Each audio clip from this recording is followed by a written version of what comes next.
Why hasn't the young lady awakened yet?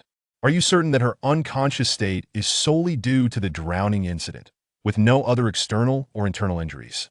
Weren't we just instructed to have Dr. Zhou conduct a thorough examination?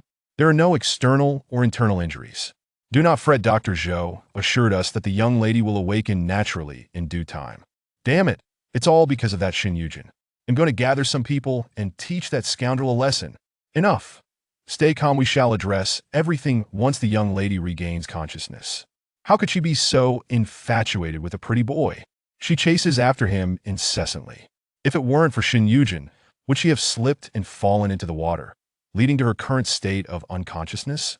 What you should be thinking about is how to explain this to Master Shan upon his return. After all, this is a matter of our negligence in failing to protect the young lady. As these words were spoken, the expansive room fell into an immediate silence, with no one daring to utter another sound. The two men exchanged glances, their expressions troubled, unaware that the young woman lying on the bed had slightly fluttered her long eyelashes, indicating a possible awakening. Lu Wanyuan opened her eyes and turned her gaze toward the source of the voices. Spotting two men standing at the foot of the bed with their backs turned to her, she silently surveyed her surroundings, realizing she was in a lavishly decorated bedroom with a princess-like aesthetic. Noticing her situation, she furrowed her brow slightly.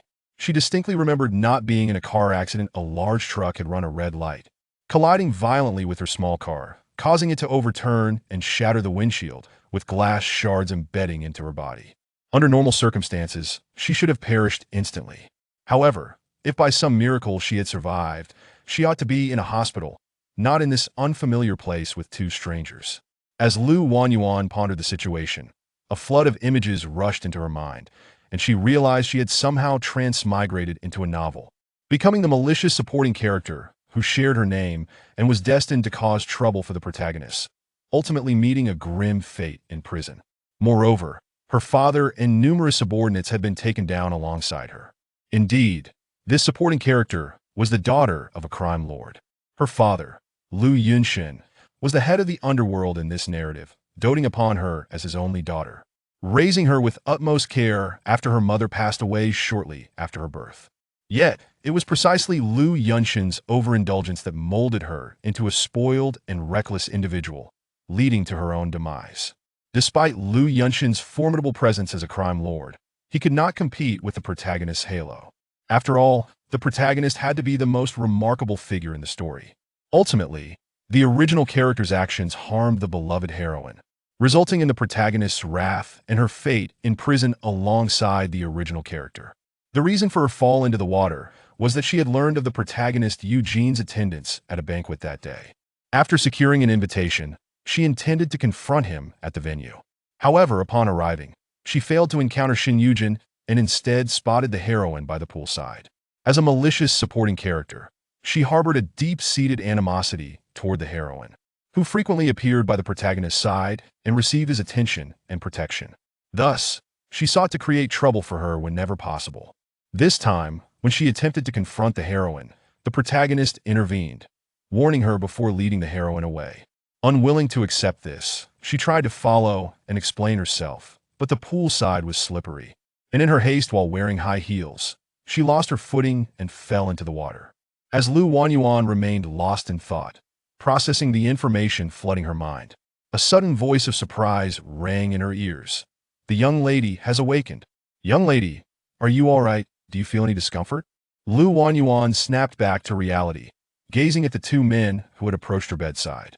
She opened her mouth but found her throat parched and her voice weak as she managed to utter, "Water." Lu Dong, quickly fetch some water. "Yes, right away." Lu Wanyuan glanced at the man named Lu Dong as he turned to leave for water, then quickly shifted her focus back, propping herself up to sit against the headboard, her gaze resting on the other man who remained stationary. According to the original character's memories, this man was Lu Mo. He, along with Lu Dong, was a trusted aide to her father, having ventured alongside him in their youth, and had watched her grow up, treating her with the same affection as his own daughter. However, their temperaments were quite distinct. Lu Dong was fiery and combative, possessing the highest martial prowess within their circle. Lu Mo, on the other hand, was calm and methodical, possessing a keen intellect, serving as her father's strategist.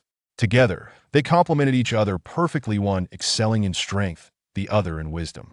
Noticing Lu Wanyuan's silence and her unwavering gaze upon him, Lu Mo inquired, "Young lady, is something the matter? Is there something on my face?" Lu Wanyuan coughed lightly. "Uncle Mo, it's nothing, I was merely lost in thought." Lu Mo's eyes flickered with concern, suspecting she was still preoccupied with Shin Yujin. After a moment's consideration, he gently advised, "Young lady, Shin Yujin is hardly worth your affections. It was because of him that you fell into the water. With your qualities, you could find many suitable suitors. Why pursue him so relentlessly? He may be handsome, but there are countless men far more appealing. You need not be so fixated." Lu Wanyuan smiled softly, tucking a stray strand of hair behind her ear. "Uncle Mo, there is no need to persuade me. I have come to terms with it." Lu Mo was momentarily taken aback, his eyes widening in surprise. "Young lady, you truly have come to terms with it?" As soon as he spoke, Lu Dong re-entered with a cup of warm water and asked, "What have you come to terms with?" Lu Mo turned to him, explaining, "The young lady has stated that she has come to terms with it and will no longer pursue Shin Yujin." Lu Dong's eyes brightened as he strode over, fixing his gaze on Lu Wanyuan, and confirmed, "Young lady, you truly have come to terms with it?" Lu Wanyuan nodded. "Indeed, Uncle Dong." Lu Dong handed her the cup. "That's wonderful. With your qualities, you could have any man you desire. What is Shin Yujin even worth?" Lu Wanyuan accepted the cup, taking a few sips to soothe her throat, and then turned her gaze back to the two men standing by her bedside, her dark eyes clear. "I now share the same sentiment. You need not worry, there is no need to mention him again." A smile spread across Lu Dong's face, reminiscent of a proud father, as he responded, "Very well, we shall never mention him again." Lu Wanyuan replied softly, "Uncle Mo, Uncle Dong, if you could please leave for a while, I would like to rest a bit more." Chapter 2. The Red Rose. "All right, miss, should you require anything, we are just downstairs," Lu Mo stated. Lu Wanwan placed the cup of water in her hand upon the bedside table and glanced out at the inky darkness enveloping the night. "Oh, no need, Uncle Mo, Uncle Dong, it's getting late. You both should head back and rest early. I'm perfectly fine. No need for you to keep watch." Seeing her in good spirits, Lu Mo nodded. "Very well, we shall take our leave. If you need anything, just send us a message. And if you find yourself hungry, do call for Zhang. I will summon her to keep you company shortly." "All right," Lu Wanwan paused, a thought suddenly striking her. "By the way, when will my father be back?" "Assuming all goes well, he should return tomorrow," Lu Mo replied. "Oh, understood," Lu Wanwan said. Lu Mo glanced at Lu Dong, who was standing nearby. "Then, miss, we shall be off." "Okay, goodbye," Lu Wanwan responded. With a murmured acknowledgement, Lu Mo turned and exited the bedroom alongside Lu Dong. As Lu Wanwan heard the door click shut, she shifted her position, just as she had settled back onto the sumptuous velvet bed, when her phone on the bedside table suddenly rang. Rolling onto her side, she reached for the device and noticed the caller ID. It was her dear friend, Jiang Tingxue. Jiang Tingxue was indeed a true confidant, genuinely concerned and not the duplicitous type that feigned friendship while harboring ill will. Given the original owner's disdain for the female lead, it was only natural that her best friend shared the same sentiment. They often conspired together to create trouble for the female lead. Thus, when the original owner encountered misfortune, Shin Yujin did not spare Jiang Tingxue, leading to the financial ruin of her family. Lu Wanwan collected her thoughts and delicately pressed the answer button. "Hello, Wanwan, how are you? Did you run into Shin Yujin at the banquet?" Jiang Tingxue's concerned voice came through the phone. Lu Wanwan casually brushed her hair aside and replied lazily, "Yes, I did." "And then what?" Jiang Tingxue inquired further. "Then I fell into the water," Lu Wanwan stated. "What?" Jiang Tingxue's voice escalated in pitch. "Wanwan, how could you fall into the water? Are you all right?" "I'm fine. Just inhaled some water and fainted. I slipped and fell into the pool," Lu Wanwan explained. "Thank goodness." Jiang Tingxue suddenly seemed to recall something and asked with a hint of mischief. "Oh, Wanwan, didn't Shin Yujin save you?" Lu Wanwan raised an eyebrow slightly, recalling the scene. After she fell into the pool, Shin Yujin, upon hearing the commotion, didn't he even glance back, nor did he pause his strides, simply taking the female lead away. "He saved me. He didn't even spare me a look before whisking Li Xia away." Jiang Tingxue was momentarily stunned, then indignantly exclaimed, "What? That woman, Li Xia, why is she everywhere? She was working as a waitress there." Lu Wanwan replied, I saw her, and approached to say a few words, and then Shin Yujin arrived. Warned me and took her away. Well, I must say, Shin Yujin truly has no eye for beauty. Clearly, you are stunning, with a figure to match, yet he insists on pursuing that impoverished student. Li Xia, I can't fathom what he sees in her. Jiang Tingxue lamented on Lu Wanwan's behalf. Lu Wanwan turned over on the bed, saying, Tingxue, actually, after waking up from the fall, I've come to a realization. I will no longer chase after Shin Yujin. There are so many good men in this world. He is not the only one. A flicker of surprise crossed Jiang Tingxue's eyes. Wanwan, did I hear you correctly? You've truly come to that conclusion? Lu Wanwan nodded affirmatively. Yes, you heard correctly, so there's no need to mention him again. It's all in the past. Wanwan, I'm so glad to hear that. Shin Yujin is not worthy of your affection, Jiang Tingxue said sincerely. After a moment's thought, she proposed, Wanwan, how about we go out and celebrate your new beginning? Lu Wanwan pondered. With nothing to do early in the evening, it would be perfect to explore this world within the story. She nodded. Sure, where shall we go? To our usual spot. Of course, Jiang Tingxue replied with a smile. All right, I'll take a quick shower and get ready, then I'll message you when I'm set. Lu Wanwan said. Great, Jiang Tingxue responded. After hanging up, Lu Wanwan threw off the covers and stepped out of bed. Slipping into her slippers, she first walked to the window, drawing the curtains closed, then turned and headed towards the bathroom. Pausing before the mirror, she realized she had yet to see what this body looked like. The reflection revealed a girl with exquisitely delicate features, her beautiful peach blossom eyes alluringly shaped, both captivating and serene, with dark pupils reminiscent of the hazy night, infused with an air of cool detachment. With a slight turn, the light played across her face, imbuing her with an enchanting allure. Her skin, fair as jade, appeared somewhat pale due to her recent ordeal, yet remained exquisitely smooth and translucent, radiating a subtle glow. As Lu Wanwan gazed at her reflection, she felt a sense of astonishment. She was undeniably beautiful, and it was clear she had been captivated by her own allure. Gently, she caressed her soft face, inwardly lamenting how foolish the original owner had been. Possessing such beauty, she was undoubtedly the equal of the female lead, and with her identity as a powerful heiress, she had the ability to command respect. Yet, in the end, she had foolishly confined herself. If the female lead was a pure and innocent flower, then the original owner was the complete opposite, a strikingly vibrant red rose with thorns. Shaking her head in disappointment, she released her hand and proceeded to the shower area. After a refreshing shower, drying her hair and changing into a new outfit, she approached the vanity. Lu Wanwan glanced over the array of luxury skincare products on the table, selecting a few to pamper her skin. She then picked up some makeup tools and began to enhance her features in front of the mirror. The original owner was already quite lovely without makeup, so a simple touch-up would suffice. Once she finished applying her makeup, Lu Wanwan opened the drawer to retrieve her curling iron and styled her hair. With everything complete, she wasted no time, standing up and heading to the bedside. Grabbing her phone and casually picking up her bag from the sofa before stepping outside. As Lu Wanwan opened the door, she spotted Zhang Ma waiting outside. First taken aback, Zhang Ma quickly regained her composure and said, Miss, you just fell into the water. Perhaps you should rest well tonight. Zhang Ma, I'm perfectly fine, I know my body, Lu Wanwan assured her. Very well, Zhang Ma replied, knowing her temperament. Her gaze fell upon the fitted dress Lu Wanwan was wearing, and she added, Miss, why not wear a jacket? It's quite chilly out tonight. Chapter 3. An unexpected encounter with the female lead. No need. I'm running late, I must be off. Lu Wanwan glanced at her phone and, after bidding Zhang Ma farewell, headed towards the elevator. Stepping into the elevator, she walked in her high heels, her slender fingers swiftly tapping on her phone screen to send Jiang Tingxue a message, informing her that she was on her way out. After receiving a reply from Jiang Tingxue, she rummaged through her bag for her car keys, then tucked her phone back inside. As the elevator descended to the underground garage and the doors opened, Lu Wanwan stepped out leisurely, locating her car, unlocking the door, and taking her seat in the driver's seat. She closed the door, tossed her bag onto the passenger seat, inserted the keys, buckled her seatbelt, and drove off from the garage. 20 minutes later, at the Musée Club, Lu Wanwan parked her car and, twirling her keychain with her delicate fingers, sauntered toward the entrance of the club. Wanwan, over here. Lu Wanwan lifted her gaze toward the source of the call and spotted Jiang Tingxue standing at the entrance. Waving eagerly, she tucked her car keys into her bag and approached, stopping in front of her.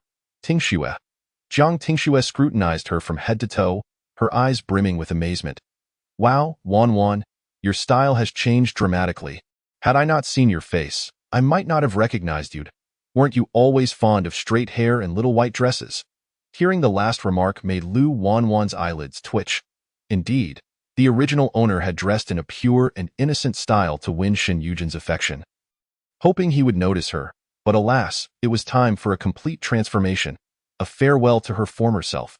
Jiang Tingxue nodded, affectionately linking her arm with Lu Wanwan's. Exactly. I believe this style suits you much better. You were beautiful before, but now you're even more stunning, truly captivating. I might just fall in love with you. Lu Wanwan raised an eyebrow playfully, lifting her hand to teasingly stroke Jiang Tingxue's chin, blowing a gentle breath towards her. Come on, let us head in for a drink, darling. Jiang Tingxue clung tighter to her arm, leaning in closer as she cheerfully replied, All right, sister, with a smirk gracing her lips. Lu Wanwan turned and walked alongside her into the club. Upon entering, they made their way directly to an upstairs private room.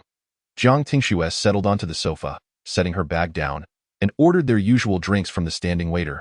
Suddenly inspired, she turned to Lu Wanwan, winking playfully. Wanwan, shall we order a few male models to entertain us? Lu Wanwan reclined lazily against the back of the sofa. Sure, just go ahead and do as you please. Jiang Tingxue withdrew her gaze, redirecting her attention to the waiter lingering beside the coffee table, and spoke. Hey, summon your most handsome one over. Certainly, replied the waiter, nodding. Is there anything else you require? Jiang Tingxue waved her hand dismissively. No need, you may leave. The waiter acknowledged her and promptly exited the private room. Jiang Tingxue glanced at the retreating figure of the waiter, then plucked a grape from the fruit platter on the table and began to eat. Qianqian, I think that waiter was rather handsome, she remarked. What is this? Are you considering keeping him? Lu Qianqian teased. Jiang Tingxue spat out the grape skin and shrugged. No, I merely offered a casual compliment. Besides, I have no interest in keeping anyone. Just as she finished speaking, a knock echoed at the door of the private room. Hearing the sound, Jiang Tingxue lifted her gaze toward the entrance, surmising that the male model she had ordered were about to enter, and called out, Come in. The next moment, a procession of various young men surged through the door. They approached the coffee table in an orderly fashion, forming a neat line. Each of them shared a striking similarity. They were all tall and handsome. Jiang Tingxue nudged Lu Qianqian's arm. Quick, select a few that catch your eye to keep. Lu Qianqian lifted her eyelids to survey the lineup of young men, casually picking two that appealed to her. Pointing, How about this one and that one? Very well, Jiang Tingxue nodded. Then you two may stay. The rest can leave. Lu Qianqian turned to her. Aren't you keeping anyone? Oh, today was meant for your enjoyment. It matters not whether I keep anyone. Especially since we have already selected two, Jiang Tingxue replied. Noticing that the remaining models had yet to depart, she slightly furrowed her brow. Did you not hear me? The rest may leave. The remaining young men complied. Casting furtive glances at Lu Qianqian, their eyes filled with envy as they glanced at the two chosen ones before reluctantly exiting the private room. It is worth noting that patrons of this establishment are either affluent or of noble lineage. And those who ordered the models are mostly older wealthy women. It is rare to encounter such youthful and beautiful women, particularly the one in the red dress with curled hair. To be associated with someone like her would be an undeniable stroke of fortune.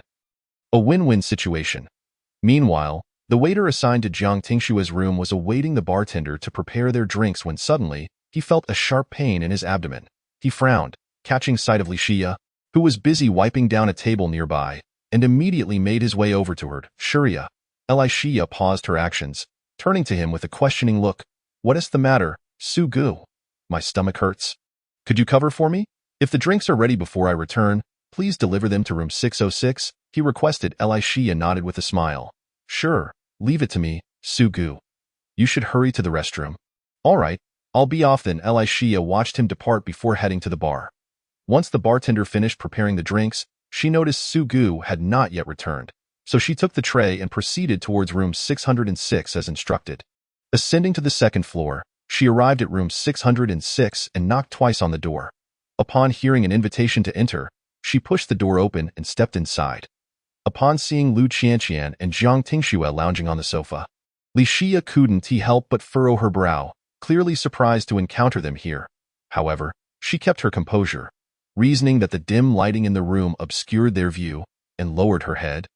Continuing to approach with the drinks in hand, Li Xia bore no fear of the two women. She simply wished to avoid trouble, as this well-paying and relatively easy job was hard one. She reached the coffee table, bending slightly to place the drinks on the surface. Jiang Tingxue was engaged in a game with one of the retained male models when she casually glanced up, suddenly recognizing the waitress as someone familiar. You? Raise your head. Let me see you. Chapter 4. The challenged Li Xia hesitated, biting her lip, recalling how every encounter with them seemed to lead to unwarranted trouble. Jiang Tingxue noticed her inaction and slightly furrowed her brow. Did you not hear what I said?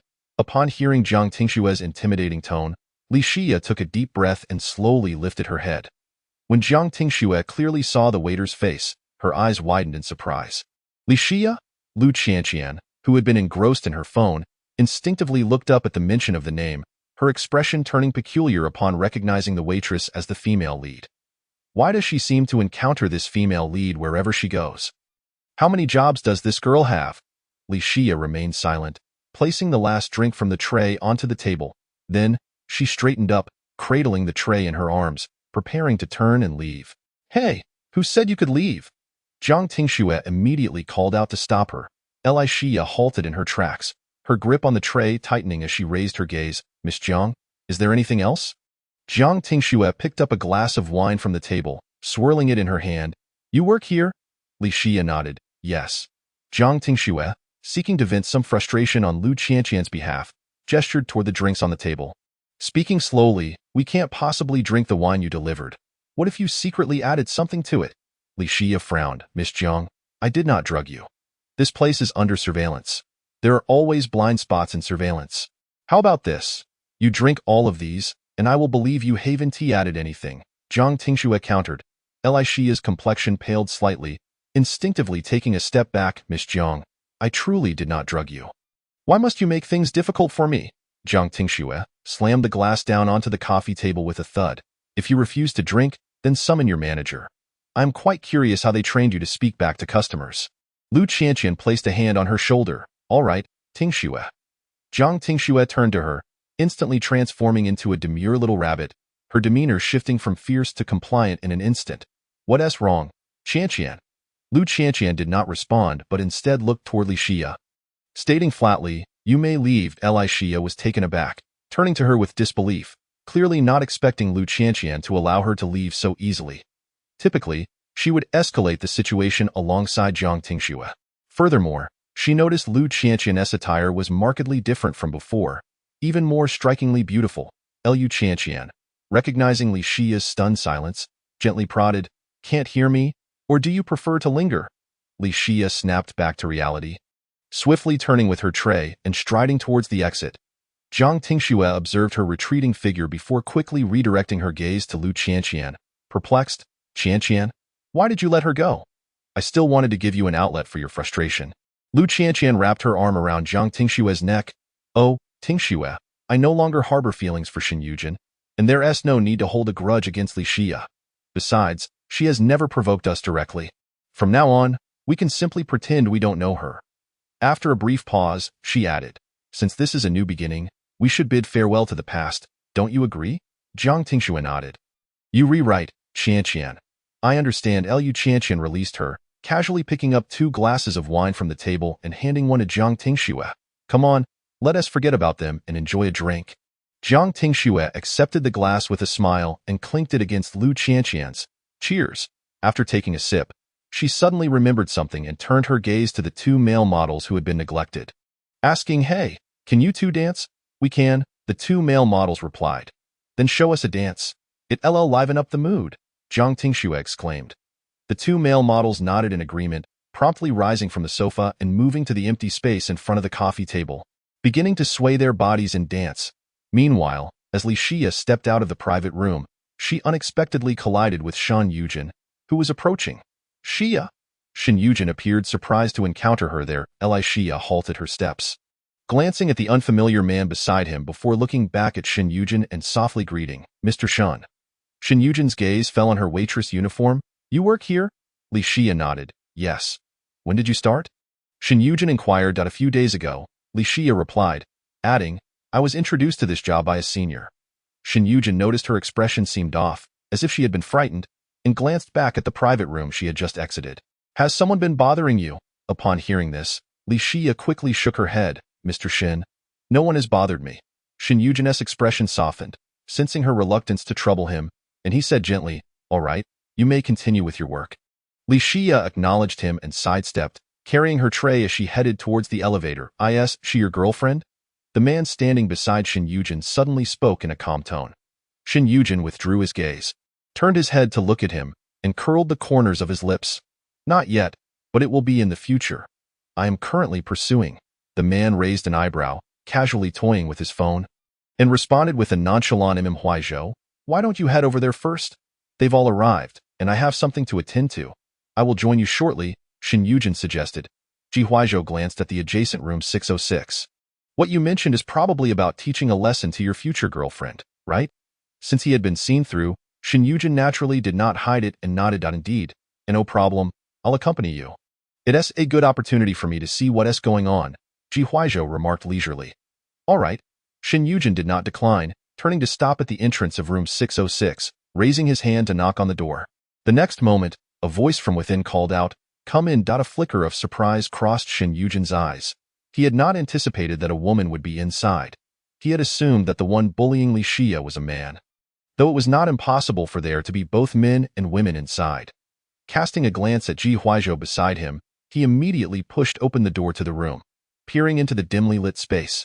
Shin Yujin saw two men dancing in front of the sofa, while two young women sat on the sofa, drinking and chatting.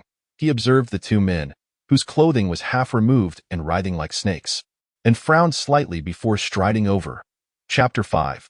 Overreacting. Lu Qianqian was engaged in a lively conversation with Jiang Tingshu, tilting her head to sip her drink. Out of the corner of her eye, she caught sight of someone entering through the door, initially thinking it was a waiter. However, upon recognizing the approaching man, her lips involuntarily twitched. Wasn't he this the male lead, Shin Yujin? What a coincidence. First the female lead, now the male lead. It seemed she, as the cannon fodder supporting character, was destined to cross paths with them. Was this night ever going to end? All she truly wanted was to enjoy a simple drink with her good friend. Li Xia had come to serve them drinks, but what business did Shin Yujin have here? How did he know she was here? As Lu Qianqian pondered this, she suddenly heard Shin Yujin's astonished voice calling out, Lu Qianqian? Lu Qianqian snapped back to reality, raising her gaze to meet his, and slightly lifted her chin. What is it? Shin Yujin scrutinized her from head to toe. Had it not been for her face, he might not have recognized this woman before him. He recalled how she had always appeared in white dresses with straight black hair, but now she presented herself in such a sultry manner, appearing as a completely different person. Lu Qianqian, didn't I warn you a few hours ago? Lu Qianqian shook her drink. Ah, right. So what? Shin Yujin felt as though the Lu Qianqian before him was somewhat different. Previously, she would cling to him as if she were desperate for attention, continuously calling him Brother Jean. Yet now she displayed such aloofness. Suppressing his inner confusion, he questioned, So, did you bully Xia again? Lu Qianqian could not help but roll her eyes dramatically. No, Shin Yujin, are you out of your mind? Which of your eyes saw me bully her? Shin Yujin frowned, taken aback that this woman had even begun to scold him. Just moments ago, Xia had emerged from inside, looking displeased. What else could it be other than your harassment? Did Li Xia herself tell you that I bullied her? Lu Qianqian countered. Shin Yujin hesitated. No. Lu Qianqian lowered her head to take a sip of her drink and replied leisurely. Then that settles it. She didn't say I bullied her, yet you, the self-proclaimed protector of flowers, come here to accuse me. Shin Yujin's eyelids twitched. Lu Qianqian, you? Lu Qianqian clicked her tongue, slightly impatient. What? If you don't believe me, just call Li Xia over to confront me directly and see if I did anything to her. Otherwise, just hurry up and leave me alone. Stop bothering me. Just then, a low, magnetic chuckle echoed beside her. Lu Qianqian suddenly realized there was another person in the room. In her earlier focus on Shin Yujin, she had forgotten his presence. She turned her gaze toward the source of the sound, where a tall man leaned casually against the wall in the dim corner. He was at least 1.85 meters tall, with fair skin and tousled silver hair that fell over his pronounced brow. His straight nose and relaxed demeanor presented an air of indifference. Although his shirt was unbuttoned, revealing a hint of collarbone beneath his tailored attire, he exuded a roguish charm. Liu Qianqian raised her brows slightly upon seeing him, thinking, this one is genuinely handsome. He fits my type perfectly. However, there seemed to be no mention of such a person in the original character's memories. Yet, since he had entered with Shen Yujin, he must be a friend of his. Shen Yujin turned to Ji Huaizhou, who was leaning against the wall, and asked with confusion, Huaizhou, what are you laughing at?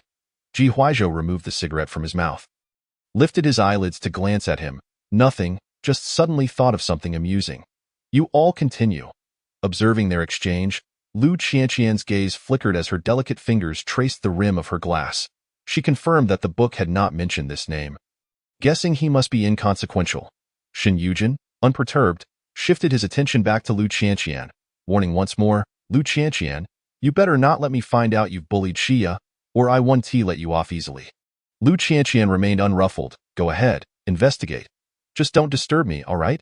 Shen Yujin snorted coldly and turned to leave the room with Ji Huaizhou. After they exited, Jiang Tingshu turned to Liu Qianqian, reflecting on her earlier demeanor towards Shen Yujin, now fully convinced that Liu Qianqian genuinely disliked him. Qianqian, you didn't bully Li Xia, but I did make things difficult for her earlier. Do you think she'll tell Shen Yujin? What is there to fear? In the end, we did nothing to her. Liu Qianqian patted her shoulder reassuringly. Even if something arises, I'm here. Don't panic. Shen Yujin is nothing to worry about. I could easily kick him away. Jiang Tingshu couldn't help but chuckle. Qianqian, how come I never noticed you were this humorous?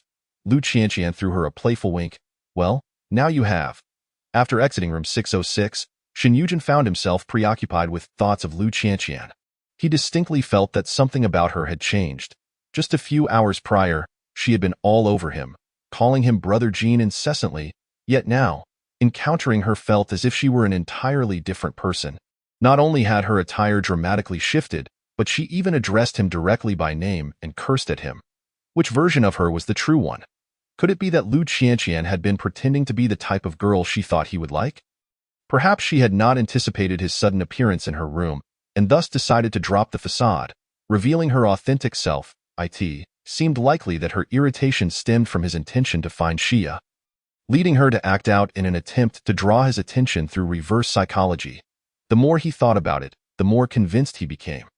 Are you thinking about Liu Qianqian? Shen Yujin snapped back to reality, absent-mindedly touching his nose, and turned to Ji Huaizhou walking beside him, denying, how could that be? What interest would I have in a woman like her? Ji Huaizhou retrieved a lighter from his pocket, flicked it to life, and lit his cigarette. He exhaled a puff of smoke, his features slightly obscured in the swirling haze, and remarked slowly, she's quite interesting. What is interesting? Shen Yujin paused, suddenly catching on, his brow furrowing slightly. You're not suggesting that Liu Qianqian is interesting, are you? Ji Huaizhou toyed with the lighter cap, non-committally responding. Chapter 6. A stubborn, adhesive Huaizhou, don't be deceived by her earlier demeanor. Liu Qianqian is like a stubborn adhesive. No matter where I go, I can always find her. The moment she sees me, she sticks to me as if she has never encountered a man before. It's exceedingly bothersome, Shen Yujin declared to himself. Ji Huaizhou held the cigarette delicately between his fingers, raising an eyebrow slightly. She didn't seem to act like that just now. Shen Yujin curled his lips into a smirk. That's just her playing hard to get. When her previous tactics failed, she switched strategies. Ji Huaizhou paused for a moment, casting a sidelong glance at him. Is that so? Regardless of her tactics, I will never like her. My affections lie solely with Xia, Shen Yujin asserted. Ji Huaizhou pocketed the lighter he had been fiddling with, offering a token encouragement, then good luck in your pursuit. Shen Yujin smiled, I will. After a brief pause, he suddenly recalled something and asked, by the way, I haven't asked you yet. How long do you plan to stay in the country this time? Depends on the situation. We'll see, Ji Huaizhou replied. Shen Yujin nodded, leading him toward the private room he had reserved in advance. As they entered, the others who had already arrived rose from the sofas to greet them. Brother Jean, you're here? Young Master Ji, it's been a while. Young Master Shen, Young Master Ji, everyone has been waiting for you for quite some time. Shin Yujin nodded to them before stepping forward to take a seat on the sofa. He turned his head to glance at Ji Huizhou, who had similarly settled beside him, and inquired, "What would you like to drink?" Ji Huizhou extinguished the cigarette in his hand within the ashtray and replied, "Anything is fine, you decide." "Very well." Shin Yujin raised his hand to press a button on the wall behind him. Within moments, a server entered through the door. He looked at the server who had approached and ordered 2 bottles of the desired liquor. The server noted it down and asked, "Is there anything else you require?" Just as Shin Yujin was about to decline, a thought crossed his mind, prompting him to say, "By the way, please summon your server, namely Xia." The server's eyes flickered with surprise, yet he did not dare to inquire further, nodding instead, "Understood. Please hold on." The male server exited the private room and found Li Xia at the bar on the first floor. After retrieving the 2 bottles of liquor Shin Yujin had requested, he approached her and presented the tray, saying, "Xia, the guests in room 618 wish to see you. You should take these 2 bottles of liquor up to them."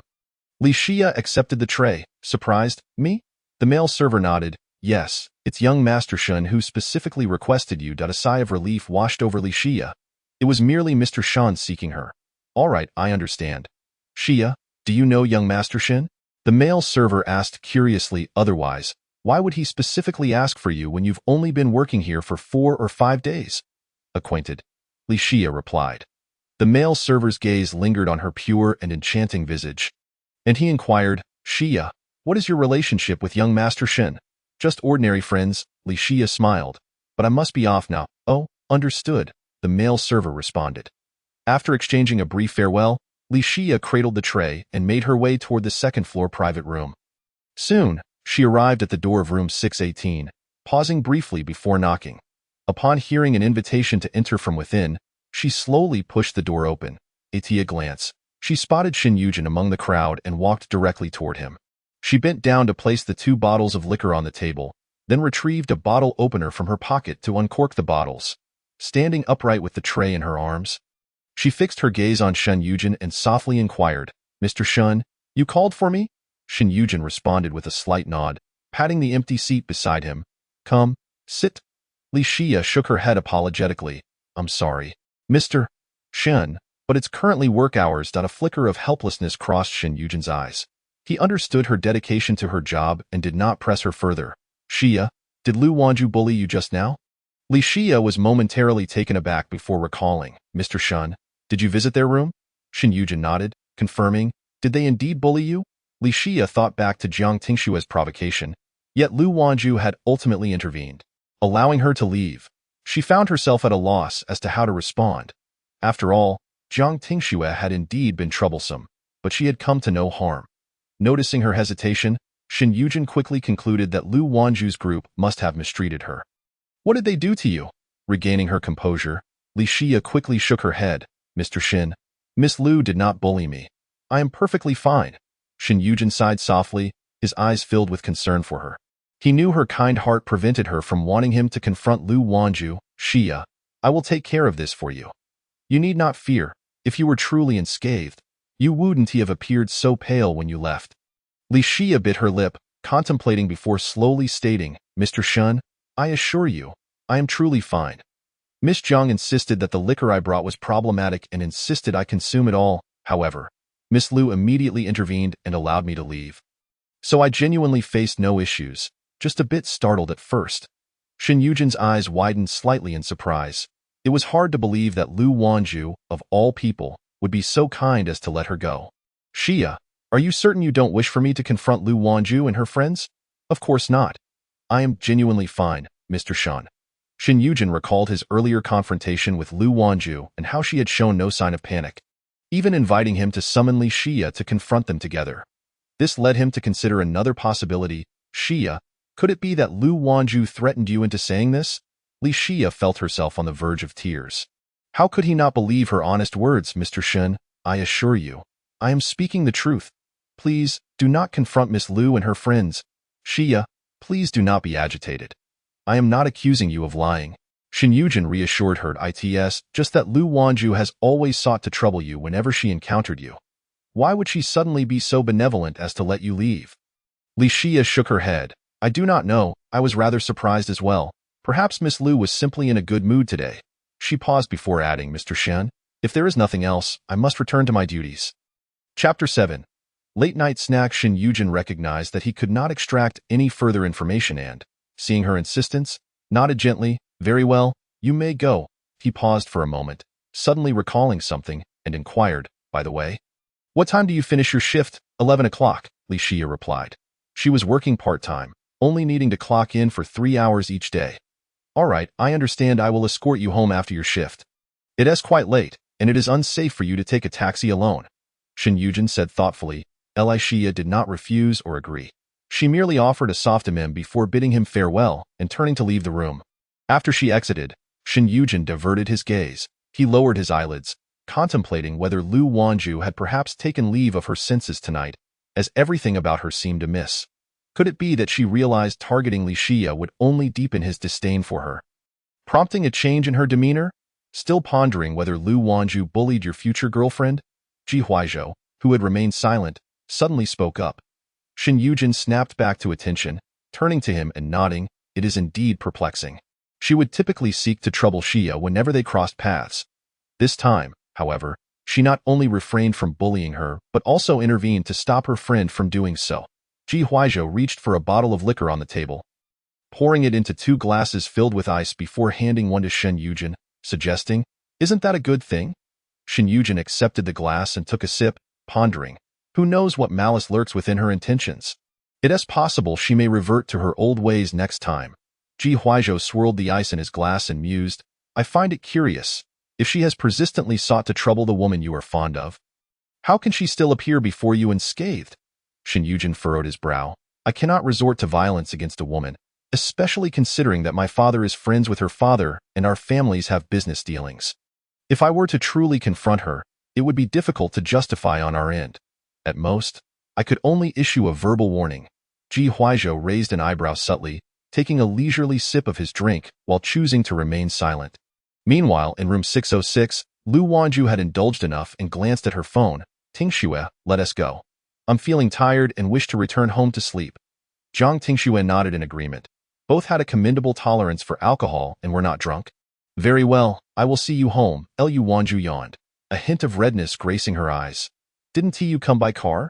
Zhang Tingxue stood, bag in hand, and replied, No, I had my family's driver drop me off. Otherwise, how could we return after drinking? It wouldn't be safe to take a taxi at this hour. Lu Wanju gathered her belongings and stood as well, placing a hand on her shoulder. Darling, you always think of everything. Indeed, Zhang Tingxue affirmed. Lu Wanju tousled her luscious waves, about to speak when a sudden pang of hunger struck her.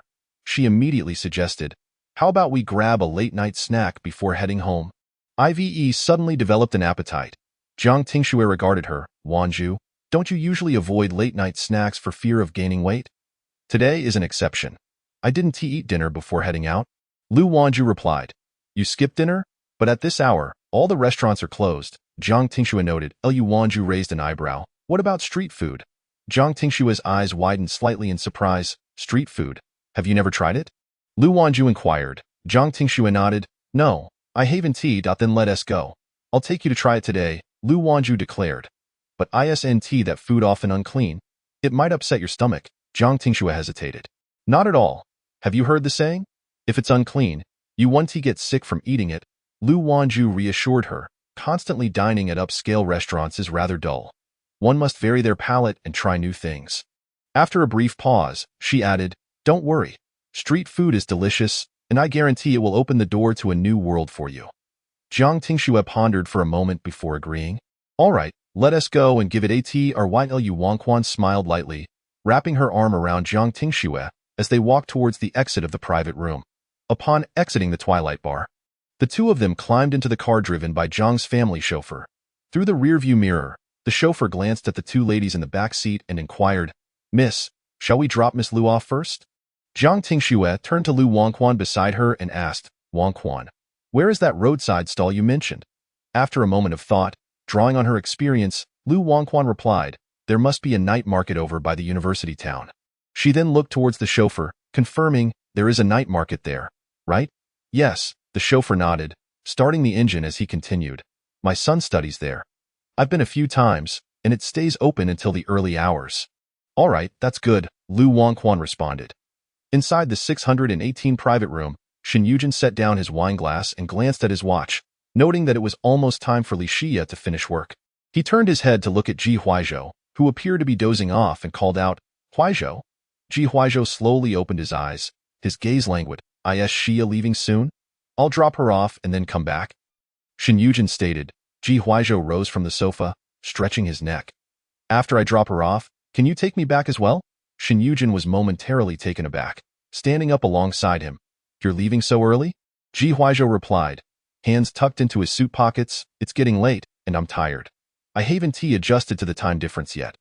"All right, let us go," Shin Yujin nodded, greeting the others before stepping out of the private room with him. As they reached the first floor, they spotted Li Xia, already changed and carrying her bag, walking towards the exit. Shin Yujin immediately approached her, calling out, "Xia da." Li Xia paused and turned, her expression slightly surprised. "Mr. Shun, didn't we agree that I would take you home? Why are you leaving on your own?" Shin Yujin asked. "That I thought Mr. Shin might still be enjoying drinks with friends, so I didn't want to disturb you," Li Xia explained. Shin Yujin's eyes flashed with a hint of helplessness. "Fortunately, I timed my arrival perfectly. Come on, I'll take you home." Chapter 8. A chance encounter. Li Xia glanced at the man standing beside Shin Yujin. "Mr. Shun, why don't I just go back by myself? You still need to take care of your friend, right? It's fine. I'll drop you off first and then take him back," Shin Yujin insisted. He paused, suddenly recalling something, and asked, "At this hour, your school must be closed, right?" "Yes," Li Xia nodded. "However, for convenience while working, I've applied to live off campus, so I'm currently staying at home. I see. Then where do you live?" Shin Yujin inquired further. "Mr. Shun, I'm not going home just yet," Li Xia replied. "Besides, my place is probably not on your way. You should take your friend instead." Shin Yujin raised an eyebrow slightly. "You're not going home at this hour?" Fearing he might misunderstand, Li Xia quickly clarified. "I'm going to find my mother. She has a stall at the night market in the university town. I'm going to help her out and will return with her later." Shin Yujin understood, considering the waiting Ji Huaizhou beside him, and suggested, "How about this? We're both hungry, so let us drop you off and grab something to eat there as well." Upon hearing this, Li Xia felt it would be rude to refuse. "All right then." Shin Yujin nodded and said, "Let us go to the university town night market." Lu Wangquan hopped out of the car and was instantly greeted by a medley of enticing aromas. She waved to Zhang Tingxue, who was getting out on the other side. "Come on, Tingxue. I'm starving." Zhang Tingxue acknowledged her with a nod, walking over and linking her arm with Lu Wangquan's as they strolled towards the stalls. "What should we eat, Wangquan?" Zhang Tingxue inquired. "There are plenty of options here. Let us explore and see what you fancy," Lu Wangquan suggested. Zhang Tingxue nodded, her eyes wide with curiosity as she looked around. After a leisurely stroll, they finally stopped at a spicy hot pot stall. "Tingxue, how about we try the spicy hot pot?" Lu Wangquan proposed. Zhang Tingxue readily agreed. "Sounds good." The stall owner immediately handed them 2 small plastic baskets, saying, "Here, one price for both meat and vegetables." Lu Wangquan responded affirmatively, taking the baskets to select her desired ingredients. Once they made their choices, they handed the baskets to the stall owner. "Do you want green onions and cilantro?" The owner asked. "I'll take both," Lu Wangquan replied. "I don't want cilantro." Zhang Tingxue interjected. "It's all mildly spicy, right?" The owner continued. "I'd like mine medium spicy, and please add extra vinegar," Lu Wangquan said. Zhang Tingxue raised an eyebrow in surprise, turning to her. "Wangquan, didn't you say you couldn't handle spicy food?" Lu Wangquan's eyes flickered for a moment. "Oh, I can now. I just forgot to mention it to you." Zhang Tingxue accepted this without suspicion. "That's quite a leap. You went straight to medium spicy. I remember you used to cry over mildly spicy food. That was in the past. I've been training my spice tolerance lately." Lu Wangquan chuckled, leading Zhang Tingxue to a nearby folding table, shifting the topic to "By the way, Tingxue, do you have any plans for tomorrow afternoon?" Zhang Tingxue shook her head. "Nope." Lu Wangquan plopped down onto a plastic stool. "Then let us go shopping tomorrow afternoon." "Sounds great," Zhang Tingxue replied, sitting down beside her. "Just call me then." Lu Wangquan grabbed a napkin to wipe the table, agreeing, "Sure." Meanwhile, Shin Yujin and his companions arrived at the night market near the university town. Upon stepping out of the car, Shin Yujin surveyed the diverse stalls ahead. "Xia, why don't you take us to your mother's stall? We can eat there," he suggested. Li Xia looked up at him and proposed. "Mr. Shun, there's a lot to choose from. Why not take a stroll first and decide later? What does your mother sell at her stall? Shin Yujin inquired. Spicy hot pot, Li Xia replied. Shin Yujin paused, a flicker of confusion crossing his face. What is spicy hot pot? It dawned on Li Xia that someone like him, with wealth, likely had never encountered such a roadside delicacy. How about I take you to see it? Then you'll understand, she offered. Shin Yujin nodded, then turned to Ji Huaizhou, asking, Huaizhou? Ji Huaizhou's gaze was fixed on a particular stall. After a moment, he said, let us go and take a look. Mr. Shun, follow me. Li Xia instructed. All right, Shin Yujin replied. Stepping in line behind her. As they approached Li Xia's family stall, she suddenly noticed two girls seated at a small table, enjoying spicy hot pot. Her eyes widened in recognition, Lu Wangquan and Jiang Tingxue. A hint of surprise crossed her face. She hadn't expected them to be here, much less eating at her family's stall. Did they come here to cause trouble after discovering her mother was selling hot pot? Just as Shin Yujin was about to ask why she had halted, he followed her gaze and spotted Lu Wangquan. He frowned slightly, withdrawing his gaze, and told Li Xia, let us go. Xia, ignore them. Li Xia turned to him. Mr. Shun, that's Miss Lu over there at my mother's stall. They're eating our spicy hot pot. Shin Yujin was momentarily at a loss, unsure whether this was coincidence or intentional. But if it were intentional, how would Lu Wangquan know he was here? Surely she couldn't. He possessed the gift of foresight. Ji Huaizhou showed little expression, remaining rather indifferent. What are you waiting for? Let us go over, or do you no longer wish to eat? Shin Yujin collected his thoughts. Of course not. Let us go to the spicy hot pot stall. Lu Wangquan was thoroughly enjoying her steaming bowl of hot pot. She scooped up some broth with her spoon, relishing the tangy and spicy flavors that delighted her palate. Turning to Jiang Tingxue, who was also savoring the dish, she asked, Tingxue, how do you find the taste of this for your first time? Jiang Tingxue nodded enthusiastically. Wangquan, this spicy hot pot is quite delicious. Why didn't you think to bring me here before? Oh, I didn't used to eat late-night snacks, Lu Wangquan began, but then her gaze inadvertently drifted forward. And upon focusing, she realized Shin Yujin and his companions were walking towards them. The words she was about to utter caught in her throat, and she let out a silent curse. Not again. How is it that I can run into the male lead while trying to enjoy a late-night snack? This is truly cursed. Jiang Tingxue paused, having not quite caught her last words. Wangquan, what did you just say? Chapter 9. A lesson for the blockhead. I just mentioned that I didn't used to eat late-night snacks, Lu Wangquan quickly replied, redirecting her attention back to Jiang Tingxue. Let us eat quickly. It'll get cold soon. Jiang Tingxue nodded, responding, sure. Lu Wangquan lowered her head and continued to eat the spicy hot pot in her bowl, feigning ignorance of Shin Yujin and the others. She was convinced that, given Shin Yujin's evident disdain for her, he would not initiate a conversation. However, a sudden thought struck her. Could it be that Shin Yujin brought Li Xia here to confront her over the incident at the bar? But how would he even know she was here? Had he sent someone to track her down? If confrontation was his intent, why didn't he summon Li Xia to face her back at the bar? As Lu Wangquan pondered while eating, the voice of the hot pot vendor broke through her thoughts. Xia, is this your friend? Startled, Lu Wangquan paused, turning to glance at the adjacent stall where Li Xia had stopped. She then heard Li Xia introduce her. Mom, this is Mr. Shun, who has helped me before, and this is Mr. Shin's friend. Upon hearing the word mom, Lu Wangquan's eyelids involuntarily twitched. What kind of luck was this? She just wanted to enjoy some hot pot, yet she ended up at the stall of the female lead's mother. Jiang Tingxue, noticing the situation, wore an expression of bemusement, slowly putting down her chopsticks and exchanging a glance with Lu Wangquan. Their thoughts likely aligned. Li's mother emerged from behind the stall, her gaze landing on Shin Yujin, her eyes brightening with joy. Oh, you must be Mr. Shun. Xia often speaks of you, saying you've been quite helpful to her. I've been meaning to thank you. Shin Yujin smiled politely. Auntie, it's no trouble at all. You're here for a late-night snack, I presume. Li's mother gestured towards the hot pot stall behind her. Take a look and see what you'd like. I'll make it for you. Shin Yujin nodded, stealing a glance at Lu Wangquan, who was engrossed in her meal, and was surprised that she showed no reaction upon seeing him. He scoffed internally, suspecting she was deliberately pretending not to recognize him to capture his attention. Returning to her stall, Li's mother instructed, Mr. Shun, hold this small basket and pick whatever ingredients you desire. All right, Auntie, Shin Yujin replied, taking the basket and handing one to his companion, Ji Huizhou, before he began selecting ingredients. As his gaze skimmed over the various meatballs and slices of meat, he paused, eventually opting for a generous portion of green vegetables. Li's mother observed and remarked, "Mr. Shun, you should add some meat. It's all vegetables." "Ah, it's fine. I prefer eating vegetarian," Shin Yujin replied as he handed the basket to her. Li's mother, trusting him, accepted it and inquired about his preferences before starting to cook.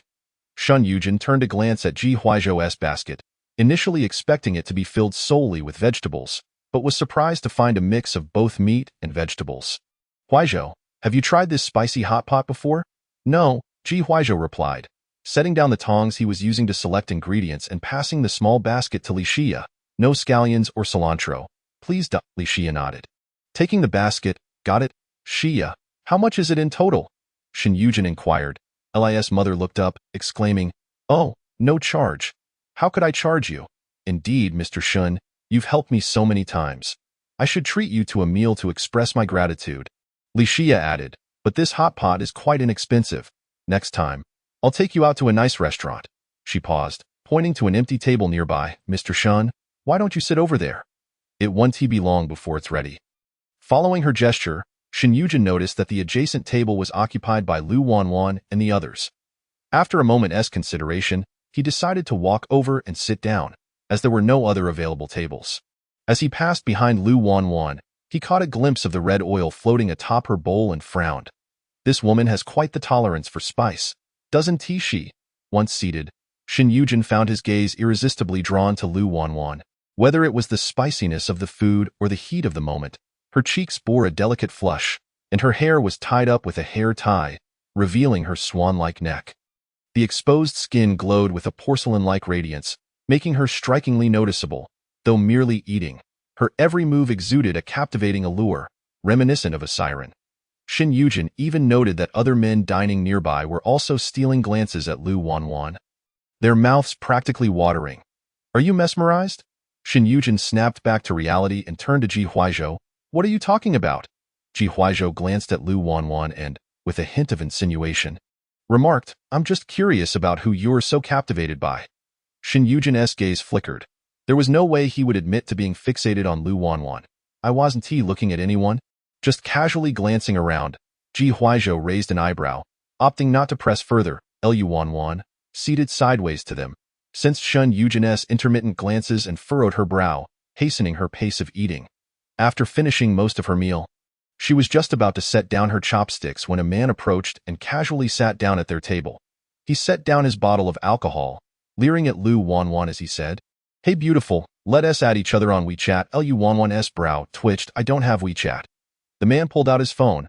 "Who doesn't have WeChat these days? Just add me. Let us be friends." A flicker of impatience crossed Lu Wanwan's eyes. "I said no. Just leave me alone, bitch. Don't act so high and mighty. Dressing like that is just to attract men." The man's anger flared, and he moved to strike her. Jiang Tingxue, taken aback by the unfolding drama, turned pale. "Wanwan." Lu Wanwan's eyes glinted coldly as she swiftly seized the man's hand, which was aimed at her. And before he could react, she grabbed the bottle from the table and smashed it against his head, delivering a swift kick that sent him crashing to the ground.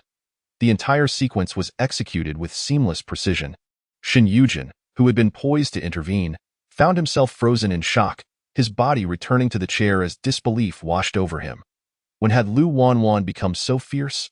The man, now painfully sober, rolled on the ground, clutching his bleeding head. Lu Wanwan, not yet satisfied, delivered a few more kicks with her stiletto heels, cursing, "You fat pig. Who are you calling a bitch? Take a good look at yourself before you dare to ask for my WeChat." "I am sorry. I'm sorry. Please don't hit me," the man cried out in desperation. Lu Wanwan, looking down at him from her elevated position, kicked him once more. "Do you dare to ask again?" The man, blood obscuring his vision, instinctively shook his head. I won tea. The man's companions, finally snapping back to reality, rushed over, pointing at Lu Wanwan. "Hey, what are you doing? Why are you hitting people? Are you blind? Didn't you see he struck first?" Lu Wanwan rolled her eyes, brushing his hand away. "And let me remind you, I absolutely detest when others point fingers at me, but you can't hit someone with a bottle. His companion crouched down to help the groaning Ma end. Do you realize this could end badly? Lu Wanwan dusted off her hands, turning back to her table, nonchalantly declaring, "Don't worry. He won't die from this little bloodshed." Who told him to be so foolish as to not understand human language? The companion, seeing her intention to leave, quickly protested, "Wait, you can't just leave after hitting someone." Lu Wanwan leisurely picked up her phone from the table. Casting a sidelong glance at him, her expression devoid of concern, "What's wrong? Are you planning to call the police?" Realizing he was in the wrong, especially with so many witnesses aware that it was his friend who initiated the altercation, he hesitated before suggesting, "You've injured him. You should at least cover his medical expenses. Harassing me and then asking for medical expenses? What audacity do you have?" Lu Wanwan scoffed, her fair chin lifting defiantly. "Either you call the police or take your pig-headed friend and disappear from my sight." The injured man, clutching his head, grimaced in pain. More concerned about his well-being than any fees, urgently urged his friend. "Let us go. Take me to the hospital." His companion, seeing his bloodied face and hearing his plea, dared not delay further and helped him leave in a hasty retreat. Lu Wanwan watched them depart, then turned back to the now dumbfounded Jiang Tingxue, giving her shoulder a gentle pat. "Tingxue, are you full?" Yes," Jiang Tingxue replied, snapping back to reality as she hastily grabbed her bag and stood up. "I'll go pay." Lu Wanwan strolled over to the stall, as if nothing had transpired, and looked at Li's mother, inquiring, "Auntie, how much do I owe?" Li's mother, still in a daze, finally managed to respond, 2 bowls for a total of 35. Lu Wanwan gently hummed in acknowledgement, raised her phone to scan the payment code hanging at the stall, entered the corresponding amount, and transferred the money. All done. Upon hearing the notification of the payment received, Limu nodded, saying, "Ah, good. It's received." Lu Wanwan turned off her phone screen and glanced back at Jiang Tingxue, saying, "Let us go, Tingxue. It's time to head back." Jiang Tingxue replied affirmatively, stepped forward to habitually link her arm with hers, and together they left the place. Shen Yujin observed the departing figures of Lu Wanwan until they vanished from sight, before slowly retracting his gaze. Ji Huizhou was also watching, a barely noticeable smile gracing his lips, the amusement in his eyes fleeting as he shifted his focus to Shen Yujin's face. "Are you stunned? When did Lu Wanwan become so formidable?" Shen Yujin's expression was somewhat peculiar. With her slender arms and legs, she had managed to knock down a man who was a head taller than her. Quite impressive indeed. "Perhaps it's just something you've never realized until now," Ji Huizhou remarked thoughtfully. Shen Yujin squinted slightly. "Maybe she must have been feigning weakness in front of me all this time." Just then, Li Xia approached with 2 bowls of spicy hot pot, bending down to place them in front of the two. "Mr. Shun, your spicy hot pot is ready." Shen Yujin ceased his contemplation of Lu Wanwan, lifted his gaze to her, nodded, and smiled. "Good." Li Xia straightened up and glanced in the direction where Lu Wanwan and Jiang Tingxue had just departed, somewhat surprised that they hadn't caused any trouble for her and her mother. She had expected them to accuse her family of selling unclean goods and demand compensation, yet they simply paid and left without incident. Perhaps it was due to Shen Yujin's presence that they chose not to make things difficult for her, but tonight, Lu Wanwan had indeed left her perplexed, as if she had transformed into someone else entirely. Li Xia composed herself, expressing her lingering fear. "I didn't expect Miss Lu to be so impressive. I hope those 2 won't seek trouble with her afterward." Shen Yujin retrieved a pair of disposable chopsticks from a bamboo holder, unwrapping them. "Don't worry, they won't, and besides, they won't be able to find her." Li Xia nodded, relieved. "That's good." "Xia, don't just stand there. Sit down." Shen Yujin paused, suddenly recalling something, and added, "By the way, are you hungry? Should I get you something else to eat?" No, Mr. Shen, you two just enjoy your meal." "I'm not hungry." Li Xia waved her hand dismissively. "I'll head over first. Call me if you need anything." Seeing that more customers had arrived at the stall, Shen Yujin didn't press further. "All right," Li Xia nodded, smiled at him, and then turned to return to the stall. Shen Yujin withdrew his gaze, noticing that Ji Huizhou had already begun to eat. He recalled how Lu Wanwan had relished her food and, glancing into his own bowl, decided to try it. Upon tasting the first bite, though it was merely vegetarian, he found it surprisingly delightful, and no wonder Lu Wanwan had rushed to eat it after drinking. As he paused with his chopsticks, he felt a slight change in expression, suddenly realizing that even while eating, He was thinking about Lu Wanwan. How absurd! He frowned, quickly shaking off thoughts of her and concentrating on his spicy hot pot. Chapter 11. A moment of darkness. Meanwhile, Jiang Tingxue patted her chest, still somewhat shaken. Wanwan, you truly frightened me just now. When did you become so capable? I didn't even react before you knocked that person to the ground. I learned some skills from my Uncle Dong. I didn't expect them to come in handy today, Lu Wanwan replied with calm composure. Jiang Tingxue understood who her Uncle Dong was, her personal bodyguard. Back when they were in school, Uncle Dong would drive Lu Wanwan home every day, and Jiang Tingxue had ridden in his car a few times. She nodded. So that's how it is. Luckily, you have some skills. Otherwise, that person would have bullied you just now. Lu Wanwan glanced at her slender arms. Indeed, but I need to strengthen my physique. I'm too weak. Too weak? You just knocked over a hefty man. Jiang Tingxue exclaimed. Lu Wanwan raised an eyebrow. That was just luck. He had a companion with him. What if I encounter a group next time? Jiang Tingxue tilted her head, a hint of confusion in her expression. But we shouldn't run into that often when we go out, right? Today was purely an accident. It's late, and we're in this chaotic night market. Lu Wanwan wrapped an arm around her. Who knows? It's best to be prepared for anything. At least I have some skills to rely on, so I'm not afraid wherever I go. True, you're right, Jiang Tingxue replied, and I can't protect you. Wouldn't you agree?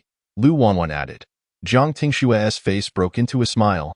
Yes, upon returning home, Lu Wanwan removed her makeup, enjoyed a relaxing hot bath, and then comfortably lay down on her soft bed. She picked up her phone, which she had tossed onto the bedside table, unlocked the screen, and opened WeChat, instantly noticing a message from Shen Yujin pinned at the top of her chat list. Lu Wanwan rolled her eyes. After a busy night, she had forgotten to deal with him. She flipped over, entered their chat interface, and casually scrolled through the messages, all from the original owner, filled with inquiries about well-being and sharing daily happenings. But Shen Yujin had never replied. Lu Wanwan clicked her tongue in annoyance, shook her head, and with no hesitation, her slender fingers tapped the screen to block Shen Yujin on WeChat. After completing this task, she exited the app feeling refreshed and began scrolling through videos.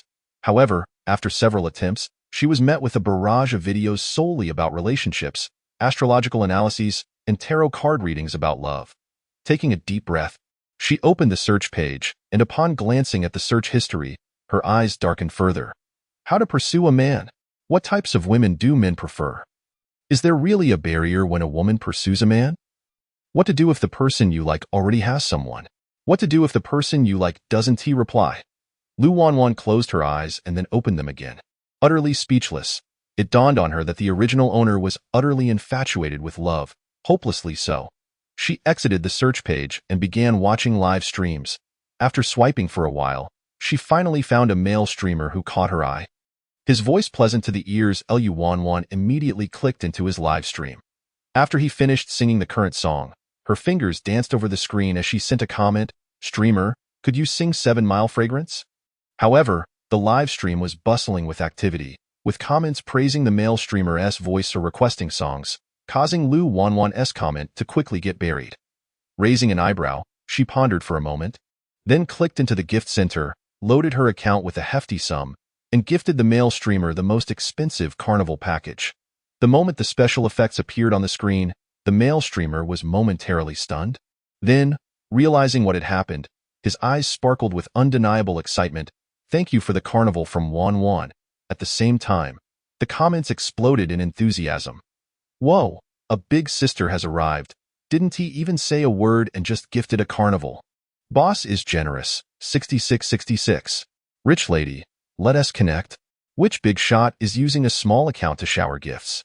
Lu Wanwan felt quite pleased and reposted her earlier comment, "Streamer, could you sing 7 Mile Fragrance?" This time, the male streamer noticed her comment and promptly replied, "Of course." He then played the accompaniment for 7 Mile Fragrance and began to sing. After finishing the song, he noticed Lu Wanwan still in the live stream and asked again, "Wanwan, is there any other song you'd like to hear?" Lu Wanwan yawned, feeling drowsy. She gifted him another carnival and replied in the comments, "You sang well. Could you sing Dusty and Confession Balloon next? Thank you for another carnival." Wanwan! The male streamer's eyes lit up with excitement, clearly surprised by her generosity, making it a night to remember for him. "This carnival is free, right?" Rich lady, could you also send me one? The streamer has truly met a big sister. I envy him, earning in one night what I make in half a month. Damn, she is showering gifts without even blinking. Lu Wanwan didn't pay attention to the comments, casually placing her phone aside, closing her eyes and allowing the male streamers singing to lull her into sleep. The next day, Lu Wanwan woke up around noon. She slowly opened her eyelids, her skin as delicate as porcelain, lashes thick and curled.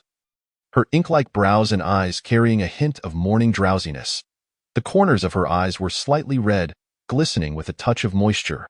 She reached for her phone by the pillow, only to discover it was turned off. Lu Wanwan flipped over, grabbed the charging cable from the bedside, and plugged her phone in.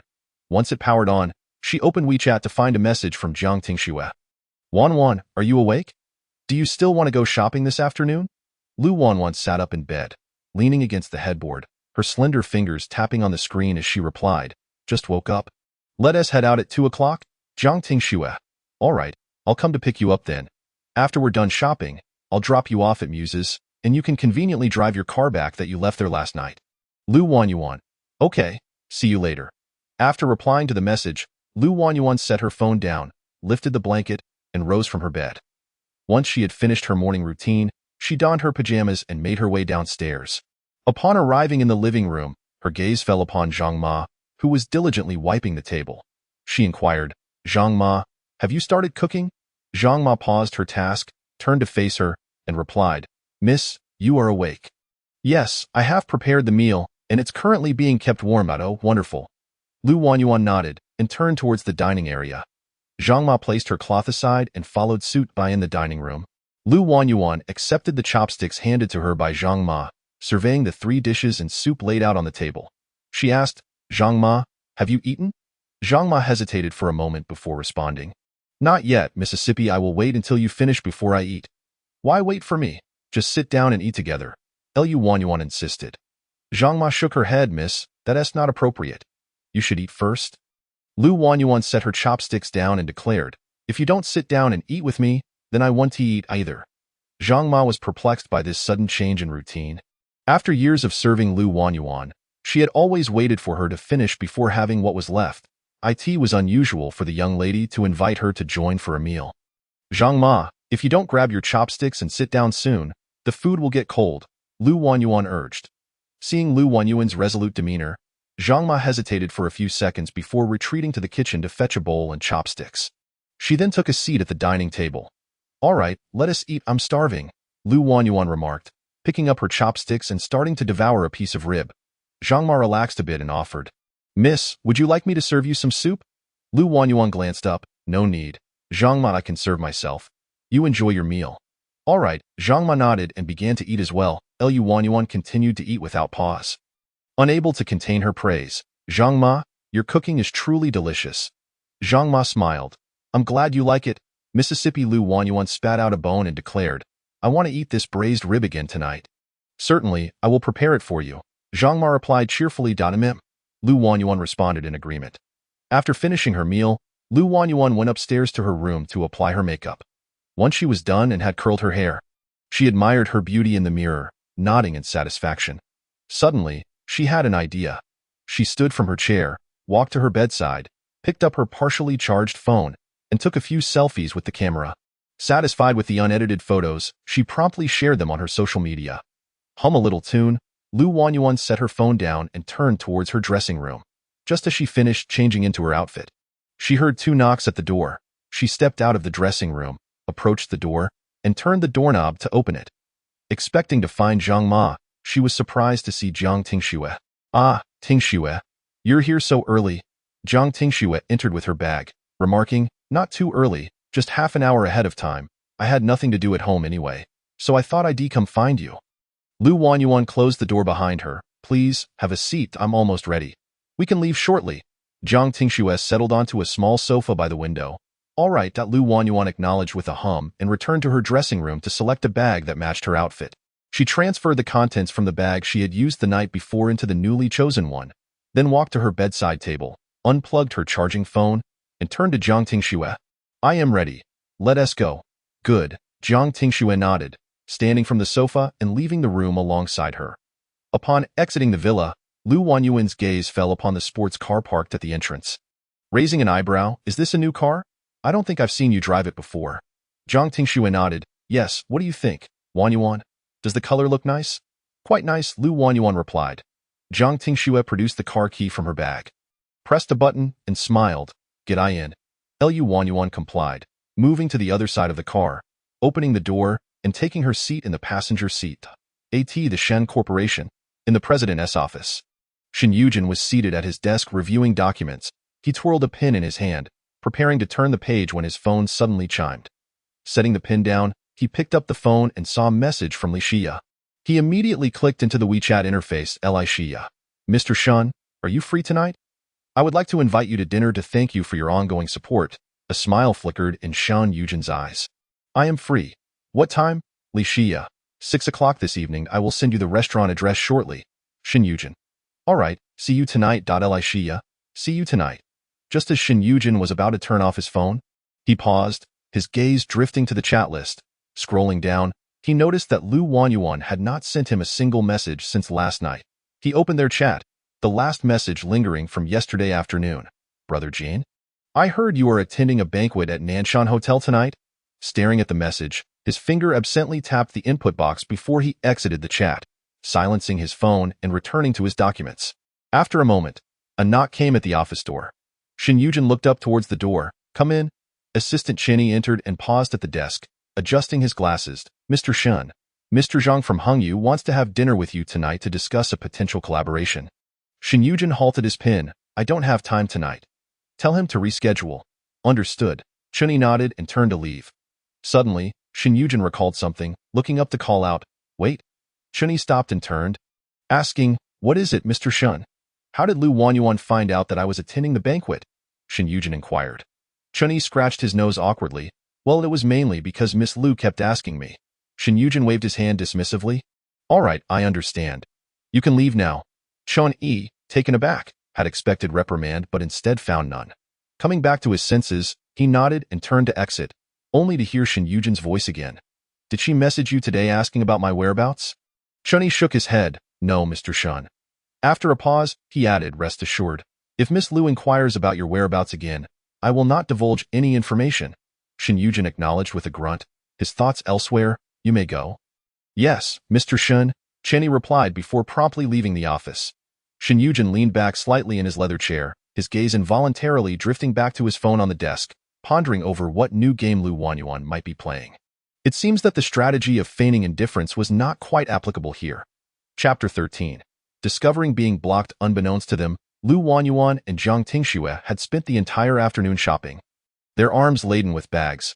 After placing the items in the car, Lu Wanyuan clapped her hands together and turned to Zhang Tingxue, exclaiming, We truly have formidable shopping prowess, having bought so much. Indeed, Zhang Tingxue replied. Glancing at her phone, it's almost 6 o'clock. How about we grab a bite to eat before heading back? Feeling a twinge of hunger at her suggestion, Lu Wanyuan nodded. All right, I'll call Zhang Ma and let her know we want to be back for dinner. Go ahead and call from the car, Zhang Tingxue suggested. Lu Wanyuan nodded, walking to the passenger side and getting in. After making the call to Zhang Ma, she set her phone down and turned to Zhang Tingxue. Who was driving, Tingxue? Where should we eat? Zhang Tingxue thought for a moment, then suggested, How about a restaurant near Muse's? We can eat there and then conveniently pick up your car afterward. It's close. Making it easy for you to drive home, Lu Wanyuan had no objections, nodding in agreement. Okay. Just as she finished speaking, her phone, which she had laid on her lap, began to ring. Lu Wanyuan retrieved it, glancing at the caller ID to see it was a call from Lu Mo, and promptly pressed the answer button. Hello, Uncle Mo, miss, are you at home? Lu Mo's steady voice came through the phone. Lu Wanyuan turned her gaze to the swiftly passing buildings outside. I'm out. What's up? Lu Mo replied. Mr. Shen will be back tonight. His flight lands around 8. Don't stay out too late. Come back early. Lu Wanyuan slightly raised her eyebrows, feeling a surge of excitement within her. She was finally going to meet her father, the gang leader. All right, I understand. I'll just have dinner outside and come back. She replied. Lu Mo nodded. Okay, miss, I won't disturb you further. Mim. Goodbye. Lu Wanyuan responded. What's the matter, Wanyuan? Are they urging you to return? Lu Wanyuan turned to her. It's nothing. My dad is back from a business trip and asked me not to stay out too late. Zhang Tingxue gazed ahead and nodded. Ah, So Uncle Lu is back. Lu Wanwan turned off her phone screen. Yes, at the Shun group. Shin Yujin glanced at his watch, noting the time was nearly up. He tidied his desk before standing up with his phone in hand. He walked over to the sofa area for meetings, bending slightly to pick up his suit jacket draped over the armrest, then turned to head out of the office. Chunny noticed Shin Yujin emerging and promptly stood from his desk, grabbing the car keys to approach him, President Sean. Shin Yujin nodded slightly, continuing towards the elevator. Chenny followed suit. Upon entering the elevator, Shin Yujin lowered his gaze to his phone screen, opened WeChat, and sent a message to Li Xia, informing her that he was about to depart. After receiving her acknowledgement, he exited their chat and returned to the main chat list. His finger scrolled down the screen, landing on Lu Wanwan's WeChat chat box, which remained silent, devoid of any messages. He instinctively furrowed his brow, turned off his phone, and cast a sidelong glance at Chun-Yi. Lu Wanwan, she? Chun-Yi, observing Shin Yujin's incomplete thought, couldn't help but inquire with a puzzled expression. President Shin, is there something wrong with Miss Lu? Nothing. You must have misheard, Shin Yujin replied, a flicker of annoyance crossing his eyes. He realized he was being ridiculous, constantly preoccupied with thoughts of Lu Wanwan. Shouldn't he be pleased that she wasn't bombarding him with messages? Chun-Yi scratched the back of his head, reluctant to question further. If the boss said it was a misunderstanding, then it was. However, he noted that today, President Shun had mentioned Miss Lu more than ever before, a stark contrast to the previous occasions where she was hardly mentioned. After a moment's thought, Chun-Yi cautiously remarked, President Shun. I saw Miss Lu post something on her moments. Moments?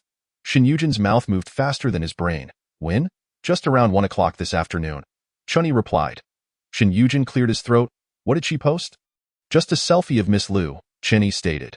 Shin Yujin lowered his head, unlocked his phone, and re-entered WeChat to check Lu Wanwan's moments. To his surprise, he found nothing but a blank screen, devoid of any posts. Frowning, he turned to Chen-Yi. Are you sure she posted? I see nothing here. Chen-Yi's eyes widened with surprise as he leaned closer to peer at the screen. Upon understanding the situation, his expression turned oddly peculiar. He pushed his glasses up his nose and hesitated. President Shan. It seems that Miss Lu. Seems what? Shin Yujin inquired. It appears that she has blocked you. Chun-Yi's voice dwindled. Shin Yujin was momentarily taken aback, processing the information before turning to him incredulously. What did you say, President Shun? It seems that Miss Lu has indeed blocked you, Chun-Yi reiterated. Unwilling to accept this, Shin Yujin looked down at his phone once more, exited Lu Wanwan's moments, and sent her a question mark, only to be met with a red exclamation mark in response. His brow twitched involuntarily, and he tightened his grip on the phone, clearly taken aback that Lu Wanwan, of all people, had blocked him. What was she thinking? Taking a deep breath, he put his phone away and turned to Chen-Yi. Let me see the moments that Lu Wanwan posted. Sure. Chun-Yi quickly retrieved his phone, unlocked it, opened WeChat, and navigated to Lu Wanwan's moments before handing it to him, President Shan. Shin Yujin accepted the phone, clicking on the selfie she posted, 4 in total, each more stunning than the last, radiating charm and allure. Given the background and her sleepwear, it appeared she had taken them in her bedroom. Noticing that her moments were only visible for 3 days, he promptly returned the phone to Chen-Yi. Chen-Yi took back his phone, rubbed his nose, and cautiously suggested, President Shun, have you perhaps upset Miss Lu, leading her to block you? Shin Yujin remained silent, casting a cold glare at him. Chun-Yi realized he had misspoken, coughed awkwardly, and quickly diverted his gaze, opting for silence. Chapter 14. The Narcissist. After stepping out of the car, Lu Wanwan and Jiang Tingxue walked hand in hand into a Western restaurant. This establishment was moderately priced, accessible for the average person, and known for its delightful cuisine, making it a popular choice they had frequented several times. Under the guidance of a waiter, they chose a window seat and began perusing the menu.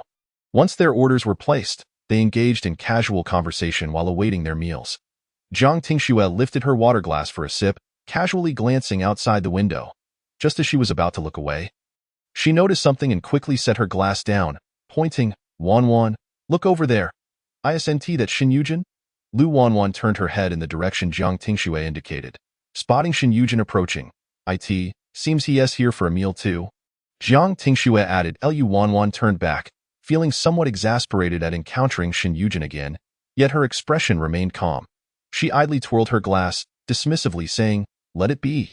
Jiang Tingxue continued to watch Shin Yujin as he entered the restaurant, her gaze tracking him until he approached a table where a girl was waving at him. Upon seeing the girl's back, Jiang Tingxue recognized her instantly.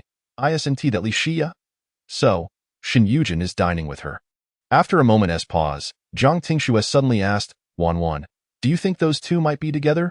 Lu Wanwan glanced in their direction, took a sip from her water glass, and replied, if they are, so be it.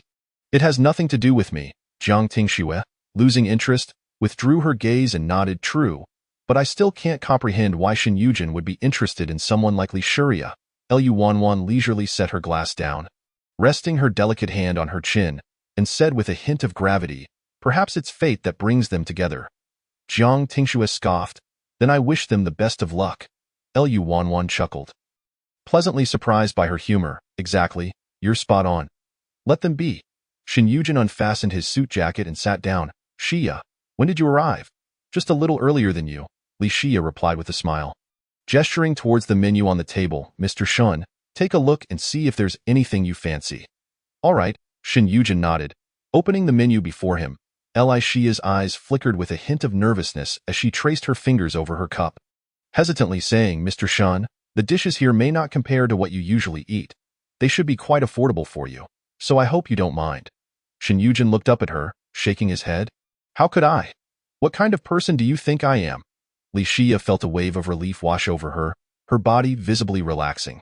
Today I received my paycheck, so I wanted to treat you to a meal as a thank you for all the help you've given me.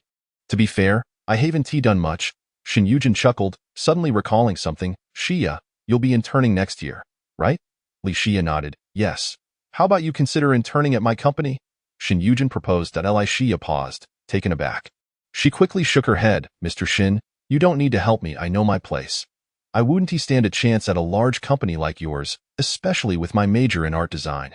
Shin Yujin anticipated her refusal. My company has a fashion design department, so you needn't worry about your specialization.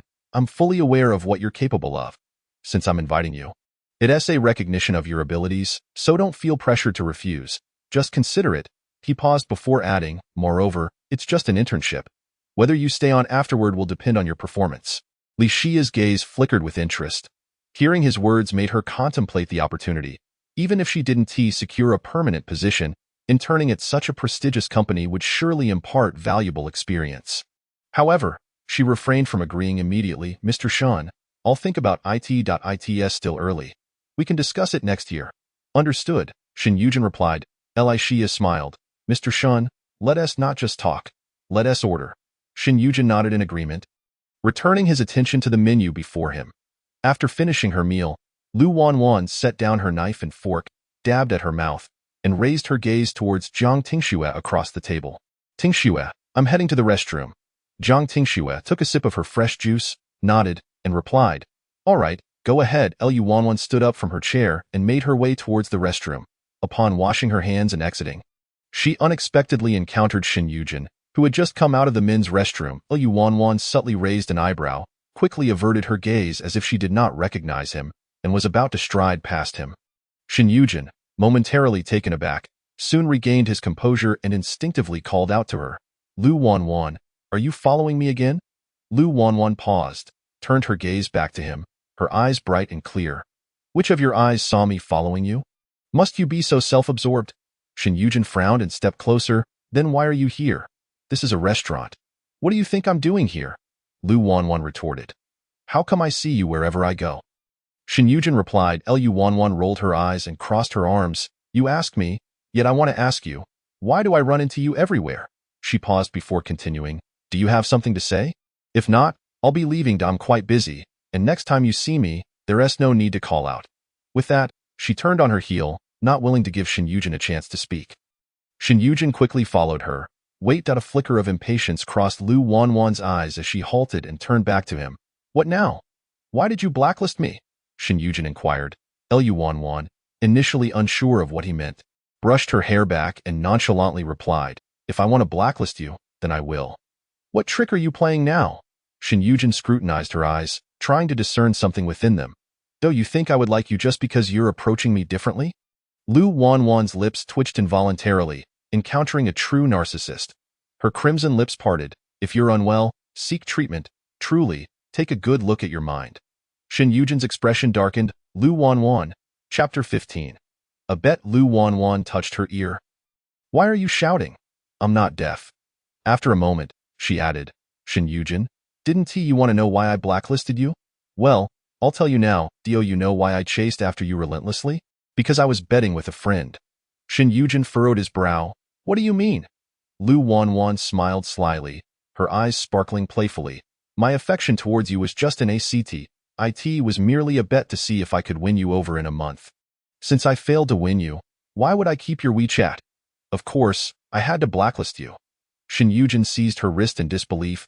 What did you say? Don't touch me. Don't you know that men and women should keep their distance? Lu Wanwan shook off his grip and continued. I want to repeat myself. Whether you hear me clearly is your concern. In any case, we'll go our separate ways from now on. Let us not disturb each other. Besides, didn't you always despise me? Shouldn't you be pleased that I'm no longer bothering you? Shin Yujin was overtaken by anger, never having anticipated that Lu Wanwan pursued him merely because of a bet. It dawned on him that her previous displays of affection and entanglement were all a facade. No wonder her demeanor had shifted dramatically from last night until now. In his lifetime, he had never been toyed with in such a manner. Shin Yujin took a deep breath to calm himself, gritting his teeth. Lu Wanwan, how dare you? Lu Wanwan raised an elegant eyebrow, her tone languid. It's just a bet. What's so daring about it? Besides, you didn't fall for it, did you? For you, there's no loss at all. On the other hand, I wasted my time and lost a car. Clearly, I'm the one at a disadvantage, right? Enough, don't bother me any further. I am leaving. Without waiting for Shin Yujin to respond, Lu Wanwan turned gracefully and departed, her high heels clicking on the floor. Upon returning and sitting down across from her, Jiang Tingxue asked, Wanwan, why were you gone for so long? Lu Wanwan waved her hand dismissively. Don't mention it. I ran into Shin Yujin in the restroom. What a stroke of bad luck. Jiang Tingxue's eyes widened in surprise. You two met in the restroom? What happened next? He asked why I blacklisted him, and I told him everything. In short, we agreed to not interfere with each other anymore, Lu Wanwan succinctly explained. You blacklisted him on WeChat? Jiang Tingxue exclaimed. What else? What is the point of keeping him on my contacts? It's best to cut ties cleanly. True, Jiang Tingxue nodded. Did he agree to your terms? Lu Wanwan took a sip of water to clear her throat. Why should I care whether he agrees or not? This is merely a formal notice to him. What was Shin Yujin's reaction? Jiang Tingxue inquired. Lu Wanwan set down her cup. He seemed rather angry because I told him my feelings were just a bet. Jiang Tingxue paused for a moment, then burst into laughter. Oh my, Wanwan, that is truly a heart-wrenching revelation. Otherwise, he would always think my cold attitude was just a new tactic to attract his attention. Believing I was playing hard to get, Lu Wanwan replied in exasperation. I didn't expect Shin Yujin to be so self-absorbed. Jiang Tingxue remarked. Not just a little self-absorbed. He is a full-blown narcissist. Lu Wanwan paused before asking, have you eaten your fill? Jiang Tingxue nodded. I'm full. Lu Wanwan picked up her bag from the adjacent chair. Then let us go get the car. All right, Jiang Tingxue agreed. Li Xia observed Shin Yujin as he returned, her gaze settling on his face. Mr. Shun, what's wrong? You seem a bit off. Shin Yujin lifted his gaze to her, forcing a smile. I'm fine. Where are you headed? I can give you a ride. No need. I'll head straight to Mukuo, which is nearby. I can walk. Li Xia declined. Shin Yujin recalled that she was working part-time at Mukuo that evening. What time do you start? 8 o'clock. There is still about an hour left, Li Xia replied. Mr. Shan, if you have something to attend to, you can leave. I have no matters to attend to. How about I take you there now? And we can sit for a while? Shin Yujin suggested. Li Xia nodded. All right, I'll just go settle the bill. No need. I've already paid. Let us just go, Shin Yujin said. Li Xia paused, biting her lip. Mr. Shin, we agreed that I would treat you to dinner. Shin Yujin looked at her. I appreciate your gesture, but I don't have the habit of letting women pay. Li Xia shook her head, resolutely insisting, no, I must pay. How much was it? I'll transfer it to you. A hint of helplessness flashed in Shin Yujin's eyes. How about this? You can treat me next time, and you mustn't pay then either. Fine, we'll do that. Shin Yujin stood up, instinctively scanning for Lu Wanwan's figure, and indeed spotted her by the window, preparing to leave. Li Xia noticed him standing still. Mr. Shin? Shin Yujin snapped out of his reverie. Retrieving his gaze and putting his hands in his trousers pockets, Let us go. As they reached the restaurant entrance, they spotted Lu Wanwan and Jiang Tingxue approaching from another direction. Elisha was momentarily taken aback, clearly surprised to see them dining here as well. Realizing this, she glanced at Shen Yujin beside her, who walked straight out without a sideways glance. She quickly followed suit. Elisha contemplated, Mr. Shen, I just saw Miss Lu. She's right behind us. Shen Yujin's expression remained indifferent as he merely replied with a soft Inside the car, Chen Yi turned to greet the two as they entered. Miss Li? Li Xia nodded. Assistant Chen. Chen Yi's gaze shifted to Shen Yujin. Where to, Mr. Shen? To Mukuo, Shen Yujin replied. Understood, Mr. Shen, Chen Yi acknowledged, turning to start the car. Just as he was about to turn the steering wheel, he caught sight of a slender figure, instinctively exclaiming, Mr. Shen, I see Miss Lu. Shen Yujin shot him a glance. If you don't speak, no one will mistake you for a mute. Chen Yi promptly took the hint, closing his mouth and turning the steering wheel to leave. Chapter 16. Indifference towards men. After collecting her car from Mukuo, Lu Wanwan parted ways with Jiang Tingxue and drove home alone. Upon entering the house, Zhang Ma greeted her. Miss, you're back. Lu Wanwan nodded. Zhang Ma, please let me know when Dad returns. I'm heading upstairs to rest, of course. Zhang Ma replied. Miss, let me carry these for you. Lu Wanwan glanced at the bags in her hands. No need, I can manage. After bidding Zhang Ma farewell, she ascended the stairs. Once in her room, Lu Wanwan closed the door and paused by the sofa. She placed the bag and purse she held onto the surface above, and subsequently settled into a position on the opposite side. Removing her shoes and lounging languidly on the sofa, Lu Wanwan extracted her mobile phone from her bag, sent a message to Jiang Tingxue to inform her of her safe arrival home, scrolled through her moments, and then exited WeChat. Returning to the main screen, she tapped on the music note icon, her fingers gliding down the display. Just as she intended to indulge in some videos, she noticed the message bar flashing a crimson 99. Lu Wanwan raised an eyebrow slightly, clicked into the message page, and discovered that many people had begun to follow her, with numerous private messages filling her inbox, some seeking to borrow money, others wishing to befriend her. Being somewhat obsessive-compulsive, she felt uneasy about the red notifications lingering without being addressed. Thus, she scrolled through the messages, clicking on each one to read the private notes. Upon reaching the most recent message, she found it was from the male singer she had encountered the previous night. Sister Wanwan, could we add each other on WeChat? This way, I can notify you as soon as I go live and even sing for you privately. Lu Wanwan first responded with a follow. Then her fingers tapped the screen to reply to his message. You can simply message me here. I will follow you back. Just as Lu Wanwan intended to exit the chat interface, she was taken aback when he replied almost instantaneously. Will you be watching my live stream tonight? Lu Wanwan. What time do you start? Male singer. I begin at 9. Lu Wanwan. I'll be there. Male singer. All right, I'll be waiting for you. Sister Wanwan. Cute.jpg. Glancing at his response, Lu Wanwan exited the chat window and returned to the main screen to watch videos. At the Mushi Club. Shen Yujin observed the man entering through the door. Zhang Huaizhou had arrived. Zhang Huaizhou acknowledged with a hum and walked over to sit on the sofa, crossing his legs. Why are you alone? Didn't you invite anyone else? Shen Yujin swirled the ice cubes in his glass. No, I only called for you. Zhang Huaizhou leaned back lazily against the sofa, waiting for your future girlfriend to finish work. Shen Yujin paused slightly at the words, then shook his head. I brought her here for work. If you hadn't come, I would have been ready to leave. He set down his glass, reaching for the bottle of wine and an empty glass. Care for a drink? No, I drove here, Zhang Huaizhou replied, his gaze landing on Shen Yujin's face. What's wrong? Are you feeling down? Shen Yujin's hand hesitated over the bottle, memories of Lu Wanwan's words from the restaurant flashing through his mind. After a few moments of silence, he slowly said, It turns out that Lu Wanwan's pursuit was never out of affection for me. It was merely a bet with someone else to see if she could win me over within a month. Zhang Huaizhou raised an eyebrow slightly. Did she say that to you directly? Shen Yujin took a sip from his glass. Yes. What was the wager? Zhang Huaizhou inquired. A car, Shen Yujin replied. Are you angry? Zhang Huaizhou pressed further. Shen Yujin's expression shifted, gripping the glass tightly as he denied. How could I be angry? What is there to be angry about with a woman like her? I simply didn't expect her to be so audacious as to use me for a bet. Zhang Huaizhou smirked, his demeanor relaxed. She is quite bold indeed. She even deleted me from WeChat, Shen Yujin added. Isn't that good? You never liked her anyway, and it shows she doesn't care for you either. Jiang Huizhou mused. Shen Yujin's eyelids twitched. I don't like her, nor do I care if she likes me. It's simply unacceptable for her to delete me. Jiang Huizhou lit a cigarette.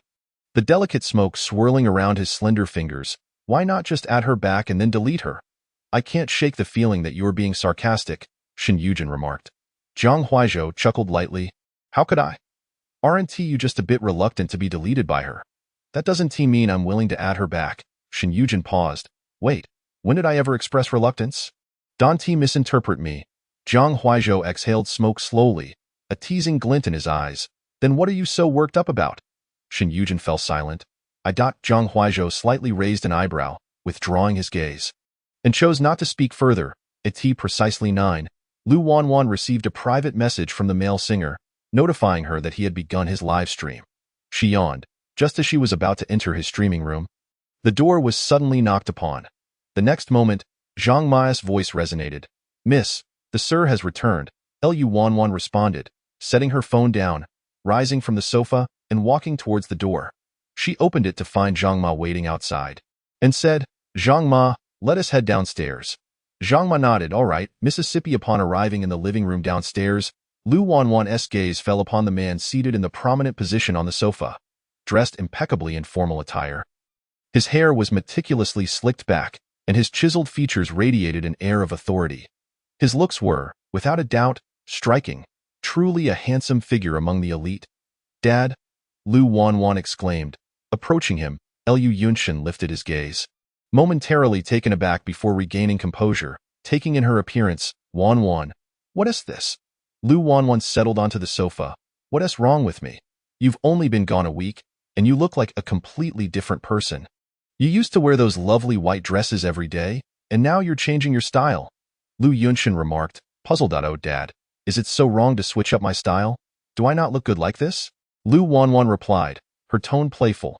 The warmth and affection in Lu Yunshin's eyes were evident. Of course not. My darling is beautiful no matter what she wears. He paused, then added, by the way, Lu Mo mentioned that you fell into the water yesterday? Lu Wanwan nodded. Yes, it was purely accidental. Please don't blame Uncle Mo and the others. And one more thing, Lu Mo said you've come to your senses and no longer like Shen Yujin? Lu Yunshin inquired. Chapter 17. 5 Carnivals. Lu Wanwan reached for a banana from the fruit plate on the coffee table, leisurely peeling it. Yes, I realized it after waking up, so Dad, let us not discuss him anymore. All right, as long as you've made peace with it. I'll find you another good man, Lu Yunshin said with relief. Lu Wanwan raised her hand. Wait, Dad, hold on. I'm not in the mood for dating right now. So you don't need to introduce anyone to me. You're not that young anymore. It's time to date. If all goes well, you could even get married, Lu Yunshin remarked. Lu Wanwan took a bite of her banana. No, I'm only 23. Why would I be getting married? I'm still quite young. Besides, I have no interest in men at the moment. Lu Yunshin furrowed his brow slightly, his gaze scrutinizing her. This realization of yours, isn't it because you've become disillusioned with love? Is it? Lu Wanwan's lips twitched. How could that be? Then why the sudden disinterest in men? Or have you developed a liking for women? Lu Yunshin asked. Lu Wanwan nearly choked on her banana. Dad, your imagination is quite wild. No matter what, I could never like women. Rest assured, my sexual orientation is perfectly normal. I just don't wish to date at the moment, but I will in the future. She paused before adding, but why are you suddenly pushing me towards marriage? Lu Yunshin sipped from his teacup. Well, someone has to take over the family business eventually, and it's best to find a son-in-law to start training him early. Lu Wanwan was taken aback, incredulous. What are you saying, Dad? Are you out of your mind? You're planning to hand over the family business to an outsider? A hint of helplessness crossed Lu Yunshin's eyes. As he recognized that his daughter was not cut out for such responsibilities, you know very well that it's not suitable for a girl like you to take on such a burden. Have you forgotten what our family truly does? Isn't it just the underworld? Why can't I inherit it? You can't trust it to an outsider. What if he turns greedy and swallows up all your hard work? Lu Wanwan argued. You needn't worry. I will carefully select a good husband for you, Lu Yunshin assured. I have a good eye for people. Lu Wanwan shook her head, speaking earnestly. It's not about being right or wrong. Human hearts are the hardest to read. Who knows when they might change? So it's far safer to let me inherit it, Lu Yunshin bluntly stated. It's not that I underestimate you. But can your mind really manage so many subordinates? Lu Wanwan understood that he still viewed her as the original Lu Wanwan. Just let me try and see. Right now, I have no intention of dating. So you can put the son-in-law search on hold for now. Liu Yunshin had always been accommodating to his precious daughter. Since she had voiced her wishes, he allowed her to give it a shot. All right, go ahead and give it a try. Let Lu Amo take you along. Okay, Dad, let us agree on this. You mustn't go back on your word, Lu Wanwan said enthusiastically. Rest assured, how could I possibly renege on such a trivial matter? Lu Yunshin replied. Now, it's getting late. You should go upstairs and rest.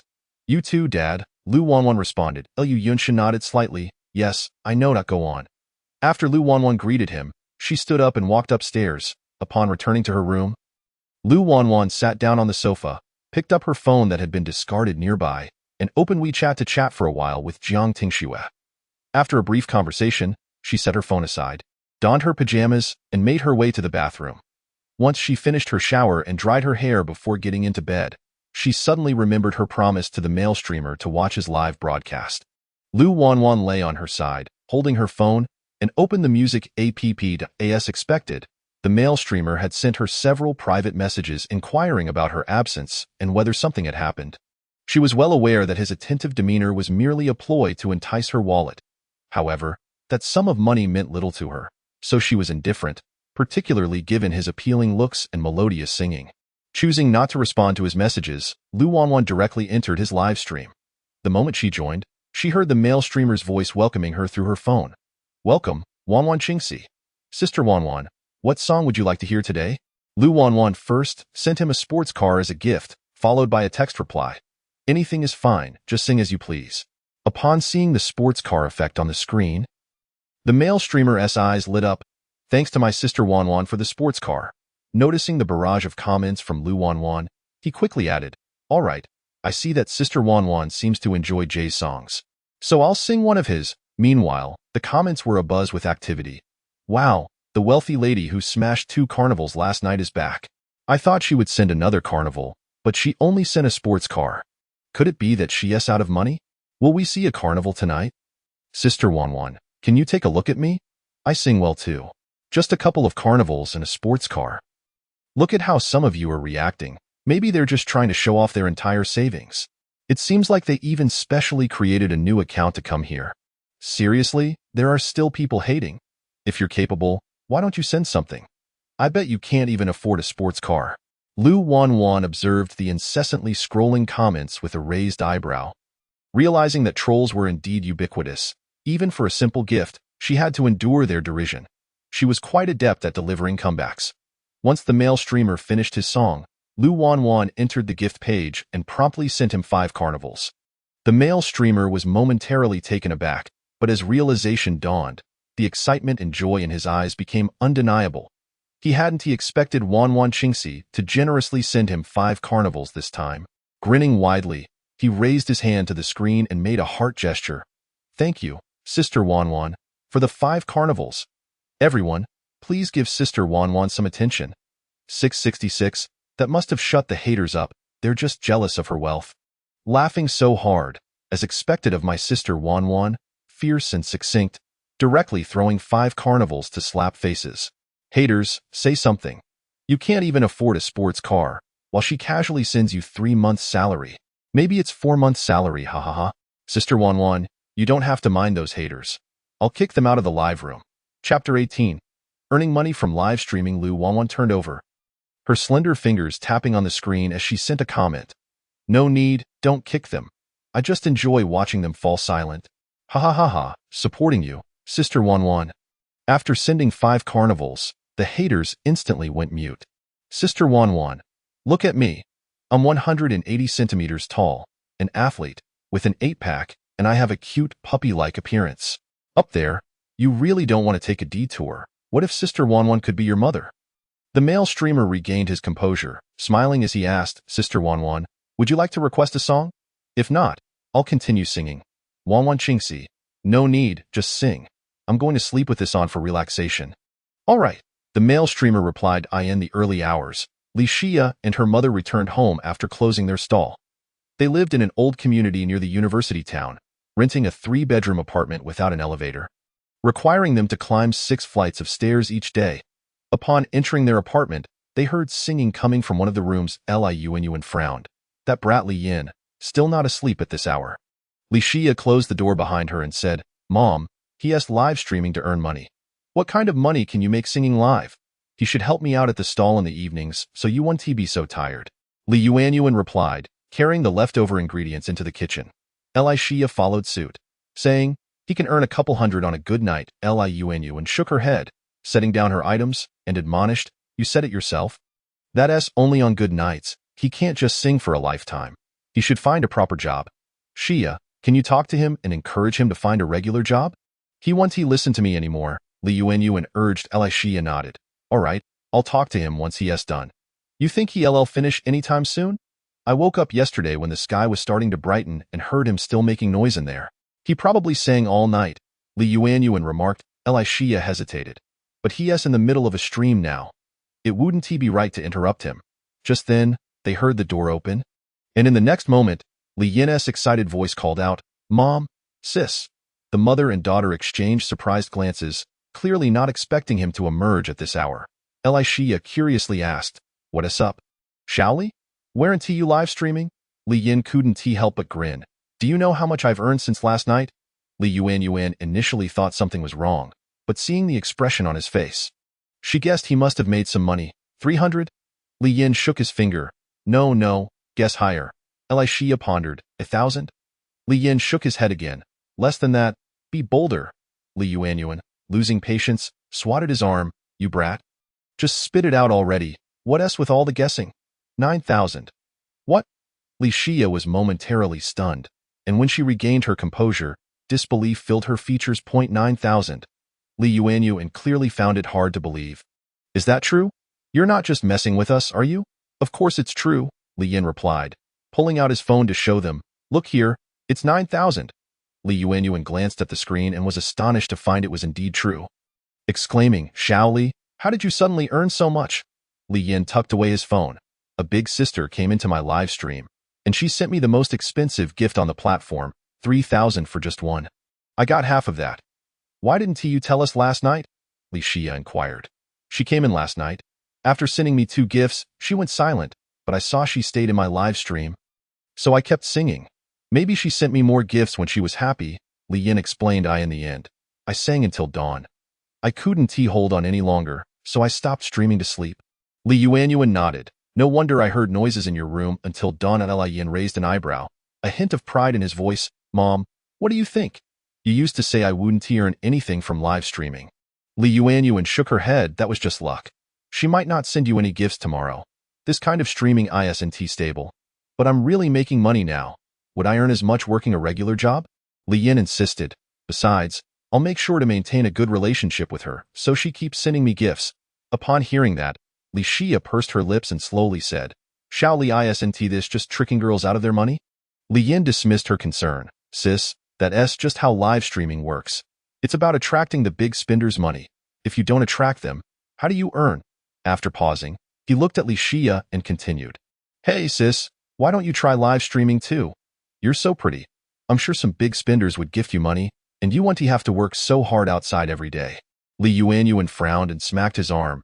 You want to do this kind of indecent work, and you want your sister to join you? What are you thinking? Isn't it just easier to earn money like this than to struggle? Li Yin argued. Shaoli, that's not for me. I'll pass, Li Xia rejected. Exactly, Li Yuanyuan waved her hand, directing Li Yin. Go back to your room and get some rest. All right, Li Yin shrugged, hands in his pockets as he turned and left the kitchen. He returned to his room, closed the door behind him, and flopped onto his bed. Li Yin took out her phone from her pocket and withdrew 9,000 yuan from her earnings to her linked bank card. Subsequently, she returned to the message page, her fingers tapping on the screen as she sent a private message to Lu Wanwan. Sister Wanwan, I just finished the broadcast. You must have fallen asleep too. Good night. Li Yin exited the chat interface and clicked into Lu Wanwan's homepage, her gaze landing on the displayed IP address. She pondered what she would do if one day she were to meet her offline, especially since they lived in the same city. She was unsure of Lu Wanwan's age. What if she turned out to be a wealthy woman in her 40s or 50s who could be her mother? However, judging by her profile picture and ID name, She didn't seem like a middle-aged woman, but rather appeared youthful. Yin raked her fingers through her hair and turned over to lie flat on her bed, deciding it was better not to dwell on it. Perhaps Lu Wanwan wasn't even interested in meeting her privately. Chapter 19. Going to work the next day, Lu Wanwan was awakened by the sound of her alarm clock. After refreshing herself and getting ready, she grabbed her bag and headed downstairs. Upon entering the dining room, her gaze fell upon Lu Yunshin, who was seated at the main table enjoying breakfast. She greeted him. "Dad, good morning." Lu Yunshin looked up at her. "Good morning. I thought you wouldn't be able to wake up this early." Lu Wanwan pulled out a chair and sat down. "How could I? I was serious about what I said yesterday." She picked up a glass filled with milk and took a sip, continuing, "Besides, my routine has become quite regular now. I sleep early and rise early." Lu Yunshin chuckled. "That's great. It was about time you started doing that. I had advised you to cut down on staying up late, but you never listened." Lu Wanwan set down her glass. "Oh, Dad, please don't keep bringing up the past. The current me is completely different from before." Lu Yunshin nodded. "You do seem a bit different." Lu Wanwan picked up the chopsticks beside her. "Before, I only thought about having fun. Now that I'm serious, I can assure you that it will leave you astounded." "Really?" Lu Yunshin seemed skeptical, thinking she was merely caught up in a fleeting whim that she wouldn't maintain for long. "Absolutely. Just wait and see," Lu Wanwan declared as she began to eat her breakfast earnestly. After finishing their meal, the father-daughter duo prepared to head out. Lumo and Lu Dong had been waiting in the car for a while, as they usually personally picked up and dropped off Lu Yunshin. Upon noticing the father and daughter exiting the villa, Lu Dong was momentarily taken aback but quickly recovered, opening the car door and ushering them into the vehicle. "Master Shun, Mississippi." "Good morning, Uncle Dong." Lu Wanwan greeted him with a smile before bending down to enter the car. Once both were seated, Lu Dong closed the door and returned to the driver's seat. He fastened his seatbelt and glanced at the young lady in the back seat through the rearview mirror. Inquiring, "Miss, where are we headed so early?" Lu Wanwan raised her eyes to him. "I'm going to the company with you." Lumo, sitting in the front passenger seat, turned around in surprise. "Miss, are you accompanying Master Shun to work?" Lu Wanwan tilted her head, her features bright. "No, I'm going to work too. Starting today, I want to learn how to handle company affairs. Didn't my dad tell you?" Lumo looked at Lu Yunshin, who shook his head. No. Lu Dong was equally astonished. "Master Shun, is what the young lady says true?" "Yes." Lu Yunshin nodded slightly, his gaze shifting to Lu Mo. "From now on, you will take Wanwan under your wing and teach her how to manage those tasks." Lu Mo assumed Lu Wanwan was merely looking for something to occupy her time. "Understood, Master Shun." Lu Wanwan, sensing his skepticism, reminded him, "Uncle Mo, I'm not just playing house here. You must teach me seriously. I will inherit my dad's position in the future." Lu Mo was momentarily stunned, realizing that not long ago, Master Shun had mentioned finding a reliable son-in-law to take over his position. Why was he now considering passing it on to his daughter? It wasn't that the position had to be filled by a man. It was just that he had watched her grow up and was acutely aware of her capabilities, which made him doubt she could bear such a significant responsibility. Thus, in the case of the Lu family, the position would eventually have to be passed on to the future partner of the young lady. Lumo composed himself. "Master Shun, this..." Lu Yunshin raised his gaze to him. His chin slightly lifted and replied slowly, "Let's allow Wanwan to give it a try first. If she can't manage, we can discuss it further." Lumo nodded. "All right, I understand." 20 minutes later, the black Maybach came to a gradual stop in front of the Lu family's company building. Lu Wanwan opened the car door and stepped out, gazing up at the towering building before her, which belonged to her family. However, the company was not as simple as it appeared. It engaged in both legitimate and illicit businesses. Lu Wanwan retracted her gaze and walked alongside Lu Yunshin into the building. The moment they entered, two elegantly dressed receptionists stood up, placing their hands in front of them and bowing respectfully. "Good morning, Mr. Lu." Lu Wanwan noticed the curious glances directed at her, likely speculating about her identity. The original owner had never been involved in the family business, only indulging in leisure, so it was perfectly normal for them not to recognize her. Once in the elevator, Lu Dong pressed the button for the top floor. Suddenly, Lu Wanwan recalled something and turned to Lu Yunshin, asking, "Hey, Dad, do I have an office?" "Don't worry, miss, I've already instructed them. Your office should be ready." Lu Mo replied. Lu Wanwan looked at him, nodding. "Is my office also on the top floor?" "Yes, miss," Lu Mo confirmed. When they exited the elevator, the group arrived at the top floor, which lacked a staff area. containing only Lu Yunshin's office, a large conference room, and a couple of unused rooms. The latter were only utilized during meetings. The remainder consisted of a tea room and restrooms. Lu Wanwan entered Lu Yunshin's spacious office and took a brief tour before stopping at the desk. Placing her bag atop it and plopping down into the leather executive chair, she patted the armrest of the chair, exclaiming, "Dad, your office is truly impressive. So large and spacious, and this chair is incredibly comfortable." Noticing his seat was occupied, Lu Yunshin naturally moved to the sofa, saying, "You can have that. I'll head to the office that was prepared for you." "Don't," Lu Wanwan protested, spinning in the chair, then looking back at Lu Imo. "Uncle Imo, make sure to get me a chair just like my dad's. As for the rest, I'll see what else I need when I go to my office later." "Understood, miss," Lu Imo replied. Lu Wanwan nodded. Shifting her gaze to a picture frame on the desk, which contained a photograph of the original owner and Lu Yunzhen. In the picture, the original owner wore a white princess dress and a small crown. Her expression seemingly proud, appearing to be around 10 years old. Lu Yunshin, in comparison, had not changed much. Lu Wanwan stood up, took her bag, and walked over to the sofa, sitting down beside Lu Yunshin.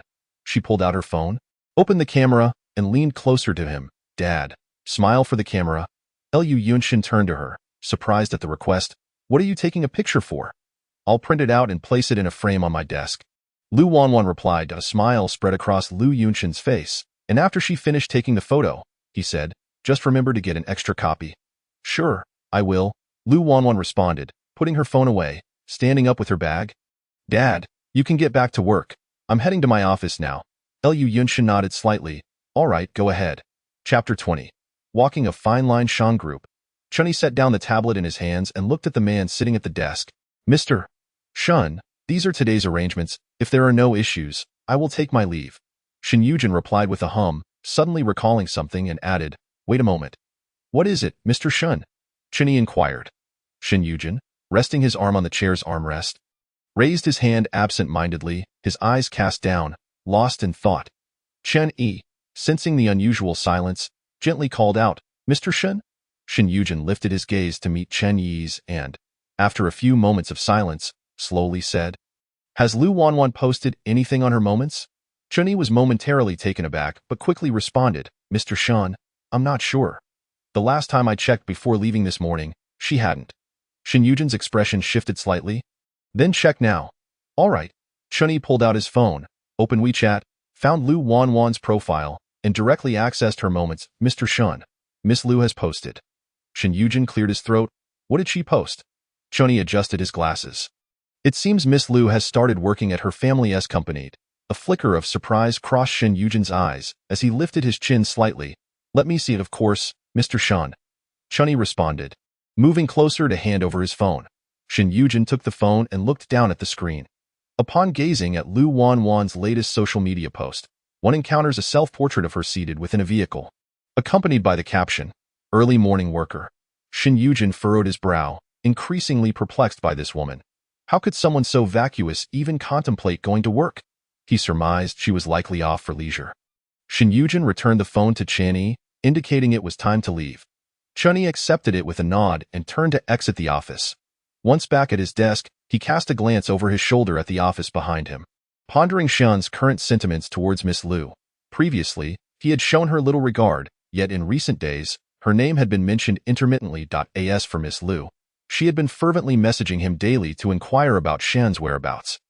But recently, there had been an unsettling silence, even leading her to block Shun on WeChat. Clearly, something had transpired between them that eluded his understanding. Why did it evoke the impression of a young couple embroiled in a quarrel? Yet, what of Miss Li's situation?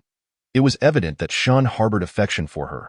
Was he truly attempting to navigate between two boats, vacillating between Miss Li and Miss Lu? Chen Yi scratched his head, dismissing the notion that Shun could be that sort of person. After a moment's contemplation, he opened WeChat, navigated to the chat with Lu Wanwan, and typed a message. "Miss Lu, why have you blocked President Shun on WeChat?" Within a minute, a reply materialized. "What is it to you? Did he send you to ask?"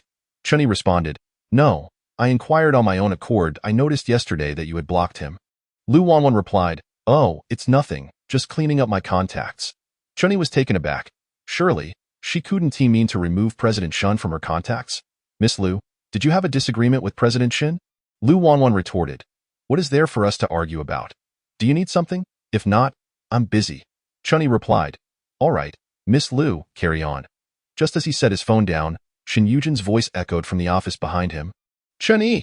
He promptly rose from his chair and opened the door to enter. President Shin, what is it? Shin Yujin lifted his gaze towards him, instructing, call over to Lu to see if he has time today. IVE noticed a discrepancy in our contract regarding the recent collaboration, and I intend to address it personally. Chunyi nodded affirmatively. Understood, President Shun. I'll make the call right away. Shin Yujin acknowledged with a grunt.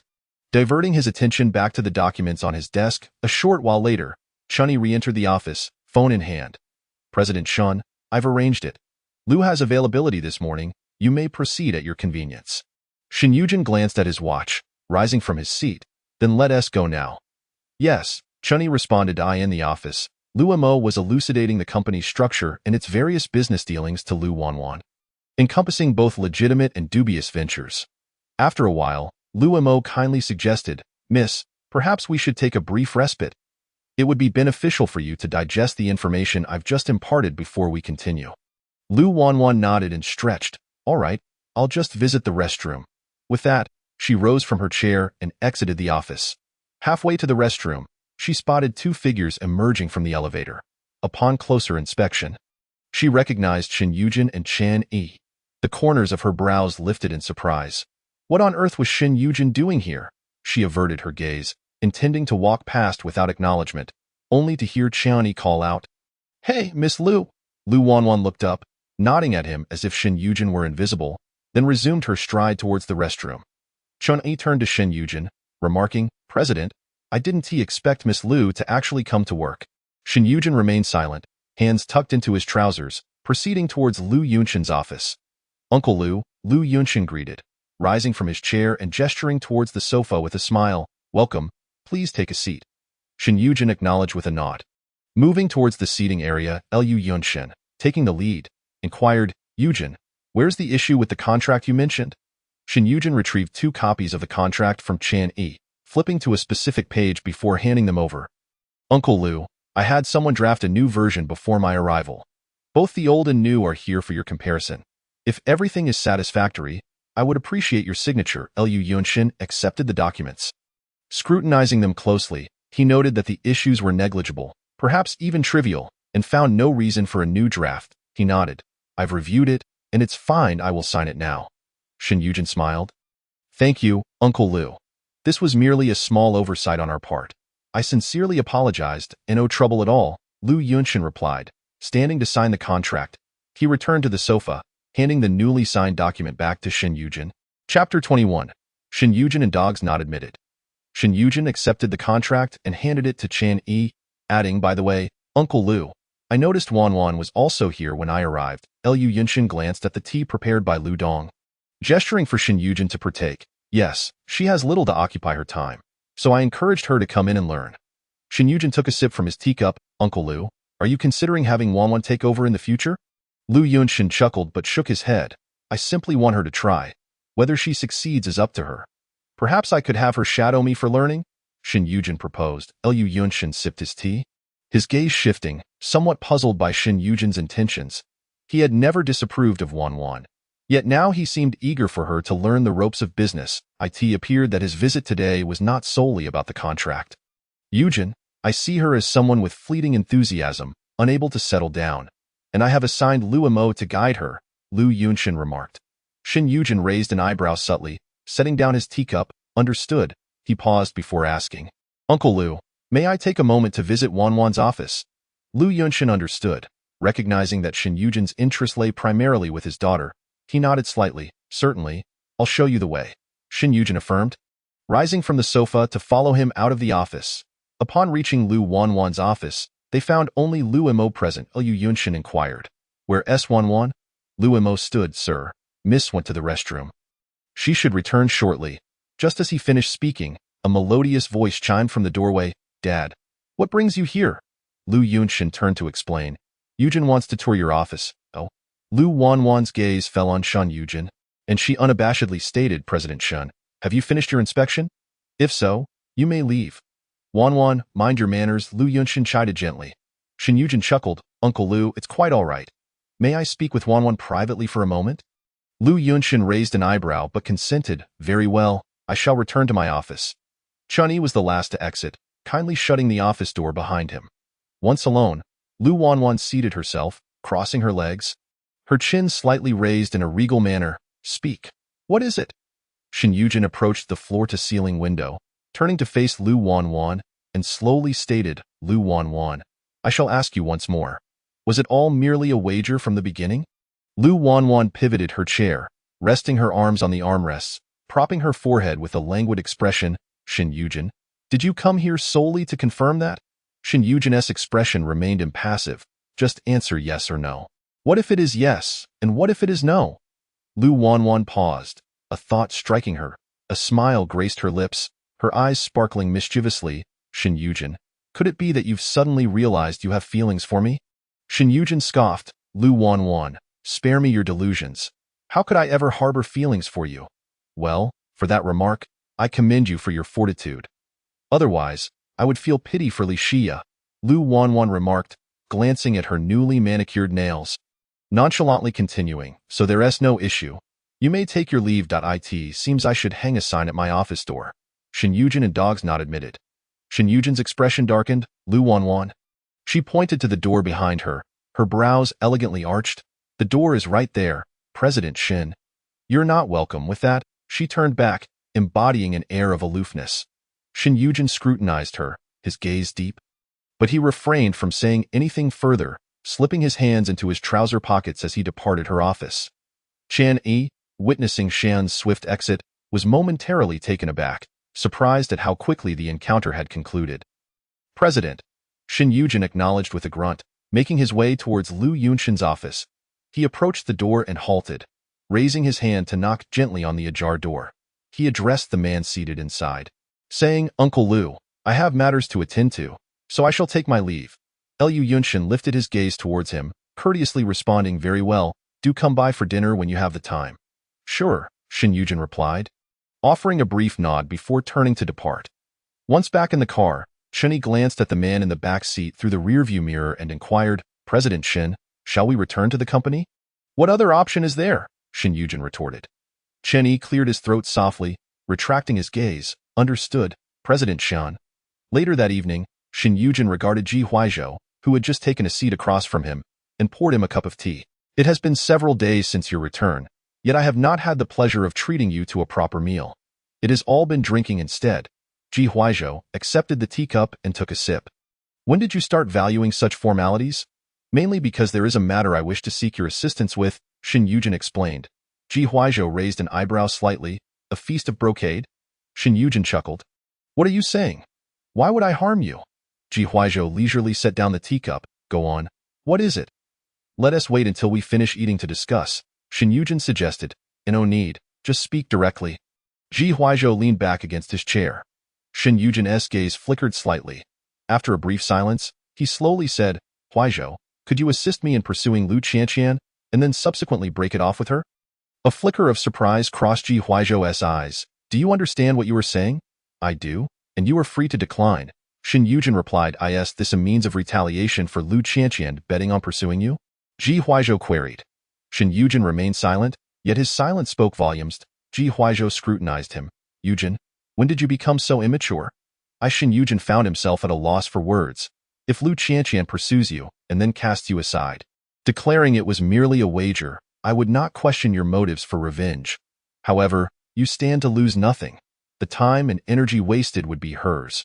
What are you truly contemplating? Shin Yujin's expression shifted. Realizing he had acted impulsively, he pressed a hand against his forehead, his face filled with regret. I apologize, Huaizhou. This is entirely my fault. I was so incensed by that woman, Lu Qianqian, that I concocted this absurd notion. You ought to calm down, Ji Huaizhou advised. That I understand. Shin Yujin acquiesced. He managed a smile to lighten the atmosphere and continued, Huaizhou, let us not dwell on this. Consider it a thought I never uttered, and I shall drink a cup for my indiscretion later.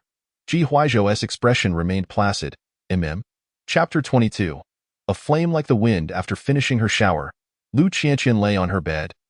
Having chatted with Jiang Tingxue briefly over a voice call, before opening the music app upon accessing her messages, she discovered, as expected, that the male streamer had sent her several private messages. The latest one read, "Sister Chanqian, will you be watching my live stream tonight?" She tapped out a reply, sure that as soon as she sent the message. He replied almost instantly, "Flame like the wind. Sister Chanqian, why don't we add each other on WeChat? It would be much more convenient for us to keep in touch, as I noticed you seem to be unavailable during the day." Lu Chanqian pondered for a moment before sending her WeChat ID. "Flame like the wind. Sister Chanqian, I've added you. Please accept my request." After she accepted, he immediately sent her a message. "Flame like the wind. Sister Chanqian, do you have any songs in mind for today?" Chanqian replied, "Just sing whatever you like. Flame like the wind. Then should I sing a Jay Cho song?" Chanqian responded, "That's fine. Flame like the wind. Sister Chanqian, I'm also a fan of Jay." "Oh," she replied. "Flame like the wind. Sister Chanqian, do you go to sleep before midnight every day?" "Yes," she confirmed. "Flame like the wind. It's time. I'm going live now. Remember to join. Go ahead. I'll be there shortly," she assured him. "Flame like the wind. Great. Cute. JPG." Lu Chanqian chose not to respond further and was about to exit WeChat when she noticed another friend request. Upon examining the application list, she was surprised to find it was from Shen Yujin. The note read, "Lu Chanqian, I advise you to accept." Unable to suppress a roll of her eyes, she didn't think twice before clicking reject, promptly exiting WeChat and opening the music app to watch the live stream. On the other side, Li Yin noticed Lu Chanqian had not replied to his messages. He immediately clicked on her profile and entered her moments. Upon enlarging a selfie she posted, he was momentarily stunned. Then, as realization dawned, his brows furrowed in disbelief. He never expected his Chanqian sister to be this beautiful. What extraordinary luck had he stumbled upon to encounter such a wealthy and stunning girl? Li Yin chuckled foolishly, placing his phone down and turning his gaze to the computer screen, his right hand maneuvering the mouse as he began his live stream for the night. After finishing his broadcast, he first transferred the several thousand yuan he earned that evening to his bank account. Then, standing up, he grabbed his phone and exited the room. As he stepped into the living room, he noticed light seeping through the gap beneath the door to Li Xia's room. Indicating she was still awake, he promptly walked over and called out, "Sister." Hearing his voice, Li Xia opened her door and stepped out, inquiring, "What is up? You finished your stream early today?" "I plan to finish around this time from now on." Li Yin paused before adding, "Sister, did you know the sister who sent me gifts during my stream is exceptionally beautiful?" "How do you know? Did she send you a photo?" Li Xia asked. "No, I added her on WeChat and looked at her moments," he explained, pulling out his phone to enlarge Lu Chanqian's photo, then turning the screen toward her with a smile. "Sister, look, she's stunning. Like a superstar." Li Xia's gaze fell on the photo. Initially stunned, then as she processed it, disbelief filled her features as she blurted, "Lu Chanqian?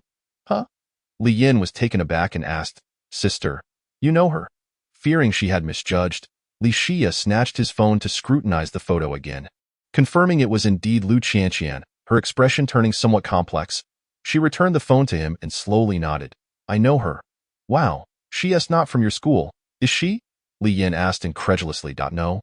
Li Xia bit her lip, then added, "Xiao Yin, you should avoid provoking her." Li Yin frowned, glancing again at the photo on his phone. "Sister, what do you mean by that? Why shouldn't I provoke her? Miss Lu is not someone we can afford to offend. If she learns that you are my brother, she likely won't continue sending you gifts," Li Xia warned. Surprise flickered in Li Yin's eyes. "Sister, does she hold a grudge against you?" "Miss Lu has feelings for Mr. Shen, but it seems that because Mr. Shen has assisted me several times, Miss Lu harbors animosity towards me. Previously, whenever we crossed paths, she and her friends would seek to trouble me." Li Xia elaborated slowly. Li Yin was well aware of the Mr. Shen she referred to and felt a surge of anger. "What? Such a thing happened, sister. Why didn't you tell me you were being bullied?" "Xiao Yin, please don't act impulsively and confront her. A person of her status is not someone we can provoke, and besides, I'm fine. Mr. Shen has always come to my rescue." Li Xia grasped his hand. "I never anticipated she would watch your stream and even send you gifts." Li Yin calmed down, pondering. "Sister, as long as I keep our relationship a secret from her, it should be fine. Since she bullied you before, I'll just take advantage of her generosity. That's not advisable. Perhaps you should switch to a different account for streaming," Li Xia suggested. "No way. Li Yin shook his head. I've worked hard to build up this account. I can't possibly start anew. After a moment, he continued, Oh, don't worry, sister. Nothing will happen. We only have interactions online. She won't be able to find me in real life. Besides, those gifts were given willingly. I didn't coerce her into anything, right? But all right, enough with the buts, sister. Li Yin interrupted her. It's getting late. You should head back to your room and rest. I'll do the same. After seeing Li Xia back to her room and closing the door behind her, he returned to his own room. Leaning against the headboard, he stared at the chat interface with Lu Qianqian, the latest message lingering from when he had finished streaming, Good night. Reflecting on what Li Xia had just told him, he felt a lingering frustration. Even wealthy individuals shouldn't be allowed to bully others so casually. Li Yin's eyes narrowed slightly, and a bold idea began to take form in his mind. Chapter 23. My phone is mine. The next day, upon waking, Lu Qianqian instinctively reached for her phone to check WeChat. She had just prepared to respond to a message when she noticed a red in her contacts below. Who had added her? Lu Wanyuan clicked in, and upon seeing who had requested to be her friend, she couldn't help but feel her eyelid twitch. Wasn't Shen Yujin a bit unhinged, always trying to add her? Lu Wanyuan chose to ignore it, returning to the chat list to reply to the messages. After finishing her responses, she got up, tossed aside the covers, and descended from her bed to brush her teeth and wash her face. Once she was ready, Lu Wanyuan grabbed her bag and headed downstairs. She entered the dining room, placed her bag aside, pulled out a chair, and looked up at Lu Yunshin, who was in the midst of his meal. Dad, I won't be leaving with you today. I'll drive myself. What's up? Going out for some fun tonight? Lu Yunshin inquired. Lu Wanyuan nodded, picking up the chopsticks beside her. Yeah, Su Shui invited me out for dinner tonight. All right, I understand, Lu Yunshin replied. After finishing breakfast, Lu Wanyuan drove directly to the office. Although she had departed at the same time as Lu Yunshin, she drove faster and arrived first. Spotting a parking space available downstairs, she opted not to head to the underground garage. Lu Wanyuan locked her car, tucked the keys into her bag, and walked in her stilettos toward the entrance of her building. Just as she was about to head straight to the elevator, she heard a synchronized greeting from the front desk.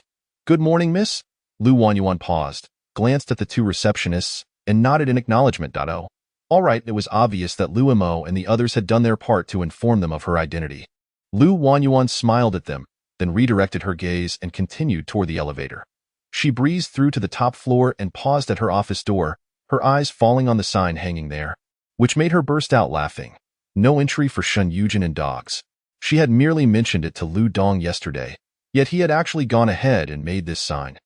It was clear that Lu Dong shared her disdain for Shen Yujin. Regaining her composure, Lu Wanyuan pushed open the office door and stepped inside. At a glance, she noticed that the entire decor had been changed, exactly as she had suggested yesterday. What remarkable efficiency! Lu Wanyuan nodded in satisfaction and settled into her comfortable leather executive chair. She leisurely pulled out her phone from her bag, turned her chair to face the floor-to-ceiling window, snapped a photo, and posted it on her social media.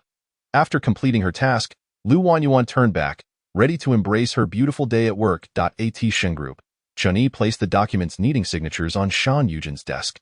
Just as he was about to turn to leave, Shen Yujin called him back. Wait. Chun-Yi paused. Director Shen, what is up? Did Lu Wanyuan post anything on social media today? Shen Yujin inquired. Director Shen, I haven't had time to check yet. I don't know, Chun-Yi replied. Shen Yujin extended his hand. Phone. Chun-Yi promptly pulled out his phone and handed it over. Director Shen, the password is 0329. Shen Yujin acknowledged with a hum. Unlocked the phone, opened WeChat, and found Lu Wanyuan's profile, entering the chat interface. Just as he was about to access her moments, he noticed the chat history between Chen Yi and her. Chen Yi suddenly realized something. His expression shifting. Director Shen, maybe I should open it for you. Shen Yujin glanced at him. No need. I've seen enough. You seem quite concerned about my affairs, Chen Yi. Shen Yujin casually scrolled through their chat history, then clicked into Lu Wanyuan's moments. Sure enough, she had posted today as well. However, it was surprisingly not a selfie. Just as Shen Yujin was about to return the phone to Chen Yi, a thought struck him. He retracted his outstretched hand. This phone is mine from now on. Buy a new one and change your WeChat. Ah? Chen Yi was bewildered. Why this? Just let your acquaintances add your new WeChat, Shen Yujin replied. Rest assured, I'll reimburse you for the new phone, and this month, you'll receive double your salary. Chun Yi's face lit up with joy at the mention of double salary, and he quickly nodded. All right, Director Shun. Shin Yujin responded with a nod. Good. Now you may leave. Chun Yi hesitated, pointing at the phone in Shin Yujin's hand. Director Shin. If you don't return my phone, how am I supposed to buy a new one and send them my new WeChat? Shin Yujin handed him the phone. Go buy it now, and once you have everything set up, bring it back to me. Chun Yi accepted the phone with a nod, then turned and exited the office. After lunch, Lu Wanyuan lay on the sofa, browsing videos. Just a few seconds in, her phone chimed, and a WeChat window popped up. She focused her gaze and saw it was a message from Shun Yujin's assistant. Chun Yi. She tapped the window, and the phone screen switched to the WeChat chat interface. Chun Yi, Miss Lu, what's going on between you and Director Shin? You used to ask me about his whereabouts every day. Lu Wanyuan raised an eyebrow, her fair fingers tapping the phone screen as she replied. Assistant Shin, does your Director Shin know how nosy you are? Chun Yi. He doesn't, Miss Lu. Please don't tell Director Shun. Lu Wanyuan, don't worry. I'm not in the habit of being a snitch, especially since I've blocked your Director Shun. Chun Yi. Miss Lu? Do you still like Director Shin? Lu Wanyuan. No. Chun Yi. Why not? You liked him before. Otherwise, you wouldn't have been inquiring about his every move. Looking at Chun Yi's messages, Lu Wanyuan felt something was off about him today, but couldn't he pinpoint what it was. You're not gathering intel for your Director Shun, are you? Chun Yi. Miss Lu, how could that be? If Director Shin knew I was snooping into his affairs, he'd definitely dock my pay. How could he let me investigate your relationship with him? Lu Wanyuan considered this. Disliking someone is just that. There's no need for further reasons. Chun Yi. All right then. Lu Wanyuan, focus on your work and stop being so nosy about your boss. Be careful not to get caught and have your pay docked. Take it easy. JPG, Chun Yi. That won't happen, Miss Lu. Director Shin usually doesn't come out. He just calls me in directly. Lu Wanyuan didn't reply to his message anymore. Exiting WeChat to continue watching videos. Chapter 24, Ji Huaizhou. My name. At the end of the afternoon, Lu Wanyuan left work promptly, not lingering for even a second longer. She exited the building, got into her car, and drove towards the restaurant where she had arranged to meet. However, midway, her car unexpectedly broke down and refused to move. Realizing something was wrong, Lu Wanyuan quickly pulled over. She opened the door and circled her vehicle. Finding no apparent issue, Lu Wanyuan rubbed her forehead and took out her phone to call Lu Dong.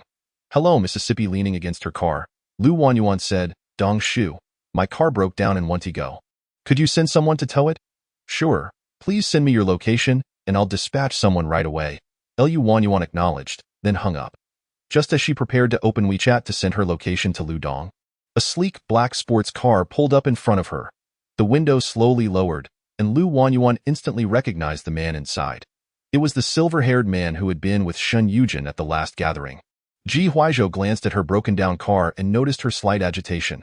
Car trouble? Lu Wanyuan stood up straight and nodded. Yes. Have you called for a tow? Ji Huaizhou asked. That I have. Where to? I can give you a ride. Lu Wanyuan hesitated, pointing at him and then at herself. It seems we don't really know each other, do we? Ji Huaizhou raised an eyebrow slightly, his deep-set eyes holding a hint of mischief. Well, now we do. Miss Lu Wanyuan guessed that Shin Yujin must have spoken ill of her in front of him, and she had no desire to associate with anyone connected to Shan Yujin. She promptly refused. No need. I can't take a taxi. Ji Huaizhou chuckled. Why are you so wary of me? Lu Wanyuan raised her fair chin slightly. Didn't your family teach you not to get into strangers' cars? Are you afraid I'll sell you off or assault you?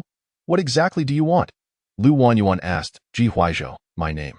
The man stated, and before she could respond, he started the car and sped away. Lu Wanyuan smoothed her hair, which had been ruffled by the wind, turned, and glanced at the car that had driven off into the distance, muttering to herself, what a weirdo. Upon entering the restaurant, Lu Wanyuan was about to message Jiang Tingxue to ask where she was when she heard her voice. Wanyuan, over here. Lu Wanyuan looked up in the direction of the sound and saw Jiang Tingxue waving at her. She walked over, pulled out a chair, and sat down across from her. How long have you been waiting? Not long.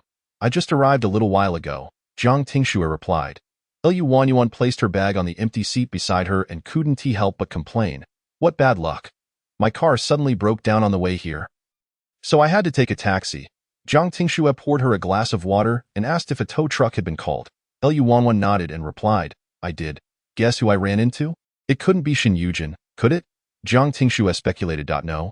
It's the person who came in with him last time at twilight, Lu Wanwan said. Upon hearing this, Jiang Tingxue immediately recalled, oh, that handsome guy. And then, Lu Wanwan took a sip from her glass, saying, he asked where I was going and offered to give me a ride, but I declined. Is it because he is Shin Yujin's friend? Jiang Tingxue inquired. Yes, Lu Wanwan confirmed that I suspect Shin Yujin has said some unflattering things about me in front of him. In that case, he probably wouldn't insist on giving you a ride, Jiang Tingxue remarked. Lu Wanwan set down her glass and shrugged. Who knows what his intentions are? What if he takes me to some desolate place? Jiang Tingxue nodded in agreement. True enough. Let's not dwell on this. Let's order some food. I'm starving, Lu Wanwan suggested. Jiang Tingxue smiled. All right. After finishing their meal and exiting the restaurant, they were about to head to their next destination when they noticed a crowd gathered nearby. Seemingly witnessing an incident, Lu Wanwan cast a casual glance, initially uninterested in joining the fray. Just as she was about to walk towards the parked car with Jiang Tingxue, she overheard voices from the crowd. How could a grown man hit a woman? Stop it. Exactly. Can't you discuss it civilly? I can hit my own woman. What concern is it of yours? Get lost. Lu Wanwan halted in her tracks and immediately turned towards the commotion. Jiang Tingxue was momentarily taken aback but quickly followed suit, calling out, Hey, Wanwan! Lu Wanwan pushed through the crowd and saw a burly man, covered in tattoos and exuding an intimidating presence, mercilessly beating a woman on the ground. The woman curled up, groaning, her hair disheveled, face streaked with tears and bruises, and her body marred with injuries. Despite the throngs of onlookers, none dared to intervene. They either watched in morbid fascination or recorded the scene on their phones. Unable to bear it any longer, Lu Wanwan rushed forward, disregarding the rightness or wrongness of the situation, declaring, hitting a woman is never acceptable. She kicked the man's leg just as he was about to strike the woman again.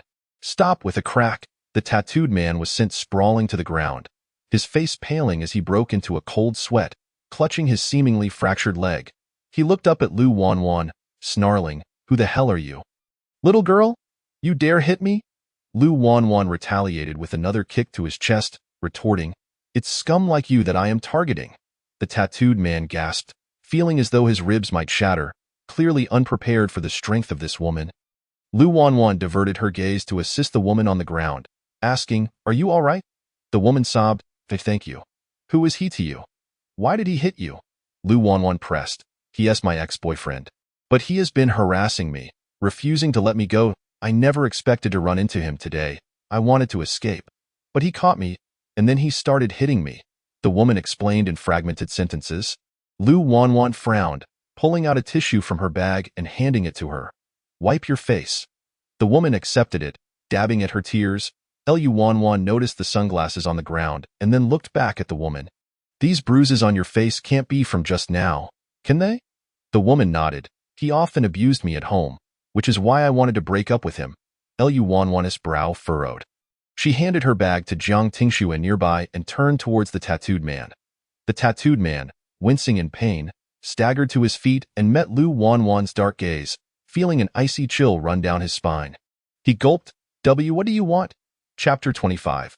Relentlessly beating the tattooed man. Good question. I'm here to teach you a lesson. Lu Wanwan's fingers crackled ominously, her voice calm yet chilling, her deep, alluring eyes radiating an unsettling aura that sent shivers down spines.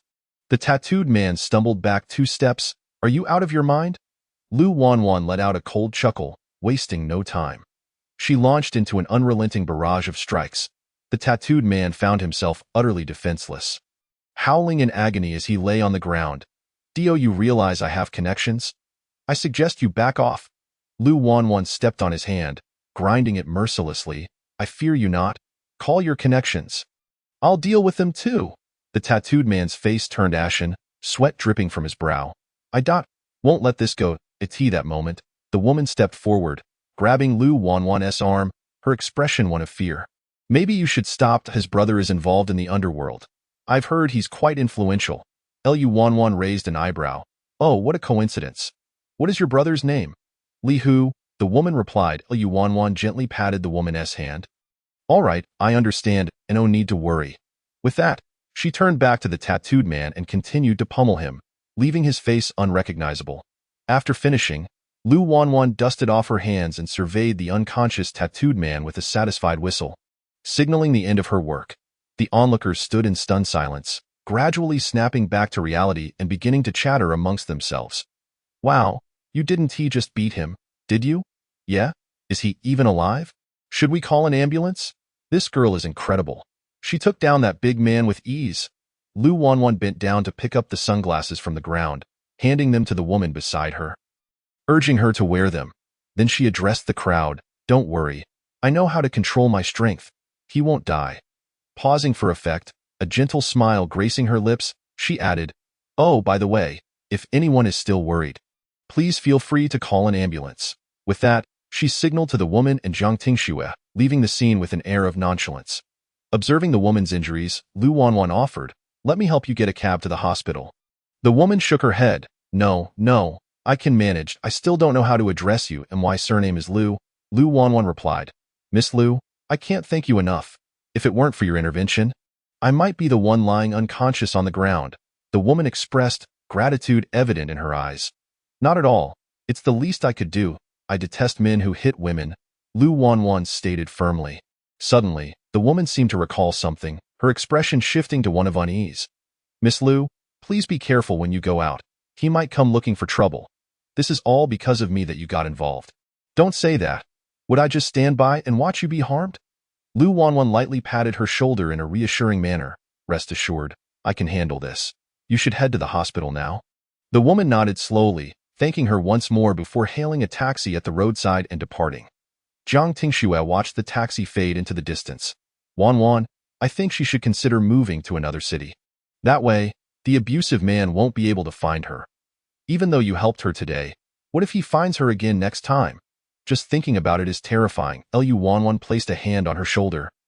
No need for that. I'll ensure that man never dares to approach her again. But a flicker of surprise passed through Zhang Tingxue's eyes as she turned to look at her. Do you have a plan? Lu Wanwan, contemplating how Zhang Tingxue was unaware of her family's true dealings, replied with a glimmer in her eye. Not at the moment, but with the beating I gave him, he won't recover fully in less than a month. If she is not foolish, she will certainly consider moving or changing cities. Pausing for a moment, she shifted the topic. All right, let's move on to our next destination.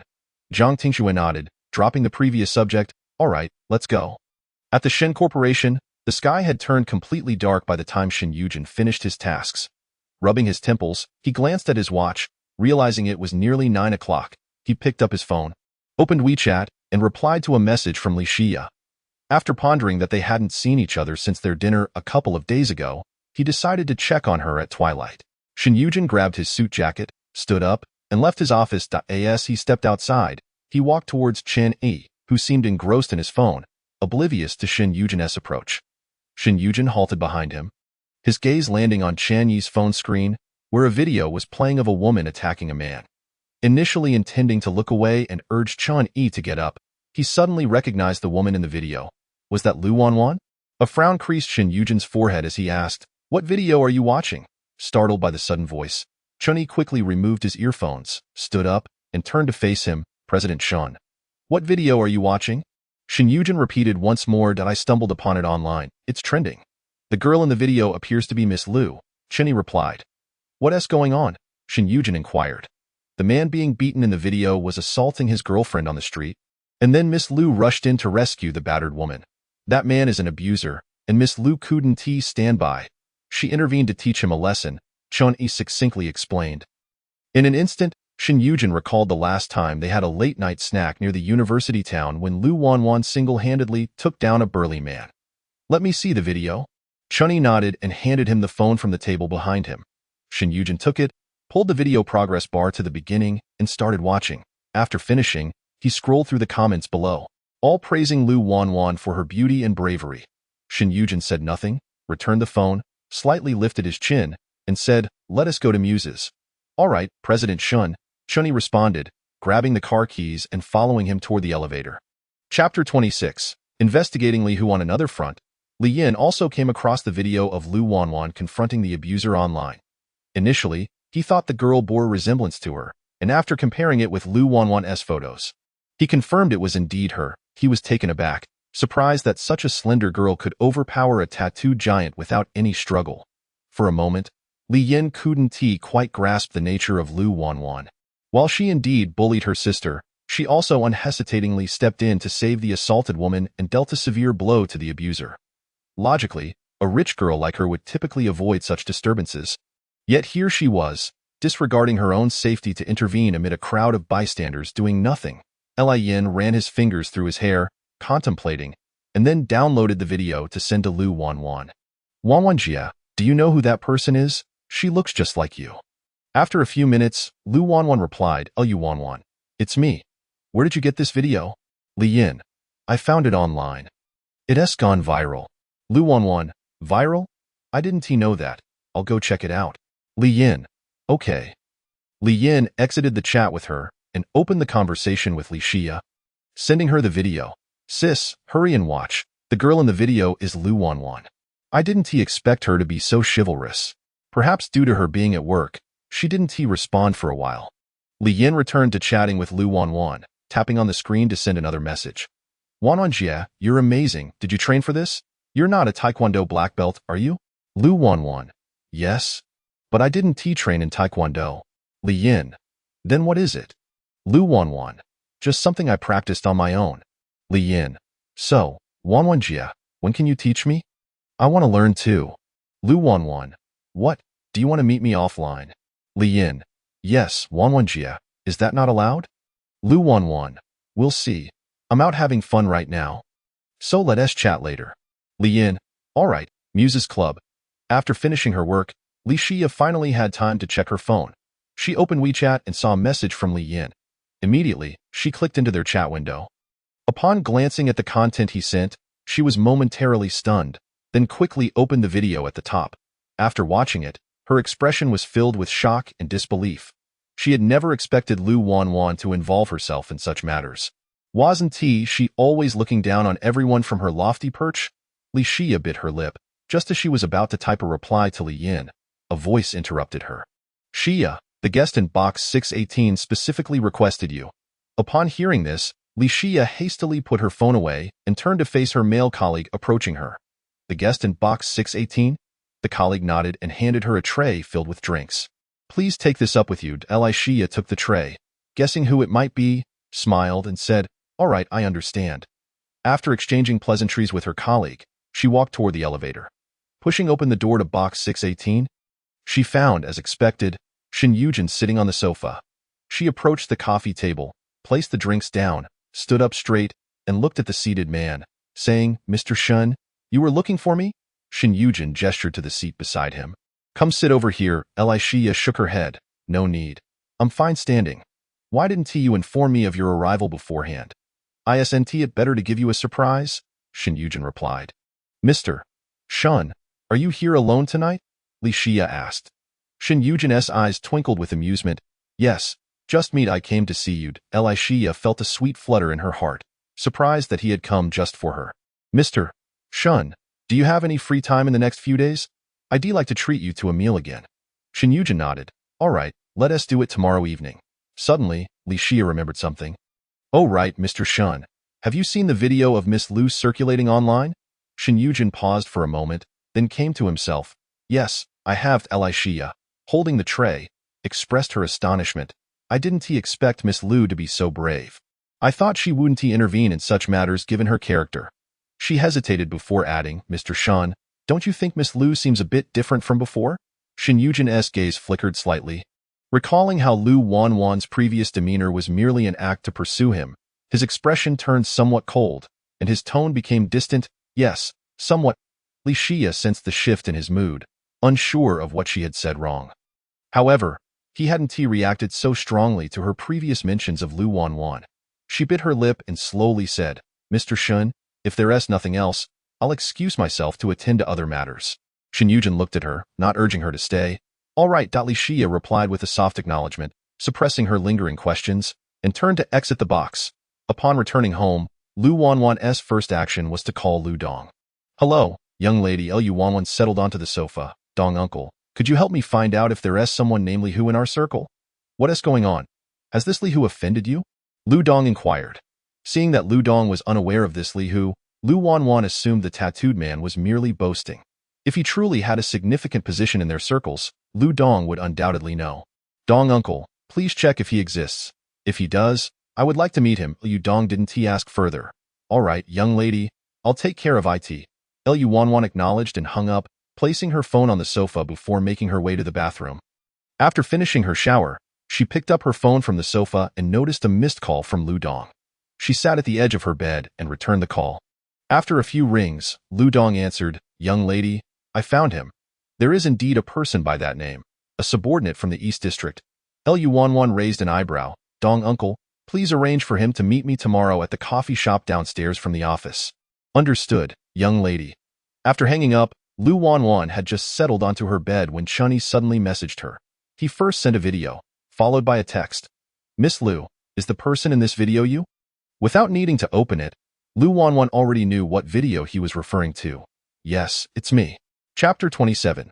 The young lady wishes to meet you. Chun-yi. "Miss Lu? I didn't expect you to be so skilled. You must have trained before." Lu Wanwan yawned and turned over in bed. "Yes, but I've noticed you've been quite proactive in messaging me these past few days."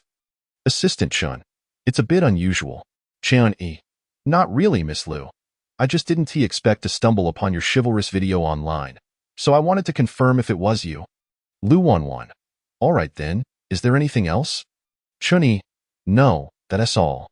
Seeing his latest message, Lu Wanwan chose not to reply further, exited WeChat, and opened a music app to browse videos. After watching for a while, a message from Feng Yiyang came through, asking why she hadn't tuned into his live stream. Lu Wanwan raised an eyebrow and replied, "I'm just not in the mood for music tonight." Feng Yiyang. "Oh, okay." Feng Yiyang. "Wanwan Jia, are you watching another streamer?" Wanwan Qing Si. "No, I'm just browsing videos." Feng Yiyang. "All right, then Wanwan Jia, enjoy your browsing." After replying with a simple Lu Wanwan exited the message list and continued watching videos. The city hospital. Li Hu pulled a chair beside the bed, gazing at his battered brother. His voice laced with anger. "What happened? Who did this to you?" Li Heng squinted through his swollen eyes and mumbled, "I don't know her." The woman suddenly came out of nowhere. "Why would she hit you for no reason?" Li Hu inquired. "I ran into Yang Yin when I went out in a fit of rage. I struck her. And then that woman came charging at me and gave me a beating," Li Heng recounted. Li Hu furrowed his brow. "A woman could do this to you?" "Yes." Li Heng's agitation surged, as if he were about to rise from the bed. His face contorted with a fierce expression. "Brother, you must help me. Take revenge. I don't even know what she looks like or her name. How can I assist you in avenging you?" Li Hu replied, "Calm down. Don't strain your wounds." After a few moments of silence, Li Heng suddenly had a thought and spoke again. "Brother, someone filmed it. Must be online. Check if you can find it." The incident took place at the Wanqing Western restaurant. Upon hearing this, Li Hu took out his phone and searched online, and sure enough, relevant videos popped up instantly. He clicked on one and began to walk. He was taken aback to see that this slender, beautiful woman was so fierce in a fight, and his younger brother was utterly defenseless. Li Hu put away his phone and looked at his brother in the hospital bed, saying, "All right, I know what she looks like now. Once I return, I'll get someone to help investigate." Li Heng nodded. "Brother, you must not let her get away. I want her to suffer." Li Hu acknowledged, "By the way, what happened between you and Yang Yin? Didn't you break up?" "That was her saying we broke up. I never agreed to it," Li Heng replied. "But you can't just hit her in the street," Li Hu pointed out. "She ran off without telling me. Even said we broke up. This woman won't learn unless she's taught a lesson," Li Heng retorted, as if it were the most natural thing. "Take it easy, don't kill her. If you break up, just find someone new." Li Hu suggested. "I know. I just didn't expect to run into her today," Li Heng admitted. Li Hu stood up from his chair. "All right, I'm heading back. You should rest and sleep." "Okay, brother," Li Heng replied. Just as Li Hu stepped out of the hospital room and closed the door, his phone suddenly rang. He paused, took out his phone, glanced at the caller ID, and quickly answered. "Hello, big brother. You've been instructed to be at the coffee shop downstairs of the Lu Group tomorrow at 9 o'clock. The young lady has specifically requested to see you," came a serious voice from the other end. Who was momentarily stunned. Then a flicker of surprise crossed his eyes. "The young lady wants to see me?" "Yes. For someone like Li Hu, a low-level figure in the underworld, such an opportunity to meet the upper echelons let alone see their young lady in person, was unheard of. Big brother, why does the young lady want to see me? How does she even know who I am? I don't know. This is a direct order from above. Just comply. Eli, who felt an unexpected sense of unease wash over him, and nodded. All right, I understand. Remember not to be late. Okay, big brother. The next day, Lihu arrived early at the appointed location. He sat by the window, his gaze fixed outside. As the time approached, he grew increasingly restless, and just as he prepared to stand up and stretch, he noticed a man and a woman entering and heading directly toward him. The woman in front looked oddly familiar. He felt as though he had seen her somewhere before. As they drew closer, he suddenly realized she was the very woman from the video who had beaten his brother. Before Lihu could comprehend the situation, he heard the woman speak. You are Lihu? He instinctively nodded. I am. As she sat down opposite him, his expression shifted, and a sense of foreboding welled up within him. Could she be the young lady he was supposed to meet? He glanced at the imposing man standing behind her and swallowed hard.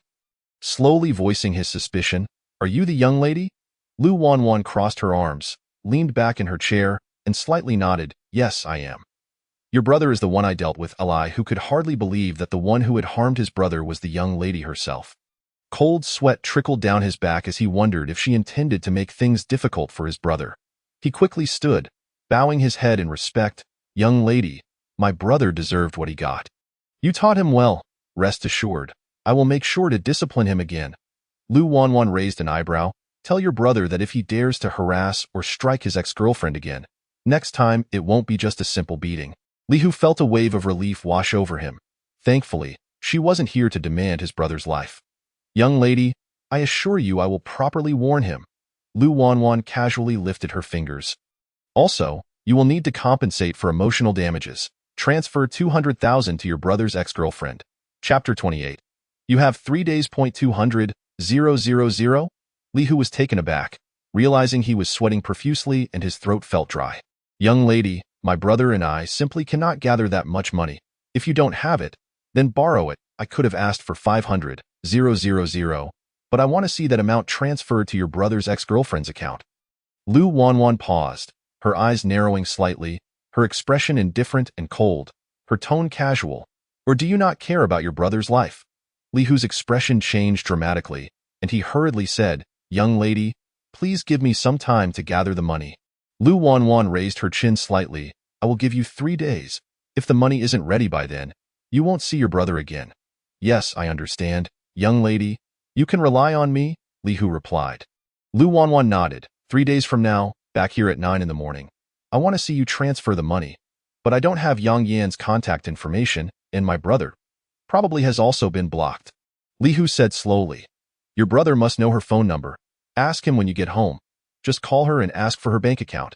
Tell her it's for her emotional damages and assure her that your brother won't bother her again, allowing her to live in peace. She paused before continuing. Of course, you and your brother must not try any tricks, thinking to get the money back from her later. I will have people secretly protect her. If I find out you dare to approach her, I trust you understand the consequences. Eli, who wouldn't dare to play any tricks. He feared for his life. I understand. Young lady, you can rest easy.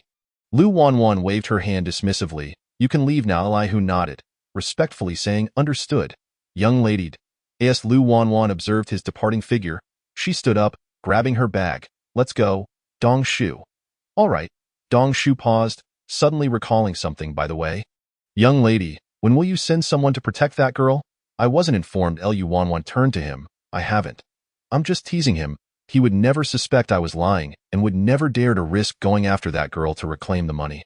Indeed, Dong Shu replied. Young lady, I find you have truly changed. Your demeanor during that conversation with Li, who carried the same authority as Master Shan when he reprimands others. Compared to my father, I still have a long way to go. Lu Wanwan walked to the cashier. Dong Shu, would you like a cup of coffee? Sure, Dong Shu replied with a smile. After purchasing coffee, Lu Wanwan returned to her office. She sat down in her chair, placed her coffee on the desk, took out her phone, and snapped a picture. Afterward, she took a sip of her coffee and opened WeChat to post a status update. Captioning it, A day of hard work begins. Shortly after posting, she received a message from Li Yin. Like the wind, a flame. Good morning, Sister Wanwan. Lu Wanwan leaned back slightly in her chair, sipping her coffee while typing a reply with one hand. Morning. Like the wind, a flame. Sister Wanwan, when are you free? I'd like to treat you to a meal. Lu Wanwan raised her elegantly arched brow. What is the occasion for treating me to a meal? Like the wind, a flame. You've sent me so many gifts and supported me so much. I should treat you. If it's inconvenient for you, then forget it. Lu Wanwan set her coffee down. No need to treat me. The gifts I sent were because you sang for me. It all cancels out. Like the wind, a flame. Sister Wanwan, will you come listen to me sing tonight? Lu Wanwan replied, I'm not sure. Let us talk about tonight later. Like the wind, a flame. Okay, I won't keep you from work then. Cute.jpg. Lu Wanwan glanced at the latest message he sent, exited the chat interface, and did not reply further. She is well aware that this young man felt a sense of crisis upon noticing her absence from his live streaming session last night, and his invitation to dinner is merely a ploy to keep her close. Lu Wanwan shook her head, exited WeChat, and opened Info to browse through videos. After leaving the Lu group, Li Hu headed straight to the municipal hospital where his younger brother was located. After a night's rest, Li Heng's swelling had subsided somewhat, and his speech was clearer than the previous day. Upon seeing Li Hu walk through the door, his eyes brightened, and he asked, Brother, how is it? Have you found out anything about that woman? Li Hu remained silent, pulling a chair beside the bed to sit down. It was then that Li Heng noticed the troubled expression on his brother's face. Brother, what happened? Is there something wrong? Do you know who the woman that hit you is? Li Hu said in a grave tone. Li Heng was momentarily taken aback, but quickly recovered and asked, Who is it? It's the young lady. You've truly kicked a hornet's nest this time. Li Hu replied. Li Heng looked bewildered. Brother, what are you talking about? What young lady? Who else could it be? There's only one young lady. Li Heng recalled that his brother was involved in the underworld and that the woman he referred to as young lady was someone significant.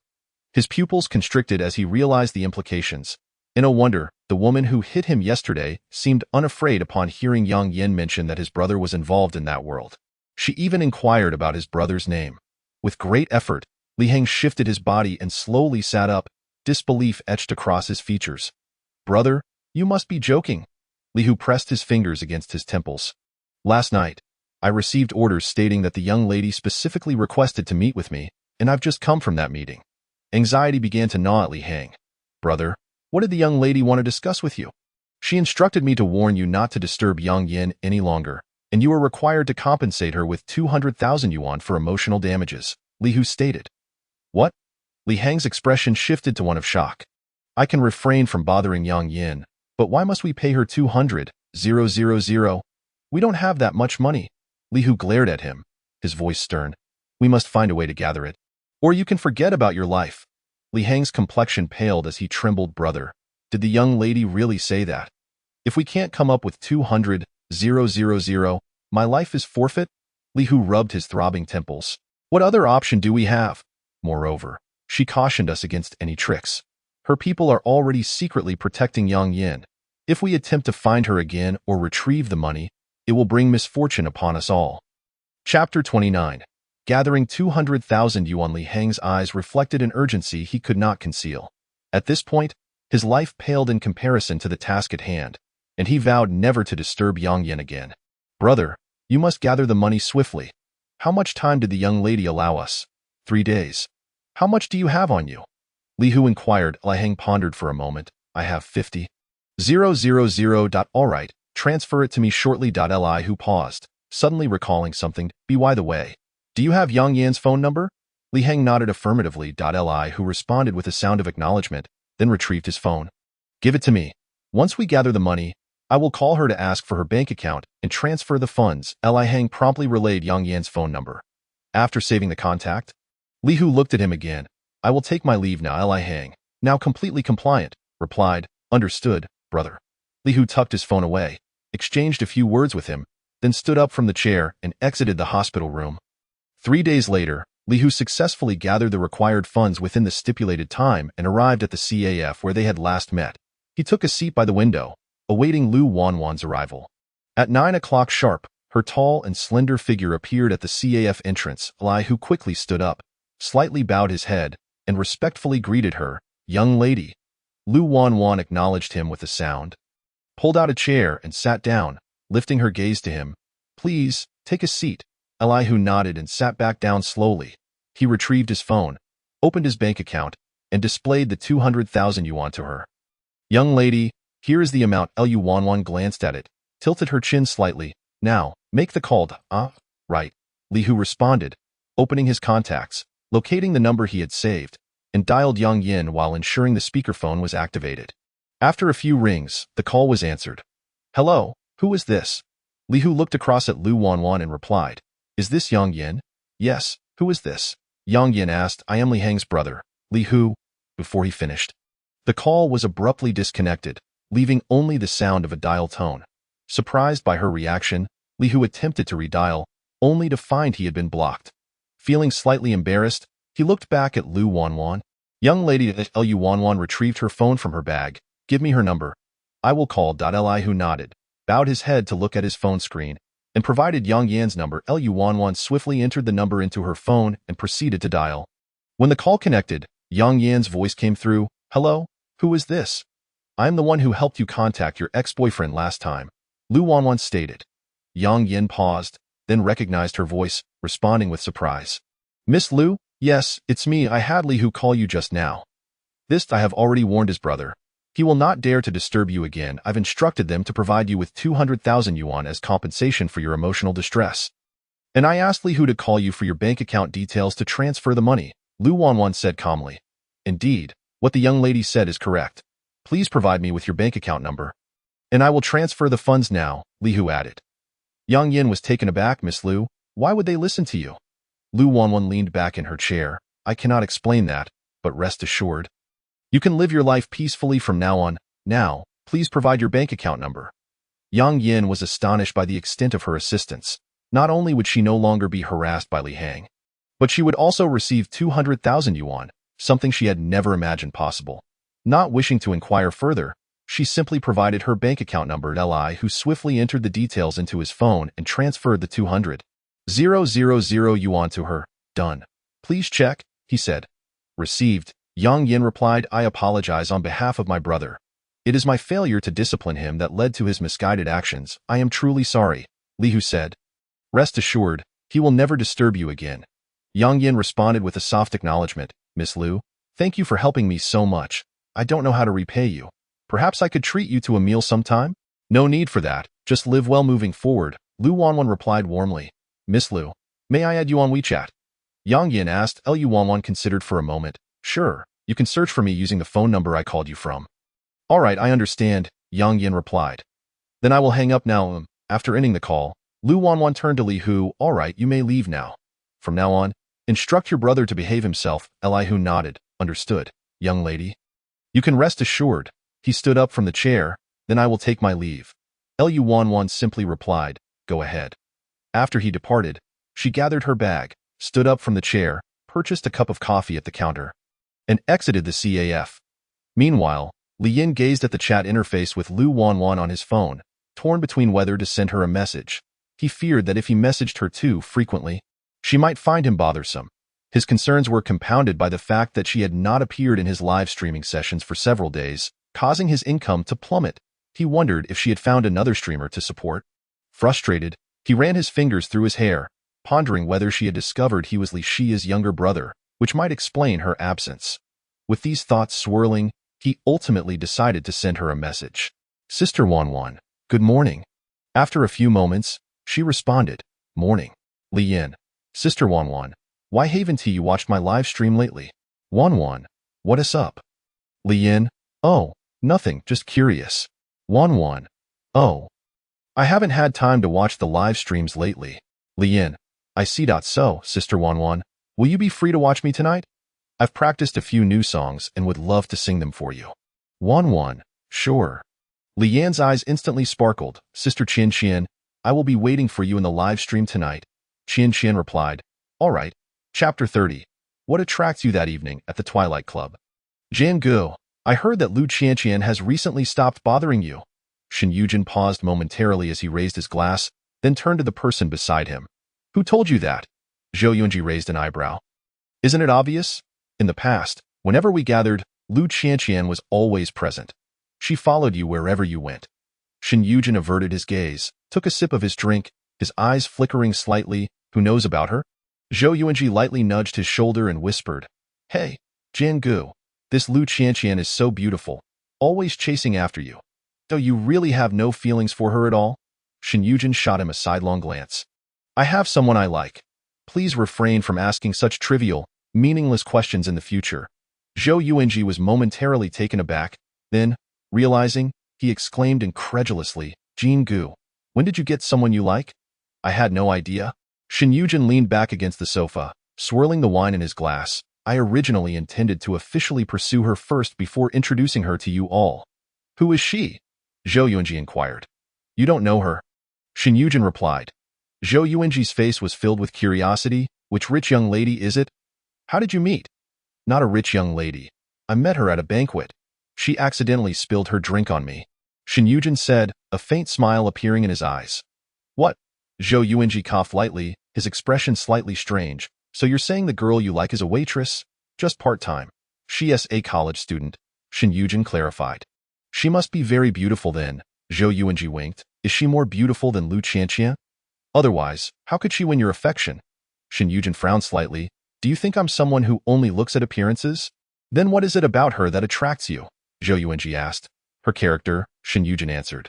Zhou Yuanji nodded. "Oh, when are you bringing her over for me to meet?" Shin Yujin took a sip of his drink. "Not yet. I said I would wait until we are officially together. But, Jiangu, with your conditions, you could easily win her over, couldn't you?" Zhou Yuanji remarked, somewhat puzzled. "We are currently just friends. I do have a good impression of her, and am sure I like her. But I don't want to rush things. I prefer to know her better through more interactions," Shin Yujin replied slowly. "All right," Zhou Yuanji acquiesced. Shin Yujin acknowledged him and noticed a man in the corner of the sofa who seemed to have just woken up. He set down his glass and walked over. "Awake?" Ji Huaizhou lazily raised his half-closed eyes to look at him. Shin Yujin sat down beside him, suddenly recalling something. "Did you see the video of Lu Qianqian hitting someone?" Ji Huaizhou raised an eyebrow. "What video of hitting someone?" "It seems you haven't seen it," Shin Yujin said as he pulled out his phone, opened the album, found the video he saved last time, and handed it to him. "Take a look." Ji Huaizhou took the phone and pressed play, watching intently. After finishing, he returned the phone, having gleaned the situation from the conversations and key individuals in the footage. Shin Yujin took back his phone. "What do you think?" Ji Huaizhou's expression remained indifferent as he replied, "Nothing much to say. She just saved a woman from domestic violence and happened to beat up that abusive man." Shin Yujin put away his phone. "I never knew she was so capable. She couldn't even open a bottle cap in front of me before. That was probably to show a delicate side to you." "She might have thought you would prefer that," Ji Huaizhou suggested. "Hey, Huaizhou-gu, Jingu, what were you looking at on your phones just now?" Zhou Yuanji approached with 2 glasses of wine, offering one to Ji Huaizhou. "Huaizhou-gu, drink this?" Ji Huaizhou glanced at him. "I just woke up. I want tea drink." Zhou Yuanji set one glass on the table. "All right, but what were you watching? Who was pretending to be delicate?" "Lu Qianqian hit an abusive man outside a restaurant a few days ago, and someone filmed it and posted it online," Shin Yujin succinctly explained. "What?" Zhou Yuanji's eyes widened in surprise. "Jingu, let me see the video," Shin Yujin complied, pulling out his phone again to show him the footage. After watching, Zhou Yuanji was left in disbelief. "Is that really Lu Qianqian? It can't be. She must look like someone else." "It's her," Shin Yujin replied. Zhou Yuanji pointed at the screen. "When did she become so fierce? That big guy didn't he even get a chance to fight back?" Shin Yujin retrieved his phone. "That was all an act." Zhou Yuanji took a sip of his drink to calm his shock. "Wow, next time I see her, I'd better keep my distance. I don't want to provoke her and end up getting a combo punch." Ji Huaizhou stood up, leaning to grab his suit jacket draped over the sofa arm. Slightly raising his chin, "I'll head back now." "Huaizhou-gu, are you leaving so early?" Zhou Yuanji asked. Ji Huaizhou hung the jacket over his arm, his deep-set eyes reflecting a hint of laziness. "You all take your time." "All right," Shin Yujin responded. Ji Huaizhou nodded and left the private room. Lu Qianqian climbed into bed after her shower. Tomorrow was the weekend, and she didn't have to go to the office, so she could afford to stay up a little later tonight. Reflecting on the events of recent days and the various videos she had encountered on her phone regarding domestic violence, school bullying, and scams by scoundrels, coupled with helping Yang Yen solve her troubles, a sudden idea began to take root in her mind. She could borrow some manpower from Lu Yunshin to establish a bodyguard company. However, this would not merely be a conventional bodyguard service.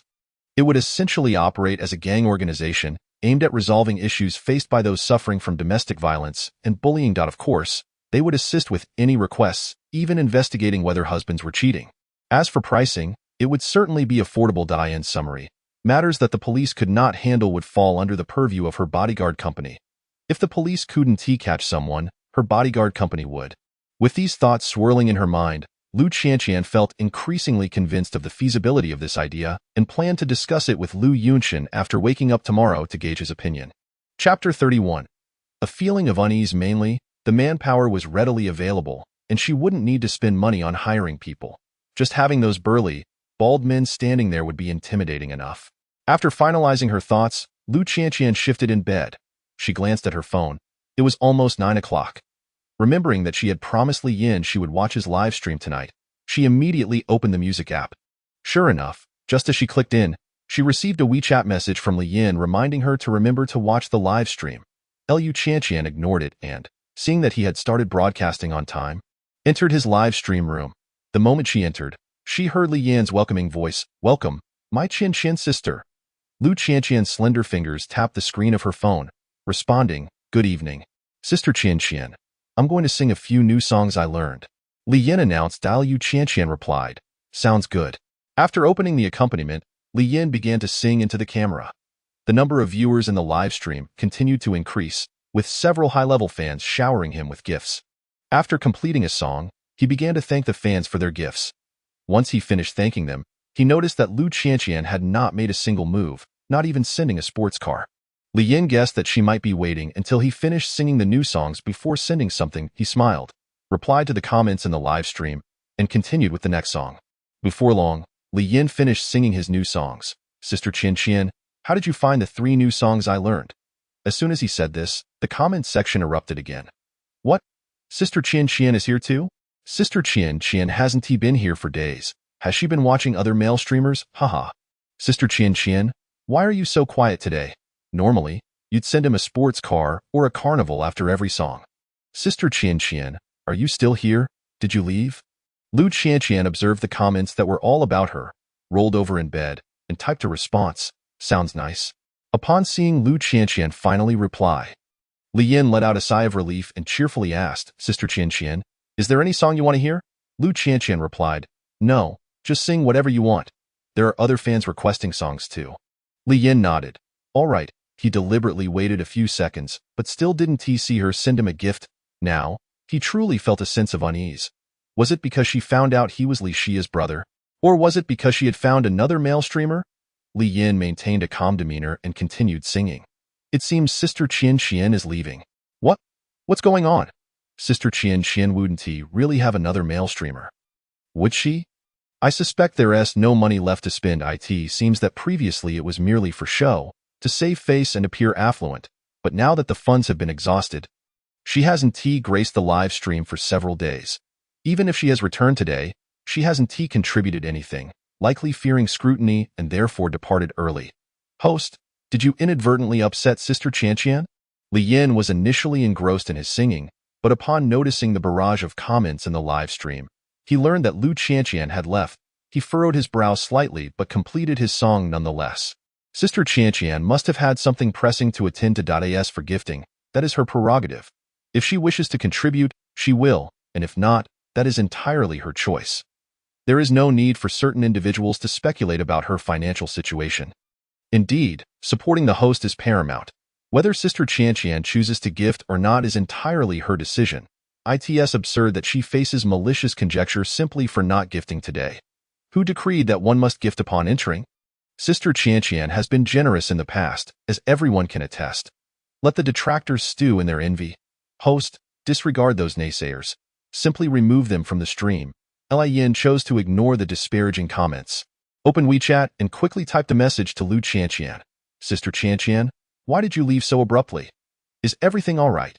When she did not respond immediately, he lifted his gaze to the comments again and said, "Let us continue with the next song. Feel free to suggest any tracks you wish to hear."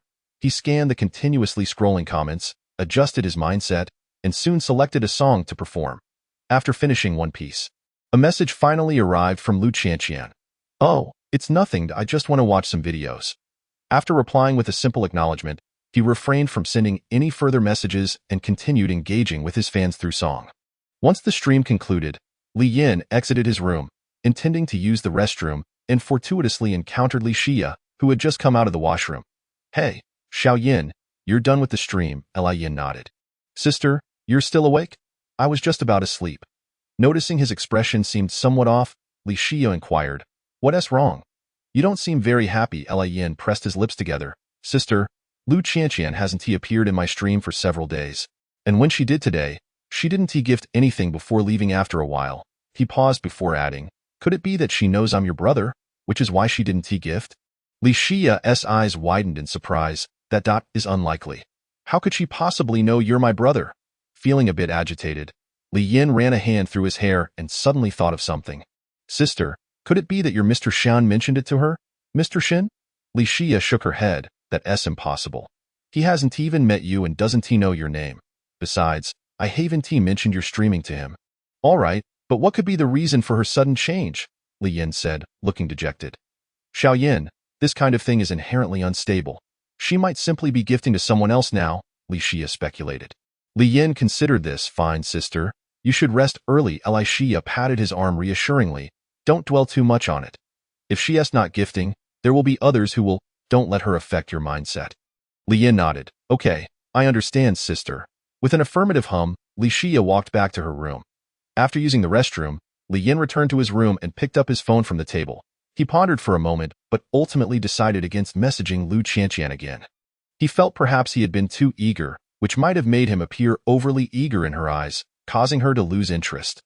Sitting on the edge of his bed, he resolved to adopt a cooler demeanor in the future, refraining from being so proactive. Perhaps if he did not initiate contact, she would find herself missing him and return to his streams. Chapter 32. A plan to slip away the next day? At 9 in the morning, Lu Qianqian awoke naturally. After freshening up and changing into comfortable home attire, she headed downstairs for breakfast.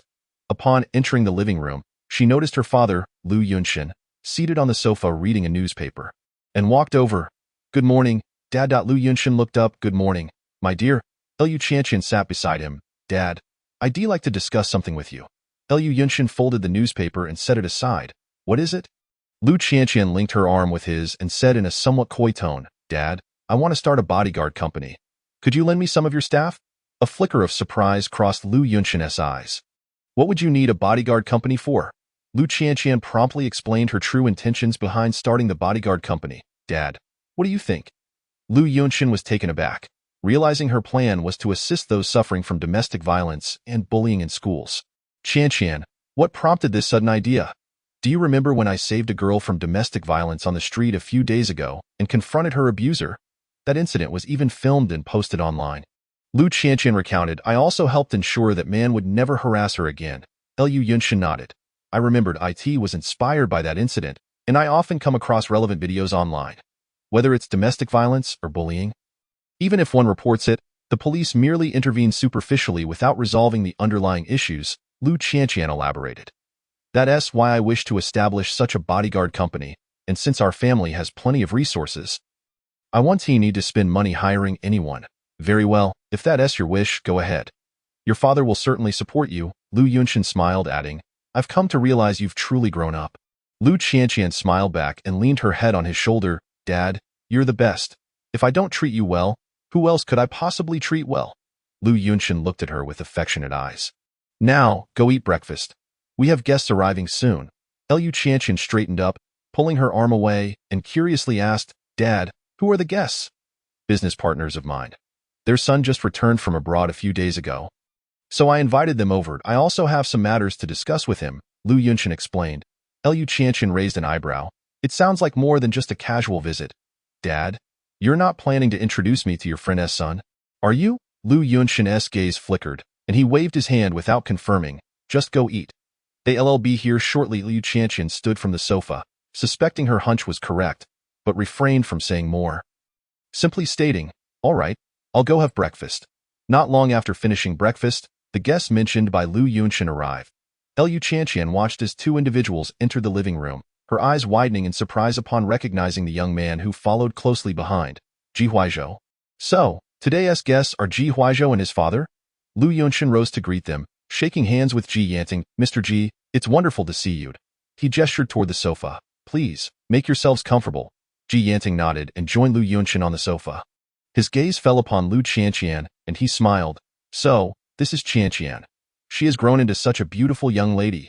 Hello, Uncle Ji. Lu Qianqian greeted sweetly. Hello. Ji Yanting gestured toward the young man beside him. This is my son, Ji Huaizhou. Hello, Uncle Lu. Ji Huaizhou greeted. Lu Yunshin responded warmly, his smile radiant. Mr. Ji, your son is truly outstanding. He paused, then added. He should be a couple of years older than my Qianqian, correct? He is 25 this year. Ji Yanting replied. 2 years older than my Qianqian. Lu Yunshin chuckled, glancing at his daughter. Qianqian, why aren't you greeting your brother Huaizhou? At his words, Lu Qianqian looked at Ji Huaizhou, subtly raising an eyebrow, and called out, Brother Huaizhou. Ji Huaizhou smirked slightly, his voice laced with a hint of playfulness as he replied, Hello, Qianqian.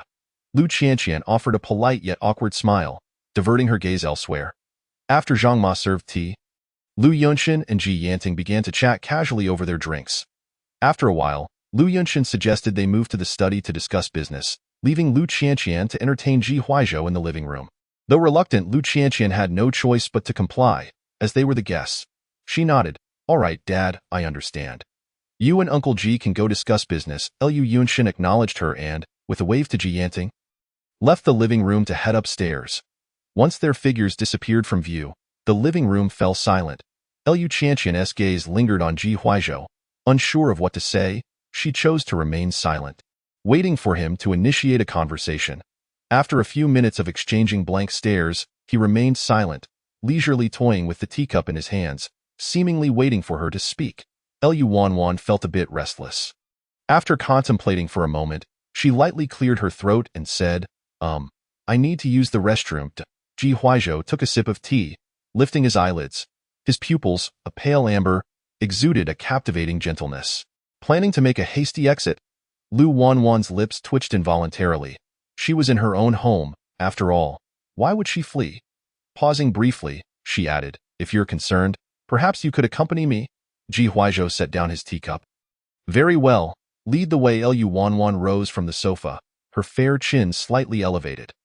All right, let us go. Ji Huaizhou, with his elongated eyes shrouded in intrigue, stood up at a leisurely pace, hands tucked into his trousers, and followed her.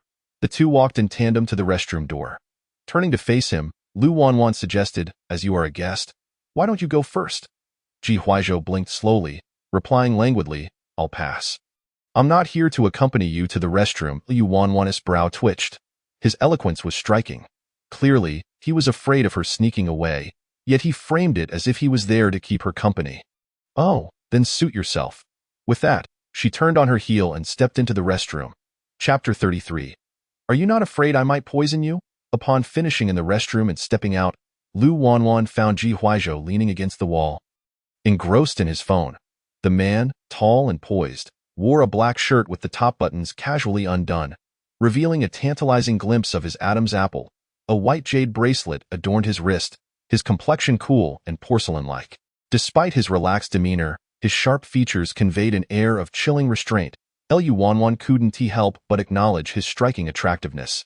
Even Shin Yujin, the male lead, paled in comparison. Hearing her approach, Ji Huaizhou tucked his phone away, lifting his gaze. All done? What else would I be doing? Lu Wanwan retorted. Ji Huaizhou straightened, a smile gracing his lips. Then let us be off, Sister Wanwan. Lu Wanwan forced a rather insincere smile. Sure, Brother Huaizhou. Ji Huaizhou raised an eyebrow, choosing not to comment further as he followed her out. Returning to the living room, Ji Huaizhou resumed his previous seat. Do you not have other servants in your home? Lu Wanwan nodded, surprised by his curiosity. No, I prefer fewer people around. It's just my dad and me. Having Zhang Ma is sufficient. Ji Huaizhou acknowledged her response with a hum, about to speak when his phone suddenly rang. He withdrew it from his pocket, glancing at the caller ID before answering. Huaizhou, are you home? Shin Yujin's voice resonated from the other end. Ji Huaizhou reclined against the sofa, one hand casually resting on his knee. I'm out. What is up? Yuan has organized a gathering this afternoon. I wanted to see if you'd like to join. If you're busy, it's fine. Shin Yujin stated. Ji Huaizhou glanced at Lu Wanwan. Adopting a languid tone, I likely want to be free this afternoon. All right, understood. What about tonight? Shin Yujin's sentence was interrupted by a clear female voice from Ji Huaizhou's side. All right, Zhang Ma, just place it on the table. Shin Yujin paused, a flicker of surprise crossing his face. Did that voice not bear an uncanny resemblance to Lu Wanwan's? He quickly regained his composure, asking, Huaizhou, where are you? I could have sworn I heard Lu Wanwan's voice. Ji Huaizhou did not conceal the truth. At the Lu residence. That was indeed her voice. Shin Yujin instinctively furrowed his brow. How did you end up at the Lu residence? Just visiting, Ji Huaizhou replied. Shin Yujin assumed Lu Wanwan had invited him, so, you know Lu Wanwan. Ji Huaizhou's lashes fluttered slightly. I came with my father. Shin Yujin felt an inexplicable sense of relief. Oh, that was the case. He paused, then inquired, but why haven't I heard your father's voice? Ji Huaizhou raised an eyebrow, responding leisurely, they're upstairs in the study discussing matters. Oh, understood, Shin Yujin replied. Ji Huaizhou nodded, glancing at Lu Wanwan, who was intently peeling an orange, her mouth moving like a little hamster. Any other matters? If not, I'll hang up. No, you hang up, Shin Yujin replied. Ji Huaizhou ended the call, stowing his phone, and turned back to Lu Wanwan, his deep, ocean-like eyes shimmering with amusement. Aren't you going to peel one for me? Lu Wanwan raised her gaze. Don't you have hands? No, I don't, Ji Huaizhou said, unblinking. Lu Wanwan's lips quirked slightly. She reached for an orange from the platter that Zhang Ma had just brought in and tossed it at him. Peel it if you want. Otherwise, don't. Ji Huaizhou deftly caught the orange she tossed, tossing it in his palm. Do you not worry it might hit someone? Lu Wanwan finished the last piece of orange she held, saying languidly, then it seems you're still alive. Ji Huaizhou smiled as he began to peel the orange in his hand. You rewrite. Lu Wanwan, unsure how long the discussion would last, found it tedious to remain idle.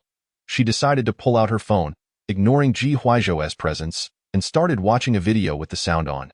As she scrolled, she stumbled upon Li Yin's live singing session. Lu Wanwan's eyes widened in surprise. Wasn't he supposed to start at 9 in the evening? Why was he streaming during the day? How dedicated. Surely, he hadn't been broadcasting since last night without pause. She pondered for a moment before entering his live room.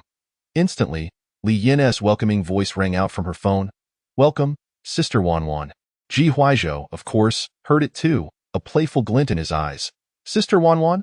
Lu Wanwan glanced at him before quickly averting her gaze. Why call me sister? Must have cost you quite a bit to support that male streamer. Ji Huaizhou remarked. Lu Wanwan's slender fingers tapped away at her phone screen, not bothering to look up. What's it to you? It's my money. I can do as I please. Wanwan Qingxi, why is he streaming during the day? After finishing my stream in the early morning, I crashed straight to sleep. Woke up with nothing to do, so I decided to go live, Li Yin replied. Wanwan Qingxi, I see. Li Yin ceased responding to her. Turning his attention to other viewers' comments, Lu Wanwan noticed he seemed less attentive towards her than before, likely due to her lack of gifts lately. Didn't he expect you to watch male streamers online? Ji Huaizhou remarked, extending the peeled orange to her. Lu Wanwan exited Li Yin's live room, looking up at him, momentarily taken aback by the orange he offered. What's this for? Ji Huaizhou chuckled softly, his deep, serene eyes shimmering with an alluring light. What else could this be for besides eating? Lu Wanwan was taken aback, realizing his unpredictability. He was not adhering to the usual norms. Why peel it for me if you don't even like eating it? That was your throw, wasn't it? Besides, don't you like eating? Ji Huaizhou replied leisurely. Fine then. Adhering to the principle of not wasting food, Lu Wanwan took the orange from his hand. Seeing her obediently eat, Ji Huaizhou jested, Aren't you afraid I might poison you? Lu Wanwan paused mid-bite, her eyelids twitching. Then remembered to collect my body. Ji Huaizhou leaned over to grab a napkin from the coffee table, wiping his long fingers. Last time on the roadside, I said I'd give you a ride, and you insisted on not accepting rides from strangers. Yet today, you're eating oranges peeled by this stranger. Chapter 34. If you have phlegm, just cough it up. Lu Wanwan hadn't anticipated he would remember that incident. After swallowing the orange slice, she replied, Oh, that's because we're not strangers anymore. Pausing, a mischievous thought crossed her mind. She decided to tease him, deliberately making her voice sticky as she said, Don't you think so, Brother Huaizhou? Ji Huaizhou's expression remained unchanged, yet he earnestly suggested, If you have phlegm, just cough it up. Lu Wanwan chose silence, redirecting her attention to the orange in her hand, indulging in it instead. Once she finished eating, Lu Yunshin and Ji Yanting finally emerged from their discussion. Lu Wanwan brushed the orange remnants from her hands, turning to greet the approaching men. Dad, Uncle Ji.Lu Yunshin settled onto the sofa, glancing between her and Ji Huizhou with a smile at So. How are you two getting along? Ji Huizhou cast a glance at Lu Wanwan. Uncle Lu, we're getting along quite well. Since you're getting along, you must have exchanged contact information? Lu Yunshin inquired further. Lu Wanwan watched her father, her eyebrows subtly raising. His intentions were all too clear. He was eager to matchmake her with Ji Huizhou. Not yet, Ji Huizhou replied. Yanting pointed at him. Then do it quickly. If you don't take the initiative, how can you expect Sister Wanwan to? Ji Huizhou's eyelashes fluttered slightly as he responded with a soft acknowledgement. He retrieved his mobile phone from his pocket, opened his WeChat QR code, and then turned the screen towards Lu Wanwan, chuckling lightly. Wanwan, let's add each other on WeChat. Under the watchful gaze of the three, Lu Wanwan picked up the phone that had been carelessly tossed beside her, unlocked the screen, opened WeChat, and scanned his QR code, sending him a friend request. Upon hearing the notification sound, Ji Huizhou retracted his hand, turned the phone back, and with his slender fingers, lightly tapped the screen to accept her request. Seeing this, Lu Yunshin, still somewhat uneasy, inquired, Huizhou, did you add her? Ji Huizhou put away his phone, lifted his gaze to him, and replied, Yes, Uncle Lu. Lu Yunshin nodded, a smile gracing his features. That's good. Make sure to chat whenever you have the chance. Indeed. Huizhou, how about inviting Wanwan out for a meal tomorrow? Suggested he Yanting. I think that's a splendid idea, Lu Yunshin agreed, adding, after all, Wanwan has nothing to do at home. The corners of Ji Huizhou's lips curved into a smile as he cast a sidelong glance at Lu Wanwan and said leisurely, All right, then I shall take Wanwan out for some fun tomorrow. Observing the trio engaged in cheerful conversation, Lu Wanwan felt a strong urge to voice her own wishes. However, just then, Ji Huizhou's voice rang in her ears again. Uncle Lu, shouldn't we ask Wanwan if she's free tomorrow? What if she has other plans? Indeed, Lu Yunshin turned to Lu Wanwan. Wanwan, you don't have anything planned for tomorrow, do you?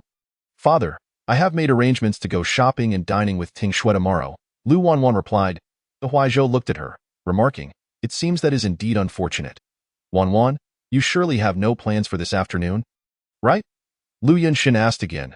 Lu Wanwan realized that she could not escape the meal alone with Ji Huizhou at it. Would be absurd to drag Jiang Ting Shui along as a shield, given that she had such a poor social circle, with Jiang Ting Shui being her only true friend. With a resigned sigh inwardly, she replied, No. Upon hearing her response, Lu Yunshin shifted his gaze back to Ji Huizhou and said with a smile, Huizhou, how about you and Wanwan go out this afternoon, and then have dinner together in the evening? Ji Huizhou readily agreed, nodding, Sure, Uncle Lu.at the Shen residence. Shen Yujin sat in his study, poring over documents for an extended period, yet failing to complete even a single page. The thought of Ji Huizhou and Lu Wanwan spending time together alone filled him with an indescribable sense of unease. He pressed his fingers to his temples, feeling a wave of irritation, and caught a glimpse of Chun Yi's phone lying neglected nearby. Pausing, he reached for it, unlocked the screen, and opened WeChat. Shen Yujin entered the chat interface with Lu Wanwan. His fingers danced across the screen, deleting and revising messages, yet ultimately refraining from sending anything. After all, this was Chen Yi's WeChat account, and from his perspective, it would seem rather odd to message her out of the blue. He set the phone down, contemplated, and then picked up his own device, opening WeChat to message Ji Huizhou. Huizhou, what time are you coming back from the Lu residence? After a brief wait, a reply came through. In the evening, why? Shen Yujin frowned. Are you staying that long? Ji Huizhou responded. Uncle Lu and my dad want me to accompany her for some shopping this afternoon. Shen Yujin was momentarily taken aback, a flicker of surprise crossing his eyes, as he knew exactly who her referred to. Realizing that Ji Huizhou had gone to the Lu residence with his father today, he began to piece together the implications of what was being said. Could it be that Lu Yunshin and the others were attempting to play matchmaker between Lu Wanwan and Ji Huizhou? Shen Yujin bit his lip. Did you agree to it? Ji Huizhou replied, Yes. Shen Yujin's grip on his phone tightened slightly. What made you agree? You usually do as you please and wouldn't follow someone else's arrangement. Ji Huizhou replied simply, No particular reason. Upon reading his response, Shin Yujin couldn't help but wonder if Ji Huaizhou had developed feelings for Lu Wanwan. Otherwise, it would be unlikely for him to agree to accompany her for shopping. Yet, he quickly dismissed the thought, considering that this was only their second meeting. Knowing Ji Huaizhou, he was not the type to fall for someone after just 2 encounters. Shin Yujin surmised that the presence of their parents and mutual expectations made it difficult for him to refuse. While he outwardly agreed to accompany Lu Wanwan for shopping, he would likely find a way to excuse himself early. Shin Yujin refocused, typing a reply. "Where are you two planning to go this afternoon?" Ji Huaizhou responded. "Not sure yet, she will decide." Shin Yujin hesitated for a moment, unsure of what to think, before finally replying, "All right, have fun."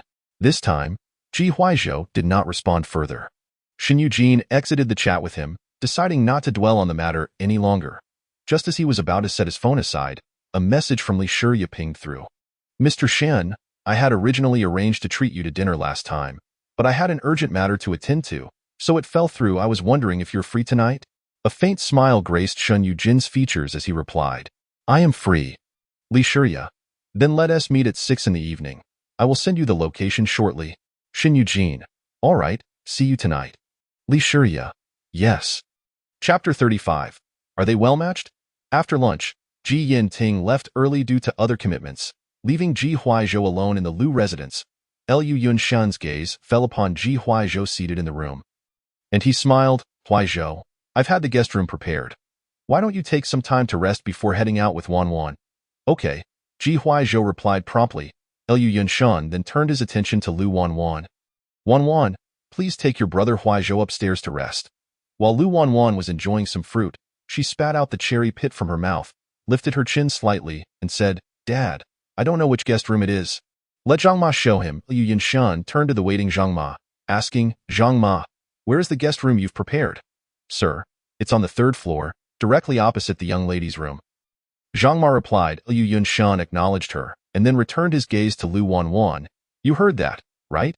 You need to return to your room anyway, so this is perfect." Lu Wanwan had reason to suspect that he had intentionally chosen the room opposite hers, given the many vacant rooms in the house. Yet, she had no valid reason to refuse. She glanced at Ji Huaizhou, who seemed indifferent to the situation, and sighed.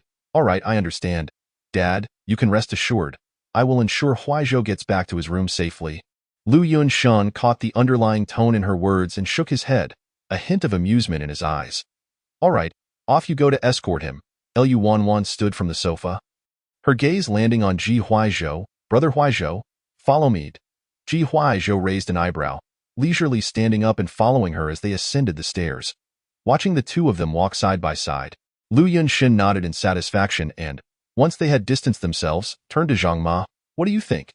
They do seem quite well matched." Zhang Ma smiled. "Indeed, the young lady and young Master Ji do appear to be a good match." Lu Yunshan returned his gaze to his teacup, skimming off the froth before taking a sip, hoping for a favorable outcome. Lu Wanwan led Ji Huaizhou to the door of the guest room and halted, crossing her arms as she raised her chin slightly. "Well, escorting you has been completed. You can rest now." Ji Huaizhou glanced into the room, his amber eyes sparkling with light. "I truly appreciate your assistance." Lu Wanwan's eyes curved into a smile, her expression feigning politeness. "Don't mention it. Just go in and rest." "What time are we leaving?"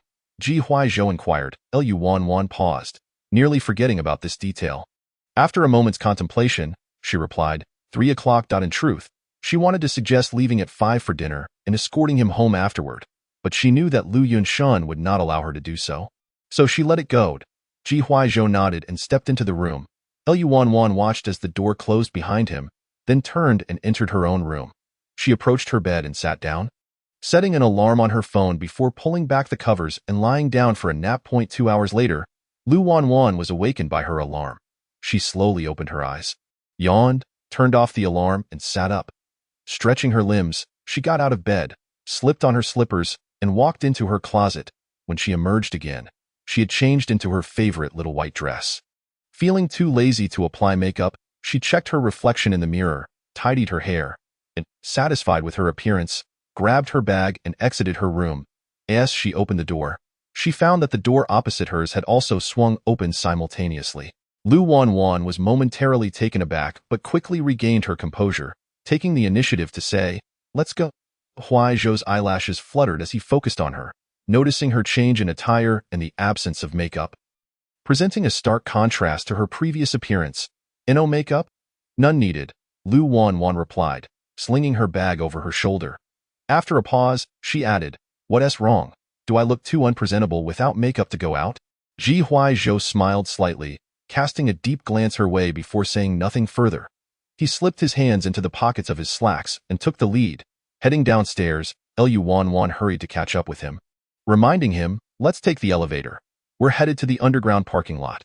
"All right," Ji Huaizhou agreed. In the underground parking lot. Lu Wanwan retrieved the car keys from her bag and pressed the button, immediately striding towards the sports car that had just emitted a sound. She opened the door and settled into the driver's seat, instinctively attempting to toss her bag onto the passenger seat. However, just as she placed it halfway, she noticed Ji Huaizhou opening the passenger door, seemingly preparing to join her. Wanwan paused, turning around to deposit her bag onto the back seat instead. Once Ji Huaizhou secured his seatbelt, she started the car and drove out of the underground garage.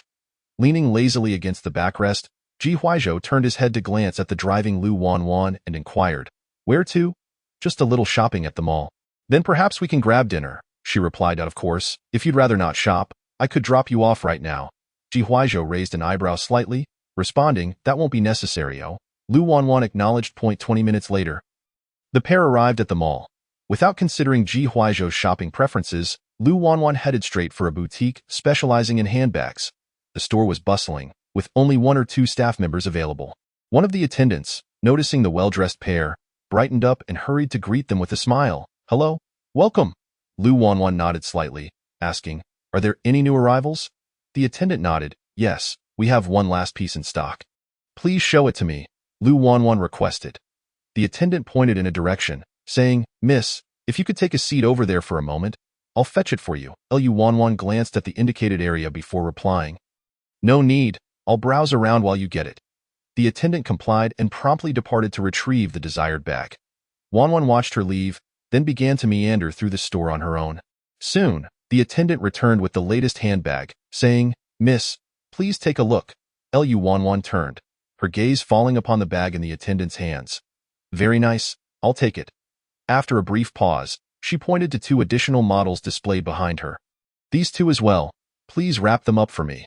The attendant beamed with delight, surprised to sell 3 bags at once. "Of course, please wait a moment while I prepare them." Lu Wanwan nodded and followed her toward the checkout counter. After scanning the items, the cashier looked up at her with a smile, stating, "That will be a total of 350,000. Lu Wanwan nodded, just about to pull out her bank card when she noticed a man beside her had already handed a black gold card to the cashier. Chapter 36. A surplus of funds. Lu Wanwan was momentarily taken aback, realizing too late that the cashier had swiftly processed his card. "Why are you paying?" Ji Huaizhou retrieved his card and turned to her. His gaze slightly narrowed as he casually remarked, "Just spending some surplus cash." Lu Wanwan's lips twitched slightly. Who did he think he was looking down on, as if she were lacking in funds?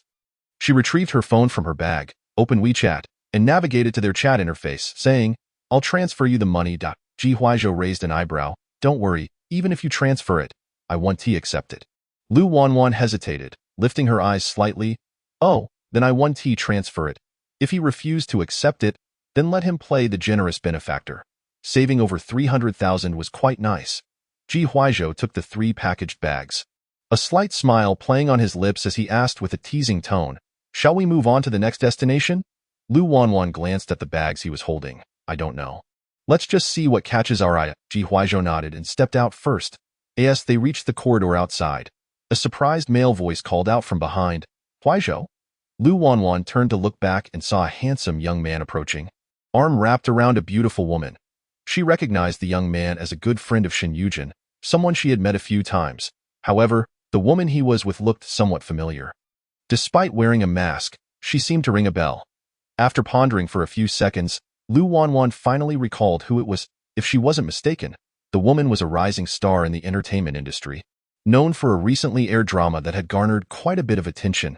"Huaizhou, it really is you. I thought I was mistaken," Zhou Yuanji exclaimed, and then his gaze fell on Lu Wanwan, widening in disbelief. Lu Wanwan? Lu Wanwan raised her chin slightly. "It's me." Zhou Yuanji released the woman he had been holding, his eyes darting between her and Ji Huaizhou in astonishment. Wait, Huaizhou, are you two together? Ji Huaizhou replied casually, yes. Zhou Yuanji was utterly bewildered. How could two people who seemed so unlikely to know each other be together? He glanced at the bags Ji Huaizhou was carrying and thought it was evident he was out shopping with his girlfriend. Otherwise, given Ji Huaizhou's personality, he wouldn't be caught dead shopping with a woman, let alone carrying bags.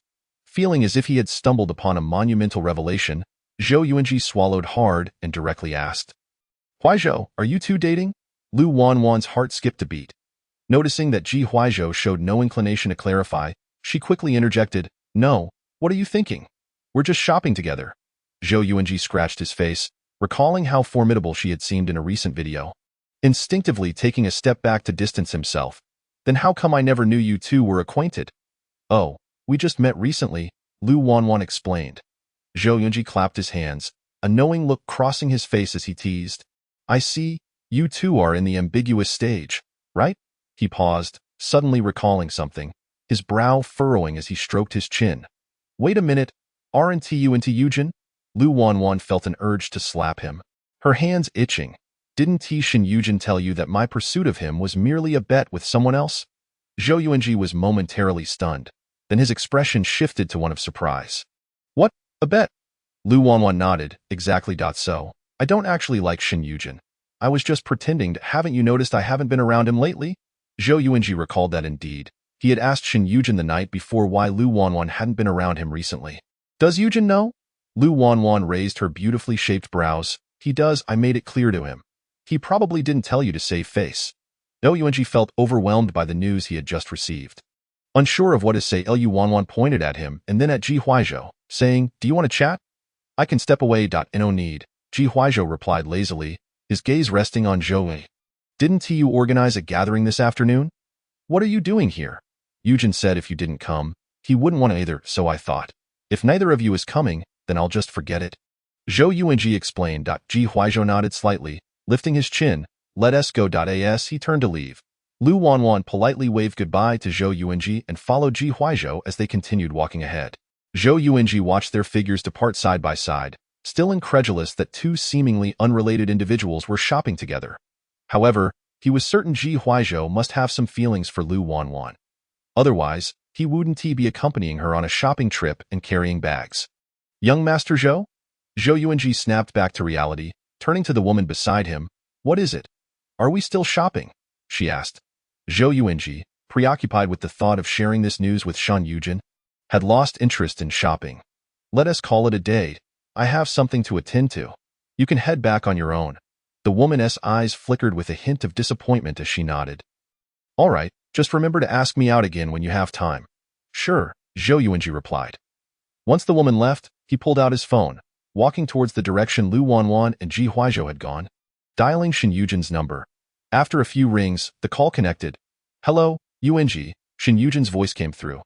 Zhou Yuanji craned his neck, spotting Lu Wanwan and Ji Huaizhou entering a store together, and confidentially said, Yujin, guess who I saw at the mall? Who?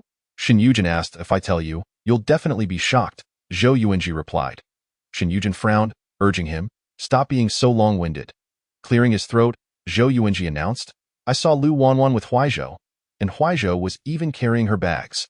Shin Yujin paused, silent, stretching for a few moments before he asked, and then they just kept shopping. But wait, Yujin, why are you not surprised at all? Lu Wanwan and Huaizhou, they seem like an unlikely pair. Zhou Yuanji remarked, puzzled. Huaizhou is only accompanying her because of his father's and Uncle Lu's requests, Shin Yujin replied. Zhou Yuanji nodded, realizing, I see, that explains how they know each other, but still, shopping and carrying bags? He hesitated before suddenly recalling something, rubbing his nose sheepishly. Yujin, I heard Lu Wanwan say she was pursuing you because of ABET. Is that true? Shin Yujin fell silent. Zhou Yuanji, upon hearing no response from the other end of the line for quite some time, initially assumed the call had been disconnected and pulled the phone away from his ear. Noticing that the call was still active, he furrowed his brow and brought the phone back to his ear. Saying, hello, Jane Gu, are you listening? I am, came the reply, though its veracity remained uncertain, as Shin Yujin responded slowly.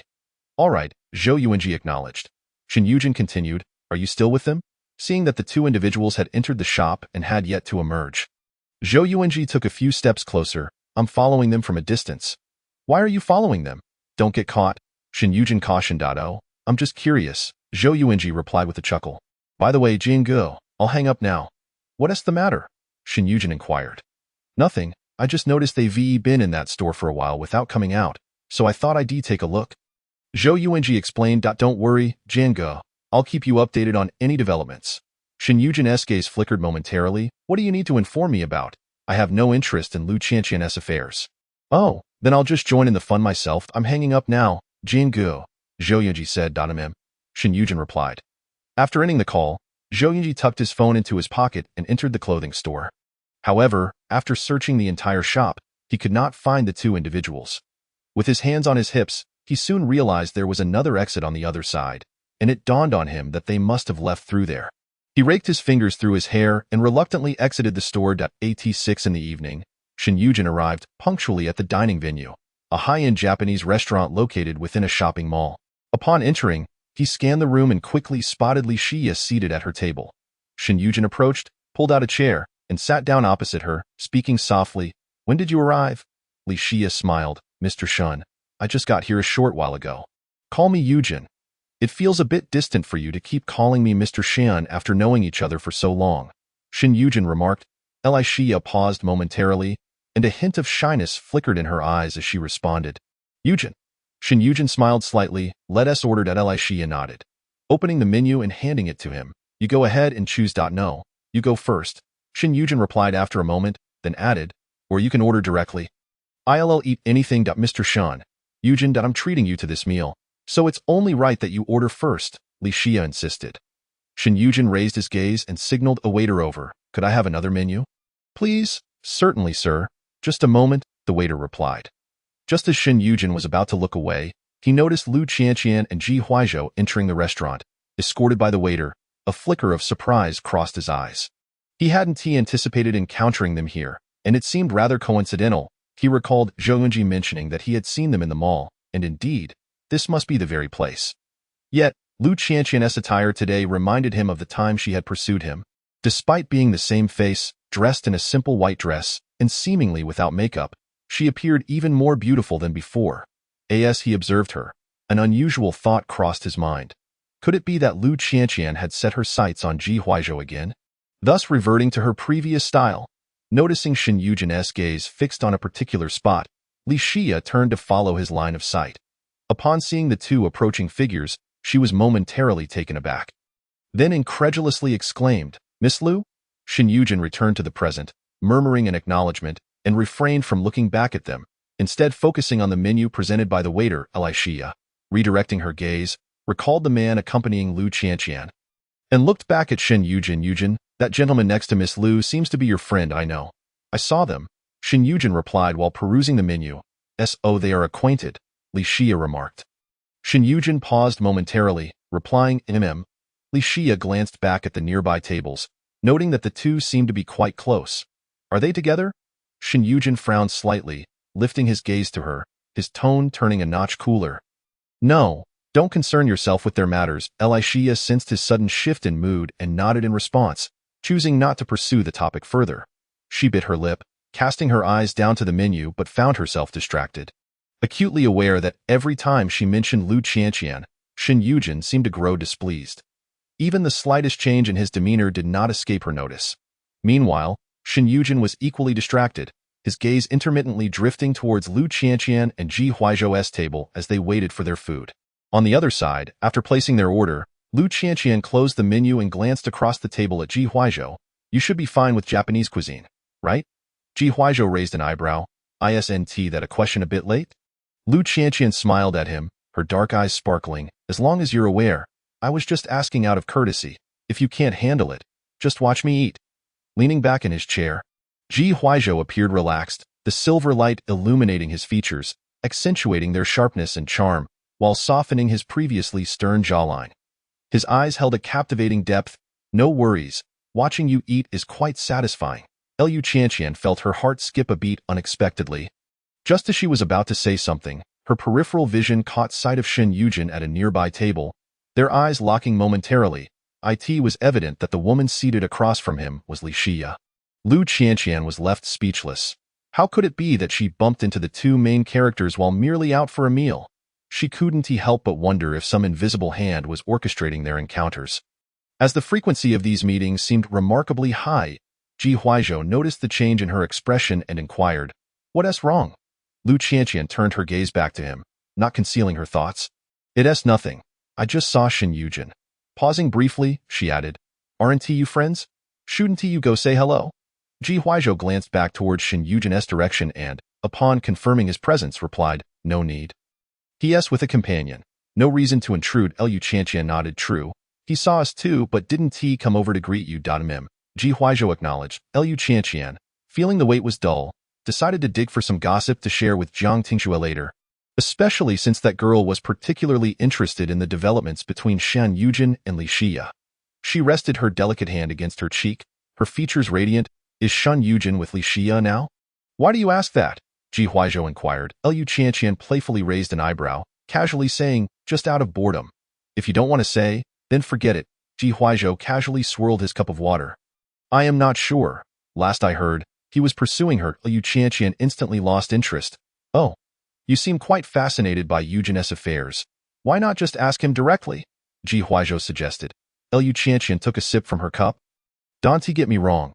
I'm not interested in him. I just happened to see him and asked out of curiosity."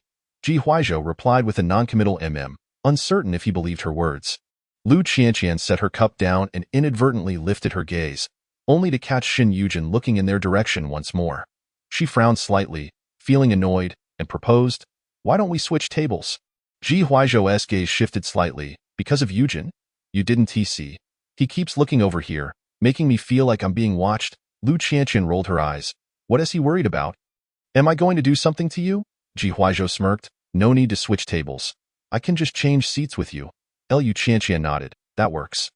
Once they switched seats, out of sight of that bothersome gaze, she felt considerably more at ease. Leaning back lazily in her chair, she turned her attention to Ji Huaizhou, casually asking, "Did you see him looking this way?" Ji Huaizhou's eyes flickered. "ISAW." Lu Qianqian responded with a simple and said nothing further. As the dishes began to arrive at their table, she picked up her chopsticks, eagerly bringing food to her mouth. "I'm starving. Let us eat." Watching her devour her meal, Ji Huaizhou smiled and soon joined in, picking up his own chopsticks. After they had eaten their fill, Lu Qianqian rubbed her full belly, setting her chopsticks down, and looked at Ji Huaizhou. "Are you full? Should we order more if you're still hungry?" Ji Huaizhou wiped his mouth. "I'm full. How about you?" Lu Qianqian lifted her cup to take a sip. "Of course I'm full. Most of it was eaten by me. You hardly touched your food? It seems it didn't suit your taste. You're so concerned about me during a meal," Ji Huaizhou teased. Lu Qianqian's lips twitched. "It's obvious. Isn't it? Is it? What else could it be?" Lu Qianqian put her cup down but suddenly felt a bit uncomfortable in her stomach. She quickly turned to her bag for a tissue. "I need to use the restroom." Ji Huaizhou nodded slightly. "Go ahead," Lu Wanwan responded softly, standing up from her chair with her phone in hand, and made her way towards the restroom. Just as she had traversed halfway, a familiar voice suddenly called out from behind her. "Lu Wanwan, it's the sound." Lu Wanwan's eyelids twitched, yet she did not pause her steps, seemingly oblivious to the call, and continued walking forward. Shen Yujin, noticing her indifference, furrowed his brow and quickened his pace to catch up. Gripping her wrist firmly, "Why are you running? Didn't you hear me calling you?" Lu Wanwan turned around, shaking off his hand, her expression tinged with impatience. "What are you doing? Why are you being so hands-on? Are we that familiar?" Shen Yujin's lips tightened slightly. "The way you're dressed today, are you planning to set your sights on Huaizhou?" Lu Wanwan let out a cold laugh, finding his words rather amusing. "Shen Yujin, how I choose to dress is my prerogative. Even if I were to pursue Ji Huaizhou, what concern is it of yours? Lu Wanwan, I warn you, Huaizhou is my friend, don't even think about targeting him." Shen Yujin said in a low voice. Lu Wanwan crossed her arms, tilting her head slightly, her features striking yet her eyes bore a hint of aloofness, radiating an inherent defiance. "Oh, I intend to set my sights on him. What can you do about it, Shen Yujin?" "You." Shen Yujin was momentarily at a loss for words, feeling a sense of helplessness akin to punching cotton. Lu Wanwan, disinterested in further engagement, felt a discomfort in her abdomen and turned back towards the restroom. Shin Yujin watched her retreating figure, suddenly noticing a crimson stain on her rear, made particularly conspicuous by the white dress she wore. He had been too preoccupied with stopping her to notice earlier. Furrowing his brow, he hastened after her. Wait. Seeing Lu Wanwan feign ignorance, he spoke again. There's blood on your dress.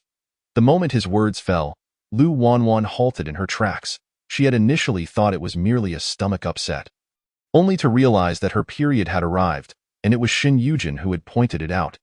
Taking a deep breath, she turned to him, her face adorned with a polite yet awkward smile. Thank you for the reminder, Mr. Shin. Shin Yujin removed his suit jacket and handed it to her. Put this on. Lu Wanwan glanced at the jacket he extended towards her, raising an eyebrow slightly in surprise. Taken aback by his unexpected thoughtfulness, no, thank you. Just as she was about to turn and continue towards the restroom, she suddenly felt a weight on her shoulders. Stunned, she looked down to find that Shin Yujin had draped his jacket over her. She attempted to remove it, turning to throw it back at him, only to see him stride away. Lu Wanwan, feeling the discomfort in her abdomen, had no desire to chase after him. Glancing at the jacket in her hands, she figured she would return it to him after using the restroom. Inside the restroom, Lu Wanwan furrowed her brow, using some tissue as a makeshift barrier, planning to head out shortly to find a convenience store for sanitary pads. After tidying herself up, she took the cumbersome jacket off her arm and opened the door to exit. Lowering her gaze, she used one hand to adjust her skirt, halting in front of the sink. Just as she placed her belongings down and prepared to turn on the faucet, a somewhat familiar voice rang in her ears. Miss Lu, what a coincidence. You're here dining as well. Lu Wanwan turned to see Li Xia standing by the sink. Surprisingly initiating a greeting, Lu Wanwan responded with a subdued then paused, suddenly recalling something. She picked up the jacket resting on her arm and handed it to Li Xia. Could you please return this to Shin Yujin for me? Li Xia appeared momentarily stunned, her gaze falling on the suit jacket in Lu Wanwan's hands. She pressed her lips together, asking, how did Mr. Yujin's jacket end up with you, Miss Lu? Upon hearing Li Xia's reference to Shan Yujin, Lu Wanwan raised an eyebrow imperceptibly, realizing that the two seemed to be quite close now, a stark contrast to Li Xia's previous formal address of Art Chen. Lu Wanwan offered no further explanation, merely nodding slightly. Yes, it's his. Please return it to him. Li Xia accepted the jacket from her. All right, I understand. Lu Wanwan then averted her gaze, lowered her head, and turned on the faucet, washing her hands at a leisurely pace. Li Xia glanced at her once more before turning to leave the restroom. Hearing the sound of Li Xia's departure, Lu Wanwan turned to check behind her, moving the stained area to the front, wetting it with water, and applying a bit of hand soap to it, proceeding to scrub. Once she deemed it sufficiently clean, she grabbed a tissue to dry the damp area, smoothed out the wrinkles, and tossed the crumpled paper into the nearby trash bin before taking her phone and tissue from the sink and stepping outside. Meanwhile, Li Xia returned to the dining table, holding Shin Yujin's suit jacket. She handed it to him. Yujin, this is from Miss Lu. She asked me to return it to you. Shin Yujin paused for a moment, then instinctively glanced towards the nearby tables, noting that Lu Wanwan had yet to return. He accepted the jacket, asking, did you run into her in the restroom? Li Xia nodded. Yujin, how did your jacket end up with Miss Lu? I encountered her in the restroom and noticed she had gotten something on herself, so I lent her my jacket. Though Shin Yujin spoke vaguely, Li Xia, being a woman, understood that unless it was menstrual blood, there was no need to cover up with a jacket. She chuckled softly. So that's how it is. Chapter 39.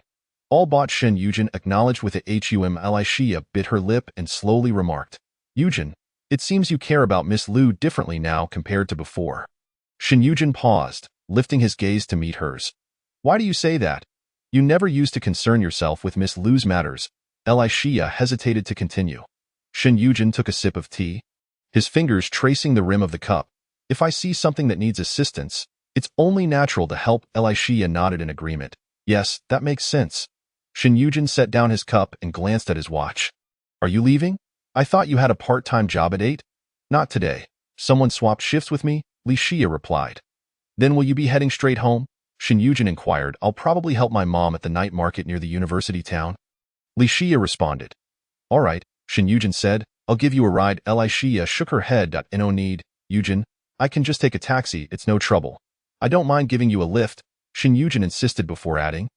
Besides, I can also check in on your mother. Elisha pondered for a moment before agreeing. Okay. Ji Huizhou observed Lu Wanwan as she sat down across from him, noting the pallor of her face and her overall poor condition. What's wrong? Are you feeling unwell? Lu Wanwan poured herself a cup of hot water, took a sip, and after a brief pause, spoke. I'll take you home. Ji Huizhou frowned. No need. I can drive you back. You don't look well. Initially thinking that the warm water would ease her discomfort, Lu Wanwan found her abdominal pain intensifying. Nodding in agreement, she said, All right. Seeing her face grow increasingly pale, seemingly enduring pain, Ji Huizhou suggested, Perhaps we should go to the hospital. Is it your stomach that hurts? Lu Wanwan waved her hand. No need for the hospital. It's something every woman experiences monthly. Upon hearing her words, Ji Huizhou immediately understood the situation. He stood up. Let us go. Lu Wanwan nodded in response, gathering her bag and standing as well. However, as she did, she suddenly felt a surge of warmth. Her expression changed slightly as she remained stationary, realizing that the tissue she had used would not hold for long. Noticing her discomfort, Ji Huizhou approached. Are you in so much pain you can't walk? Lu Wanwan coughed lightly, disregarding their not-so-familiar relationship. Actually, could you help me find a convenience store or supermarket outside to buy a pack of sanitary pads? Ji Huizhou was momentarily taken aback, but then nodded. All right, wait here for me. Worried that sitting any longer might stain the chair, Lu Wanwan suggested, I'll wait for you in the restroom. Just text me when you're back. Ji Huizhou replied affirmatively and promptly left the shop. Lu Wanwan glanced at his departing figure, cautious of making any large movements as she carefully made her way to the restroom. Elisha stood up, preparing to leave with Shen Yujin, when she noticed Ji Huizhou leaving the shop alone. Her gaze lingered for a moment before shifting back to Lu Wanwan, who was heading toward the restroom. Shen Yujin noticed too, frowning slightly. Why did Huizhou leave by himself? Li Xia, quick to deduce, remarked, Miss Lu is heading to the restroom. I suspect your friend went to buy something for her. Shen Yujin, understanding immediately what was being purchased, curled his fingers in his pocket, responding with a subdued Let us leave as well, I have one in my bag. Should I take a pad to Miss Lu? Li Xia suggested. No need. Someone is already buying it for her, Shen Yujin replied. Moreover, she has never liked you and often seeks trouble with you. There's no need to get involved. Li Xia pressed her lips together, realizing that Miss Lu seemed to have changed. She no longer appeared as aggressive upon seeing her. Shen Yujin glanced in the direction where Lu Wanwan had departed, pondering that it might merely be a fleeting moment. Let us go. There's no need to concern ourselves with her. Elisha nodded in agreement, choosing to remain silent as she followed him out of the store.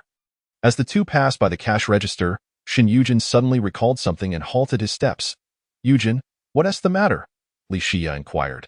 Caught up in the urgency of seeking Lu Wanwan, Shen Yujin had momentarily forgotten about the payment. He turned to her and asked, Xia, have you settled the bill?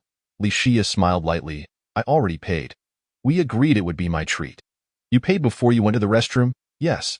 Shen Yujin acknowledged with a hum, realizing that even if he were to reimburse her, she would likely refuse, and thus chose not to press the matter further as he continued to stride outside.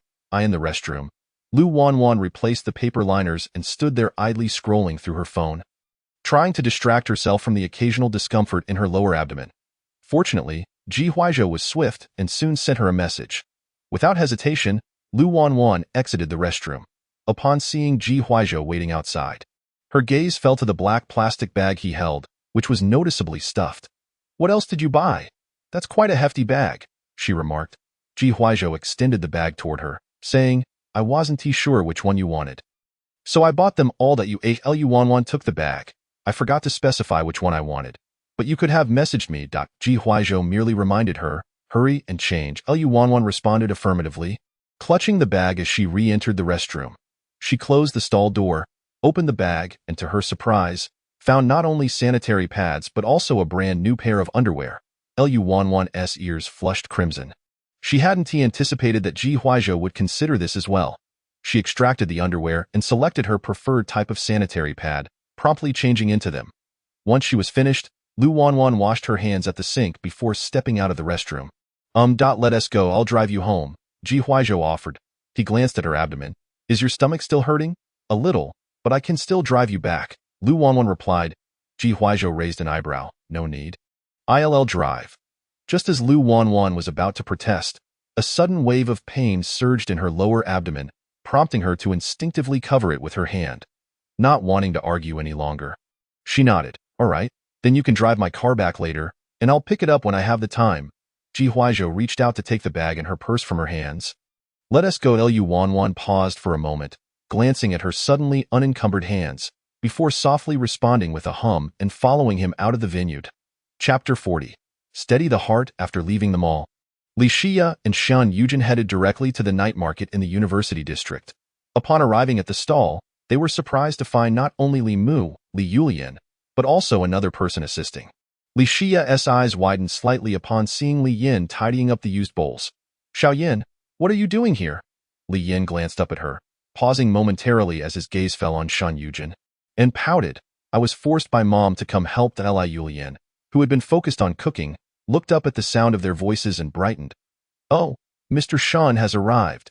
Shan Yujin acknowledged her with a nod. Annie Li Yulian wiped her hands and playfully scolded. Xia, you silly girl. Why didn't Mr. Shan tell us he was coming in advance? No need to blame Xia.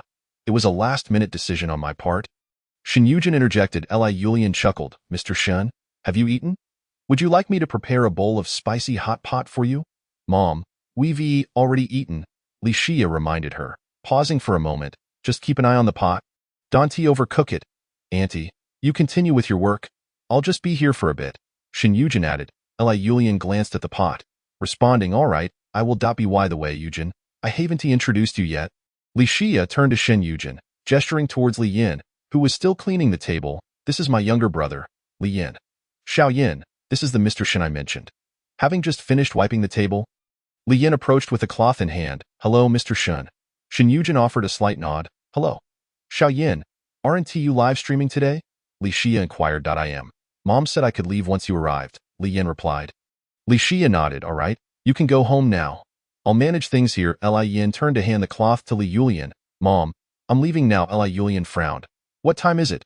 Aren't you supposed to stream until 9? Stay a little longer. But my sister has come, Li Yin countered. Li Yulian took the cloth. Didn't you see that Mr. Shan is also here? How can you be so inconsiderate? Li Xia stepped in to smooth things over. Mom, it's fine. Let Xiaoyin go home. I'll be here. Li Yulian waved her hand dismissively. Go on, go on.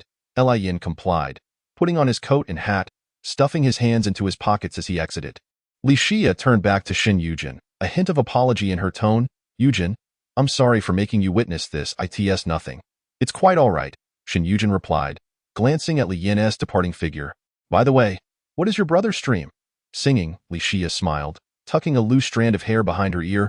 Xiaoyin has loved singing since childhood, and he is quite good at it. So he wants to earn money through this talent. Is he gaining an audience? Shan Yujin asked. Li Xia nodded. Yes, on good nights. He can earn 200 to 300. She paused, suddenly recalling something. Oh, recently, Miss Lu visited Xiaoyin's live stream and gifted him quite a bit of money, 9,000 in one night. And she did it several nights in a row. Shan Yujin was taken aback, his eyes widening slightly in surprise. You mean Lu Wanwan? Yes, at first I didn't realize it was her. But then Xiaoyin added her on WeChat and I saw her photos on his moments. And that's how I figured it out, Li Xia explained. Does Lu Wanwan know she is your brother? Shan Yujin inquired. Li Xia shook her head. She probably doesn't. Miss Lu is unaware that I have a younger brother.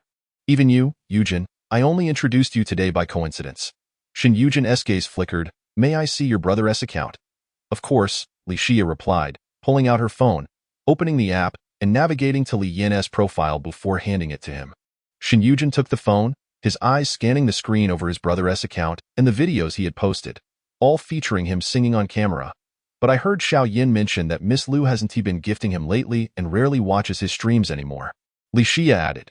Shan Yujin casually flipped through the profile before returning the phone to her. Perhaps she has found another streamer to watch. He paused, then asked, Does your brother chat frequently with Lu Wanwan on WeChat?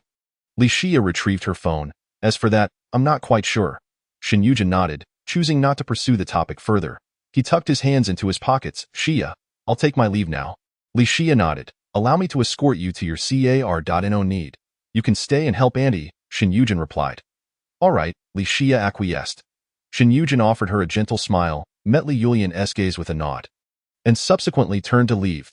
In front of the villa on the hillside of the Lu family estate, Lu Wanwan unfastened her seatbelt and turned to retrieve her spoils from earlier. Addressing Ji Huaizhou, let us go. You can drive my car back. Ji Huaizhou rested his arm on the car window and turned to her. Is it manageable? Should I help you bring it inside?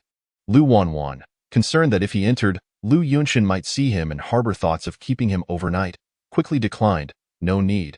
I can carry it myself. After a brief silence, Ji Huaizhou suddenly asked, Does your stomach still hurt? Lu Wanwan glanced at him from the corner of her eye. It's better now. I hardly feel it. Does it hurt every time? Ji Huaizhou pressed. Lu Wanwan paused her movements. Pretty much, but why do you ask? I have an elder who is well versed in traditional medicine. He should be able to help with this, Ji Huaizhou offered. Whenever you have time, I can take you to see him. Lu Wanwan's eyelashes fluttered. She hadn't expected him to be so considerate, and thus didn't reject his kindness. She turned to him. Let us discuss it later. We can communicate via phone. Ji Huaizhou nodded. I'll have someone drive your car back tomorrow. Lu Wanwan agreed, her dark eyes clear. Okay. Ji Huaizhou gazed at her, seemingly leaning a bit closer, his eyes, deep as the sea, glimmering with a hint of amusement as he raised an eyebrow and said languidly, Of course, if you'd prefer that I personally deliver it to you, I wouldn't mind. Such proximity to someone so breathtakingly beautiful was undeniably overwhelming for Lu Wanwan. Her eyes flickered momentarily as she steadied her resolve. Then she spoke. No need, just have someone deliver it. All right, Ji Huaizhou replied in acknowledgement. Chapter 41. The black hair tie Lu Wanwan cleared her throat lightly, swiftly gathered her belongings, and gracefully exited the car. She greeted Ji Huaizhou, then closed the door behind her and strode toward the villa ahead. Ji Huaizhou watched her retreating figure until she entered the villa and vanished from sight, before slowly retracting his gaze. Just as he was about to start the car and turn away, he suddenly caught sight of a black hair tie on the passenger seat. It was left behind by Lu Wanwan. Ji Huaizhou reached for it, twirled it between his fingers, chuckled softly, and casually slipped the hair tie onto his wrist. He glanced once more at the villa before starting the car and departing. Lu Wanwan entered the living room, laden with bags, and upon raising her eyes, she spotted Lu Yunshin seated on the sofa. She approached and took a seat beside him, placing her belongings aside. Lu Yunshin's gaze fell upon her. Why are you back so early? Didn't you want to play a bit longer? Lu Wanwan poured herself a cup of hot tea from the teapot on the table. I haven't played enough yet. I went out in the afternoon. After dinner, you really ought to have some fun. Don't you young people have plenty of entertainment these days? Lu Yunshin remarked. Lu Wanwan blew gently over the cup's rim, lowered her head to sip her tea, her eyes narrowing slightly as she replied, Oh, Dad, the main reason is that I suddenly felt unwell, so I came back after eating. And how did Huaizhou return? Lu Yunshin inquired. Lu Wanwan leaned back languidly against the sofa, holding her teacup. He drove me back, then took my car back. Lu Yunshin nodded. That's good. Tomorrow you can go get your car. And you'll have the chance to go out together again. Lu Wanwan nearly choked on the water she had just sipped. No, Dad. Just say it plainly. Are you trying to matchmake me with Ji Huaizhou? Yes, I thought you hadn't noticed, Lu Yunshin replied leisurely. What do you think? I've carefully selected him for you. He is practically impeccable, handsome and capable. Lu Wanwan's lips twitched slightly. What makes you think he is without flaws? Then tell me, what do you find unsatisfactory about him? Lu Yunshin asked. Lu Wanwan was momentarily at a loss for words. Truth be told, Ji Huaizhou did align with her aesthetic preferences, and throughout their time together today, he had proven to be quite agreeable aside from his sharp tongue. Lu Yunshin chuckled. See, even you can't articulate any objections. Lu Wanwan touched her nose. But how long have I known him? It takes time to truly understand someone's flaws. That's precisely my point. I'm not saying you should be together right away. Just spend more time together for now, Lu Yunshin stated, lifting his teacup for a sip. If it ultimately doesn't work out, I won't pressure you. Just move on to the next. Lu Wanwan leaned forward to place her teacup on the coffee table. Yes, you're right. You see, you shouldn't have let Huaizhou drive back alone. He could have simply stayed the night at our place, Lu Yunshin suggested. Heh, I knew you wanted that, which is why I didn't let him help me carry my things in. Lu Wanwan replied with a hint of melancholy that it feels like I'm the one chasing after him. You need not worry. I know what I'm doing. After a pause, she suddenly recalled something and shifted the topic. By the way, Dad, how is the arrangement for the personnel going? It can be set in motion immediately, but your security company hasn't even begun, Lu Yunshin replied. Lu Wanwan's delicate brows lifted slightly. Oh, I've already asked Uncle Amo to help me find a location. Starting a company isn't that difficult. Alright, once it's ready, just inform Lu Dong, and he'll assist you with the staffing. Lu Yunshin said. Understood, Lu Wanwan exclaimed, rising from the sofa with a bag in hand. I'm heading upstairs to rest. You should turn in early too. Lu Yunshin nodded slightly. Go ahead. Lu Wanwan replied affirmatively. Then navigated around the sofa. However, instead of heading upstairs, she walked toward the dining area. She paused at the entrance of the dining room, her gaze falling on Zhang Ma, who was wiping the table. Zhang Ma, once you're finished, could you please make me some ginger tea and leave it on my desk in my room? Zhang Ma looked up at her, nodded, and smiled out of course, Mississippi upon returning to her room. Lu Wanwan set her belongings down, headed to the closet, took her pajamas, and made a beeline for the bathroom.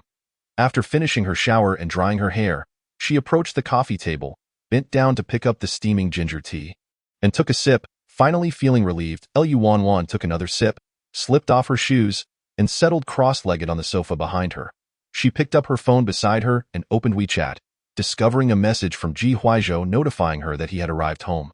Leaning back comfortably against the sofa, her fair fingers tapped on the screen as she replied, All right, Ji Huizhou, do you have time tomorrow? I'll take you to see it. Lu Wanwan understood what he was referring to and thought for a moment. Sure, what time tomorrow? Ji Huizhou, around noon. I'll pick you up at 11. It seems I must personally return your car to you. Lu Wanwan yawned, feeling a bit weary. Okay, I got it. Ji Huizhou, rest early. Lu Wanwan didn't reply further. Just as she exited the chat with him, her phone suddenly rang. It was a voice call from Jiang Tingxue. Lu Wanwan lazily stretched her legs and adjusted her sitting position, then pressed the answer button. Hello, Tingxue. Wanwan, how was your date today? Jiang Tingxue's inquisitive voice came through the phone. A hint of helplessness flickered in Lu Wanwan's eyes as she chuckled. Darling, let me reiterate. It's not a date. Jiang Tingxue giggled. All right, not a date. How did you and Ji Huizhou get along? Pretty well, I suppose. Lu Wanwan paused before continuing. Guess who I ran into while dining with him tonight? It wouldn't he be Shen Yujin? Would it? Jiang Tingxue asked. Half correct, there was another person too. Lu Wanwan replied mysteriously. Elisha? Jiang Tingxue guessed. Lu Wanwan snapped her fingers. Bingo, my goodness. Did you not check the lunar calendar before stepping out? What a coincidence to run into them again. Lu Wanwan twirled a strand of hair around her finger. Indeed, I must consult the lunar calendar before my next outing. And then, did Shen Yujin come over to say anything when he saw you dining with his friend? Chapter 42. Mistaken for another account? No, but he kept glancing our way. I have no idea what he was looking at. Lu Wanwan straightened herself, leaning forward to pick up the cup from the coffee table. Eventually, I couldn't stand it anymore, so I switched seats with Ji Huizhou, positioning my back to him. Jiang Tingxue pondered for a few seconds before slowly saying, Hey, Wanwan, do you think Shen Yujin might be feeling jealous? Lu Wanwan nearly spat out the ginger tea she had just sipped. Your imagination is quite wild. How could Shen Yujin possibly be jealous of me? Then why was he looking over here? Jiang Tingxue pressed. Lu Wanwan took another sip of her ginger tea and paused before responding. Perhaps he is worried I might do something with Ji Huizhou. A flicker of surprise crossed Jiang Tingxue's eyes. What do you mean by worried about you doing something with Ji Huizhou? Lu Wanwan set her cup down and yawned. On my way to the restroom, I bumped into him, and he asked if I had set my sights on Ji Huizhou, warning me not to harbor any designs on him. What? How could he think that? So strange. Even if you like Ji Huizhou, it shouldn't concern him. Why would he come over to warn you? Sounds a bit neurotic. Exactly. You're spot on. P.S. Definitely a bit neurotic. Jiang Tingxue laughed. So, Wanwan, do you actually have feelings for Ji Huizhou? At her words, Lu Wanwan's mind flashed with Ji Huizhou's alluring face. She cleared her throat softly and replied, Just a tiny bit. A tiny bit is how much? Jiang Tingxue asked. A tiny bit is just a tiny bit. Lu Wanwan clarified. Wanwan, I'm waiting for good news from you too. Jiang Tingxue said with a grin. We're nowhere near that stage yet. It's just that he happens to align with my aesthetic. Wanwan, so you're someone who values looks. Your previous infatuation with Shen Yujin was also due to his good looks, right? To be honest, in this day and age, who doesn't care about appearances? If someone is unattractive, who would want to continue engaging with them? Lu Wanwan paused. Of course, if they are wealthy, that might be overlooked. However, There's also the case of online relationships, where neither party knows what the other looks like and they develop feelings through daily chats. Jiang Tingxue nodded. That's true. Lu Wanwan stood up from the sofa and sat down beside her bed. As for my past feelings for Shen Yujin, that was purely a lapse in judgment. Liking him is simply part of my dark history. All right, let us not dwell on your dark history, Jiang Tingxue said. Lu Wanwan lifted the quilt and swung her legs onto the bed. By the way, I purchased several bags today, one of which is for you. When do you think you might have time to come by and pick it up? Or perhaps we could meet for a meal and I can bring it along. So, shall we go out together tomorrow? You're at the office every day now, and the only time we can enjoy ourselves is during the weekend. Lu Wanwan gently touched the tip of her nose and said, Tingxue, I have plans to go out with Ji Huizhou tomorrow, so soon. You've arranged a second outing. Lu Wanwan had expected her to feel disheartened, but to her surprise, the girl became quite excited at the news. What? I'm not experiencing menstrual pain. He is taking me to see a doctor who said it can be managed, oh my. He knows such a personal matter.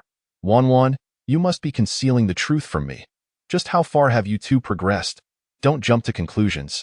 It was simply that I got my period during dinner tonight, and my stomach hurt, which is how he found out. Well, he is rather considerate. In that case, it's evident Ji Huizhou has feelings for you. So you two are mutually pursuing each other. Stop right there. Lu Wanwan quickly changed the subject, saying, How about you come find me at the office on Monday? I can hand over the bag to you then. By the way, you've never visited me there. Jiang Tingxue guessed she was feeling shy and refrained from teasing further, nodding in agreement.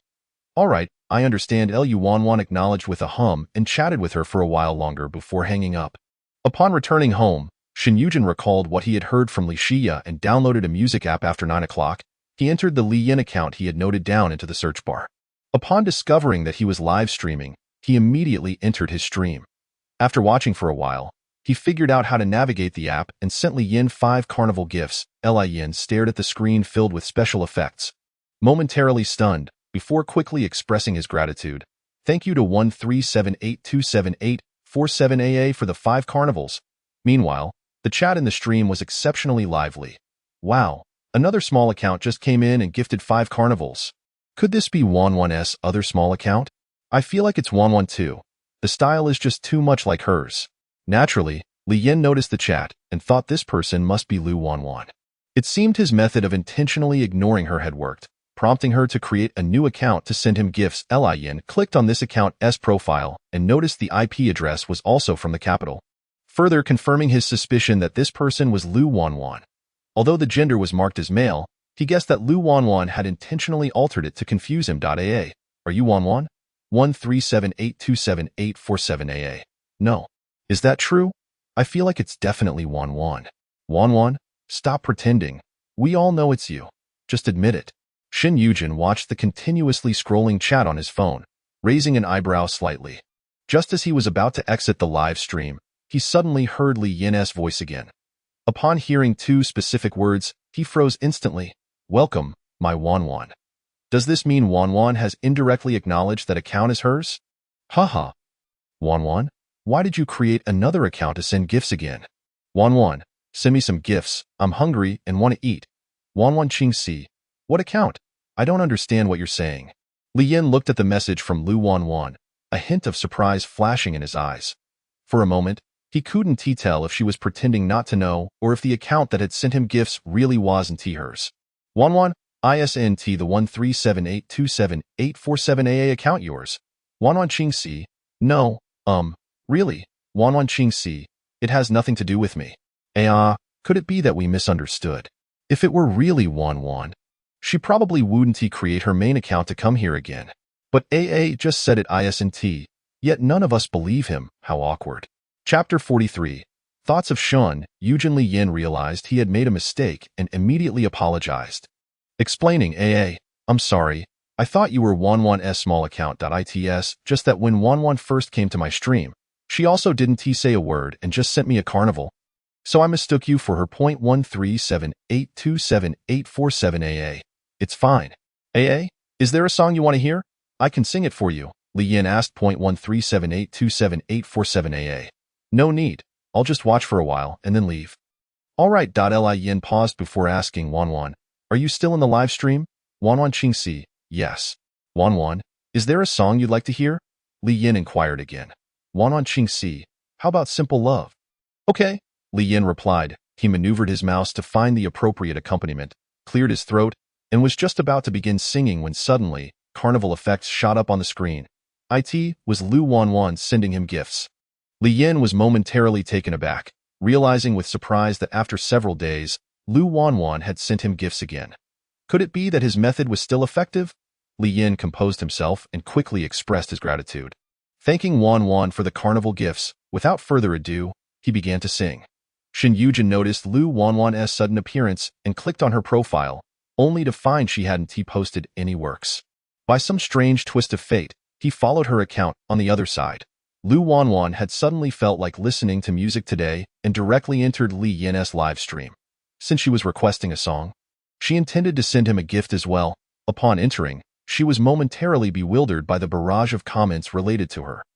After understanding the situation, she realized that this boy had quite the luck. Having encountered a generous supporter who gifted him 5 carnivals, Lu Wanwan clicked on the profile of the top supporter and noticed it was a newly registered account with no modifications to the avatar or ID. Just as she was about to exit the profile, a notification popped up indicating that user 137827847AA had followed her. Lu Wanwan raised an eyebrow slightly, curious about why this supporter would follow her. Could it be an accidental slip? Nonetheless, she refrained from messaging him and exited the live stream after her requested song concluded. As Lu Wanwan was engaged in the video, she suddenly received a private message from A. 137827847AA. Hello. Lu Wanwan clicked into the chat interface and replied, Hello. 137827847AA. Do you enjoy watching male streamers sing? Lu Wanwan frowned slightly at his message. Doesn't that seem unrelated to you? 137827847AA. Sorry, I was just asking. Wanwan Qingxi, why did you follow me? Was it an accidental slip? 137827847AA. Lu Wanwan knew he must have clicked by mistake and didn't reply further. She exited the chat interface and continued scrolling through videos. After finishing his stream, Li Yin immediately opened his account to check how much he had earned that day. After deducting the platform's 50% cut, he had earned a total of 92.45. Without the sudden appearance of the mysterious supporter and Lu Wanwan, he would have only made a couple of hundred today. Li Yin transferred the money to his bank account, feeling fortunate to have encountered another generous supporter like Lu Wanwan. During his live stream, he had already followed the generous supporter and quickly sent him a message. Thank you again for the gifts. If you have any songs in mind for next time, feel free to message me, and I'll sing them for you during the stream. After waiting for a while without receiving a reply, he assumed the person must have gone to sleep and exited the music app. Li Yin set his phone down and stood up from his chair, walking over to the bedroom door. As he opened the door and stepped outside, he happened to run into Li Xia, who had just come out of the bathroom and was passing by his room. Xiaoyin, you're done streaming. Li Yin nodded, having just finished. How did it go? Li Xia asked with concern. Li Yin raised an eyebrow, smiling as he replied, Sister, I made a fortune. A generous supporter came to my stream and immediately gifted me 5 carnivals. And later, Lu Wanwan sent me 1 too. Thankfully, I returned to stream last night and didn't stay at Mom's place the entire time. Otherwise, I would have missed out. A flicker of surprise crossed Li Xia's eyes upon hearing about the generous supporter. And for some reason, she thought of Shin Yujin. After all, Shin Yujin had just inquired about Li Yin's streaming earlier and had checked his account, making it hard to not immediately associate him with the supporter. Xiaoyin, let me see that person's account. There's nothing much to see. It's probably a newly registered account, but it's quite coincidental that the IP address shows it's from the capital. Upon hearing Li Yin's words, Li Xia increasingly felt that this person was indeed Shin Yujin. Li Yin observed her contemplative demeanor and couldn't help but inquire, What troubles you, sister? Is there an issue? Xiaoyin, I suspect this individual may be M. or Shin. Li Xia gradually articulated her conjecture. Li Yin paused for a moment. Then, realizing, exclaimed incredulously, Sister, what makes you think it is him? Eugene had inquired about your live streaming earlier. I even showed him your account. I have a strong feeling it must be him. Otherwise, the coincidence is too remarkable, Li Xia explained. Li Yin ran her fingers through her hair, reasoning that this matter was not overly complicated. She could simply message him to confirm. Li Xia nodded. Why not ask him now? I shall fetch my phone, Li Yin replied as she turned and stepped into her room. She emerged moments later, phone in hand, opening the chat with Good. I messaged him when I finished my stream, but he hasn't replied yet. He is probably asleep by now. Then inquire once he awakens, Li Xia suggested. It matters not. I can ask at any time, Li Yin remarked, her fingers dancing over the keyboard as she sent another message to Gu. Done. I've sent it. Now we wait for his reply. Li Xia glanced at the message she had sent, then said, very well, do rest early. Sister, you too, Li Yin replied. Li Xia nodded, then turned and walked toward her own room. Chapter 44. Return the money the following day. Lu Wanwan stirred from her slumber, finding it past 9 in the morning. She rose leisurely from her bed, reaching for her phone on the bedside table and unplugging it from the charger. Unlocking the screen, she opened WeChat, responding to several prior messages, only to discover one from Li Yin that had been sent in the early hours. Sister Wanwan, thank you for the gifts you sent. I thought you might never return to my livestream again. Lu Wanwan stifled a yawn, her ink-like brows revealing a hint of the fatigue that came with just waking with one hand. She typed a response, I will visit when I have time.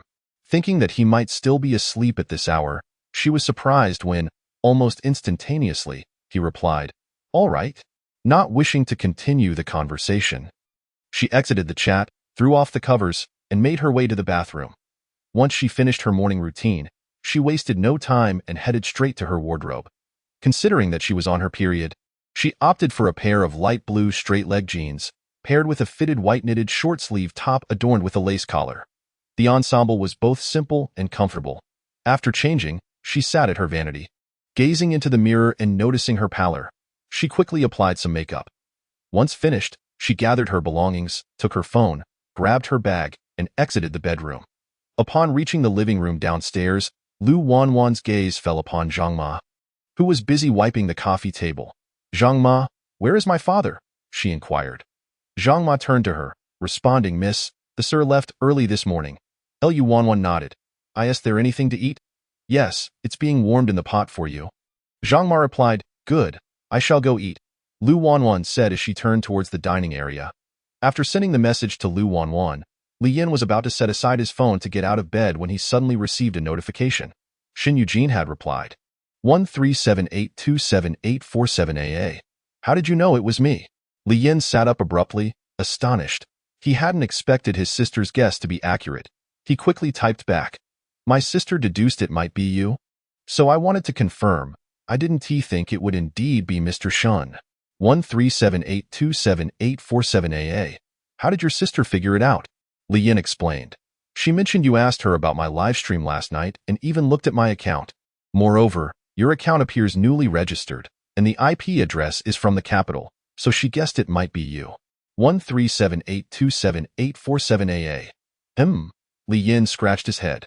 Xin Yujin's single-word response left him somewhat perplexed. Unsure of how to reply. As he pondered his next words, Xin Yujin sent another message. 137827847AA. Are you and Lu Wanwan close? Li Yin was momentarily taken aback by the question, his eyes flashing with surprise as he wondered why he would ask that. We're all right. We chat occasionally. Mr. Shun. Why do you ask? 137827847AA. Just a casual inquiry. Li Yin replied, oh, I see. 137827847AA. Does she watch your livestream every day? Li Yin answered, at first, yes, but she hasn't been around much lately. After sending his reply, he waited for a while but received no further messages from Xin Yujin. He furrowed his brow, contemplating the conversation. Logically, Xin Yujin should have an interest in his sister, and given that Lu Wanwan had been unkind to her, it was odd that he was so inquisitive about Lu Wanwan. Setting aside his confusion, Li Yin tossed the covers aside and exited his room. He heard Li Xia and Li Yulian conversing in the kitchen, so he made his way over. Stopping at the kitchen doorway, he focused on Li Xia and said, Sister, could you step out for a moment? I have something to discuss. Li Xia paused her tasks and approached him. What is it, Xiaoyan? Li Yulian glanced at Li Yin. Curious, what is the matter that you need to discuss away from your mother? Oh, Mom, you wouldn't understand. It's about the live stream, Li Yin said, pulling Li Xia's arm as he led her to his room. Once inside, Li Xia asked, Xiaoyan, what is so secretive that we had to come in here? Sister, you were right. The person who sent me gifts is indeed M.R. Shun. Elisha was taken aback. Her lips pursed as she slowly replied, Xiao Yin, you should return the money he gifted you. Eli Yin was momentarily stunned, his brow furrowing in confusion. Why? I don't want to owe him anything, so we shouldn't accept this money? Li Xia stated that Eli Yin understood that Shen Yujin's gifts were primarily due to Li Xia, as he was her brother. However, the gifts had already been given, and the platform had taken a 50% cut. So returning the money meant they would only give back half. How much did he send you? Li Xia inquired. 15,000, Li Yin replied. I received 7,500. I'll transfer you the remaining 7,500. You can return it to him, Li Xia said, pulling out her phone to initiate the transfer. No, sister, have you lost your mind? Li Yin exclaimed, snatching her phone away. You've worked hard for a month to earn that much. Li Xia frowned, reaching for her phone. Xiao Yin, I've said it before. I don't want to owe him anything, so we must return this money. Eli Yin held her phone behind his back and took a step back. What do you mean, oh? He willingly sent the money. We didn't force him to do so. Ultimately, we simply cannot accept this money. Now hand my phone back, Li Xia insisted. Eli Yin struggled to comprehend her logic. Feeling the pressure to return money unnecessarily, in a moment of frustration, he blurted out, Then why don't you say we should return the money Lu Wanwan gifted me too? Is it just because Shen Yujin is the one you like?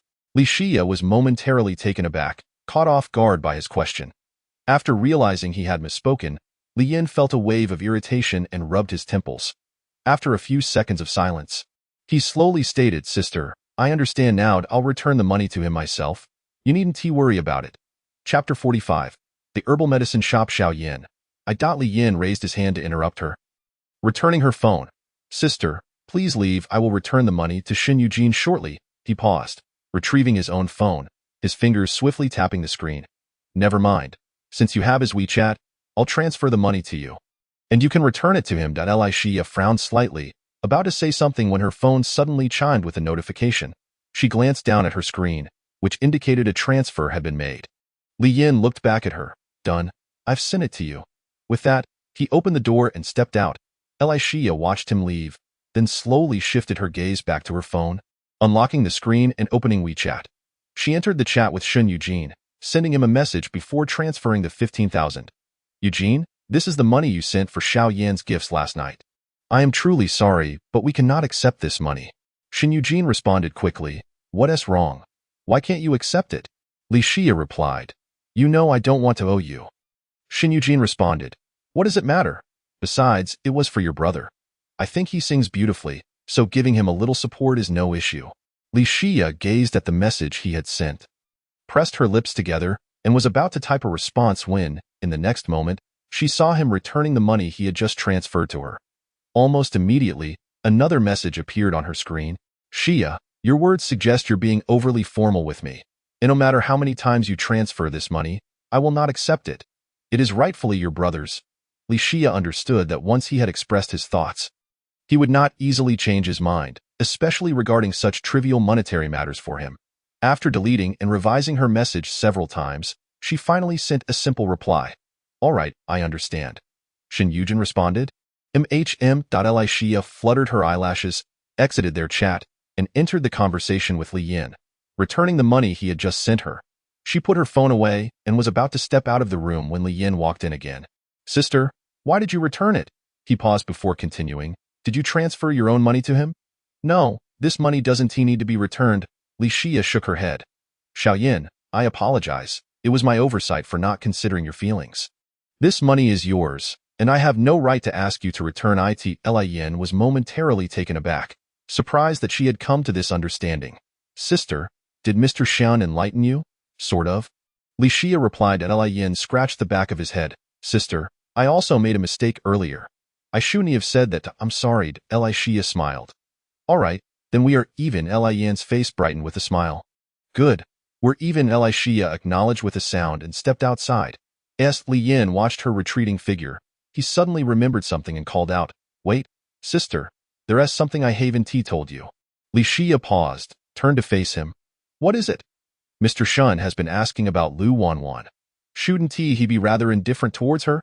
Li Yin inquired. A flicker of surprise crossed Li Xia's eyes. What did he ask? Li Yin took out his phone and opened their chat on the app. Take a look. Li Xia reached for the phone, lowered her gaze to read their conversation, scrolling through the messages word by word. After finishing, she returned the phone to him. Its nothing, just casual inquiries. Li Yin nodded. Oh, all right. After finishing her breakfast, Lu Wanwan returned to the living room and sat on the sofa for a while when she received a message from Ji Huaizhou, informing her that he had arrived and was waiting at the door. Lu Wanwan immediately stood up from the sofa, grabbed her bag, and walked outside. In the car, Ji Huaizhou watched the girl walking out of the villa. Upon seeing her attire, he raised an eyebrow slightly, resembling an inexperienced university student. Lu Wanwan opened the car door and sat in the passenger seat, fastening her seatbelt.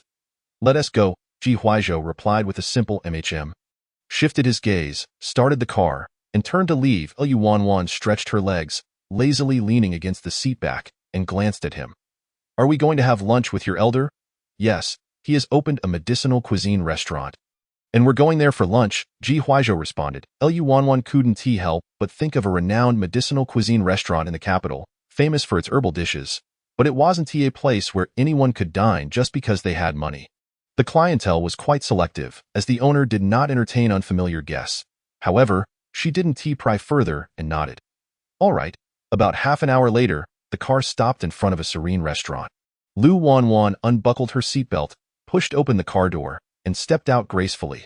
She lifted her gaze towards the restaurant ahead, noticing the ancient wooden door and the quaint decorations of bridges and flowing water on either side.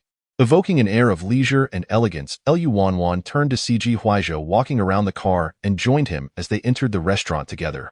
From the outside, the restaurant seemed small. But upon entering, they discovered a hidden world within, where the elegant atmosphere was even more pronounced. At that moment, a middle-aged man walked out. Young Master Ji, you've arrived.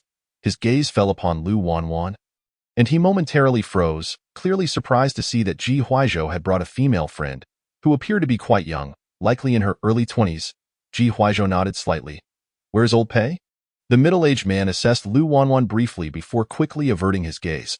With a smile, he replied, Old Pei knows you are coming and is personally preparing the dishes in the kitchen. I will take you to the private room now. Very well, Ji Huaizhou responded. The man led them to a private room before retreating. Lu Wanwan set her bag down and pulled out a chair to sit. The place looked quite nice, though it lacked customers. Ji Huaizhou raised his gaze to her, picked up the teapot and cups, poured a cup of hot tea, and explained, because we are not open to the public today. Lu Wanwan arched her delicate brows and said leisurely, It wouldn't be because of us, would it? Ji Huaizhou handed her the teacup. You're quite perceptive. Lu Wanwan accepted the cup, blowing on the steam, took a sip, and remarked, It seems your connections are quite impressive. Not only did they close the restaurant for you, but your elder is also personally cooking. Ji Huaizhou poured himself a cup of tea as well, a smirk playing on his lips. Are you jealous? Chapter 46. So, you haven't pursued her yet? Lu Wanwan's lips twitched slightly. Jealous? Of what? She paused, suddenly noticing a black hair tie on his wrist along with the white jade bracelet. She distinctly remembered it wasn't there during dinner last night.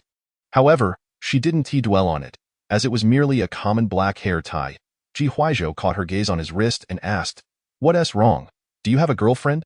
Lu Wanwan inquired. Ji Huaizhou raised an eyebrow. Why do you ask? Lu Wanwan tilted her fair chin slightly. That hair tie on your wrist is generally worn by those who have girlfriends. Ji Huaizhou took the hair tie off his wrist and twirled it between his fingers. Don't you find it a bit familiar? Lu Wanwan was momentarily taken aback, then her expression turned slightly odd as she slowly said, Is this mine? Who else could it be? Ji Huaizhou retorted. Lu Wanwan touched her nose, recalling that she had indeed placed a black hair tie in her bag yesterday, likely dropping it while rummaging through her things. Did you find it in my car? It was on the passenger seat, Ji Huaizhou replied.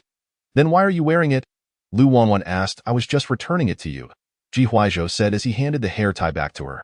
Lu Wanwan took it back. It was originally in my car.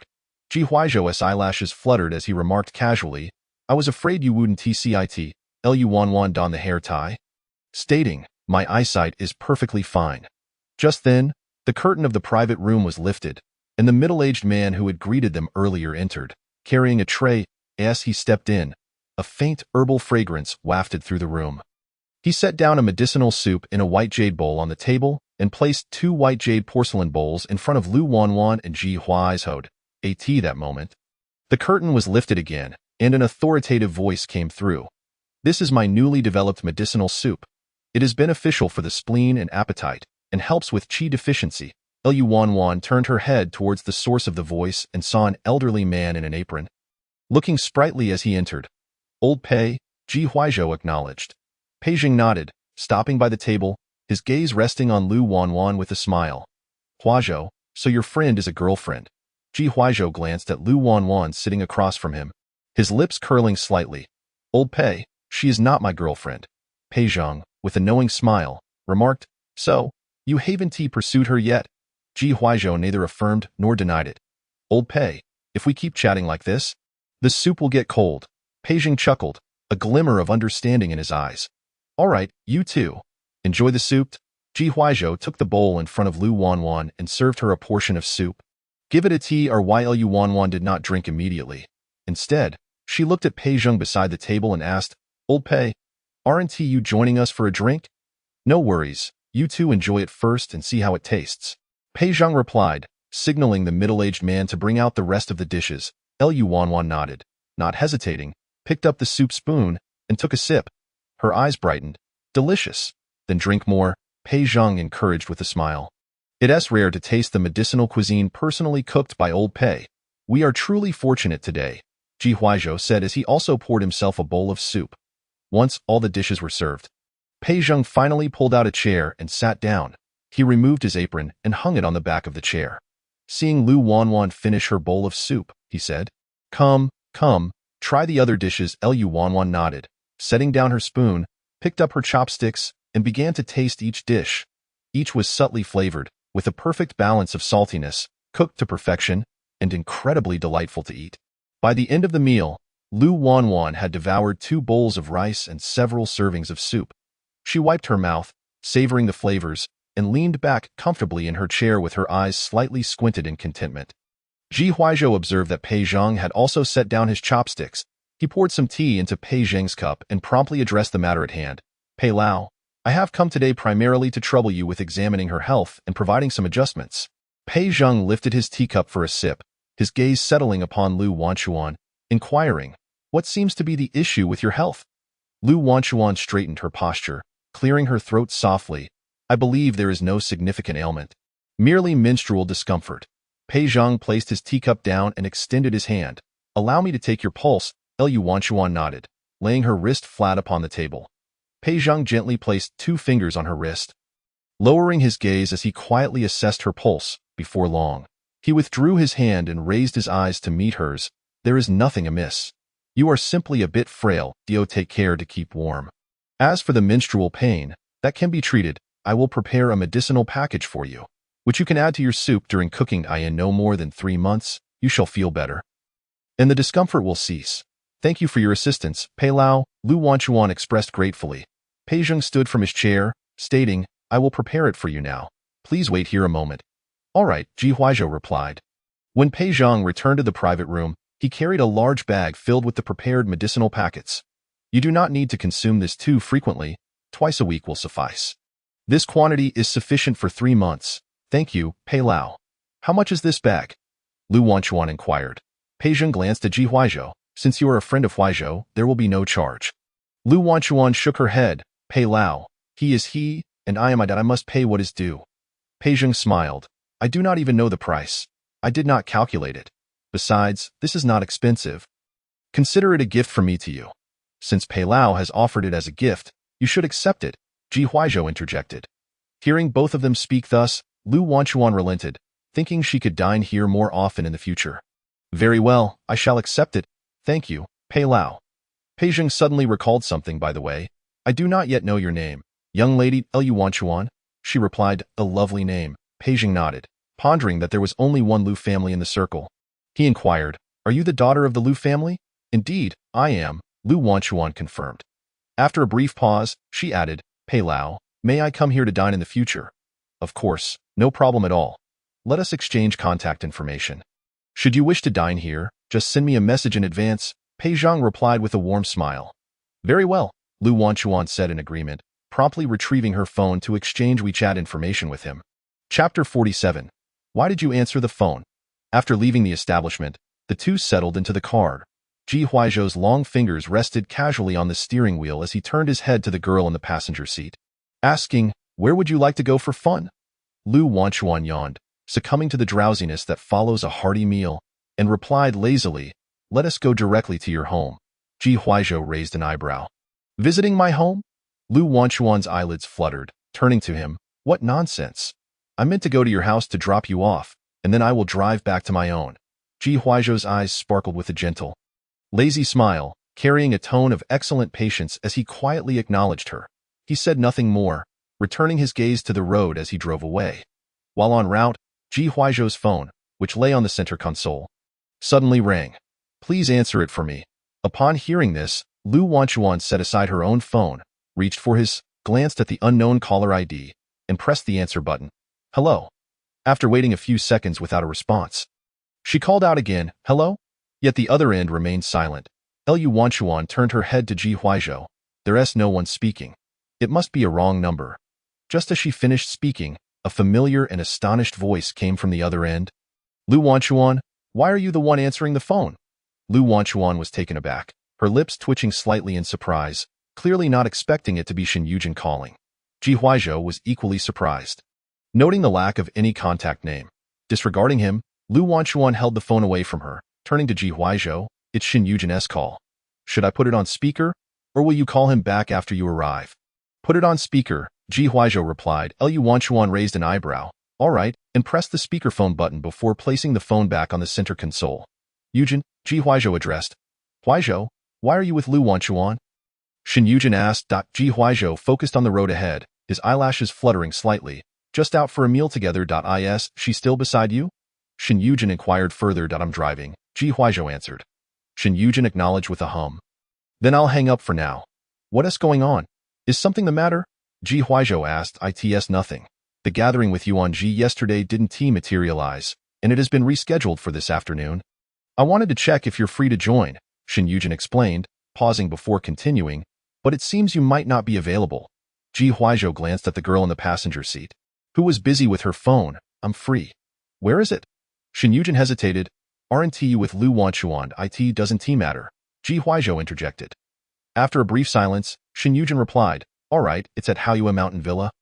You can come over now." "Understood," Ji Huaizhou confirmed. Once the call ended, Ji Huaizhou maneuvered the steering wheel, executing a U-turn at the intersection. "Are you coming?" Lu Wanchuan turned to him, her lovely brows arching slightly. "Why would I go? I'm not familiar with Zhou Yuanji. It's fine to return now. There are plenty of activities at Haoyue Mountain Villa," Ji Huaizhou suggested. "I want to go," Lu Wanchuan replied, redirecting her gaze to her phone screen. "After you head over there, I will drive back myself. Is it because of Shen Yujin?" Ji Huaizhou remarked unexpectedly. Lu Wanchuan frowned slightly. "What does it have to do with him?" "We mostly strangers." Ji Huaizhou turned to glance at her, his voice low and lazy. "Aren't I here?" Lu Wanchuan fell silent. Half an hour later, the car came to a gentle stop in front of Haoyue Mountain Villa. Ji Huaizhou unbuckled his seatbelt and looked at the girl in the passenger seat. "Are you really not going in?" "Go ahead." Lu Wanchuan initially had no intention of entering, but considering they had arrived and there was little else to do, she decided to explore the villa since she had never been there before. After some contemplation, she resolved to enter. Ji Huaizhou raised an eyebrow. "What made you change your mind?" "Just suddenly felt like it," Lu Wanchuan replied, opening the car door and stepping out with agility. Ji Huaizhou chuckled, grabbing his phone and following suit. The villa's grand entrance was flanked by two massive stone pillars. Upon passing through the gates, they were greeted by a cobblestone path, bordered by tall bamboo and gracefully blooming flowers. A gentle breeze rustled the bamboo leaves, producing a melodious whisper. Sunlight filtered through the bamboo, casting dappled shadows on the ground. Lu Wanchuan surveyed her surroundings. "Surely it's not just the two of us here." "It shouldn't be. They should be in the backyard," Ji Huaizhou replied. Lu Wanchuan withdrew her gaze and turned to him. "How do you know?" "Just a guess," Ji Huaizhou said casually. As they conversed, they arrived in the backyard, and just as he had predicted, Zhou Yuanji and his group were gathered by the lake, tending to a barbecue. Among them was the actress they had encountered at the mall yesterday, who this time was not wearing a mask and revealed her entire face. Behind the barbecue grill, a canopy was set up, along with a foldable wooden table and chairs laden with food and drinks. Zhou Yuanji was the first to notice the approaching pair. Upon recognizing Lu Wanchuan, he appeared momentarily stunned, clearly surprised by her presence alongside Ji Huaizhou. Could it be that these two were truly dating? He set down the brush in his hand and stepped forward. Huaizhou, you're here. Ji Huaizhou inclined his head slightly, scanning the area. Is Yujin not here yet? He'll be here shortly. He said he was picking someone up. Zhou Yuanji replied. Lu Wanchuan subtly raised an eyebrow, likely guessing that Shen Yujin was fetching Li Xia. Zhou Yuanji chuckled, refraining from delving into their relationship. Come, Huaizhou, you two should sit over there. Ji Huaizhou responded affirmatively, leading Lu Wanchuan to a seat. Just as they settled down, Shen Yujin arrived with Li Xia in tow. Zhou Yuanji, noticing their arrival, set down the brush he had just picked up. Hey, Yujin, you're here. I was just mentioning you to Huaizhou, and you showed up right after. He paused, his gaze shifting to the girl standing next to Shen Yujin. Yujin, who is this? Shen Yujin caught a glimpse of Lu Wanchuan seated nearby and replied, Li Xia, the one I mentioned last time. Zhou Yuanji momentarily froze, then rapidly comprehended who she was. He recalled Shen Yujin mentioning he would introduce her only after pursuing her successfully. Had they already become an item? However, considering the setting, he refrained from inquiring directly, offering a polite greeting. Miss Li, it's a pleasure to meet you. I'm Zhou Yuanji, a close friend of Yujin. Li Xia smiled. Hello? Chapter 48. Easily stirring emotions, Zhou Yuanji raised his hand and pointed towards the smoking barbecue grill ahead. I just started grilling. Jian Gu. You all can sit over there and chat for a while. Shen Yujin nodded. All right, do you need any help? Li Xia inquired. No, we have enough hands, Zhou Yuanji replied with a smile. You and Jian Gu just go sit. Li Xia nodded slightly and turned to walk into the adjacent tent. She sat opposite Ji Huaizhou alongside Shen Yujin, her gaze landing on Lu Qianqian, who was seated beside him, clearly surprised to see her there. Li Xia contemplated whether to greet her. Shen Yujin's voice broke through. Huaizhou, why didn't you mention bringing her along? It was a last-minute decision, Ji Huaizhou replied. Shen Yujin merely acknowledged with a sound, choosing not to elaborate further, and turned his attention to Li Xia. Engaging her in conversation, Lu Qianqian was munching on sunflower seeds, feeling a slight dryness in her mouth. Her eyes wandered to the array of chilled beverages on the table. Just as she reached for a bottle, Ji Huaizhou raised his hand to stop her. Lu Qianqian looked at the drink that had been taken away, her expression tinged with confusion. What's wrong? Ji Huaizhou raised an eyebrow and returned the drink, saying, in this special period, you shouldn't drink anything cold. Did you forget what old Pei said about keeping warm? Lu Qianqian touched her nose, realizing she had indeed overlooked that detail. Primarily, her own body didn't suffer from menstrual pain. Even during her period, she didn't have particular dietary restrictions and would drink cold beverages without hesitation. However, now that she was in a body that experienced dysmenorrhea, it was no longer feasible to carry on as before. Lu Qianqian shrugged, but I'm thirsty, and there's no hot water. Wait a moment. Ji Huaizhou stood up and walked towards Zhou Yuanji. Shen Yujin's gaze narrowed as he observed the intimate exchange between the two.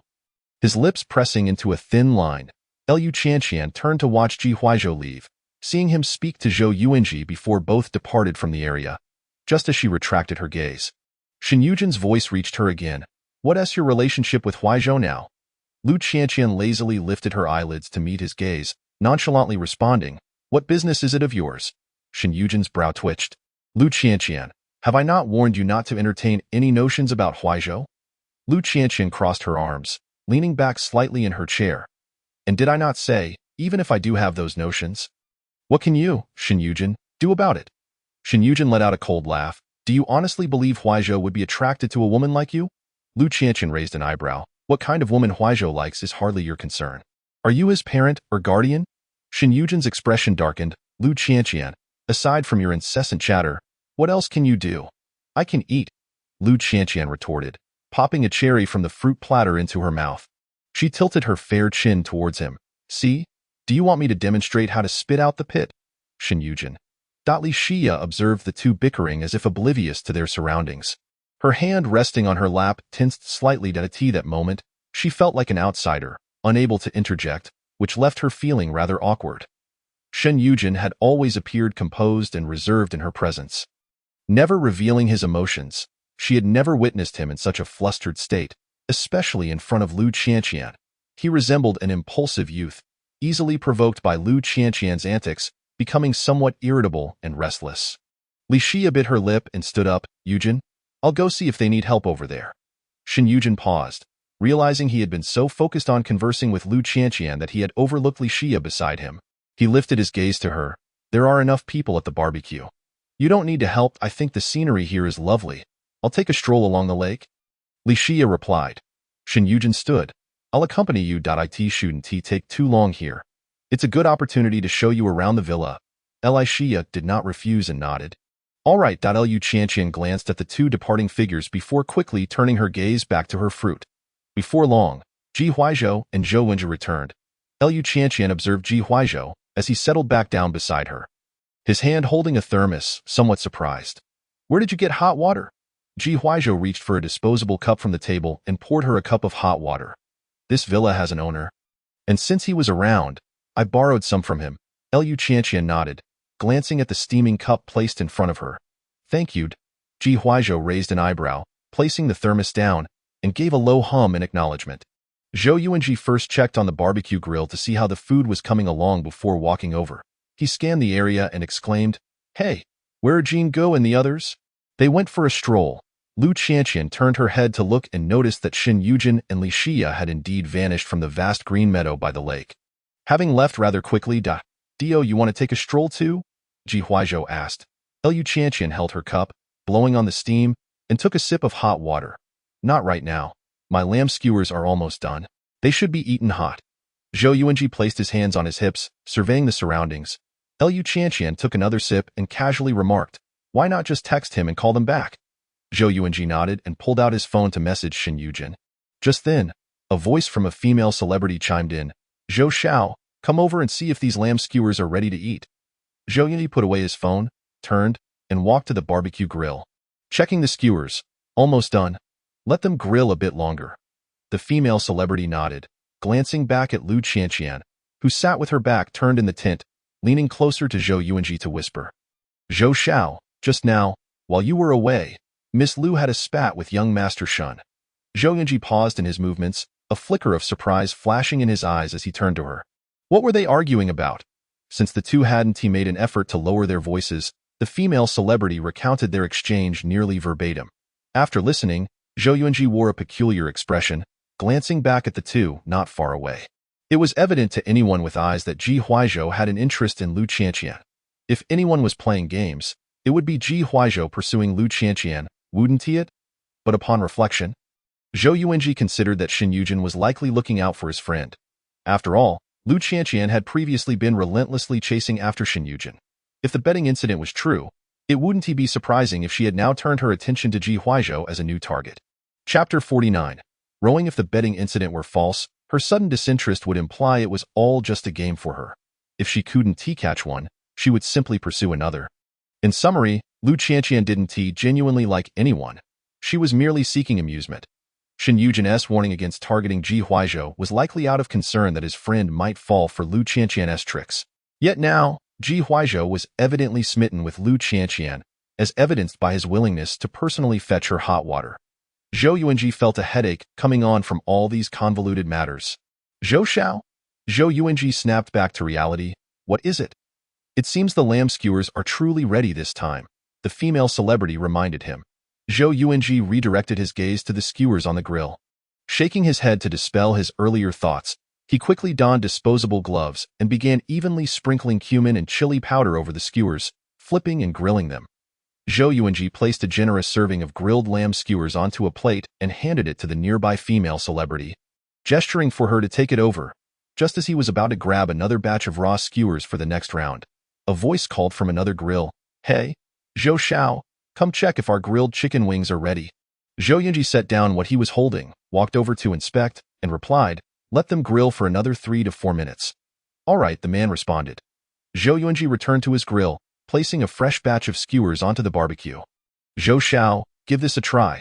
The female celebrity approached him with 2 lamb skewers, offering one to him. Zhou Yuanji lowered his head to take a bite, chewing as he turned to look elsewhere, only to see Shen Yujin and Li Xia returning. He flipped the skewers and called out as they approached, Jiangu, you're back just in time. The lamb skewers are ready. Dig in. Shin Yujin lifted his gaze towards him, nodding as he and Li Xia stepped under the tent. He pulled out a chair, sitting down, and took a skewer from the plate, offering it to Li Xia. Give it a T or Y. Li Xia responded with a soft reaching out to accept it and began tasting. How is it? Yuanji really has a knack for grilling. The flavor is just like what you'd find in a restaurant. Shin Yujin remarked as he also took a skewer for himself. Li Xia turned to him. It's delicious. Has he trained in this? He just enjoys experimenting with food in his spare time. Next time, you can visit his home and try his cooking, Shin Yujin replied. Li Xia nodded, smiling. Sounds good. What would you like to drink? Shin Yujin scanned the table of beverages. They seem a bit cold. Can you handle it? It's fine, I'll just have some orange juice. Li Xia said. Hearing this, Shin Yujin reached for a bottle of orange juice, twisted off the cap, and handed it to her. Li Xia accepted it, thanking him before taking a sip. Come, the grilled chicken wings are ready. After Shin Yujin and the others had set the grilled chicken wings aside, he reached out to grab a skewer intended for Li Xia.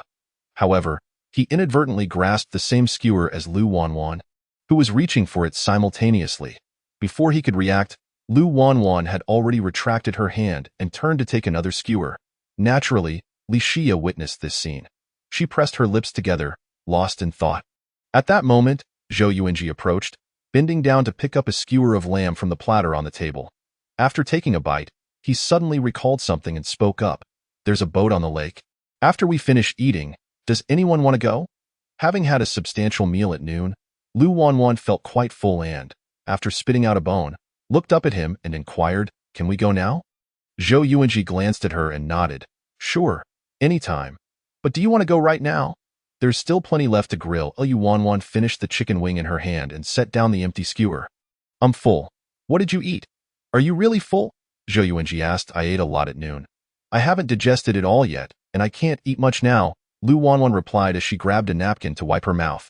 Besides, I've already had a lot of snacks and fruits from the table.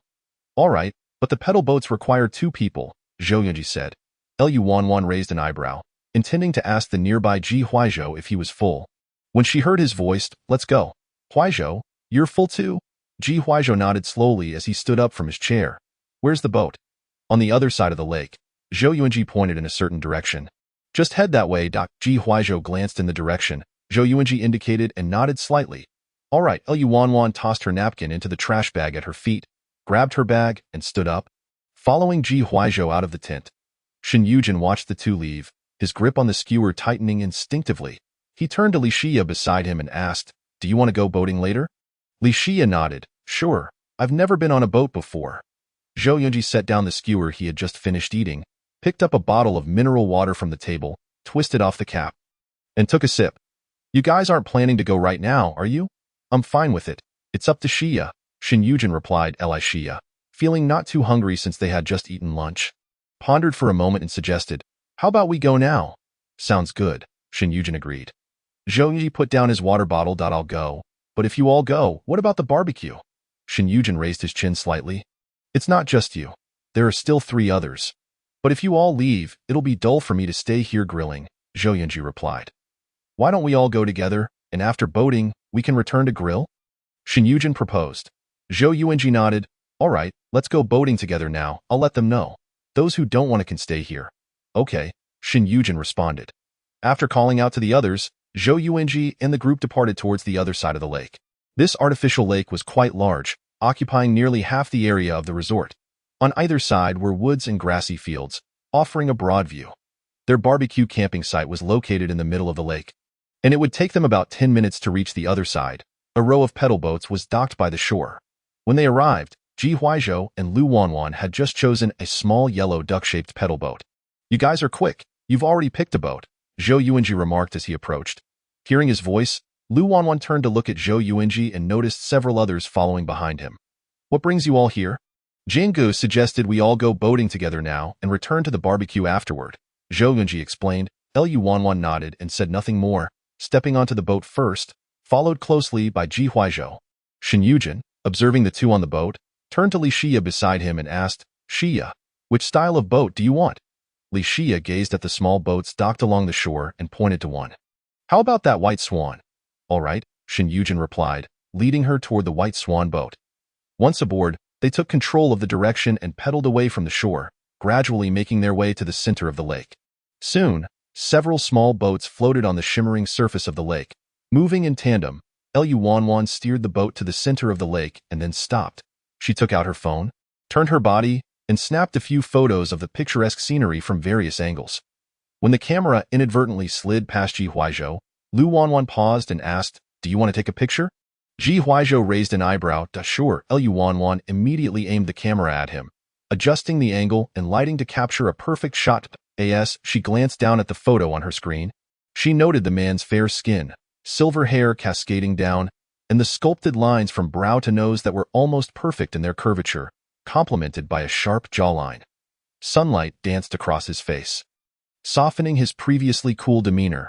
When his amber eyes met hers, they were deep and mesmerizing, easily drawing one into their depths. Noticing her silence while staring at her phone, Ji Huaizhou inquired, "Is the photo not flattering?" Lu Wanwan lifted her gaze to him, raising her phone to show him the picture. "It's lovely." Ji Huaizhou glanced at the photo of himself and remarked, "So you were captivated?" Less self-absorbed, Lu Wanwan retorted, lowering her hand and returning her focus to the screen. "I'll send you the photo. Do you want me to take one for you?" Ji Huaizhou offered. "No. I can take a selfie myself," Lu Wanwan replied, her slender fingers tapping the screen as she sent the photo to his WeChat. Ji Huaizhou blinked.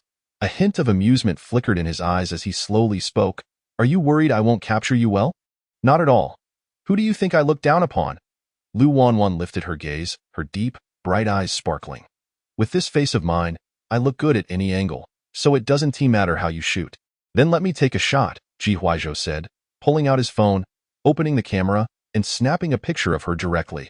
Upon hearing the shutter click, Lu Wanwan's lips twitched involuntarily as she exclaimed, "You didn't even let me prepare. I wasn't ready. My expression and pose weren't set." A light smile appeared in Ji Huaizhou's eyes. "But you just said any shot would look good." Lu Wanwan extended her hand toward him. "Let me see how it turned out." "Very nice," Ji Huaizhou replied. Handing her the phone, Lu Wanwan looked at the screen and sighed in relief, glad that it hadn't captured an unflattering image of her. She returned the phone to him, saying, "It turned out well. Remember to send it to me." Ji Huaizhou smiled as he retrieved his phone, sending the photo to her. "Done." Lu Wanwan heard a notification and glanced down at her phone. "All right." Meanwhile, Shen Yujin and Li Xia's boat also came to a stop in the center of the lake, very close to where Lu Wanwan and Ji Huaizhou were. Although they couldn't hear the conversations, they could clearly see what the others were doing. Shen Yujin watched the two laughing and taking pictures, his eyes narrowing slightly as his grip on the boat's steering wheel tightened. Li Xia noticed his gaze repeatedly drifting in that direction and spoke softly. "Yujin, him?" Shen Yujin turned to her, curious about her tone. "It seems you are particularly focused on Miss Lu and the others," Li Xia remarked. Shen Yujin paused momentarily, then explained, "That woman, Lu Wanwan, has ulterior motives, and I'm concerned about what she might do to Huaizhou. But she's just a girl. What could she possibly do to a grown man?" Li Xia questioned. "I'm worried she might deceive Huaizhou's feelings," Shen Yujin replied.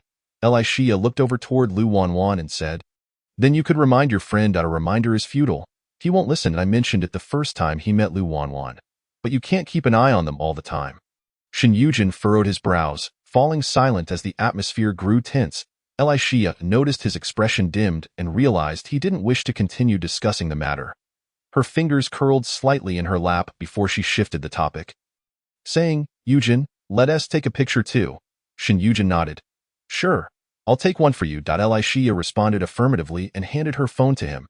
After boating, everyone returned to their camping site. Having expended considerable energy, Lu Wanwan felt her stomach growl as she munched on snacks and fruits while waiting for Zhou Yuanji and the others to finish grilling. After a round of eating, she suddenly felt the urge to use the restroom, likely from drinking too much water. She took some tissues and a spare sanitary napkin from her bag, tucking them into her pants pocket. Turning to Ji Huaizhou beside her, she said, "I'm going to the restroom." "I'll take you," Ji Huaizhou offered. "I no need. I know where it is. I saw it on the way back," Lu Wanwan replied before standing up and walking towards the restroom. Shen Yujin watched her departure, and once she was out of sight, his attention shifted to Ji Huaizhou across from him. "Huaizhou, what are your thoughts?" Ji Huaizhou lifted his eyelids to glance at him, a hint of casual indifference lingering in his gaze. "What are you thinking? Do you have feelings for Lu Wanwan? Surely, you can't be serious about her." Shin Yujin asked directly and candidly. Ji Huaizhou raised an eyebrow slightly, the corners of his eyes sharp. I thought my intentions were rather obvious. Shin Yujin's lips tightened slightly. You can't possibly be unaware of her bet to pursue me. Aren't you afraid she might whimsically set her sights on you now? Ji Huaizhou chuckled lightly. I would actually welcome her interest. However, it seems you've misunderstood something. It is quite clear that I am the one pursuing her. Shin Yujin fell silent. He pressed his fingers against his temple. And after a moment of contemplation, he spoke again. Huaizhou, I am merely looking out for you. Lu Wanwan is simply not suitable for you. Ji Huaizhou's smile did not reach his eyes, and his gaze turned cold. Whether she is suitable for me or not, I am well aware. As for you, Yujin, are you not overly concerned about her? Chapter 51. A man's gas station. A woman's beauty salon. Shan Yujin's pupils constricted. What do you mean by that? Ji Huaizhou cast a glance at Li Xia beside him, leaving the implication unspoken. You know exactly what I mean. Their voices were low, yet Zhou Yuanji, who was outside grilling, overheard every word. He never anticipated that these two close friends would find themselves at odds over a woman. Fearing that their conversation might escalate into a quarrel, Zhou Yuanji hurriedly placed the freshly grilled food onto a plate and strode towards them. Upon entering, he immediately sensed the tension in the air. Zhou Yuanji cleared his throat with a light cough, as if oblivious to the unfolding drama, and bent down to set the plate on the table. Cheerfully stating, Come, the grilled oysters are ready. After a brief pause, in an attempt to lighten the mood, he continued, Hey, there's a saying, oysters are a man's gas station and a woman's beauty salon. So everyone, enjoy them while they're hot and replenish yourselves. However, upon finishing his words, the atmosphere grew even quieter. Perhaps it would have been better left unsaid. Zhou Yuanji awkwardly scratched his face and glanced at Li Xia beside Shin Yujin, silently urging her to speak up. Receiving his cue, Li Xia bit her lip and turned to Shin Yujin, just about to say something when a clear, melodious voice suddenly broke the silence. It smells so good. Zhou Yuanji felt a wave of relief wash over him as he turned to see Lu Wanwan returning from the restroom, as though he had spotted a long-lost relative. Wanwan, your timing is perfect. I just grilled some oysters. Come and have a taste. Upon hearing his address, Lu Wanwan subtly raised an eyebrow, wondering if he had been drinking. She strolled over at a leisurely pace, taking her seat and fixing her gaze on the sizable grilled oysters on the table. Zhou Yuanji bent down to grab a pair of disposable chopsticks, tearing open the packaging before handing them to her. These were specially airlifted from F-Country. They're large, luscious, and incredibly fresh. Lu Wanwan looked at the chopsticks offered to her, somewhat surprised by Zhou Yuanji's sudden attentiveness after her brief absence. She scrutinized his face, trying to decipher his intentions, but concluded that he didn't seem intoxicated. Zhou Yuanji felt a bit uneasy under her gaze, his eyes flickering as he pushed the chopsticks towards her again. Wanwan, why are you staring at me? Hurry and eat. Lu Wanwan did not take them, casting a glance at the others seated around the table. Did you poison these oysters? Zhou Yuanji's lips twitched. Her thought process was indeed unconventional. No, what are you thinking? I wouldn't poison you in broad daylight, and besides, we have no grievances against each other. Lu Wanwan raised her elegant brows slightly and replied softly, Then why are you so insistent on urging me to eat? Why the sudden hospitality? Zhou Yuanji felt a bit flustered. I just thought you might want to enjoy them while they're hot. Then why don't you encourage the others to eat as well? Lu Wanwan inquired. Zhou Yuanji glanced at Shin Yujin and Ji Huaizhou, exasperatedly stating, I mentioned it to them before you returned, but they didn't want to eat, and there's nothing I could do about that. Oh, fine then. Seeing his earnest demeanor, Lu Wanwan reached for the chopsticks he had offered and turned to Ji Huaizhou, asking, Why aren't you eating? Ji Huaizhou's thin lips curled slightly, his deep, tranquil gaze reminiscent of stars in a serene night sky. I will wait for you to return so we can eat together. Lu Wanwan cleared her throat, diverting her gaze, and picked up a grilled oyster from the plate as she began to eat.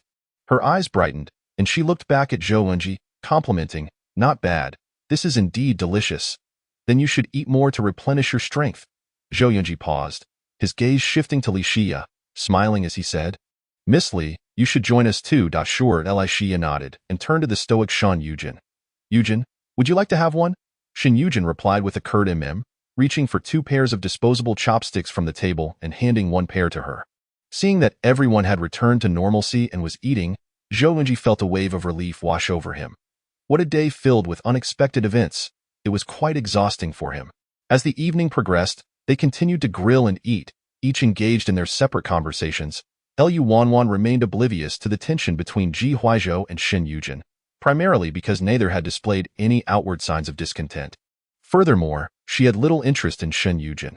As long as he did not speak to her, she wouldn't even bother to glance his way. After they had eaten their fill of grilled food, Zhou Yuanji suddenly remembered that there was a strawberry patch at the villa. Seeing the girls present, he suggested, "Shall we go strawberry picking?" Lu Wanwan sipped some warm water and nodded, expressing her interest. "Sure, that sounds great." Knowing that Lu Wanwan would likely be accompanied by Ji Huaizhou, Zhou Yuanji smartly refrained from asking him directly and instead turned to Shen Yujin. "Yujin, what about you guys? Would you like to join?" Shen Yujin turned to Li Xia beside him and asked, "Are you going?" Li Xia had long lost the mood to continue after the earlier incident. She had come to realize that Shen Yujin likely harbored different feelings for Lu Wanwan. Previously, she had only sensed this vaguely but had not dared to confirm it until Ji Huaizhou's words had thoroughly awakened her. Li Xia bit her fingers and shook her head gently. Speaking softly, "I'm sorry, I'm feeling a bit unwell, so I think I'll pass." Shen Yujin's expression tightened with concern. "What's wrong? Where do you feel unwell?" Li Xia smiled gently. "It's nothing, just a bit tired." "Then let me take you back." Shen Yujin offered. Li Xia glanced at the others. "Is that convenient?" "What's inconvenient about it?" "Let's go," Shen Yujin replied, standing up and placing his hands in his pockets. His gaze lingered on Ji Huaizhou for a moment before finally landing on Zhou Yuanji. "We'll be leaving first."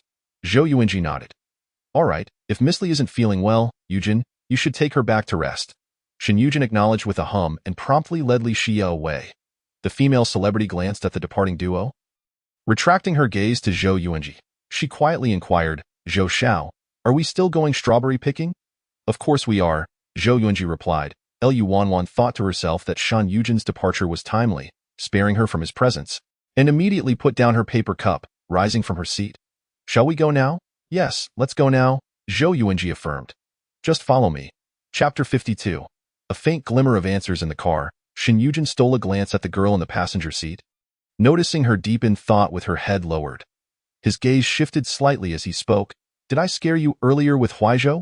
Li Xia was taken aback, snapping back to reality, and turned to him. Shaking her head. "No. Why would you think that? You seemed a bit down," Shen Yujin remarked. Li Xia forced a smile. "I'm fine, just a bit tired." Shen Yujin's attention remained fixed ahead, and he fell silent, responding with a soft The car was enveloped in an uncomfortable silence as they drove for half an hour before stopping at the roadside by the community entrance. Li Xia unfastened her seatbelt and turned to Shen Yujin in the driver's seat, saying, "Then I'll head back now." Shen Yujin nodded. "All right." Li Xia grabbed her bag and opened the car door, stepping out. Shen Yujin watched her retreating figure until she disappeared from sight before starting the engine and driving away. Li Yin, noticing his sister's return, looked on with surprise. "Hey, sis, weren't you out with Shen Yujin? Why are you back so early?" Li Xia glanced at him. "I felt a bit tired, so I came back." Li Yin took her words at face value. "Oh, all right." Li Xia nodded, heading straight to her room with her bag. Li Yin turned his attention back to his phone, opening WeChat Moments, where he noticed that Lu Wanwan had posted 2 minutes ago.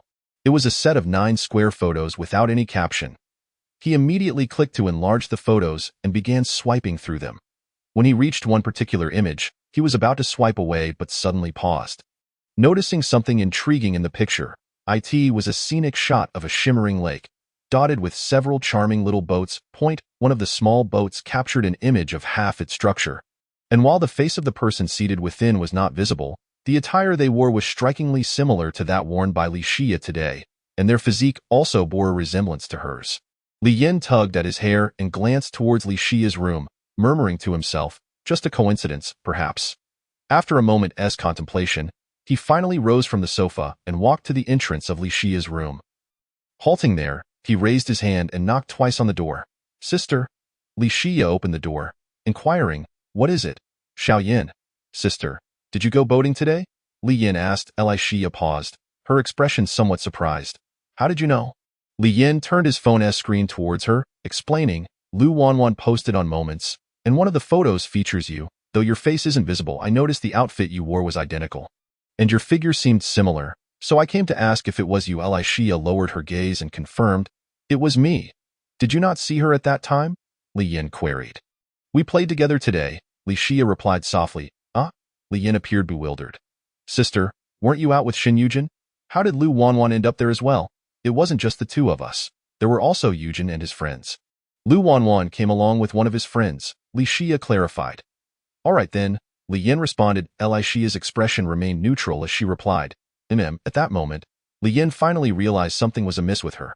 Sister, what's wrong? You seem a bit down, he paused, suddenly recalling something, and furrowed his brow. Could it be that Lu Wanwan bullied you again? Li Xia shook her head. No, then what is bothering you? Going out should be a joyful experience. Especially with someone you like, Li Yin remarked. That I'm fine. I'm just a bit tired from having fun. Li Xia smiled at him. Xiao Yin, if there is nothing else, I'm going to rest for a bit. Instinctively, Li Yin sensed that she was indeed harboring something. She had been so cheerful when she left. However, if she did not wish to confide in him, there was little he could do. Nodding, he said. Sister, then you should get some rest. Li Xia acknowledged him and turned to retreat into her room. Li Yin glanced at the closed door before returning to the sofa and sitting down again. He opened his messaging app and entered the chat interface with Shan Yujin, typing a message. Mr. Shan, it seems my sister is in a bit of a low mood after returning. I noticed she came back early. Did something happen while you were out? After a brief wait, a reply finally arrived. Nothing happened. She said she felt a bit tired, so I brought her back. Li Yin pursed his lips. I heard my sister mention that many people were out together. Could it be that someone bullied her while you were unaware? No, I was with her the whole time. Li Yin rubbed his chin thoughtfully. Concluding that Lu Wanwan had indeed not taken advantage of a moment to bully his sister, but what could be troubling her?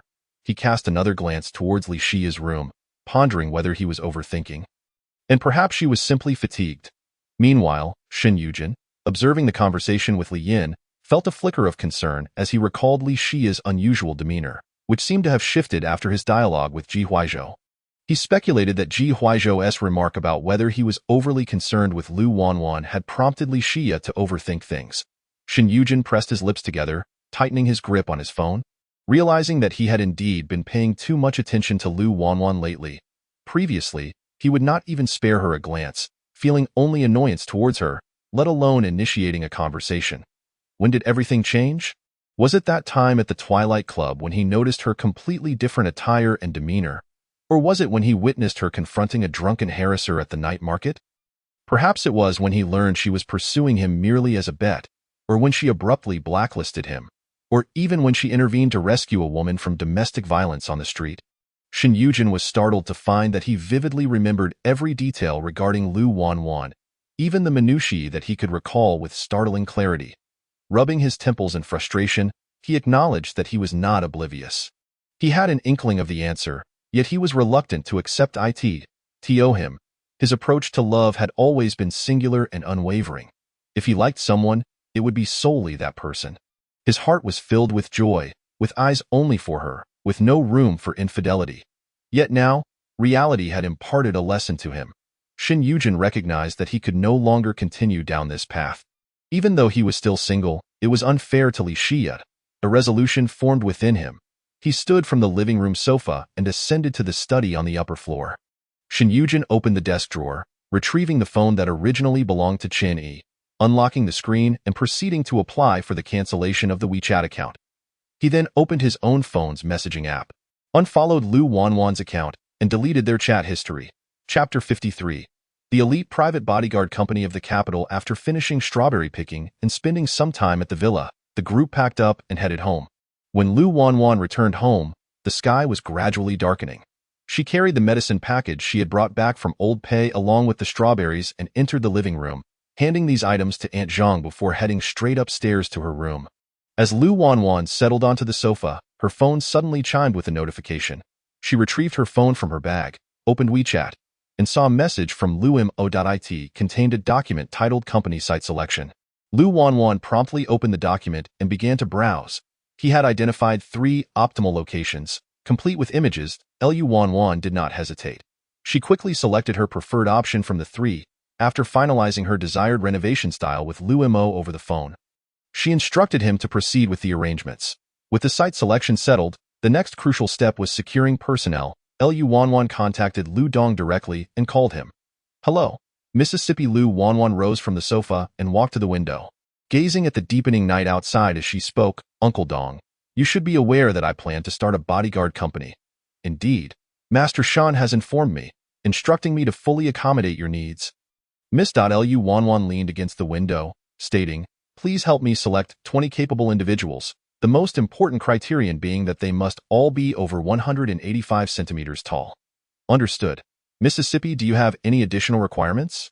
Lu Wanwan pondered for a moment. Half of them should be bald with tattoos, giving off a fierce appearance. The remaining half can be chosen normally. After a brief pause, she added, oh, and select a few handsome ones among those who aren't bald or tattooed. If there aren't any, that's fine. Certainly, Mississippi Lu Wanwan acknowledged him with a sound and bid him farewell before hanging up. She returned to the sofa, reflecting that with Lu Mo and Lu Dong's efficiency, the company should be ready for launch soon.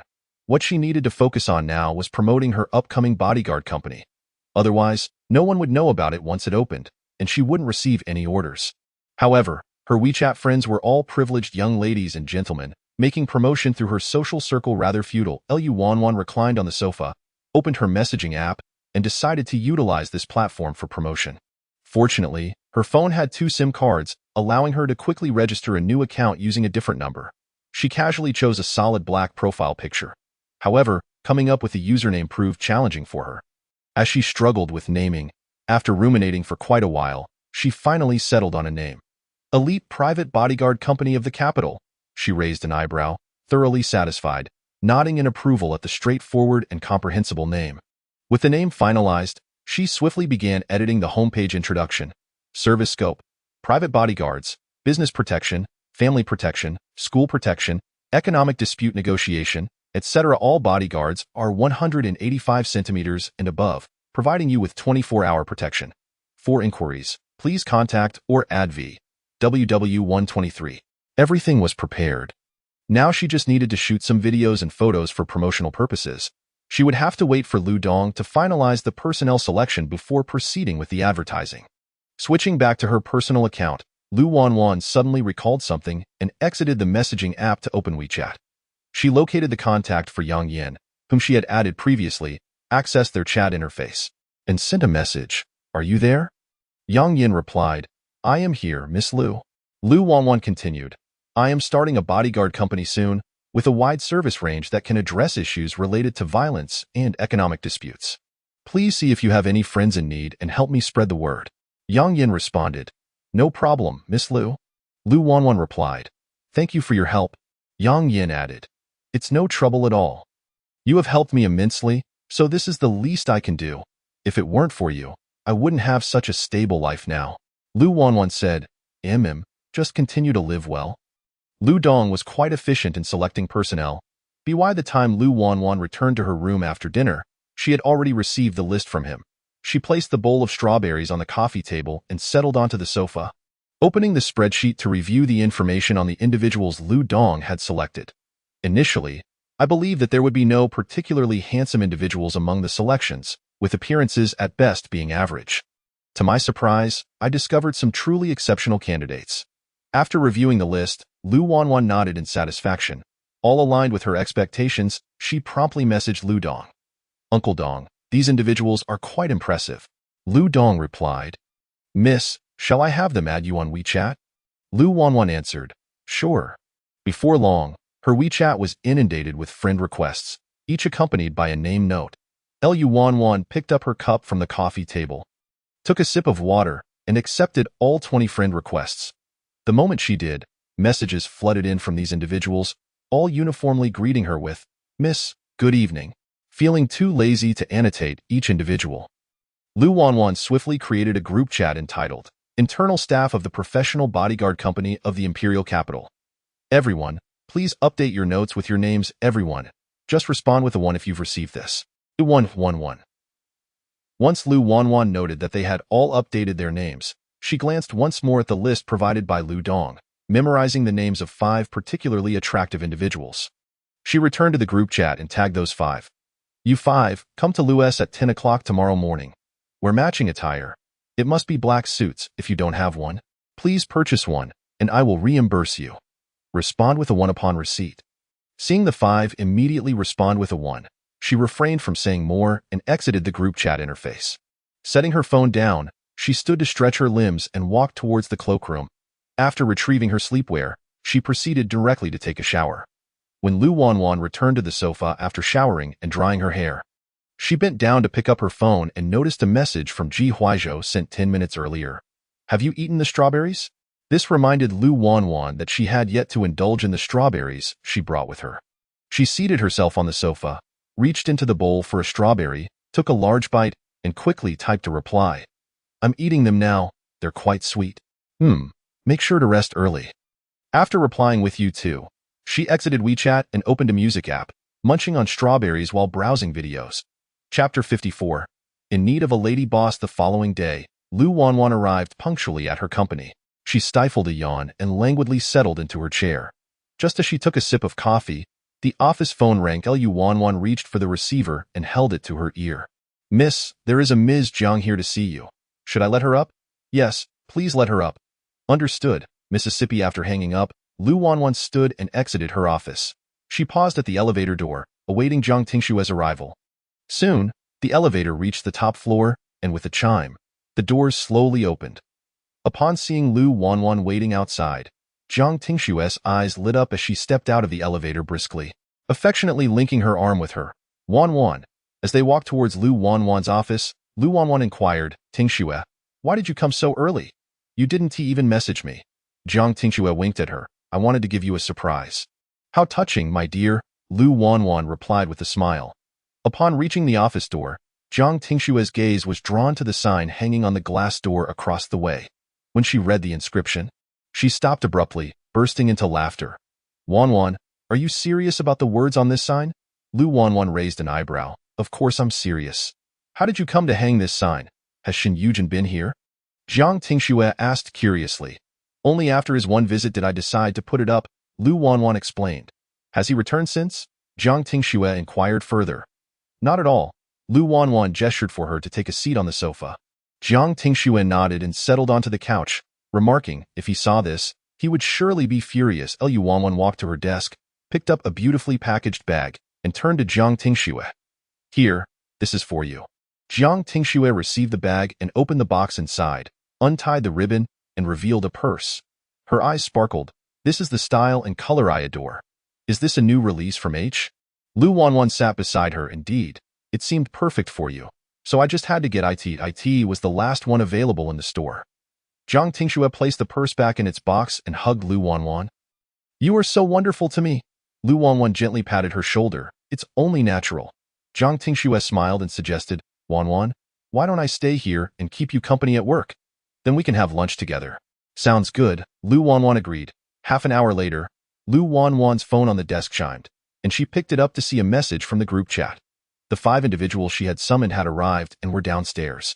She replied, please hold on.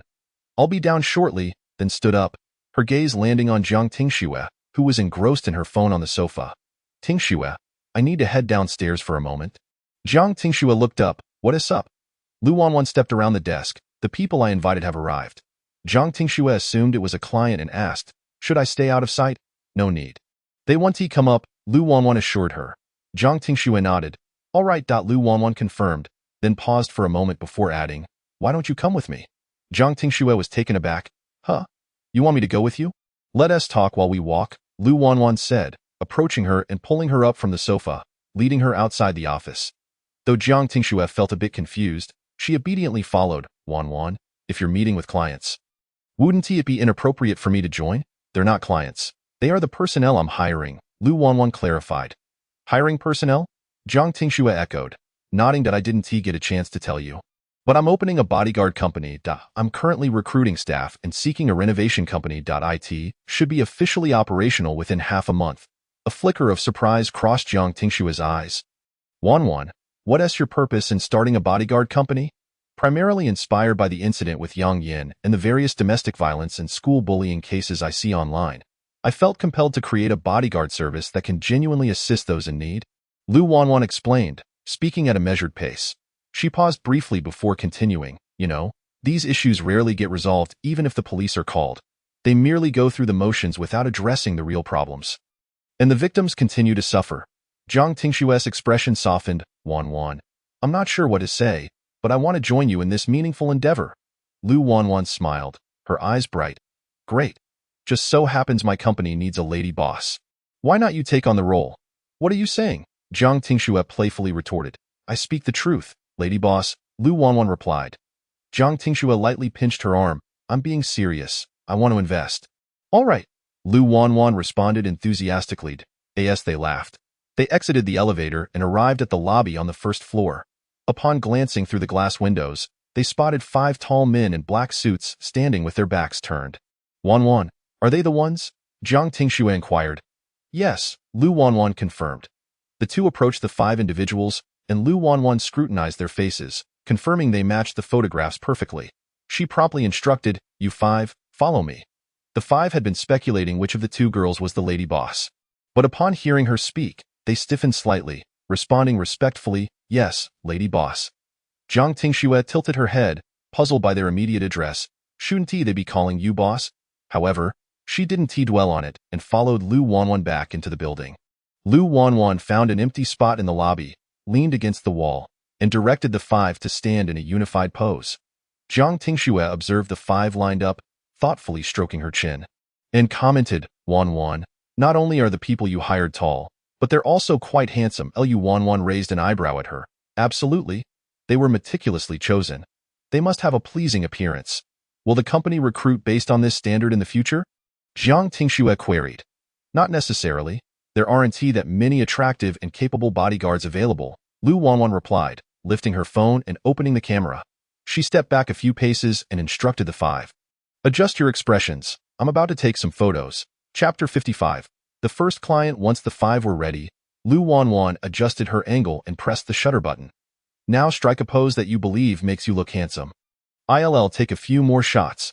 The group complied, striking various poses. Lu Wanwan nodded in satisfaction, signaling them to remain still while she captured several photographs. All right, good job. You may leave now. She paused, suddenly recalling something, and added, Oh, and for those needing reimbursement, please send me a private message. In unison. The 5 responded, Understood, lady boss. Once the 5 departed, Lu Wanwan and Jiang Tingxue returned to the office on the top floor. Wanwan, why do they always refer to you as Miss? Lu Wanwan paused for a moment while closing the door, replying, I asked them to call me that. Calling me boss sounds rather unappealing. Jiang Tingxue nodded, believing her words. So that's the reason. Indeed, Lu Wanwan affirmed. Jiang Tingxue returned to the sofa, saying, Wanwan, you may continue with your work. I shall not disturb you. All right, Lu Wanwan smiled, walking to her desk and pulling out her chair to sit down. She glanced at Jiang Tingxue, who was engrossed in her phone, then redirected her gaze to WeChat, reimbursing a few individuals for their suit purchases. Lu Wanwan opened a photo editing app, made some simple color adjustments to the recently taken photos, then opened a music app, clicking the icon at the bottom center to begin publishing her work. She uploaded all the photos, paired them with an engaging background music track, and with her jade-like fingers tapping the screen, started editing the caption. Private bodyguards are worth having, all over 185, attractive and competent. For detailed service scope, please check the homepage Private Bodyguard Imperial Capital Women's Safety. After reviewing for any errors and finding none, Lu Wanwan clicked to publish. To ensure greater visibility, she invested 10,000 yuan in promotion. After successfully publishing her work, she gave herself a thumbs up and exited the app, allowing it to gain traction on its own. Just as she was about to put her phone down, it suddenly chimed. Lu Wanwan reopened WeChat, discovering a message from Yang Yin. Miss Lu, after I promoted you last night, a former colleague of mine reached out, wishing to consult with you. Lu Wanwan raised an eyebrow, surprised that business had come so swiftly. All right, please give her my WeChat. Yang Yin replied, Sure. Soon, Lu Wanwan received a new friend request. Upon accepting it, the other party sent her a message. Hello, Miss Lu, I'm Chen Wenqing, referred by Yang Yin. Lu Wanwan responded, Hello, what would you like to consult about? Chen Wenqing replied, My ex-boyfriend has subjected me to prolonged psychological manipulation, blackmailing me with my private photos, persistently demanding money and harassing me. I am truly on the brink of collapse. I saw Yang Yan's post yesterday and learned about her situation's aftermath.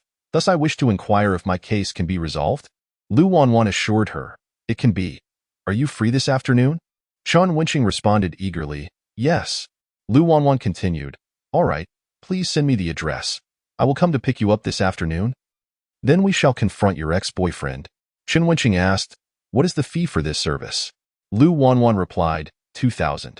It was originally 2,005, but since you are my first client, I will grant you a discount of 500. Please pay a deposit of 500 first, and then settle the remaining balance upon completion of the service. Chun Wenqing confirmed, understood, Miss Lu. Lu Wanwan glanced at the 500 yuan she received but did not accept it yet, requesting Chun to send her the address before exiting the chat. She opened the list that Lu Dong had sent her the previous night and then entered the group chat. Lu Wanwan tagged 2 individuals and sent a message. You two, come to Lu's at 2 this afternoon. We have business to attend to. Respond with U1 if received. 1-1 after lunch. Jiang Tingxue had to leave, and Lu Wanwan returned to the office alone, preparing to take a brief nap. There were no partitions for a rest area in the office, but fortunately, the sofa was spacious enough, allowing her to lie down comfortably. Concerned about oversleeping, she set an alarm. Just as she laid her phone down and closed her eyes, it suddenly chimed with a notification. Lu Wanwan reopened her eyes, picked up her phone, unlocked the screen, and found a message from Ji Huizhou, inquiring if she wanted to join a gathering organized by Zhou Yun in the afternoon. Lu Wanwan combed her hair back, feeling somewhat lethargic. Not going, I'm at work. Ji Huizhou replied, at work? Since Lu Wanwan's moments were only visible for 3 days, he had not seen her previous posts about work. Lu Wanwan clarified, yes, you should go enjoy yourself. Ji Huizhou asked, are you working at your company? Lu Wanwan confirmed, yes, I'm taking a nap now. After sending her final message, she turned off her phone screen and placed it on the coffee table. Closing her eyes to begin her nap, before the alarm rang at 2, Lu Wanwan woke up. Yawning, she sat up, stretched, put on her shoes, and stood up. She picked up her phone and walked over to her desk to sit down. After taking a sip of water, she replied to some WeChat messages, waiting for her 2 subordinates to come and pick her up. Suddenly, Lu Wanwan remembered the work she had posted on the music app and opened it to check. Discovering that the likes and comments had surpassed 99, however, no one had sent her private messages with inquiries related to her post. Lu Wanwan speculated that she should also share some tangible case studies that provided solutions, as that would be more persuasive and attract individuals currently experiencing similar issues to reach out for consultations. Exiting the music app, she glanced at the time in the upper left corner. And just then, a WeChat notification popped up. It was from her 2 subordinates, informing her that they had arrived and sent her the license plate number. Lu Wanwan replied that she would be down shortly, grabbed her bag, and stood up from her chair, leaving the office. Upon exiting the company building, her gaze landed on a black SUV parked diagonally ahead. Confirming the license plate number, she walked straight towards it. As she approached within 3 steps of the vehicle, the passenger door opened, revealing a tall, bald man clad in black, adorned with a scorpion tattoo on his head. The man opened the rear door. Looking at the approaching young woman with a respectful demeanor, greeting, Miss. Lu Wanwan nodded slightly and stepped into the car. The driver, also a bald man in black, turned to her in the back seat. Addressing her, Miss, Lu Wanwan replied with a soft mm, and upon seeing the scorpion-tattooed man enter the car, she instructed, let's go. I just sent the address in the group chat, so we shall head there first. Yes, Miss. Lu Wanwan diverted her gaze, looking down at her phone screen, sending Chun Wenqing a message to inform her that they were on their way. Chapter 56. Deleting the photos 20 minutes later, the SUV halted at the entrance of a residential community. Lu Wanwan turned her head to gaze out the window, noticing a girl standing at the entrance. She took out her phone and sent a message. After confirming that the girl was indeed her client, she lowered the car window and glanced at the bald driver, honking the horn twice. The driver complied, honking the horn in response. Upon hearing the sound, Chun Wenqing looked over, and Lu Wanwan waved her hand out of the window. Chun Wenqing approached, walking around to the other side of the car, opening the rear door to enter. As her gaze swept over the 2 men in the front seat. She hesitated briefly, a flicker of fear crossing her eyes. She quickly averted her gaze, turning to Lu Wanwan and greeting, hello, Miss Lu. Are we heading to confront your ex-boyfriend? Is he home? Lu Wanwan inquired. Yes, I told him we were coming to see him. Chun Wenqing replied. Lu Wanwan nodded. Please provide me with the address. All right, Chun Wenqing replied, promptly stating her ex-boyfriend's address. The bald driver, upon hearing this, activated the navigation and drove away from the community entrance. Before long, they arrived at the apartment complex where Chen Wenqing's ex-boyfriend, Zhang Chong, resided. After disembarking from the car, they followed Chen Wenqing towards the building where Zhang Chong lived. Along the way, they attracted the attention of several passers-by in the community, who speculated on their purpose for being there. While the two girls in front appeared unaffected, the imposing presence of the two bald men in black behind them was rather intimidating, resembling enforcers from a loan shark operation. Halfway through their journey, Lu Wanwan suddenly had a thought, pausing in her steps to ask, "Would you mind if I filmed a video? I want to reveal your face, just your silhouette, primarily for promotional purposes for our company." Chen Wenqing nodded. "That's fine." Miss Lu Wanwan retrieved her phone from her bag, then glanced at the two bald men, instructing, "You two stand on either side of her and walk ahead." The three men complied and began walking as she directed. Lu Wanwan activated the recording feature, adjusting the angle, capturing a few seconds of footage. "All right, that is sufficient." Chen Wenqing led Lu Wanwan and her companions into the elevator, pressing the button for their floor. Once they exited the elevator, they paused at Zhang Chong's door. The scorpion-tattooed man turned to glance back at Lu Wanwan, receiving her nod, and then knocked on the door. Within moments, the door swung open. Zhang Chong, upon seeing the two imposing bald men blocking the entrance, was momentarily taken aback, his expression shifting as he instinctively attempted to shut the door. However, the scorpion-tattooed man was prepared, swiftly pushing against the door and forcing his way inside. The door slammed against the wall with a loud bang, causing Zhang Chong to stumble back a few steps. As he observed the group entering, he soon realized that there was more than just the two bald men. His gaze landed on Chen Wenqing, and he swallowed nervously, attempting to regain his composure. "What do you mean? Did you bring all these people here?" Chen Wenqing did not respond, instead turning to the girl beside her. Lu Wanwan gently patted her shoulder, casually walking up to Zhang Chong, her voice cool and composed. "Delete all the private photos you took of her." Zhang Chong's eyes flickered momentarily. "What private photos? I have no idea what you're talking about."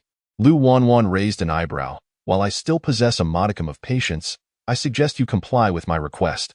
"Who do you think you are? Why should I listen to you? I could report you for trespassing." Zhang Chong cast a glance at the two bald men flanking him, one on each side. "If you don't leave my house immediately, I will call the police." Lu Wanwan clicked her tongue, her patience evidently worn thin. Dealing with such individuals required a show of strength. She raised her hand slightly, her tone nonchalant. "Go ahead." Before Zhang Chong could react, the bald man known as Scorpion lunged forward and pinned him down. Zhang Chong's slight frame was utterly dwarfed by them. A single hand was enough to render him immobile. Fear was unmistakable in his eyes as he trembled. What do you want from me? You had your chance, but you squandered it." "Now I must resort to force," Lu Wanwan remarked, tilting her chin slightly to check if her phone was still on him. The other bald man complied, beginning to search Zhang Chong's person. Upon discovering the phone in his pocket, he unlocked the screen with his face and turned to hand it to Lu Wanwan. "Here you go." Mississippi Lu Wanwan acknowledged with a brief nod but did not take it. Instead, turning to Chen Wenqing beside her, "Please delete all those photos." Chen Wenqing nodded, reached for the phone, and opened the gallery to start browsing. "Don't forget to check the recycle bin," Lu Wanwan reminded. "Understood," Chen Wenqing replied. Lu Wanwan's gaze returned to Zhang Chong.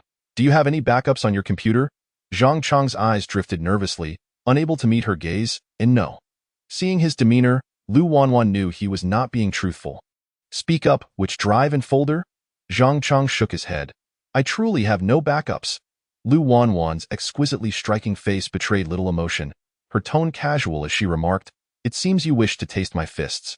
Scorpion tightened his grip on Zhang Chong's arm. "Be compliant." Zhang Chong grimaced in pain. It hurts. It hurts.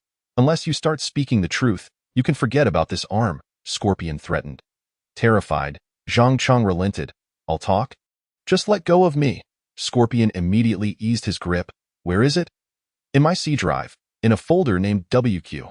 Zhang Chong disclosed. Lu Wanwan shifted her focus back to Chen Wenqing. "Have you deleted everything on the phone?" Chen Wenqing nodded. "I've checked. It's all gone." "Good. He has backups on his computer as well. You should delete those too," Lu Wanwan instructed. Chen Wenqing complied. Stepping towards Zhang Chong's room. 2 minutes later, she emerged. "All done, Miss Lu." Lu Wanwan glanced at Zhang Chong. "By the way, how much money did he demand from you in total?" Chun Wenqing pondered briefly. Approximately 50,000. Upon hearing this, Zhang Chong recognized Lu Wanwan's intentions, a flicker of panic crossing his eyes as he hastily pleaded. I don't have the money to pay her back. Whether you have money or not, I will ascertain that, Lu Wanwan replied, gesturing for Qin Wenqing to check his phone for the balance. Qin Wenqing looked down at the now blank screen of the phone. Attempting to input the password. To her surprise, it was still the previous password. She immediately checked his WeChat wallet and Alipay, which together totaled over 10,000. Opening his banking app, she found 100,000 in savings. How much is there in total? Lu Wanwan inquired. Chun Wenqing met her gaze. 110,000. Transfer it all, Lu Wanwan commanded. Zhang Chong's reaction was immediate and frantic. You can't be serious. I merely asked her for 50,000. Why should you take all my money? Lu Wanwan raised an elegant eyebrow, her eyes fixed on him. Do you think you have a say here? I'm calling the police. This is robbery. Zhang Chong struggled against his restraints. Trying to break free, Lu Wanwan rolled her eyes and shot Scorpion a glance, signaling for him to silence Zhang Chong. Scorpion complied, raising his hand to deliver a sharp slap, menacingly warning, keep quiet if you wish to live. Zhang Chong fell silent, terrified. Chun Wenqing hesitated. Miss Lu, if we take everything, what if he really calls the police? Lu Wanwan raised her pale chin slightly. Don't worry. Just proceed. If anything arises, I'll handle it. Meeting her eyes, Chun Wenqing felt an inexplicable sense of security, slowly nodding before looking back at the phone in her hand. The payment password turned out to be the same as the unlock code, and she promptly transferred all the funds from Zhang Chong's apps. All done, Miss Lu Wanwan acknowledged. You may step outside and wait. I have a matter to discuss with him. Unsure of Lu Wanwan's intentions, but not asking further, Chun Wenqing placed Zhang Chong's phone down and left, closing the door behind her thoughtfully. Lu Wanwan's gaze returned to Zhang Chong. Release him. Scorpion nodded and let go of Zhang Chong. Clutching his injured arm, Zhang Chong instinctively stepped back. Leaning against the wall, he glanced at the closed door, an unmistakable fear in his eyes as he stammered, What do you want from us? The photos are gone. I've given her the money.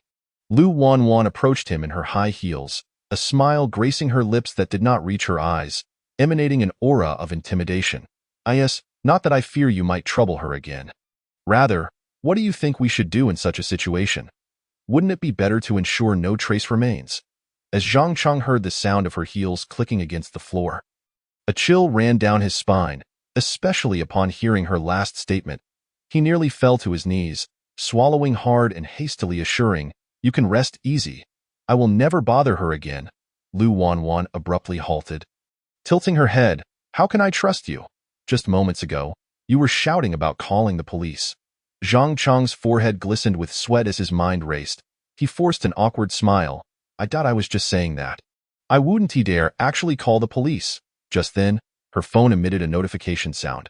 She lowered her lashes and retrieved her phone from her bag, unlocking the screen to view the information sent by Lu Mo. After a swift read, she looked up at Zhang Chong, speaking slowly. Your father, Zhang Zhigua, is a truck driver. Your mother, Lu Qin, works as a cleaner in a mall. Your sister, Zhang Yuan, is an office worker. Oh, and you have a niece just starting kindergarten? Correct?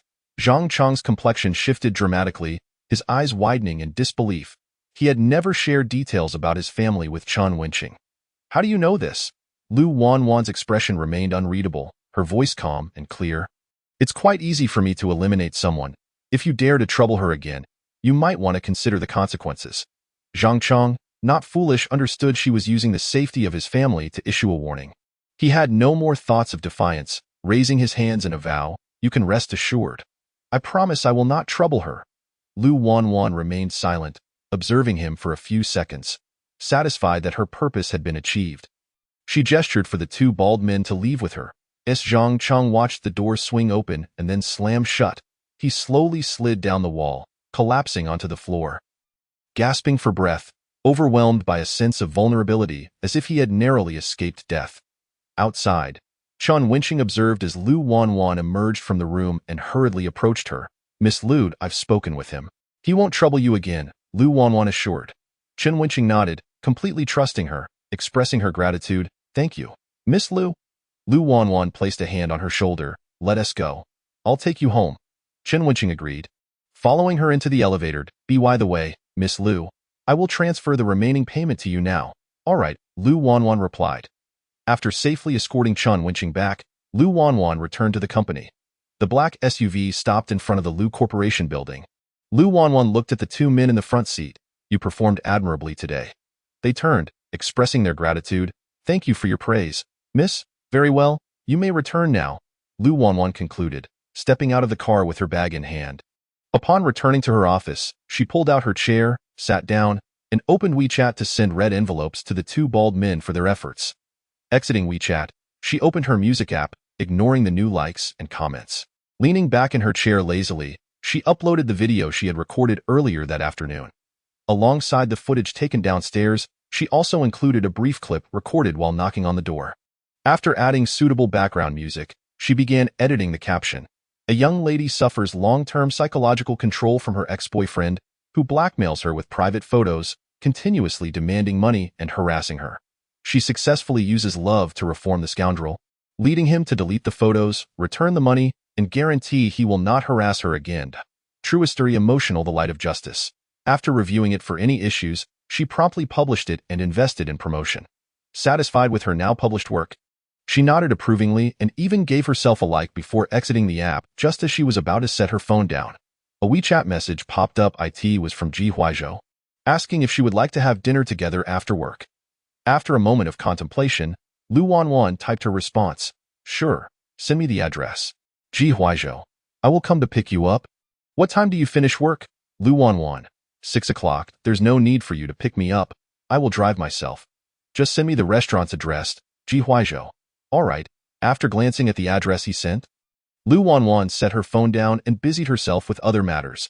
Chapter 58. The second client at 6 o'clock sharp. Lu Wanwan exited the building and drove directly to the restaurant where she was to dine with Ji Huizhou. It was a private dining establishment. Upon entering, she was guided by a waiter through a serene corridor to the reserved private room. Ji Huizhou observed the girl as she entered. Lu Wanwan acknowledged him with a slight sound, casually walked over, placed her bag aside, and pulled out a chair to sit opposite him. After placing their orders, Ji Huizhou poured her a cup of tea and unexpectedly asked, Are you diligent at work? Lu Wanwan raised an eyebrow, took a sip from the teacup, her lips glistening, and replied, Of course, I've even started a company which is currently in preparation. Soon, I will be working independently. The flicker of surprise passed through Ji Huizhou's deep gaze. What kind of company? Lu Wanwan took another sip of tea, her beautiful dark eyes concealing a hint of mischief, and said, A bodyguard company. Ji Huizhou's surprise deepened. He was taken aback by her unexpected choice. What made you think of starting something like that? Lu Wanwan set her cup down and succinctly explained her motivation for establishing the bodyguard company. Upon hearing her, Ji Huizhou's eyes shifted slightly, expressing his astonishment that I assumed it was merely an ordinary bodyguard service. When will it be operational? Probably within half a month, Lu Wanwan responded. Ji Huizhou nodded, choosing not to pursue that topic further. Soon, their dishes arrived, and they began to eat and chat. The cuisine at this private establishment was on the spicier side, which was precisely to Lu Wanwan's liking, and the flavors were indeed delightful. Throughout the meal, she barely set her chopsticks down, finishing 2 bowls of rice on her own. Once satiated, Lu Wanwan wiped her mouth clean, lazily leaned back in her chair, and slightly squinted her eyes, filled with contentment. Ji Huizhou observed her demeanor and chuckled lightly. Are you full? Lu Wanwan raised her half-lidded eyes to meet his gaze, obediently nodding, her voice casual and languid. Yes, I'm stuffed. Ji Huizhou smirked slightly, then let us take a short break before we leave. Sounds good, Lu Wanwan agreed. After a brief respite, they rose from the private room and stepped onto the corridor outside. Halfway through, they unexpectedly encountered a familiar face. Shen Yujin, noticing Lu Wanwan and Ji Huizhou approaching, paused momentarily, then, regaining her composure, withdrew her gaze and walked past them without stopping.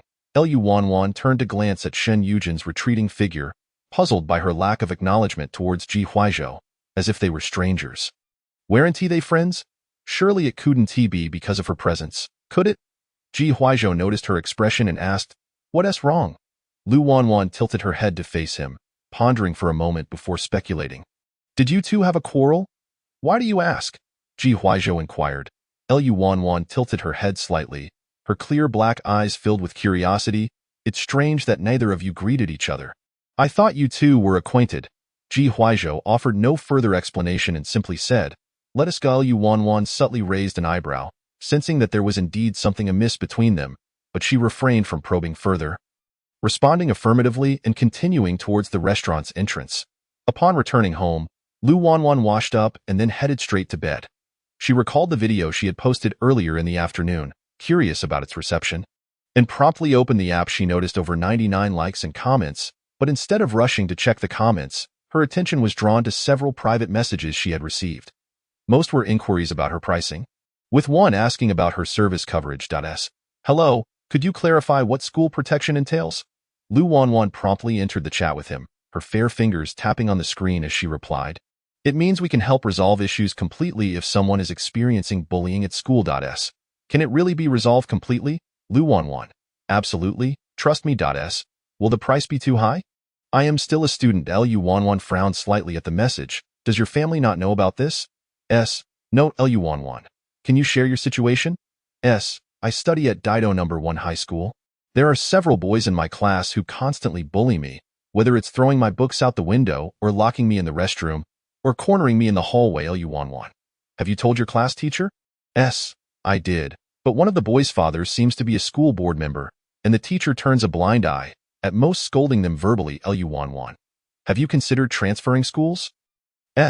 My family isn't well off. My parents divorced when I was young, and I lived with my mother. She tragically passed away in a car accident 2 years ago. Now, I'm all alone. My father hardly cares for me, occasionally sending a little living expense. Dido is the best high school in the capital, and I was accepted with top grades, which the school promised to waive 3 years of tuition. Liu Wanwan sat up straight in bed, her emotions complex. No wonder this child hadn't confided in anyone about the bullying. He had no family left. Where is your home? I will come to pick you up tomorrow morning and take you to school to resolve this matter. But what about the price? Liu Wanwan, no charge. Isn't that a bit inappropriate?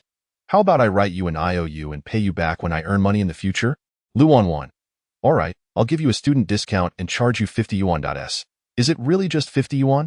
Liu Wanwan, it couldn't be more genuine. Thank you, Liu Wanwan. You're a boy, right?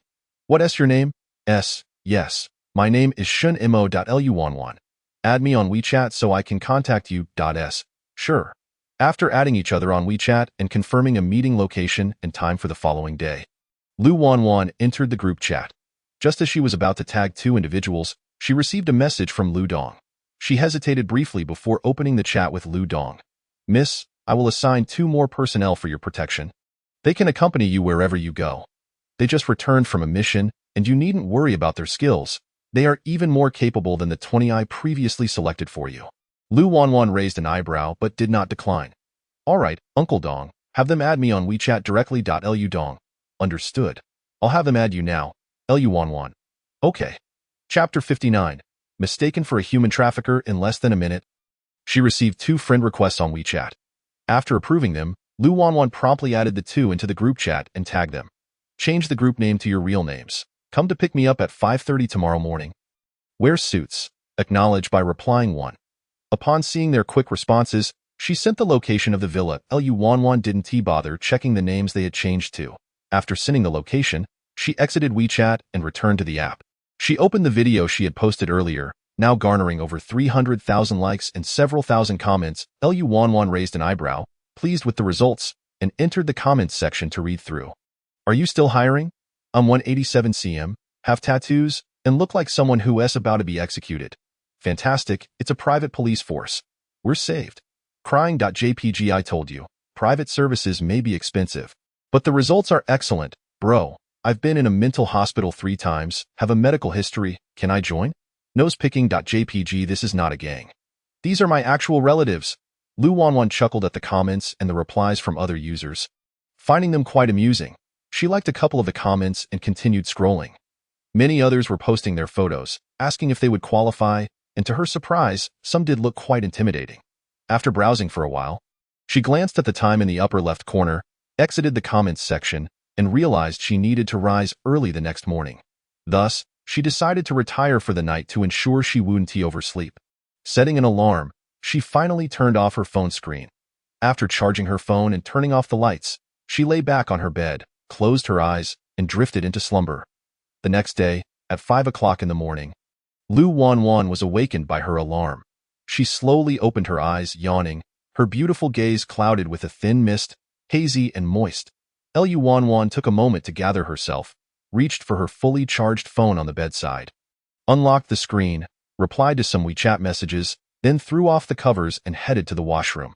After freshening up, applying makeup, and changing her outfit, it was nearly 5:30. Lu Wanquan meticulously gathered her belongings and, after taking a couple of steps, suddenly recalled something. She halted her stride and returned to the cloakroom, where she opened one of the drawers and selected a pair of sunglasses, which she pinned to the collar of her attire before finally departing the bedroom.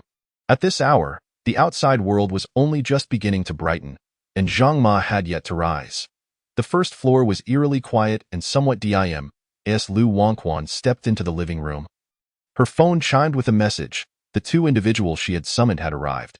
She cast a cursory glance at the notification before pocketing her phone and striding out of the living room. Navigating through the expansive courtyard, Lu Wanquan approached the black sedan that was parked not far from the entrance at a leisurely pace. The two men inside the vehicle noticed the approaching young woman and promptly exited, standing at either side of the door like sentinels, awaiting her arrival. Young miss, upon halting, Lu Wanquan's gaze fell upon the identical faces of the two men, and she paused momentarily before nodding slightly. Let us proceed. The two men responded in unison and immediately sprang into action, with one stepping forward to open the rear door. Young miss, please enter the vehicle, Lu Wanquan acknowledged with a murmured response and gracefully settled into the car. She placed her bag down and raised her eyes to the two men who had taken their seats in the front, stating, I sent the address in the group chat last night. Let us head directly there. Understood? Lu Wanquan hesitated for a moment before inquiring, which of you is the elder brother, and which is the younger?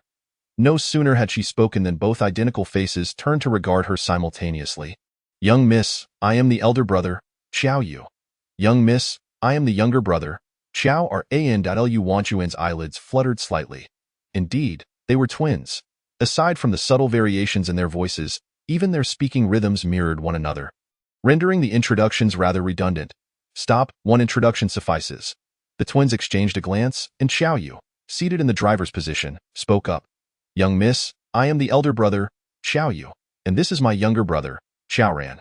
Lu Wanquan nodded, scrutinizing their faces closely and noting a faint mole on the tip of the elder brother's nose, barely visible to the naked eye. Very well, I understand now. You are Big Xiao? And you are Little Xiao?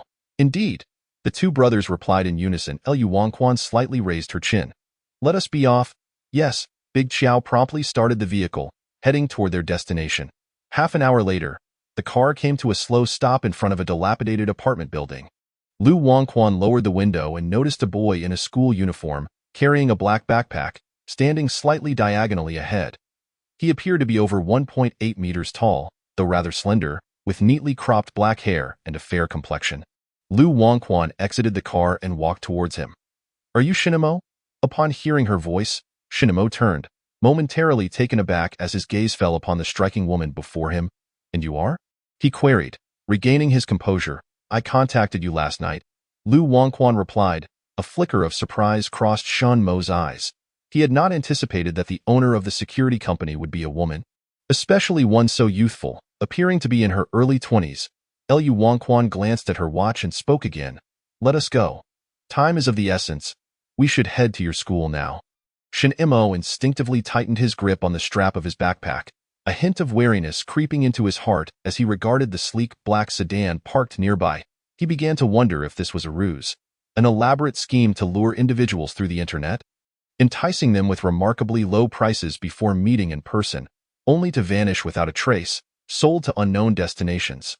Noticing his silence and immobility, Lu Wanquan raised an eyebrow slightly. Is something amiss? Do you have any concerns? Shinamo composed himself, pursing his lips before replying, It's nothing.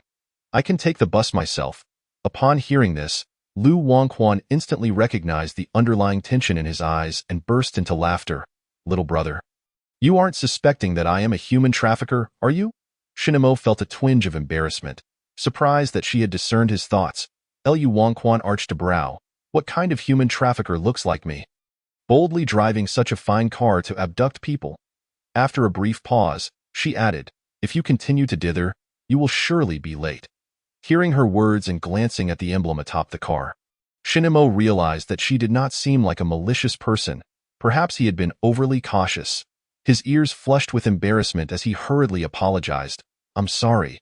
It was my overthinking. Is everything all right now? Can we proceed?" Lu Wangquan asked, her gaze now catching the faint scar on his brow, hidden beneath his tousled bangs. She surmised that it was likely a remnant of the bullying he had endured. Shin Emo nodded, affirming that he was ready. Lu Wangquan acknowledged with a hum and turned to lead him toward her vehicle. Once inside, she caught a glimpse of the somewhat reserved boy beside her and addressed Xiaoyu. "To Beijing No. 1 High School." Xiaoyu responded affirmatively and drove away from the scene. Xiao Ran turned around, his gaze landing on Shinemo, and inquired curiously, "Young miss, who is this?" The brothers had merely been informed that they were to provide personal protection for their young mistress, and their understanding of the internal group chat from the previous night was limited. They had no inkling of what was to transpire that day, only following Lu Wanchuan's instructions. Lu Wangquan met his gaze and replied, "He is our client." Xiao Ran scratched his head, perplexed. "Young miss, is our client this young? And what of it?" Lu Wangquan paused before adding later, "I will introduce you both to the range of services our security company offers, and you will understand." "Very well," Xiao Ran replied. After a short drive, the vehicle halted at the entrance of Beijing No. 1 High School. It was the peak time for students arriving at school, and the area was bustling with students and parents alike. Their car, parked at the roadside, immediately attracted the attention of many passers. Lu Wangquan glanced toward the school entrance, donned her sunglasses, and leisurely instructed, "Let us disembark." "All right." Shinemo promptly exited from the opposite side. Clutching his backpack, Lu Wangquan shut the car door and took a few steps before noticing that the twins had yet to follow. She retraced her steps to the vehicle and rapped on the window. Xiao Ran lowered the window. "What is it, young miss? Why are you two still in the car?" Lu Wangquan asked. Xiao Ran hesitated, assuming their duty was merely to escort her to the school entrance. "Young miss, are we not to go inside?" "Why not?" Lu Wangquan replied. "We haven't even begun our work." Upon hearing this, the twins quickly unbuckled their seatbelts, opened the doors, and exited with alacrity. Lu Wangquan redirected her attention to Shanmo, saying, "Let us proceed to your classroom." Uncertain of her intentions but refraining from questioning, Shin Emo nodded and led them into the school. As they walked toward the classroom building, the surrounding students cast curious glances their way. Having never witnessed such a spectacle, the woman accompanied by two tall, identical bodyguards, alongside a fair-skinned boy in a school uniform. One could easily mistake them for siblings, though her sunglasses obscured her eyes. Her beauty was undeniable, radiating an aura of rare elegance. "Wow, that sister is stunning. Could she be a celebrity visiting our school?" One boy mused, noticing the school uniform-clad boy beside her. "Isn't he a student here? Why would a parent bring bodyguards to school? Anyone who leaves home with bodyguards must be wealthy." As Shinemo overheard the murmurs and felt the weight of the stares from the students passing by, he grew increasingly anxious. Lu Wangquan, noticing his discomfort, gently patted his shoulder, her tone soothing, "Relax." Surprised by her words, Shinemo felt an inexplicable calm wash over him, nodding slightly in response. Before long, the group arrived at the back entrance of Shanmo's classroom. It was self-study time, and no teachers were present. Lu Wangquan peeked into the classroom, then turned to the boy beside her, asking, "Have the ones who bullied you arrived yet?" Shinemo surveyed the room and replied, "Yes, the one sleeping at the back near the window. His father is a school trustee and usually leads the pack. The other three are his lackeys." Lu Wanchuan's gaze swept over the bruise on his brow. "Has everyone laid hands on you, or is it just him?" Shinemo bit his lip. "Usually, he does the hitting while the others hold me down." "Very well." A cold glint flickered in Lu Wanchuan's eyes as she strode into the classroom, approaching the boy's desk directly. The students inside noticed the group entering, and the murmurs of early study gradually quieted, all heads turning to observe them with intrigue. Lu Wangquan glanced back at the twins, subtly nodding her chin to signal them to rouse the slumbering boy. Big Xiao stepped forward, effortlessly yanking the boy upright from his desk, tossing him against the wall as if he were a mere chick. Yihao startled awake, his eyes wide with shock, instantly shaking off any drowsiness. He staggered to regain his balance, glaring at Xiaoyu with barely concealed fury. "Who the hell are you?" Lu Wangquan casually pulled a chair beside her and sat down, methodically removing her sunglasses. Her gaze, imbued with a frosty demeanor, settled upon him as she slowly spoke. "So, you are the one who has been bullying my brother?" Yi Hao, taken aback by the suddenness of her voice, momentarily froze as he watched the man blocking his path shift aside, revealing the woman seated behind him. He realized that he was not alone in this confrontation.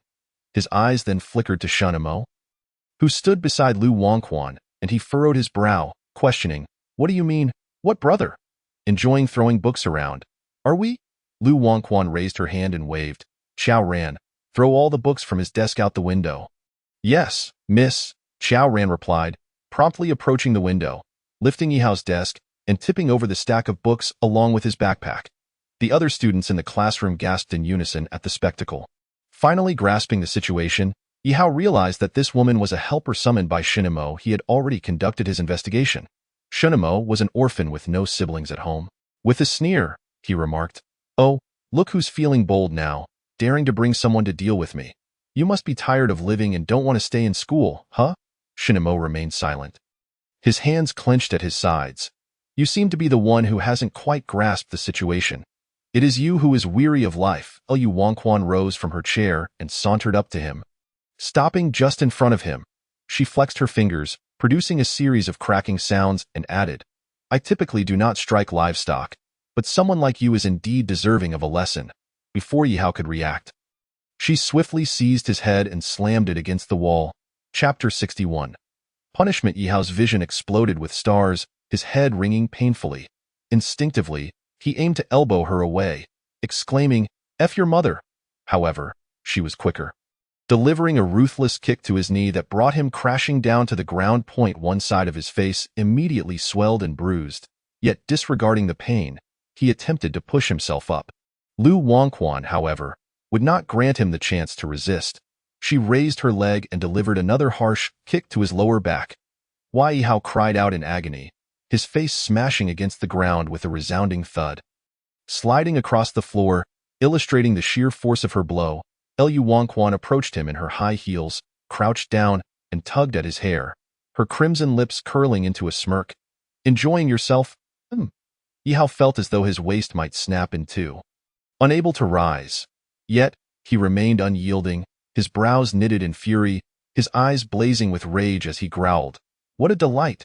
You wretched woman, I want to let you off, and Shunimo can expect expulsion too."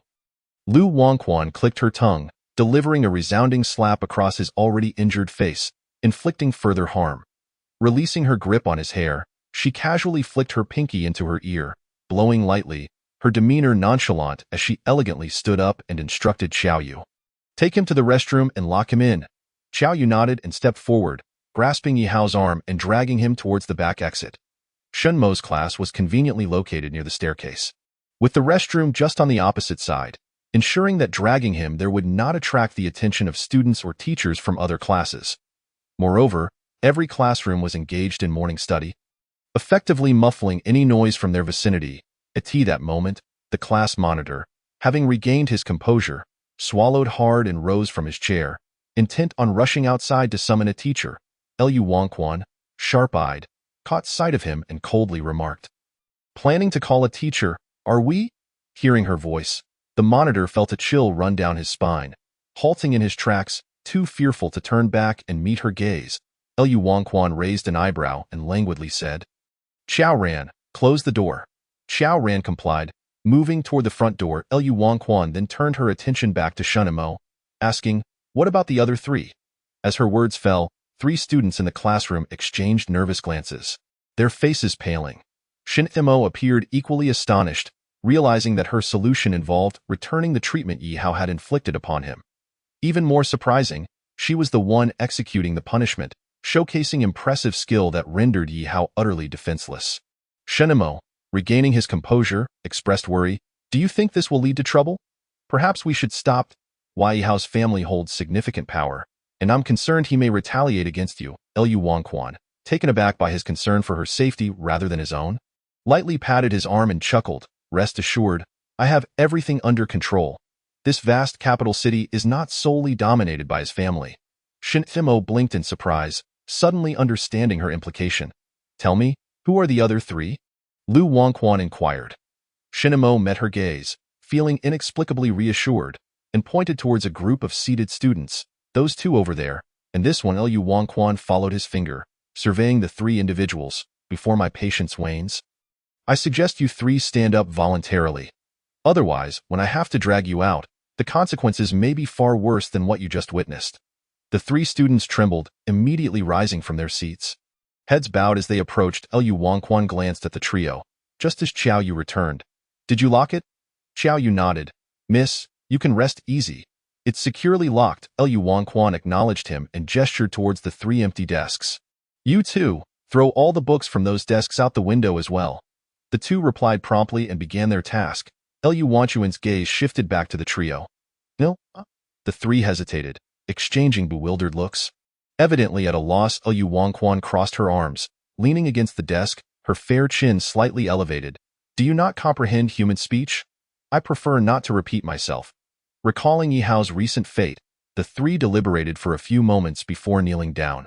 They began slapping their own faces and apologizing to Shinamo. The three, already humiliated by kneeling in front of their classmates, felt the urge to disappear into the ground when faced with her even more outrageous demand.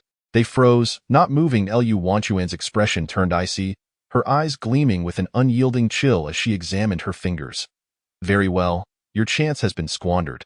It seems it's more convenient to have someone else deliver the punishment. The three exchanged glances, their faces paling at the implication of her words. They realized that while they could control the force if they struck themselves, if she were to intervene, their faces might be left utterly ruined. Without further delay, they hastily lifted their hands and began to slap their own cheeks. The once quiet classroom was filled with the sound of slapping. Don't just focus on slapping. Apologize, Lu Wangquan urged. The trio paused. Shinamo, I'm sorry, haven't eaten today? Your voices are so quiet. Their bodies tensed, and they shouted, Shinamo, I'm sorry. Don't stop. Keep shouting. Shinamo, I'm sorry. Lu Lin, having encountered some matters at home, arrived at school later than usual. Carrying her bag, she ascended the stairs, intending to patrol the classroom before returning to her office. As she reached the top of the stairs, turning the corner to the back door of the classroom, she noticed it was tightly shut. Just as she reached for the doorknob, intending to enter, she was met not with the familiar sounds of students reading, but rather a cacophony of slapping and apologies. Lu Lin quickly twisted the doorknob and pushed the door open. Upon seeing the scene within, she momentarily froze before realizing what was happening, her voice rising sharply. What on earth are you all doing? The three students halted their actions at the sound of Lu Lin's voice, their mouths falling silent as they collectively exhaled in relief, glad that someone had come to intervene. Lu Lin's gaze swept over the three with red, swollen faces, then flicked to Qiao Yu and the others, finally resting on Lu Wangquan, who was leaning against the desk. Who are you, and what are you doing causing a ruckus in my class? Lu Wangquan straightened up, looking down at her, her voice as ethereal as if it were drifting from the heavens. So, you are the homeroom teacher? Lu Lin stood protectively in front of the three. I am their homeroom teacher. Who are you, and why are you bullying my students? Chapter 62. Calling parents. Lu Wangquan raised an eyebrow, a smile that did not reach her eyes gracing her lips. Her words laced with insinuation. Oh, so you do stand up to protect your students. I had thought you would allow them to be bullied at will. Lu Lin frowned slightly. What do you mean by that? As their homeroom teacher, I naturally must protect my students when they are being bullied. Lu Wangquan tilted her chin towards the three students behind Lu Lin, a smirk of derision playing at her lips. That sounds quite admirable, but let me ask you this. When Shinamo was being bullied by them, did you step in at all? Lu Lin faltered, then recollected herself, glancing at the boy beside her with a stiff expression. Are you Shinmo's guardian? Lu Wangquan fixed her gaze upon Lu Lin. Indeed.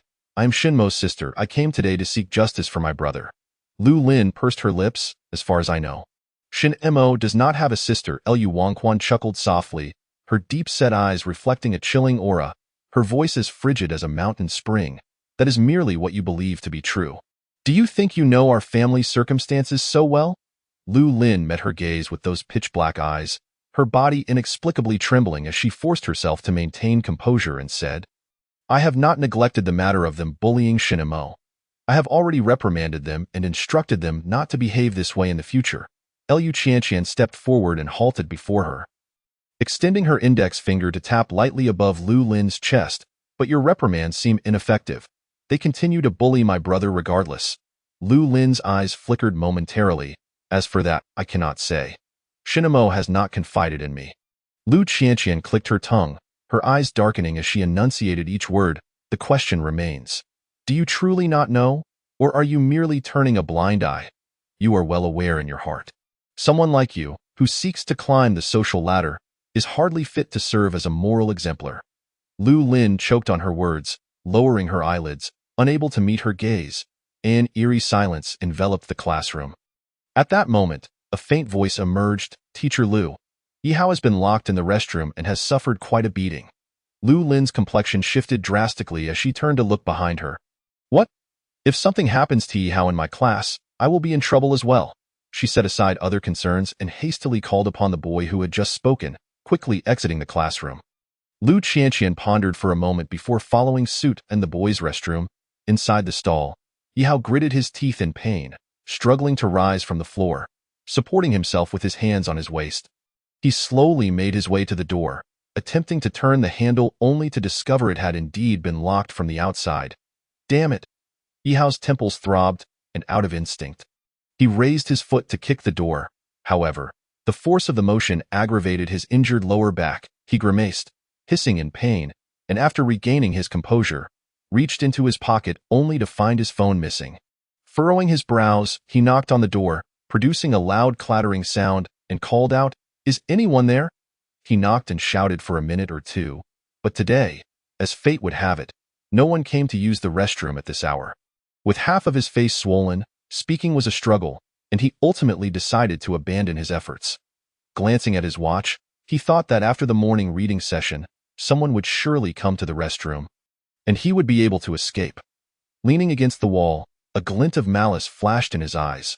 Once he got out, he would make Shinamo and that woman pay dearly. After a few more minutes, footsteps approached from outside, followed by the stall door swinging open, with two voices sounding in succession. Why, Yihao? Are you all right, bro? Are you okay?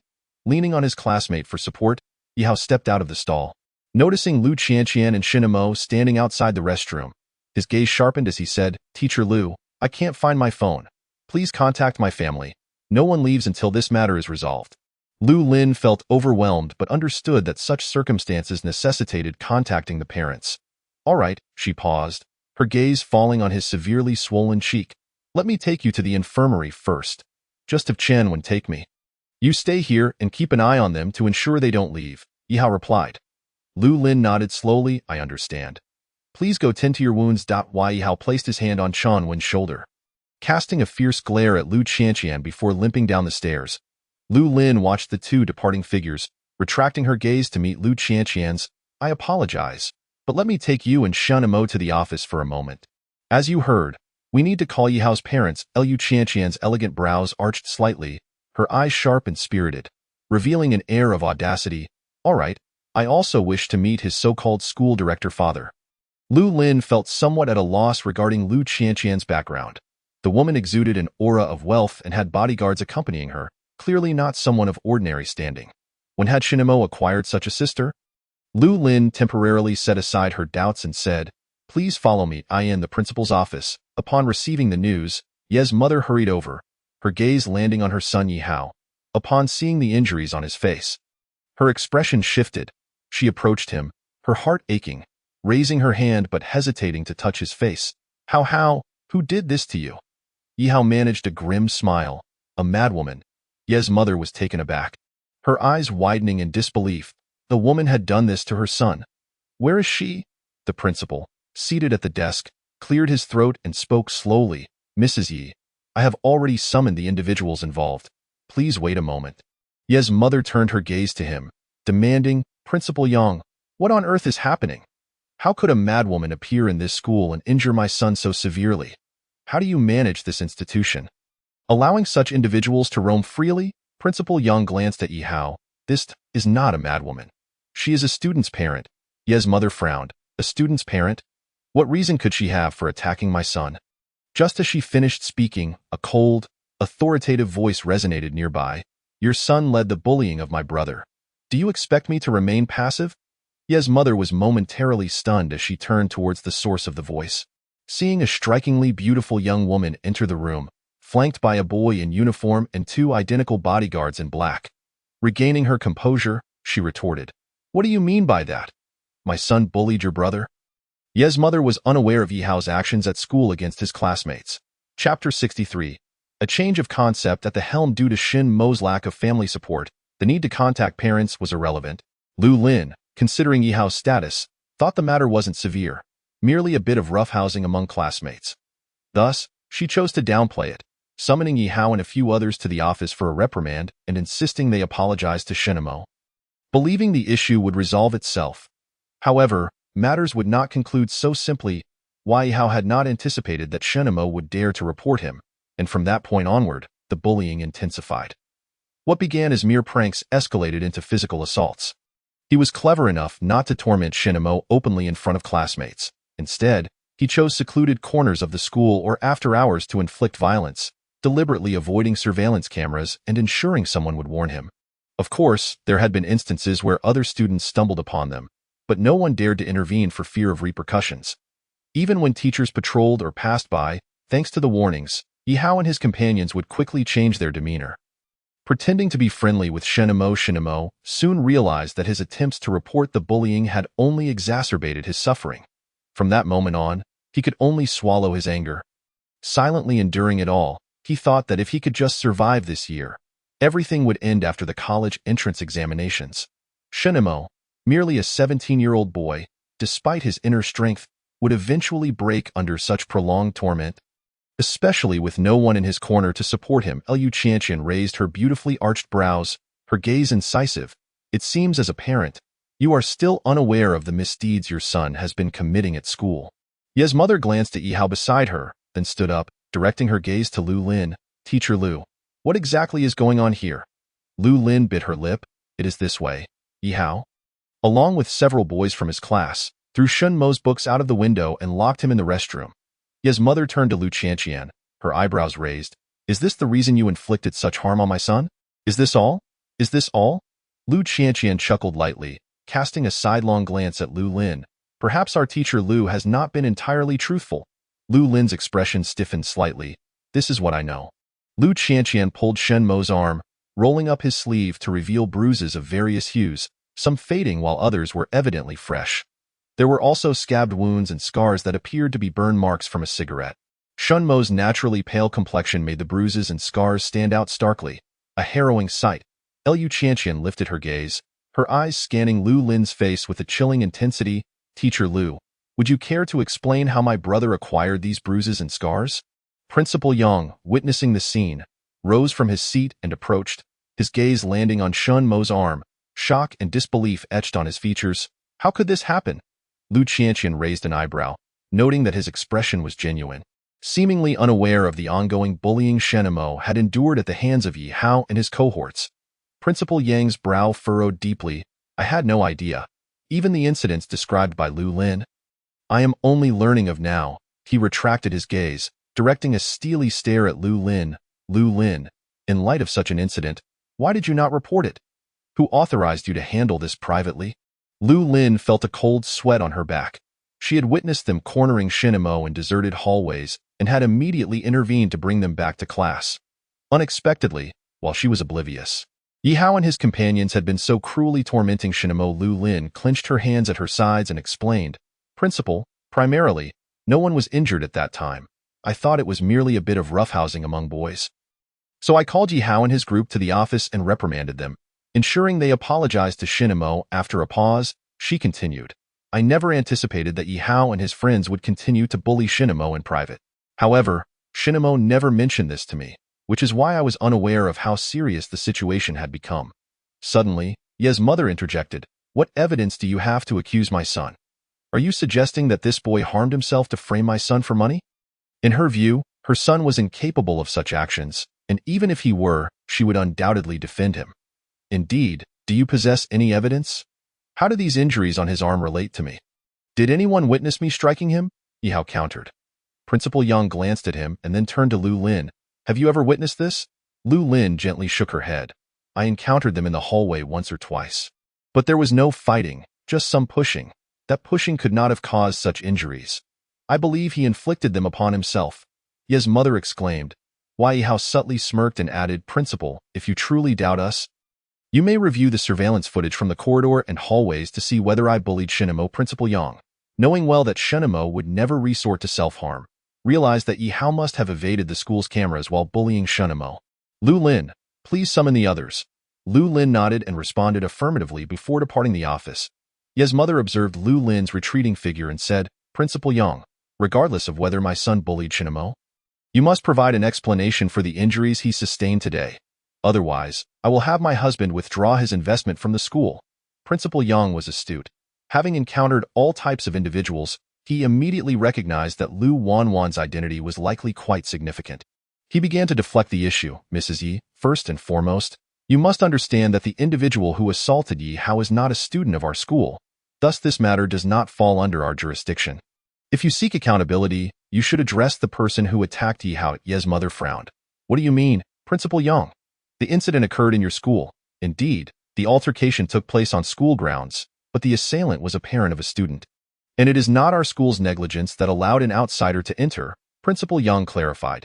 Lu Wanwan cast a sidelong glance at Principal Yang, recognizing that he was rather skillful in manipulating language. Chapter 64. Reporting to the police. Ye's mother's eyelids twitched. Are you implying that you intend to cover for them, Principal Yang? I am merely addressing the matter objectively, Mrs. Yi. Please remain calm. I suggest we clarify everything before negotiating a resolution. Principal Yang responded with a gentle demeanor. Ye's mother scoffed, casting a glance at Lu Wanwan and Shinamo before moving to sit beside Yi Hao on the sofa. Before long, Lu Lin returned with Yi Hao's 3 companions in tow. Principal Yang's gaze fell upon the flushed cheeks of the 3 boys, and after a moment's pause, he inquired, What happened to your faces? Chunwen glanced at Lu Wanwan, who stood diagonally across from him, and coughed softly. We did it to ourselves. Principal Yang, surprised, asked, Why would you harm yourselves? Shinmo's sister forced us to kneel and slap ourselves while apologizing to Shinamo. Chunwen explained slowly. Upon hearing this, Ye's mother seized the opportunity. Principal Yang, look at this chaos. This is not my son bullying her brother. It is clearly her losing control and bullying my son and other students. What kind of parent behaves this way? Lu Wanwan crossed her arms, her fingers idly tapping, and calmly remarked, They have bullied my brother to this extent. I consider it lenient that they only had to kneel and apologize. I haven't even raised a hand against them. You have no evidence, yet you continue to assert that my son is bullying your brother. Ye's mother turned to Principal Yang, continuing, I recommend that you promptly summon the parents of these 3 boys. Principal Yang raised his hand. Mrs. Yi, please remain calm. Allow me to ask them a few questions first. Ye's mother lifted her chin. Fine, go ahead and ask. Principal Yang's attention returned to Chunwen and his companions. Have you 3 ever joined Yi Hao in bullying Shinamo? Chunwen's eyes flickered. No. Since the last time we were reprimanded by Teacher Lu, we haven't done anything to him. Yes. Since then we haven't done anything at all. The other 2 chimed in, denying any wrongdoing. However, Teacher Lu mentioned seeing you pushing Shinamo in the hallway. What do you say to that? Principal Yang probed further. Principal, some minor friction between boys is quite normal. We didn't physically harm him. When Teacher Lu saw us, she called us back to the classroom, Chunwen replied. This should prove that my son, Hao, has not bullied Shinamo. Ye's mother interjected again. Principal Yang wore a professional smile. Mrs. Yi, we cannot rely solely on their testimonies. Shinamo, as the party involved, has yet to speak, so now you trust Shunmo's words? Ye's mother retorted. Principal Yang furrowed his brow, acknowledging that the matter could not be conclusively determined based on just these individuals' accounts. Therefore, I intend to gather more testimonies to ensure that no one is wronged. Ye's mother had run out of patience. Principal Yang, I demand a resolution regarding my son's injuries today. Principal Yang clasped his hands behind his back and asked, Mrs. Yi, how would you like to resolve this? Ye's mother stood up. I want Shinamo expelled. And furthermore, given my son's condition, which requires thorough medical examination, we expect compensation for medical expenses and emotional distress. Let's say 100,000 yuan, considering my son's well-being, is paramount. Setting aside everything else, Shinamo has done nothing wrong, and I have no grounds to expel him, Principal Yang replied.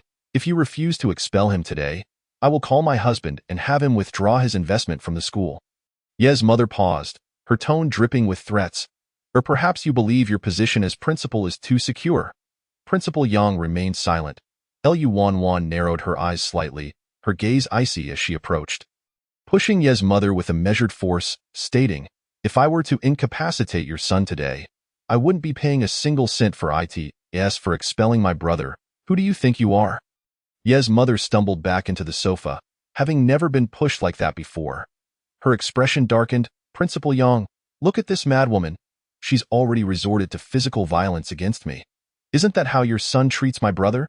"I'm merely returning the favor," Lu Wanwan retorted, pushing her again.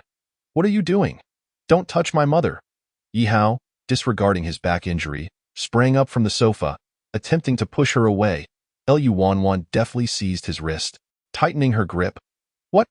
Haven't you had enough?" Yi Hao was bewildered by the strength of this woman, wincing in pain as he felt his bones might break, unable to free his hand. Enraged, he balled his other hand into a fist and swung it toward Lu Wanwan's face. Observing this, Lu Wanwan raised an eyebrow, realizing this individual was truly unyielding. She released her grip on his wrist, raised her hand, and effortlessly intercepted his punch. In a swift motion, she dislocated his arm with a crack, leaving everyone momentarily stunned. "Ah!" Yi Hao cried out in agony, cold sweat beading on his forehead. How? Ye's mother finally reacted, her face paling as she stared at his limp arm, clearly at a loss. She looked up at Lu Wanwan, her eyes ablaze with fury, her chest heaving as she raised her hand to slap her. "You crazy woman! How dare you harm my son?" Lu Wanwan swiftly grasped her wrist, flinging her back onto the sofa. With a calm demeanor, she remarked, "You should be grateful. I don't strike women." Yi Hao, panting heavily, glared at her with bloodshot eyes, wishing he could tear her apart, suppressing the surging anger and hatred within him. He spoke with a chilling calmness. "Mom, we need to call the police." "Yes, we must involve the police. This is utterly outrageous." Ye's mother, trembling fingers reaching for her bag at her feet, retrieved her phone, determined to let the authorities handle it since the school would not. Principal Yang pressed his forehead, feeling overwhelmed. "Mrs. Yi, these matters can be discussed. There is no need to escalate to police involvement." "Discuss what? My son has been attacked. What is there to negotiate?" Ye's mother asserted. "Principal Yang, it is clear to me that you intend to cover for this pair of siblings. You should be more concerned about whether your position as principal will remain secure." After saying this, Ye's mother shifted her gaze away and directly dialed 110, Chapter 65. Who has the stronger backing? Principal Yang glanced at Lu Wanwan, noting her calm demeanor, seemingly unperturbed by the situation, and chose not to say anything further. In an instant, the office fell into silence, save for the conversation between Yimu and the police. After she had reported the incident, Principal Yang spoke again. "The police will take some time to arrive. Perhaps you should first take Yi Hao to the school infirmary and have his arm treated." Yimu turned to the side where Yi Hao stood, hesitant to even touch him, her face a mask of concern as she said, How, come on, Mom will take you to the infirmary." Yi Hao gritted his teeth against the pain, forcing a smile as he replied, "No need. I won't die. We can talk after the police arrive." A flicker of doubt crossed Yimu's eyes. "But, Mom, what if they escape while we leave?" Yi Hao voiced his unease. "Why, Yi Hao? There's still someone in the office," Principal Yang interjected. Yi Hao raised his gaze to him, bluntly stating, "Principal, it's clear to everyone that you wish to protect Shunimo and his sister." "Indeed, my son is right," Yimu interjected, pausing before continuing. "Principal Yang, you aren't trying to send us away on purpose to allow those siblings to flee, are you?" Principal Yang subtly raised an eyebrow, choosing to remain silent as he turned and sat at his desk, picking up a thermos of tea and leisurely sipping it. Upon witnessing this, Yimu felt a flicker of unease, retracting her gaze to focus on Yi Hao, her heart aching as she observed his pale lips and the discolored half of his face. Nearly brought to tears, How, sit down. Mom will call your father now. No one who bullied you today will get away with it. Yi Hao nodded, stepping back to sit on the sofa behind him. Yimu lifted her phone, glancing at the screen as she dialed Yi father. Lu Wangquan glanced at Yimu, who had turned her back to make the call, then walked over to stand in front of the two Qiao siblings by the door. She reached for the bag in De Qiao's hand, retrieving her phone from within, and opened WeChat. her slender fingers tapping the screen to send a message to Lu Mo after putting her phone away. Lu Wangquan quietly instructed to Qiao, "You should return to the car first, then drive it to the police station." Qiao nodded without further inquiry and silently exited the office. The police arrived quite promptly. Given Yihao's injuries were severe, they instructed Lu Lin, the homeroom teacher, to take him to the hospital for treatment, while the remaining individuals, excluding the principal, were taken to the police station for questioning. Since this was not a major case involving murder but rather a fight, there was no need to summon each individual to the detention room. Only Lu Wangquan and Yimu were called in, while the others were arranged to be questioned in the lobby. In the detention room, Lu Wangquan and Yimu sat facing each other across a long table. The police officer's gaze fell upon Lu Wangquan. Intrigued, for it was a novel experience to see a student's parent inflict such harm, especially from a slender girl. "Why did you assault Yihao?" he inquired. Lu Wangquan lazily leaned back in her chair, resting her hand on the armrest, and replied, "Because he has been bullying my brother at school." "Officer, don't listen to her nonsense. My son did nothing wrong. She can't even produce evidence," Yimu interjected. The officer raised his gaze to Yimu, his tone stern as he reminded her, "I am currently questioning her.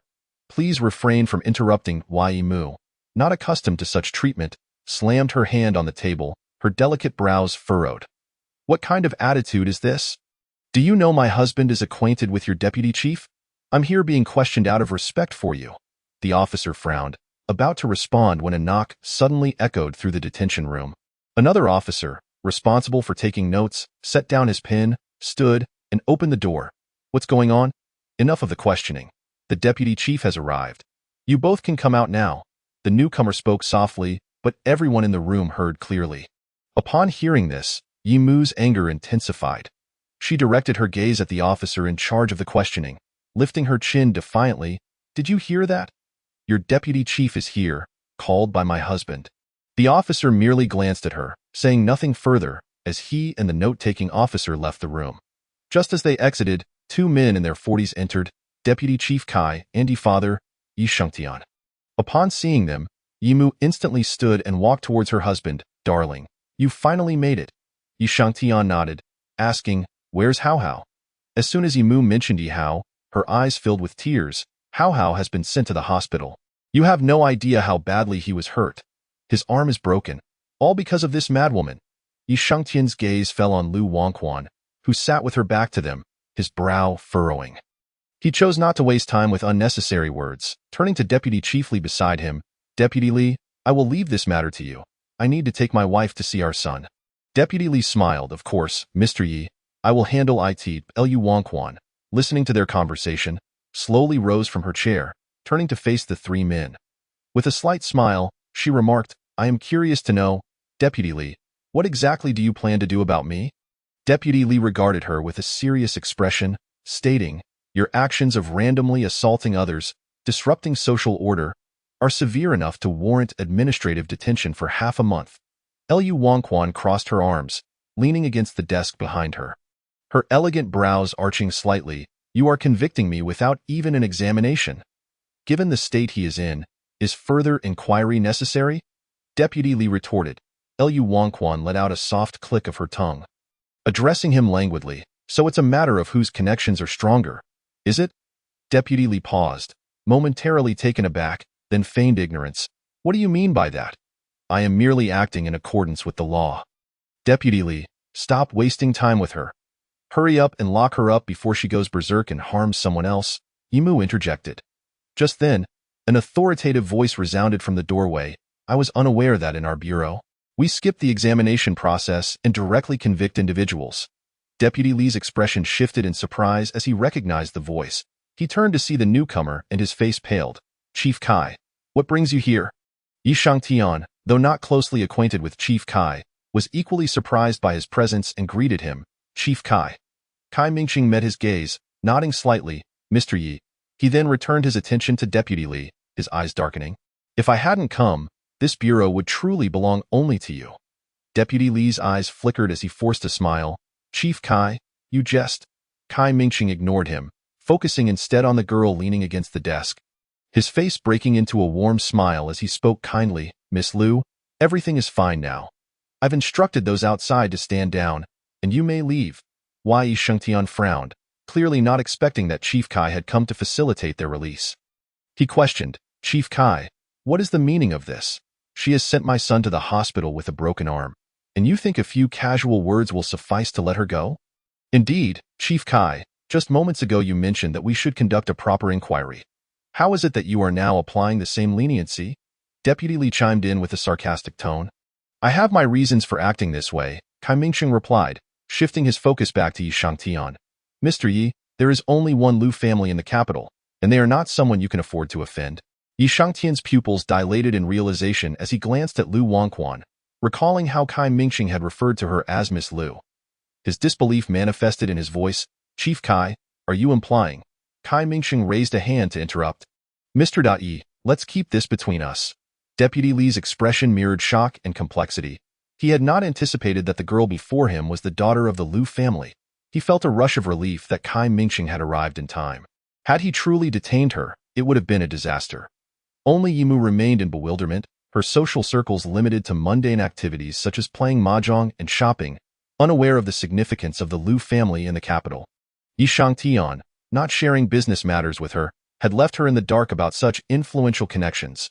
Noticing Yi Shangtian's serious demeanor, a sense of foreboding washed over her. Darling? Yi Shangtian said nothing, merely casting her a glance that urged her to be silent. Kai Mingsheng disregarded them, turning back to Lu Wangquan with a smile. Miss Lu, would you like me to arrange a car to take you home?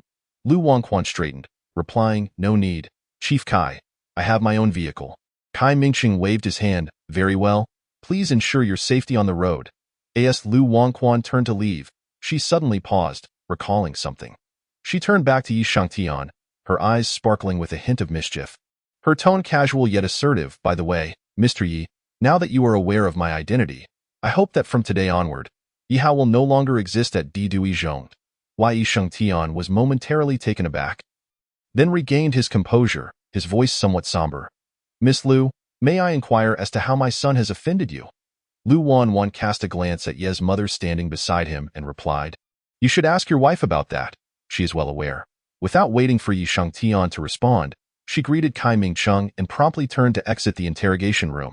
After watching the young lady depart, Kai Mingcheng turned back to Yi Shangtian and his companions, saying, Well then, Yi Zong, please make yourselves comfortable. I have matters to attend to, so I shall take my leave. Yi Shangtian nodded, his expression inscrutable. All right, Director Kai, you may proceed. Vice Director Li glanced at Kai Mingcheng's departing figure and couldn't help but exhale in relief. It seems this matter has come to a close. Yi Zong, I truly cannot assist you further today. You are aware that I was nearly caught in this myself. If there is nothing else, I shall be on my way. He hesitated, then added also, it would be prudent to heed Miss Lu's earlier request. It is merely a matter of transferring schools. Yi Shangtian pressed his lips together. Understood, I shall comply. Vice Director Li patted his shoulder before departing. Ye's mother, who had remained silent, broke her silence once they were alone in the interrogation room. Darling, what on earth is happening? Are we truly allowing that madwoman to leave unscathed? Yi Shangtian rubbed his temples, feeling a headache coming on. Did you not hear what Director Kai said? Her surname is Lu. She is the daughter of the Lu family. The Lu family? It's not surprising that you're unaware. Just remember that the Lu family is not to be trifled with. It is said they have connections in both the legitimate and underworld realms. Making someone disappear is a trivial task for them. Ye's mother clenched her fists, her eyes filled with resentment. Does that mean Hao was beaten for nothing? Yi Shangtian sighed. There is nothing we can do. Even Director Kai is affiliated with them. We can only count ourselves unfortunate. Ye's mother bit her lip. Are we truly going to follow her wishes and transfer Hao? What other choice do we have? Yi Shangtian's brow furrowed. I have yet to ask you how Hao managed to offend her. Speak honestly. Hao bullied a boy in his class. She came to the school claiming to be that boy's sister, demanding justice for her brother, and then she beat Hao. Ye's mother paused before continuing, but all Hao did was lock her brother in a restroom and apologized afterward. He did nothing more. Yet she insists that Hao has been tormenting her brother all along. Yi Shangtian pressed his palm to his forehead, realizing that further deliberation was futile. Enough of this. Let us go to the hospital to see Hao. Ye's mother slowly nodded and followed him out. Upon exiting the interrogation room, Lu Wanwan made her way to the lobby, where she spotted Shinamo and the two Chiao siblings waiting. The trio immediately rose from their seats upon seeing her. Miss, Lu Wanwan smiled at them. It's all resolved. Let us go. We can discuss everything in the car. The three nodded in agreement and accompanied her as they left the police station. Inside the car, Shinamo turned to the girl seated beside him, his eyes filled with concern. Are you truly all right now? Lu Wanwan nodded. Of course, everything has been settled. You will be able to attend classes at school without fear of being bullied again. Shinamo hesitated. What about Yi Hao will likely transfer schools, so you probably won't see him at Yizhong again, Lu Wanwan replied. Transfer schools? A flicker of surprise crossed Shunmo's eyes. Isn't his father a school director? One would assume that if he were to transfer, it would be under my circumstances. Lu Wanwan raised an elegant brow, her voice laced with laughter. As long as I am here. There is no way I would allow you to transfer. If anyone is to leave, it shall be Yi Hao. After all, he is merely a director. This school is not solely governed by his father's influence. Suddenly recalling something, she looked into Shinmo's eyes and continued, if you wish to leave Yizhong, I can assist you in transferring to another school. You need not worry about tuition. I will take care of that. Shinmo shook his head, not wanting to trouble her further. Moreover, he believed her assurances that he would not face bullying again in the future. No need. I will stay at Yizhong. Thank you. Sister Lu Wanwan gently patted his shoulder. If you encounter any issues in the future, do not hesitate to message me. There is no need to feel embarrassed. Shinamo was momentarily taken aback, his senses suddenly filled with a faint, refreshing fragrance. Coming to his senses, he blinked and quietly acknowledged her. He had initially thought that once this matter was resolved, their paths would diverge. Lu Wanwan glanced at her watch. Realizing it was getting late, the ordeal had taken nearly until 10 o'clock. She had left home in the morning without having breakfast, and now that the tension had subsided, she felt ravenous. Turning to the young man beside her, she inquired, Have you had breakfast, Shinamo? I already ate, he replied. Are you hungry? Would you like to grab a bite to eat? Lu Wanwan asked again. I'm not hungry. Shinamo paused, then added, Sister, did you skip breakfast? Lu Wanwan yawned. I did. I left home too early. Then why don't you let us drop you off at a nearby station? I can take a bus back to school myself, Shinamo suggested. It's all right. We aren't pressed for time, and I still need to speak with your principal, Lu Wanwan replied. Shinamo did not inquire about her conversation with Principal Yang but obediently nodded in agreement. All right. At Yizhong, after personally escorting Shinamo back to his class, Lu Wanwan proceeded to the principal's office. Principal Yang was on the phone, trying to leverage connections to find out if there were any acquaintances at the police station who could provide insights into the current situation. All right, thank you for your help. They went over about an hour ago. Several students and parents. He was just about to hang up when he heard 2 knocks at the door. Looking toward the entrance, he was surprised to see Lu Wanwan standing there. Rising from his chair, he asked, All sorted? Lu Wanwan walked over and replied, Yes, it's resolved. Regarding Yi Hao and his mother, Lu Wanwan pulled out a chair and sat down, teasingly adding, Rest assured, your position as principal is secure. Principal Yang chuckled and shook his head, settling into his seat. You know I wasn't referring to that. Leaning back slightly in her chair, Lu Wanwan replied, There will no longer be a Yi Hao in this school. Conversations between astute individuals often flow naturally, and Principal Yang's curiosity about her identity grew. By the way, may I ask your surname? Lu Wanwan raised an eyebrow but did not conceal it. Lu. Principal Yang's eyes flickered as if a realization dawned upon him, and he smiled. Miss Lu, what brings you to see me today? It's nothing significant. I merely hope you can keep an eye on my brother Shinamo moving forward. If anything arises, I would appreciate your prompt notification, Lu Wanwan said nonchalantly. How did you come to know Shinamo? Principal Yang inquired curiously. That is not something I can disclose, Lu Wanwan replied. Just know that Shinamo is my brother, and I will be his guardian from now on. Principal Yang, understanding the implication, nodded. I understand, Miss Lu. Rest assured. I will take care of everything. Lu Wanwan acknowledged him with a hum and added, Principal Yang, let's exchange contact information. Of course, Principal Yang responded, picking up his phone to add her on WeChat. After she stored the number, she looked back at him. Also, Principal Yang, I would appreciate it if you could assign Shinamo a new homeroom teacher. That is only natural. Even if you hadn't requested it, a change would have been made, Principal Yang assured her. Lu Wanwan stood, shouldering her bag. Thank you, Principal Yang. I will not take up more of your time. I shall take my leave now. Principal Yang accompanied her out of the office. At the hospital, Yi Hao's arm was bandaged and immobilized due to the severity of his injury. A large bruise had formed on his lower back where Lu Wanwan had kicked him. A deep and alarming shade. He was undergoing ice treatment on his face to reduce swelling when he saw Lu Lin returning with medication. "Teacher Lu, could you please call my mother and check on the situation?" Lu Lin nodded and took out her phone, just as it rang with an incoming call. Glancing at the caller ID, she quickly answered, "Hello, Mrs. Ida. We've arrived at the hospital. Where are you and How? "We are on the second floor in the orthopedics department." "All right, I will be there shortly." After hanging up, it wasn't long before Yi Shengtian and Ye's mother arrived. "Dad." Ye's mother gazed at his bandaged arm with concern. How, is your arm all right?" "It's fine. The doctor said a month of rest will suffice." Wai Hao paused, his eyes sparkling with excitement as he eagerly asked, "Mom, did they arrest that crazy woman who hit me?" Ye's mother stiffened momentarily, glancing at Yi Shengtian, who remained silent. Noticing their odd demeanor, Yi Hao furrowed his brow. "Dad, Mom, what's wrong?" Yi Shengtian's expression hardened. "She was not apprehended, da." Yi Hao blinked in confusion.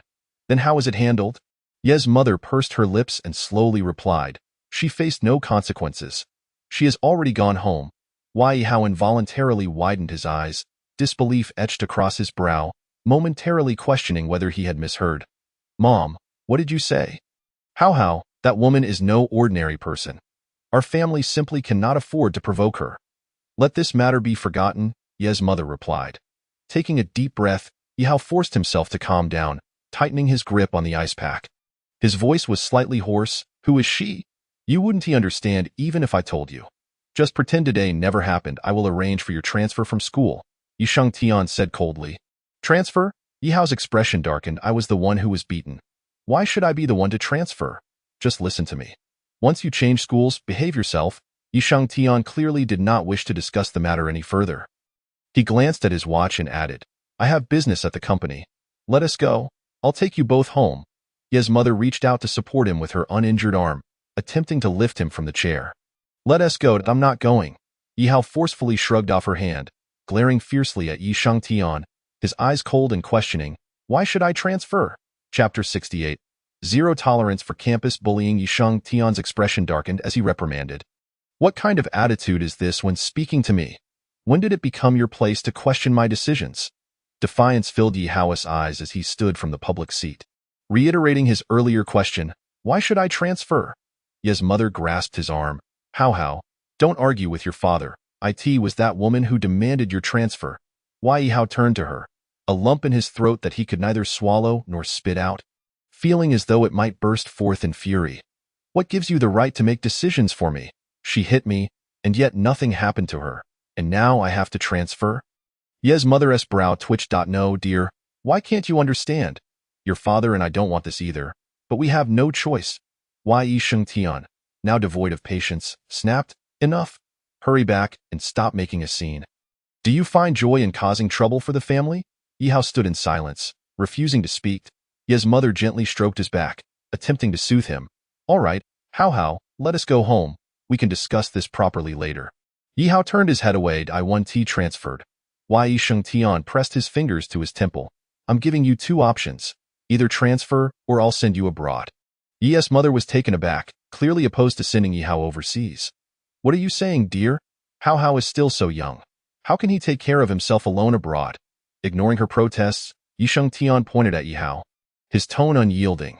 "You need to go home right now. If this continues, I will send you packing on a plane tomorrow." Ye's mother's expression shifted. How, be obedient. Let us go home." Yi Hao's breathing grew heavy. The ice pack in his hand nearly crushed by his grip, as he was reluctantly pushed towards the elevator by his mother. Lu Lin, who had remained silent as though invisible, watched the family of three leave with a worried expression, even forgetting to give them the medicine she was carrying. She had never anticipated that Shan Mo's so-called sister wielded such influence, enough to intimidate the Yi family. Not only had Yi Hao been unjustly beaten, but now he was also to transfer schools. Did that mean her words would be rendered futile as well? Suddenly, her phone rang, interrupting her thoughts. Lu Lin collected herself, picked up the phone, and glanced at the caller ID. Her heart sinking with an ominous premonition. It was a call from the school's personnel department. She bit her lip, hesitating for a few seconds before pressing the answer button. "Ms. Lu, due to decisions made by the school administration, you have been dismissed." We kindly ask you. The bag Lu Lin was holding fell to the ground with a thud, her mind buzzing as she could no longer comprehend the remaining words. Until the cold sound of the call disconnecting jolted her back to reality. With stiffened steps, she left the premises.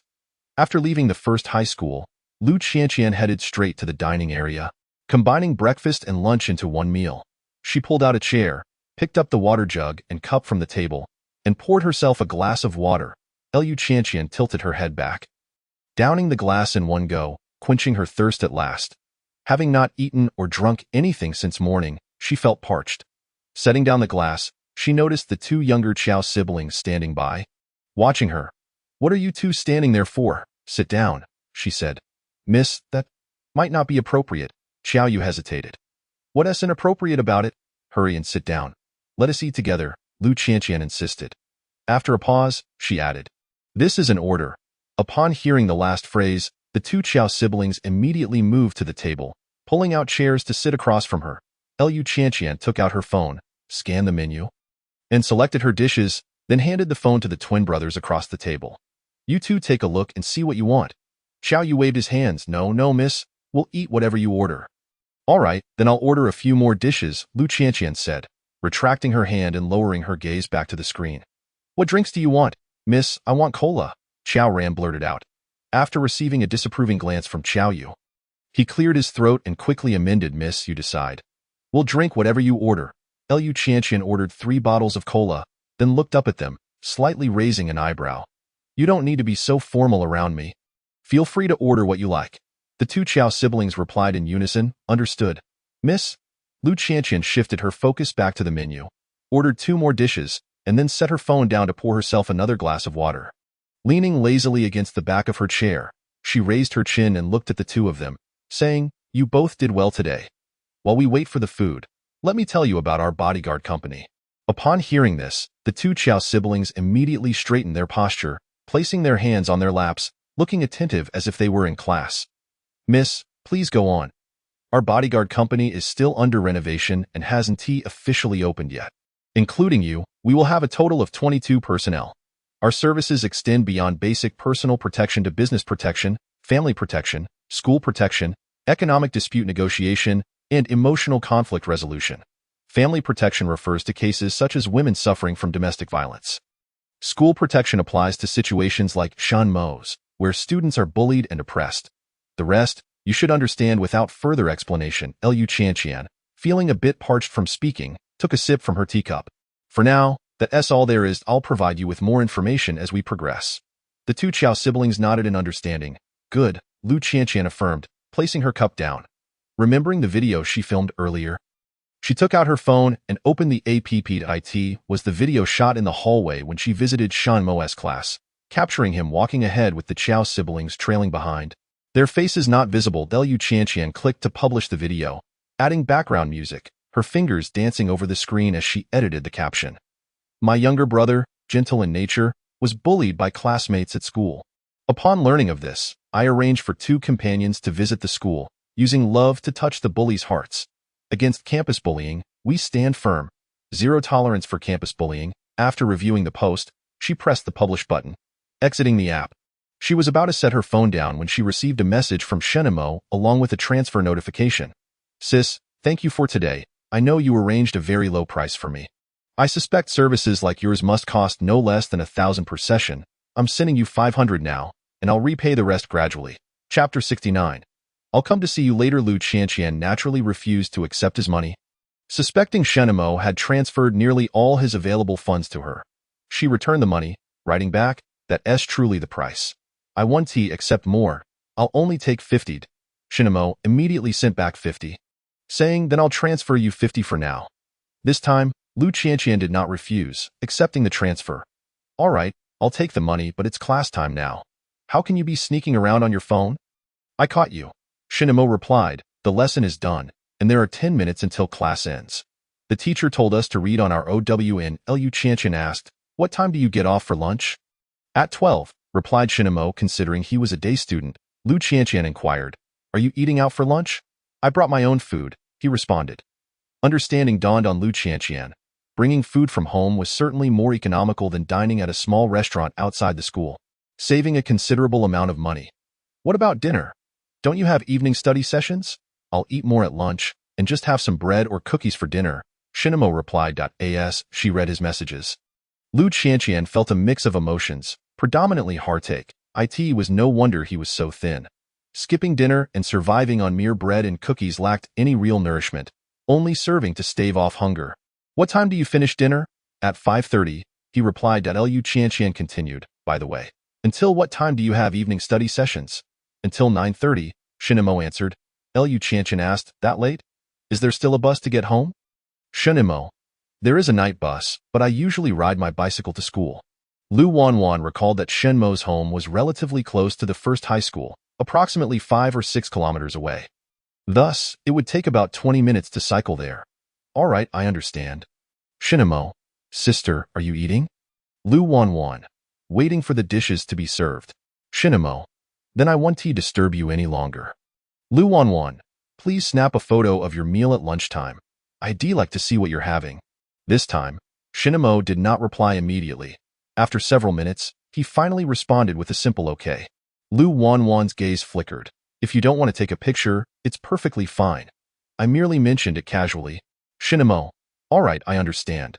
After finishing her meal, Lu Wanwan headed straight to the Lu family's office. Upon opening the car door and stepping out, she noticed the two Chow siblings following her. Lu Wanwan halted her steps and turned to them, asking, what are you two doing following me? Xiao Qiao scratched his head. Miss, we're not following you. Where are we going? He didn't mention it, but Lu Wanwan had forgotten that they had been sent by Lu Dong to provide her with personal protection. Oh, my apologies, I forgot. Let us go. The two responded promptly, quickening their pace to accompany her into the Lu family building. Inside the office, Lu Wanwan walked to her desk, set down her bag, and gestured towards the sofa, saying to the two, you can sit over there. Just entertain yourselves. The brothers promptly shook their heads. Miss, we can just guard the door. Lu Wanwan pulled out a chair and sat down, raising an eyebrow. You two are like doormen. Go sit down. That's an order. Upon hearing the word order, the two instantly stood up and walked to the sofa, sitting up straight. Seeing this, Lu Wanwan's eyelids twitched. She spoke again. This isn't a classroom. You don't need to sit so rigidly. Can you two relax a bit? She paused, but before she could finish her sentence with the word order, both of them leaned back against the sofa in unison, replying in unison, understood. Miss? Lu Wanwan redirected her attention, ignoring the two amusing fellows, and retrieved her phone from her bag to call Zhang Ma. The phone rang twice before it was answered, and Zhang Ma's voice came through. Hello? Mississippi. Lu Wanwan turned her chair to face the floor-to-ceiling window, observing the sunlight streaming in, her eyes narrowing slightly. Zhang Ma, please make some old hen soup this afternoon and fry a couple of dishes. Pack them in a thermal container. I'll come by at 5 to pick them up. Zhang Ma assumed she intended to take the food back to the office. Miss, are you and the sir not returning for dinner tonight? We are returning. This is for someone else, Lu Wanwan clarified. All right, understood, Zhang Ma replied. Lu Wanwan responded with a sound of affirmation before hanging up. At the first high school, as the clock struck 12, the bell rang, and the students in the classroom stood up, gathering their belongings and heading outside. Within a few minutes, the classroom was empty except for Shinamo. He set down his pen, closed his textbook, and took out his thermal lunchbox from his desk. It had 2 layers, one for dishes and one for rice. Shinamo opened the lid, placed it on the desk, thought for a moment, then took out his phone to snap a picture, which he promptly sent to Lu Wanwan. Thinking she wouldn't respond immediately, he put down his phone and pulled out a portable chopstick holder from his backpack. Just as he was about to eat, he noticed his phone screen lighting up with a reply from Lu Wanwan. Upon seeing the image Shinamo had sent, she realized it was exactly as she had imagined, utterly plain, devoid of any meat, not even a hint of oil. Enjoy your meal. I'll come see you later. A flicker of surprise crossed Shan Mo's eyes, and he quickly typed back, Sister, are you coming over? Lu Wanwan, yes, around 5:30, just when you finish class and are having dinner. Shan Mo, quick-witted as ever, immediately deduced her intentions, his slender fingers tapping away at the keyboard, ultimately sending a simple reply. All right? I understand. After noticing Lu Wanwan had not responded further, he tucked his phone away and began his lunch. By the time he had nearly finished eating, several classmates returned, having brought snacks from outside. One boy, carrying his food, paused at his seat, his gaze drawn involuntarily to Shunimo, recalling the events of that morning. After hesitating for a few moments, he asked, Shunimo, is that really your sister who came with you today? Shinmo's hand holding the chopsticks paused momentarily as he looked up at him, responding softly, mm. The boy glanced over at Yihao's seat. Everyone else had returned, but no one dared to inquire about what had transpired with Chen Wan and the other three, as their expressions were notably grim upon their return. Just as the boy was about to ask something further, he noticed Shunimo beginning to clean up his lunchbox, swiftly standing up and leaving the classroom. Chapter 70. The dinner arrangement at 5:30 in the afternoon. Lu Wanwan arrived at the first high school with the two Qiao siblings. She instructed Xiao Yu to stay in the car while she took Xiao Ran inside. At that moment, students and parents delivering meals were bustling in and out at the school entrance. Lu Wanwan stepped forward, her eyes quickly spotting Shenimo waiting at the gate. His tall stature, fair skin, and handsome features made him quite conspicuous among the crowd. Shenimo noticed Lu Wanwan as well and immediately approached her sister. Lu Wanwan nodded, her eyes sparkling. I've come to bring you lunch. Shinimo glanced at the thermal lunchbox held by her bodyguard, a warm current flowing through him. Thank you, sister. Lu Wanwan smiled. Shall we head to your classroom to eat? No need. The school has a designated area for parents to bring meals. Shinimo replied. All right then, lead the way, Lu Wanwan said. Shinimo nodded and guided her into the school. Once they arrived at the dining area, they found an empty spot to sit down. Lu Wanwan took the thermal lunchbox from Qiao Ran's hands and opened the lid. There were 4 layers in total. The top 3 layers contained rice and dishes, while the bottom layer held the old hen's soup. After placing the chicken soup on the table, Lu Wanwan handed a spoon to the young man seated across from her and pushed the soup towards him. Come, have some chicken soup first. You're too thin and need to nourish yourself. Shinimo accepted the spoon with a grateful thank you. Leaning her arm on the table, Lu Wanwan supported her chin with one hand, her beautiful brows slightly raised, her voice laced with amusement. Since you call me sister, there's no need for such formality between us. I've heard thank you from you so often that my ears are practically calloused. Shin Imo blinked, offering a soft drink up. It's still warm, Lu Wanwan urged. Shin Imo complied, scooping a spoonful of the chicken soup into his mouth. It was warm and delicious, so. How does it taste? Lu Wanwan inquired. It's good, Shin Imo replied, hesitating for a moment before asking, sister, have you eaten? I'm not in a rush. It's still early. I'll eat when I get home later, Lu Wanwan responded. Shinimo nodded, taking several more sips of the soup before picking up his chopsticks to enjoy his meal. Lu Wanwan refrained from interrupting his meal and instead took out her phone from her bag to play a game. After Shinimo finished eating, she leisurely put away her phone and pointed to the figure of Qiao Ran standing nearby, saying, from now on, I'll have Qiao Ran bring you lunch both at noon and in the evening. Just remember his face. Shinimo paused in packing up his lunchbox, realizing what she meant, and quickly shook his head. Sister, you don't have to. I can bring my own meals. Lu Wanwan gazed into his eyes. You're at an age where you need to grow. Eating bread and cookies for dinner lacks nutrition. How can you gain weight? Just focus on your studies. I'll handle everything else for you. Shinimo pressed his lips together. But this really seems like too much trouble for you. Lu Wanwan raised her brows slightly, her tone cheerful as she replied. It's not a bother. Qiao Ran will be the one delivering it. Shinimo glanced at Xiao Yu, who smiled in response. It's not troublesome for me either. I'm just running errands. After a brief silence, Shinimo slowly spoke. Sister, why are you so kind to me? Perhaps you simply catch my eye, and I've always wanted a younger brother, Lu Wanwan said with a smile. All right then, it's settled. I'll arrange the meals. Just be obedient. She paused, seemingly to reassure him further. But this isn't free. You'll need to repay me once you start earning. This time, Shin Imo didn't he refuse? Mentally noting everything and nodded earnestly. Okay. Chapter 71. Urgent training. After leaving the first high school, Lu Wanwan returned home directly. At the dinner table, Lu Yunshin took a sip of the chicken soup in his bowl, then looked at the girl seated across from him. Heard from Zhang Ma that you specifically called her to make chicken soup and prepared 2 dishes in a lunchbox, saying it was for someone else. Was it for someone in Huaizhou? Lu Wanwan paused her chopsticks. No, it's not for him. Curious, Lu Yunshin asked, then who is it for?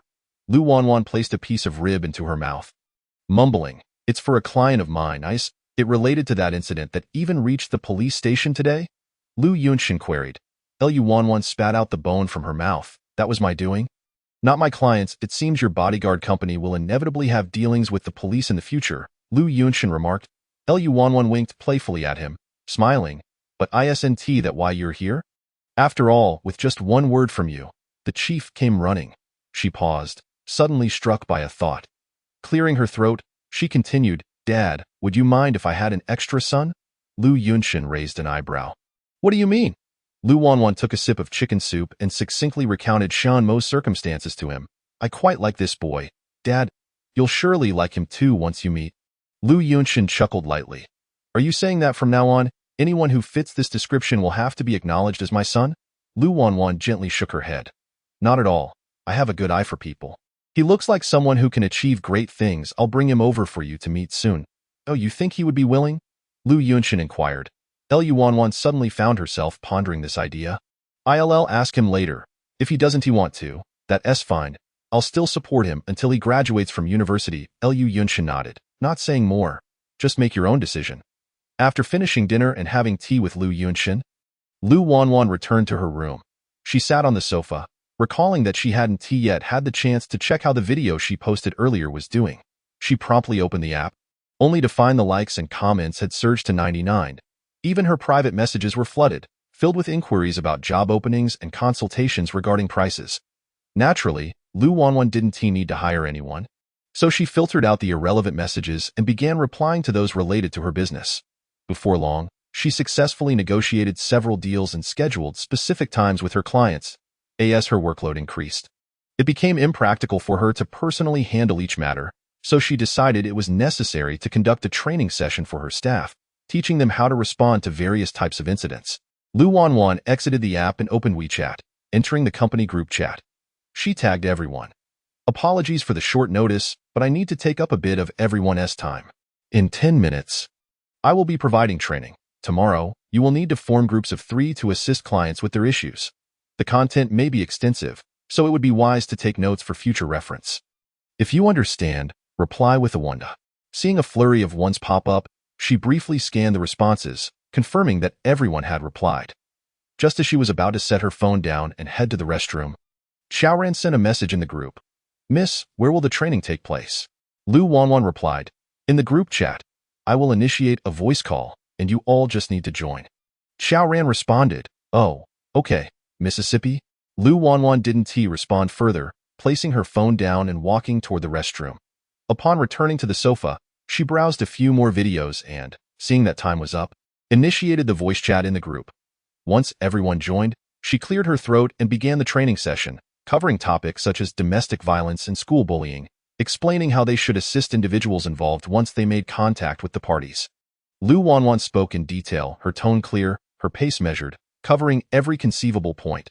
She emphasized critical areas and urged everyone to take notes. All right, if anyone has questions or uncertainties, feel free to ask. Miss, regarding the group of 3 you mentioned, can we form the groups as we wish? Xiao Yu inquired. This is also what I plan to discuss next. How to pair up for different scenarios, Lu Wanwan explained. Her mouth felt a bit dry, so she reached for a cup of water on the coffee table, took a sip, and confirmed with everyone once more, if there are no issues, I will proceed to the next round in unison. Everyone replied, no issues, miss. Lu Wanwan acknowledged with a sound, took another couple of sips of water, set the cup down, and continued discussing how to form teams in response to various scenarios.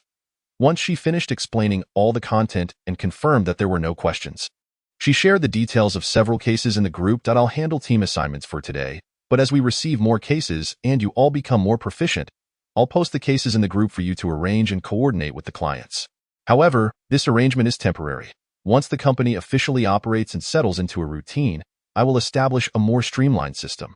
Additionally, if you encounter any unsolvable issues while on duty tomorrow, feel free to reach out to me in the group at any time. If there are no further questions, today's training is concluded. Thank you all for your hard work. After ending the group voice chat, Lu Wanwan assigned the teams and then sent a red envelope in the group.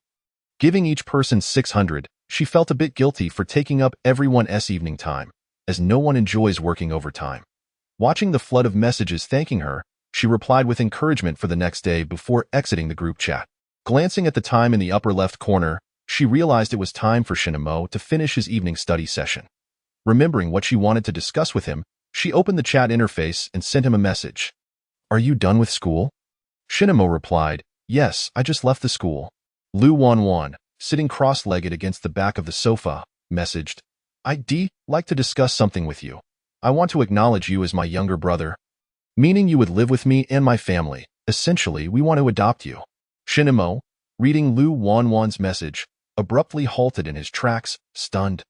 His eyes widened in disbelief, and as he regained his composure, he instinctively tightened his grip on his phone, momentarily at a loss for how to respond.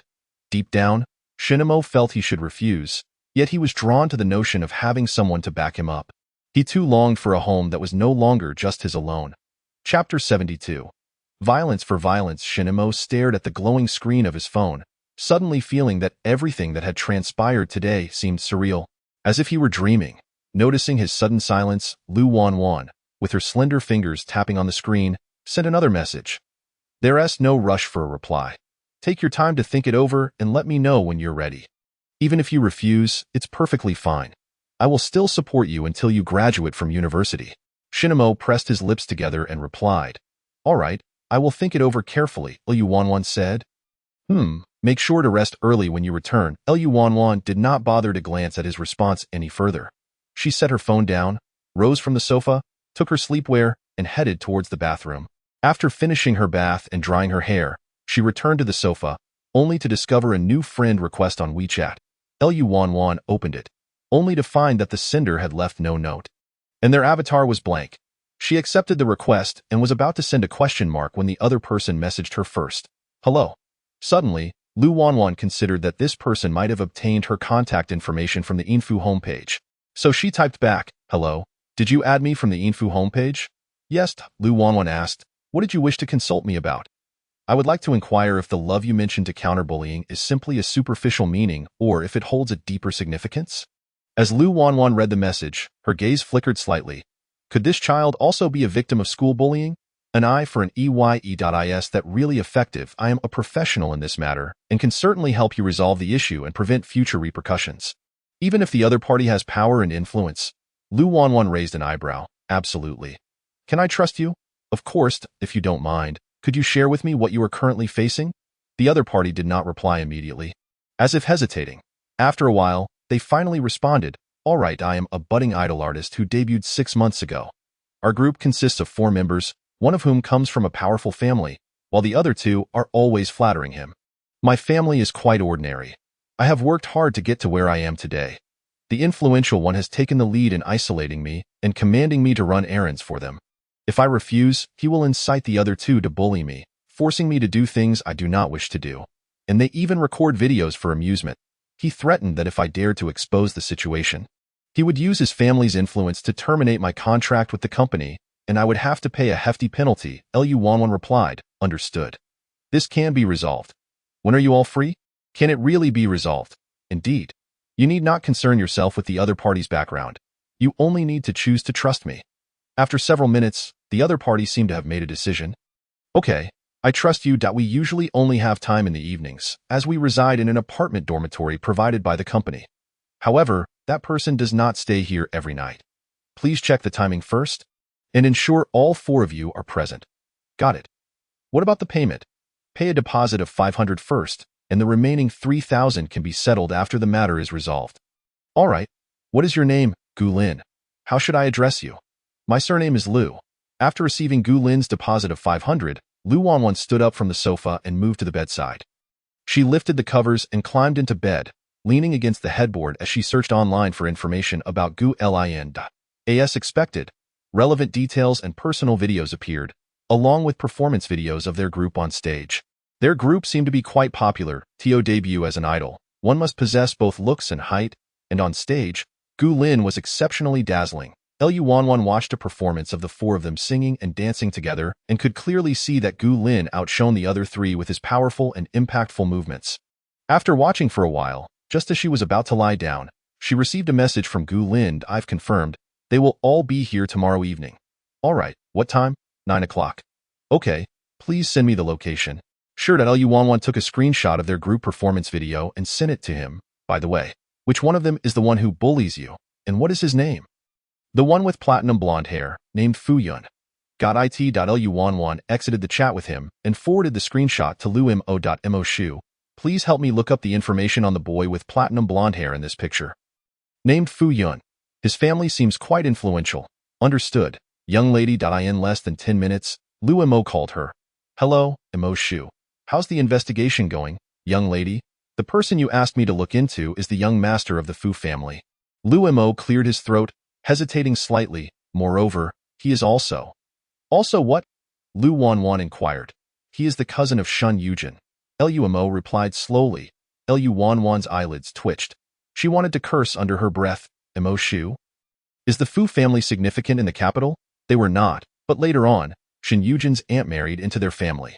The Shin family has supported them over the years, allowing the Fu family to gradually grow and establish themselves. Luomo explained. Lu Wanwan clicked her tongue lightly, her tone casual. Mo Shu, what do you think would happen if I went against the Fu family? Young lady, has Fu Yun offended you? Luomo asked. Lu Wanwan's gaze sharpened. Something like that, as long as the Shin family does not intervene, there should be no issue.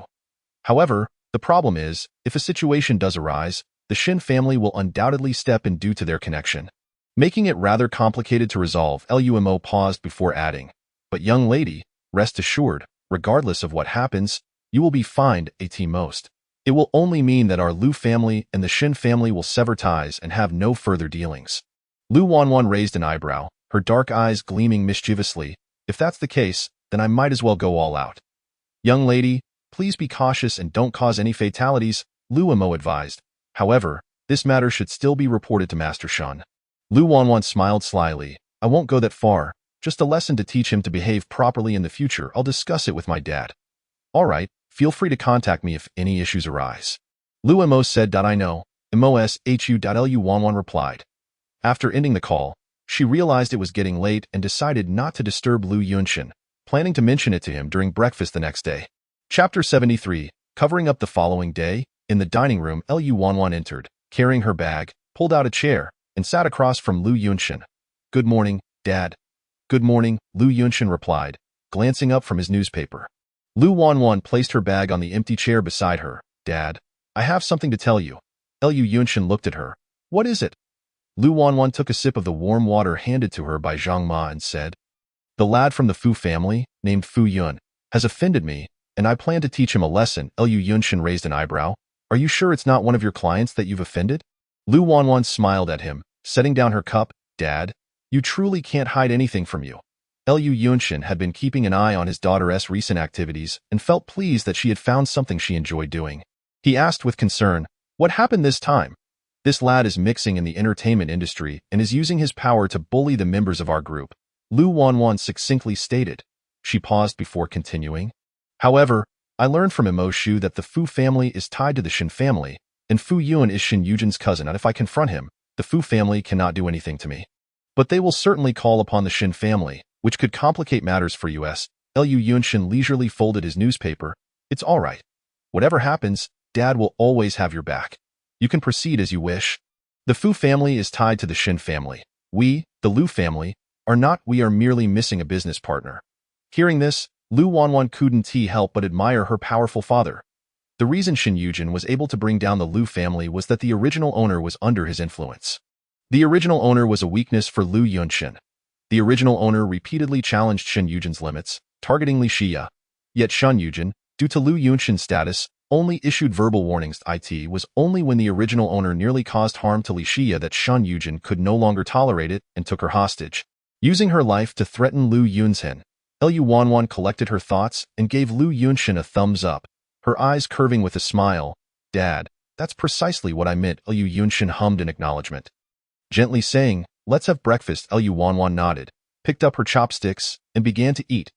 Upon arriving at the office, Lu Wanwan kept a close watch on the progress of the tasks assigned to those sent out. After a morning passed, seeing that everyone reported back in the group chat that they had completed their tasks successfully, she nodded in satisfaction, realizing that their learning capability was quite impressive. She generously sent out a red envelope in the group chat. Xiao Ran, feeling quite bored, turned his gaze towards the girl sitting at the desk and cleared his throat, saying, young lady, why haven't you assigned us any tasks? We brothers can certainly accomplish them well. Lu Wanwan set her phone down, looked up at him, her beautiful brows slightly raised. Who said the two of you weren't? Xiaoran instinctively straightened her posture, her eyes sparkling with excitement. Young lady, what mission do we have? Tonight at 9 o'clock, I have an appointment with a client. You all can accompany me then, Lu Wangquan replied, pausing momentarily before adding. But before that, you have another task. Charon's expression turned slightly puzzled as she glanced at Xiaoyu. Huh? Is there? Lu Wangquan leisurely raised her hand, lightly tapping the watch on her wrist, and said, the time is nearly upon you. You ought to deliver dinner to Shen Mo had she not reminded her. Xiaoran might have completely forgotten about it. She promptly sprang from the sofa, exclaiming, Young lady, I'm off. Lu Wangquan nodded slightly. Go on. Xiaoyu, watching his younger sibling rush off, uneasily cautioned, don't forget to pick up the prepared meal from the young lady's house first before heading to school. Xiaoran turned to him. Hey brother, what do you mean? Am I that forgetful? You've done it before, Xiaoyu replied, a hint of melancholy in his tone. How could I have done such a thing? Please do not slander me before the young lady. Xiaoran shot back, glaring at him to keep his past blunders to himself. She then turned to Lu Wangquan and declared, Young lady, I truly must take my leave now. Lu Wangquan waved her hand dismissively. Off you go, Pikachu. Clearly perplexed by the reference, Xiaoran asked, Pikachu? Oh, never mind. If you keep dawdling, Shen Mo might not get to eat. Lu Wangquan retorted. Xiaoran nodded in agreement and hastily exited the office. Xiaoyu, observing his sibling's departure, withdrew his gaze and turned back to Lu Wangquan, inquiring, Young lady, are you going to have lunch now? Lu Wangquan stretched lazily and replied, Not yet. I'm not hungry. Let's wait for Xiaoran to return and then we can eat together. Xiaoyu nodded. All right. Later that evening, at 9 o'clock, Lu Wangquan arrived at the apartment building where Gu Lin and the others resided. IT was situated right behind their entertainment company, specifically built for the artists. Lu Wangquan sent Gu Lin a message via her phone before stepping into the building. The front desk attendant, noticing the trio, initially thought Lu Wangquan was a celebrity, but upon closer inspection, realized she was unfamiliar and called out, Hey, you can't just come in here. Lu Wangquan halted, raising her gaze to him. I'm here to visit my brother. He is coming down now. Which brother? The attendant asked, as he was well acquainted with the artists residing in the building. Lu Wangquan subtly arched an eyebrow. Gu Lin. The attendant then turned to the twins standing behind her. And who are these two? Oh, they are also my brothers, Gu Lin's siblings. Our family is rather large. Lu Wangquan replied. The attendant nodded, not questioning further, and gestured to the registration form on the counter. Please register first. Lu Wangquan approached, took the pen, wrote down Gu Qian on the form, and casually filled in a phone number before handing the pen to the twins. They, being clever, followed her format and wrote down their information. Just as they finished, Lu Wangquan spotted Gu Lin emerging from the elevator, looking just as he did in the videos, if not more handsome. Gu Lin, she called. Jiu Lin turned, momentarily taken aback before recognizing her, instinctively saying, Lu. Lu Wangquan promptly interrupted. Let us head upstairs and talk. Jiu Lin noticed the attendant's lingering gaze and nodded. Sure, as they entered the elevator. Gu Lin pressed the floor number and turned to the striking woman beside him, confirming, Miss Lu? Yes, she affirmed. Are all three of you here? Gu Lin nodded. Yes, we are. Do you all live together? Lu Wangquan inquired. Yes, it's a 1-unit per floor layout, very spacious, Gu Lin explained. As soon as he finished, the elevator halted at the 5th floor, the doors slowly opening. Jiu Lin stepped out first, leading them to the fingerprint lock door. He placed his thumb on the round sensor, and with a beep, the doors swung open. The next instant, deafening music and raucous cheers erupted from within. Lu Wangquan winced, rubbing her ears, relieved that the soundproofing in the apartment was decent. Otherwise, it would be quite the nuisance late at night. She paused at the entrance. Do they do this every night? Almost always, unless Fu Yun isn't around, Gu Lin replied quietly. Lu Wangquan nodded. Let us go in. Following Gu Lin inside, she saw the coffee table in the living room piled high with bottles of alcohol, and takeout. 2 individuals were seated on the sofa, laughing and chatting, but Fu Yun was conspicuously absent. Ding Iran, raising a bottle to his lips, caught sight of the approaching group and froze momentarily, his gaze widening in astonishment as it landed on the woman behind Gu Lin. Jiu Lin, who is that beautiful sister behind you? He asked, sitting with his back to them. Song Yuan turned his head, frowning slightly. Why did you bring someone in without our consent? A woman is one thing, but why bring two men? Gu Lin remained silent. Lu Wangquan stepped past him, walked up to the coffee table, grabbed the remote, changed the music, and then sat down on a single sofa. A moment later, an irritated voice rang out, "Who the hell turned off the music?" Lu Wangquan lifted her gaze to the source of the voice and saw Fu Yun entering the living room. "Yungu, this kid Gu Lin brought people in." Fu Yun glanced at the twins and then fixed his gaze on Lu Wangquan. His tone unfriendly. "Who are you all?" Lu Wangquan, uninterested in engaging in idle banter, casually raised her hand, signaling the twins to restrain Ding Yuan and Song Ziyuan. The twins approached them before they could react. Pinning them onto the sofa, Ding Yuan's expression shifted.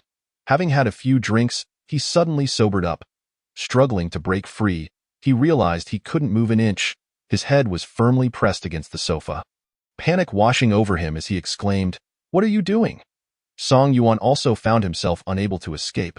Finally recognizing the hostility in their approach, he asked sternly, "Gu Lin, what does it mean to bring these people here?" Fu Yun furrowed his brow, not overly concerned, turning to Gu Lin standing nearby, his eyes narrowing. "You've gotten bold, bringing people to confront us?" Gu Lin pursed his lips, stepping closer to Lu Wangquan as if finding solace in her presence. Lu Wangquan, her posture languid and her expression calm yet exuding an unseen pressure, spoke slowly, "So, you must be Fu Yun." Fu Yun raised his chin defiantly. "Who are you to Gu Lin?" Lu Wangquan stood up. Walking towards him, "You need not concern yourself with my relationship to him. Just know that I'm here today to teach you a lesson in manners." Fu Yun met her dark gaze, an inexplicable sense of trepidation creeping in. But he dismissed her as merely a woman, sneering, "Teach me manners? How exactly?" "In bed." Lu Wangquan flexed her fingers, a sinister smile glimmering in her dark eyes. "All right, I am quite generous. Since you have this request, I shall gladly oblige. Just don't say I am unkind later." Fu Yun seemed oblivious to the underlying implications of her words, a smirk playing on his lips, "Considering you're indeed quite beautiful. I suppose I can reluctantly play along." Lu Wangquan's eyes sparkled mischievously. "Let us go.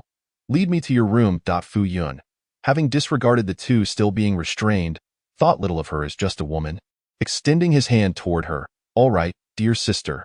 However, Lu Wangquan's gaze hardened, a thin layer of ice forming beneath her calm exterior as she seized his outstretched wrist, twisting it with a swift motion, causing a sharp crack as she dislocated his arm. The suddenness of it all left Fu Yun in shock. The pain hit him like a freight train, and he opened his mouth to scream but no sound escaped. His face drained of color as he stared in disbelief at his dislocated arm. Gasping for breath, beads of sweat forming on his forehead, his gaze returned to Lu Wangquan, gritting his teeth. "Do you know who I am, daring to lay a hand on me? Your father is the one who ought to discipline you today. Have you never heard that filial piety emerges from the rod?" Lu Wangquan interrupted, raising her hand and delivering a swift slap to his face. The force of the blow left his ears ringing, nearly causing him to lose his balance and fall. Yet that was not enough.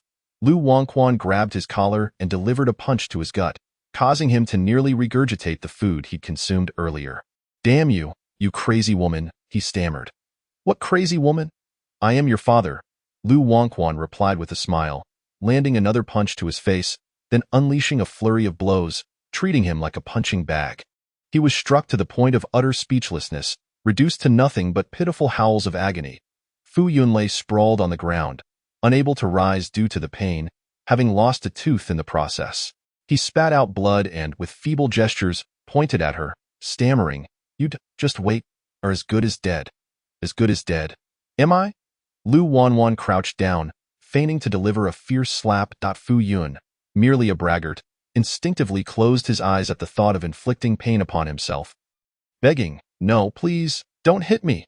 Lu Wangquan paused her hand just within 2 centimeters of his face, casually stating, "How about this? If you call me daddy, I want to hit you." Fu Yun slowly opened his eyes, met with the sight of her delicate palm. His eyelids twitched, terrified that another slap might land on his face, truly frightened now. Chapter 75. Call me daddy. His face burned with a stinging pain. He could not dare to imagine another blow. His face would surely bloom with bruises, wouldn't it? Lu Wangquan chuckled lightly. "Do you have any choice in the matter?" Listening to her laughter sent a chill down Fu Yun's spine. His body bristling with dread, he opened his mouth, hesitating for a few seconds before slowly uttering, "D-Daddy, haven't eaten? Your voice is too soft. I can't hear you," Lu Wanwan said, pausing as if struck by a thought. She turned to glance at Gu Lin on the sofa and continued, "Gu Lin, come here." Jiu Lin had been rendered speechless. Although he was aware of her method of resolving conflicts through violence, he never anticipated she would personally intervene, subjecting Fu Yun to a one-sided beating. Regaining his composure, he approached her and halted beside her. "Miss Lu?" Lu Wanwan gestured for him to crouch. "Take out your phone. Open the camera and film him." Jiu Lin was momentarily taken aback, but quickly grasped that she intended for him to return the treatment Fu Yun had previously dished out to him. Without hesitation, he retrieved his phone from his pocket, crouched down, unlocked the screen, and activated the video mode. Lu Wanwan glanced at his phone screen, ensured it was set up correctly, then shifted her gaze back to Fu Yun. Commanding, "All right, now you can call out," louder this time. Fu Yun looked at the camera pointed at him, his expression shifting as he fell silent. Lu Wanwan poked his forehead with her finger. "My patience is limited. If you don't call out soon, I might have to take action. Hitting your face repeatedly is getting tedious. Perhaps we should change the location." Her gaze drifted downward, pausing at a certain spot, and she remarked ominously, "What do you think would happen if I were to slap you right there?" Fu Yun's body stiffened, cursing her ruthlessness. He shut his eyes, surrendering. "Daddy?" Lu Wanwan cupped her ear. "Not loud enough. Try again." "Fu Yun, Daddy." Lu Wanwan responded, "Good boy. Have you realized your mistakes?" Fu Yun, "I realize my mistakes." Lu Wanwan poked his forehead again. "Who gave you permission to drop the title?" Fu Yun took a deep breath. "Daddy, I know my mistakes." "What mistakes?" Lu Wanwan inquired. Fu Yun opened his eyes and glanced at Gu Lin, who was filming beside him, stammering for a while without articulating a coherent response. Mistake. Lu Wanwan's fingers cracked ominously. Her voice cool. "I'll ask you once more, what mistakes?" At the sound of her voice, Fu Yun's body twitched involuntarily. "I should not have ordered Gu Lin around for menial tasks every day. Nor should I have bullied him with Ding Aran and Song Yuan, and I definitely shouldn't have recorded the video." Lu Wanwan rose to her feet, gazing down at him with an air of authority. "Is that all?" Fu Yun froze momentarily, reflecting on his actions, then shook his head. "That's all. Have you forgotten something?" Lu Wanwan pressed. Fu Yun thought once more. "No, I truly haven't." Lu Wanwan observed her hand. Her expression casual. "It seems my efforts weren't sufficient. Your brain isn't functioning properly." Fu Yun was nearly in tears. "Daddy, I really haven't forgotten. Please just tell me what I've overlooked." Lu Wanwan raised her elegant eyebrows. "Can't you apologize?" Fu Yun quickly turned to Gu Lin. "I'm sorry. I shouldn't have treated you that way." Gu Lin put away his phone and stood silently. "It seems Gu Lin is not very inclined to forgive you. Therefore, don't stop your apologies. You can only cease once he speaks," Lu Wanwan instructed. Fu Yun, "Your voice?" Gu Lin, "I'm sorry. Don't stop. If you do, there will be a slap waiting for you." The living room filled with the echoes of Fu Yun's apologies, while Lu Wanwan shifted her gaze to the two individuals pinned on the sofa. "Now, it's your turn. Release them." The two, De Xiao and Xiao Qiao, complied immediately, releasing Ding Yuan and Song Yuan. Despite being restrained, the two could still see the scene unfolding, witnessing the entire ordeal of Fu Yun being pummeled. Fu Yun's apologies reverberated through the room like a death knell, and as they glanced at the approaching woman, fear and terror were unmistakably etched on their faces. They yearned to flee, but with someone blocking their escape, they instinctively shrank back into the sofa. Ding Yuan trembled with fear, stuttering, "Why you? Don't come over." Lu Wanwan tilted her head. "What? You want me to come over? Don't come over." Suddenly, Lu Wanwan changed direction, walking towards the single sofa under their terrified gaze and sitting down. She crossed her legs, resting her delicate, pale hand on her chin, addressing to Xiao Qiao and Xiao Qiao. "These two are now your responsibility. You know the severity of the situation?" "Yes," Mississippi to Xiao Qiao responded, promptly yanking the two up from the sofa and beginning to teach them a lesson one-on-one. The spacious living room was filled with the sounds of their screams and Fu Yun's apologies.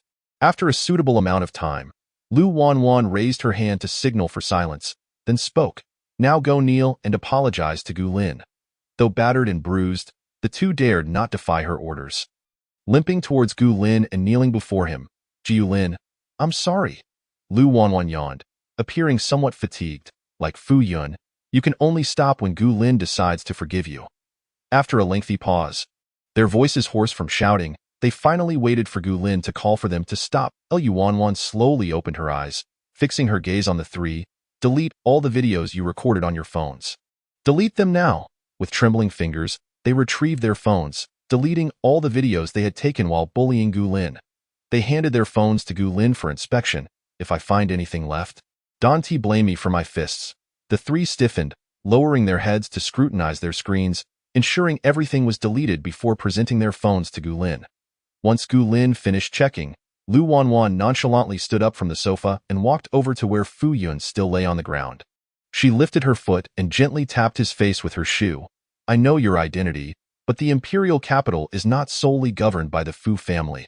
If you wish to seek revenge later, feel free to try. Just know that if you dare to bring those two to bully Gu Lin again, you won't have it easy. Fu Yun gazed at her retracting foot, the slender ankle and smooth skin contrasting against the black and red high heels, causing an inexplicable urge to kiss her foot. He was so entranced that he barely registered her words. Noticing his daze, Lu Wanwan raised an eyebrow. Is this fellow really daft from the beating? Chapter 76. Attribute explodes. Lu Wanwan followed his gaze, realizing he seemed to be staring at her feet. However, she dismissed it, assuming it was merely an angle from which he was positioned. Did you hear me? Fu Yun snapped back to reality, lifting his gaze to meet her eyes. Huh? What?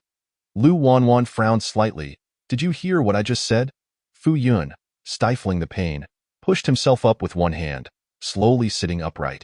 Clearing his throat, no, I didn't hear clearly. Could you repeat that? Lu Wanwan felt a twitch in her eyelid, suppressing the urge to hit him, and repeated her earlier statement. Did you understand this time? Fu Yun nodded, obediently replying, I understand, Daddy. Rest assured. I want to seek revenge. Lu Wanwan noticed his expression had suddenly turned peculiar. He didn't seem to embody the vengeful demeanor she had anticipated. Instead, he was calling her daddy of his own accord. She pointed to her own head. Are you all right? I'm fine. You didn't hit my head, Fu Yun replied, pausing to glance at his limp right arm before adding, could you put my arm back together? Seeing his agreeable demeanor, Lu Wanwan reluctantly agreed to his request, stepping forward to grasp his right arm and swiftly reattaching it. All done, Fu Yun tested his arm, finding it functional, and stood up, his entire body aching as if it might fall apart. Lu Wanwan ignored him and turned her attention to Gu Lin. All right, I'm done here. I'll take my leave now. Jiu Lin nodded. Thank you. Miss Lu Wanwan accepted the bag that Deqiao handed her. Paused for a moment, then suddenly added, by the way, I can help you move out of here so you won't have to live with them anymore. That seems unfeasible. We are required to live together for company management purposes. Gu Lin elucidated, I understand that if you wish to move out, simply let me know, and I will assist you in resolving the matter. Lu Wanwan replied, Sure, Gu Lin. If you intend to relocate, I can inform the company on your behalf. Fu Yun suddenly interjected.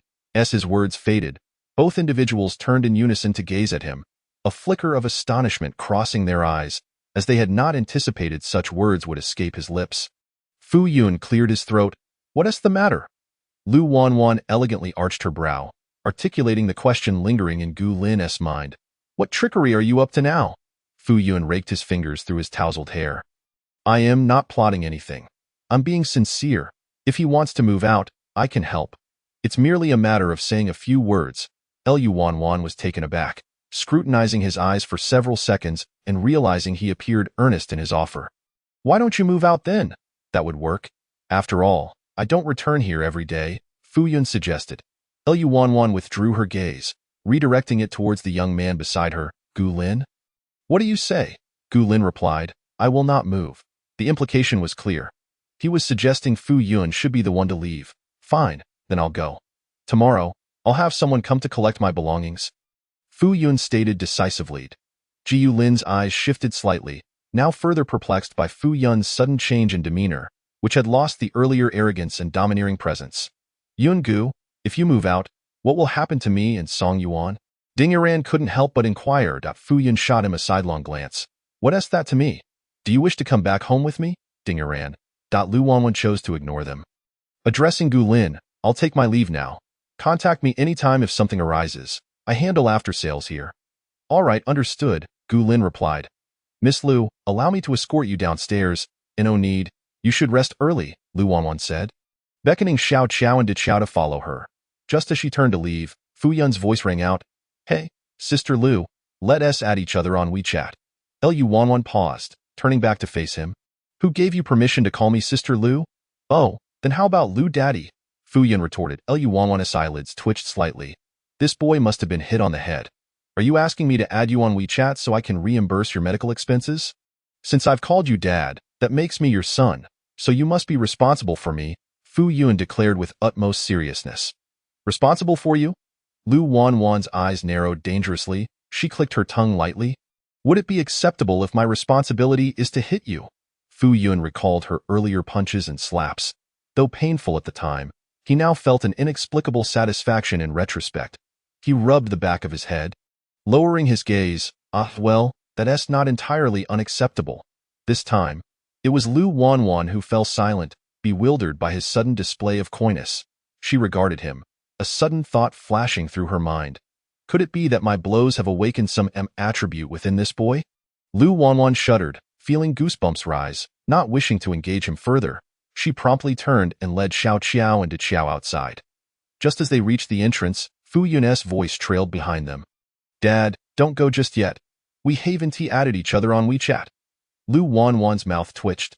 This magical assault was truly too potent. Unsure if he was serious or merely trying to annoy her, she halted, pivoted, and fixed her gaze on the approaching Fu Yun. Adopting a commanding tone, You stay right there, don't move. Fu Yun, upon hearing this, actually stood still. When Lu Wanwan noticed he was about to speak, she quickly commanded, And don't say a word. Fu Yun nodded in agreement, raising his hand to his mouth as if zipping it shut. Lu Wanwan. Goodness, I've truly turned him into an M. Qiao Ran, witnessing this scene, couldn't help but murmur, Miss, did you hit him so hard he has become daft? Indeed, he seems daft. Ignore him.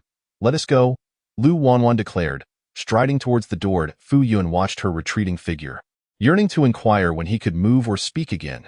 But all he was met with was the sound of the door slamming shut. At that moment, Ding Yuan and Song Yuan approached. Yun Go, are you really moving out? Fu Yun, realizing someone was speaking to him, assumed he could also speak and move again. He turned to face them, irritation lacing his words. Haven't I already said so? Must you all keep asking? I'm leaving now. Chapter 77.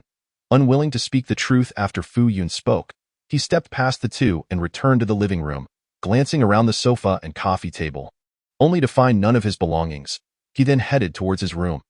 Initially, he intended to grab his coat and phone before leaving, but suddenly recalling something, he stopped at Gu Lin's door. Fu Yun knocked twice on the door. When it opened, Gu Lin regarded Fu Yun with a cautious gaze, instinctively bracing for trouble.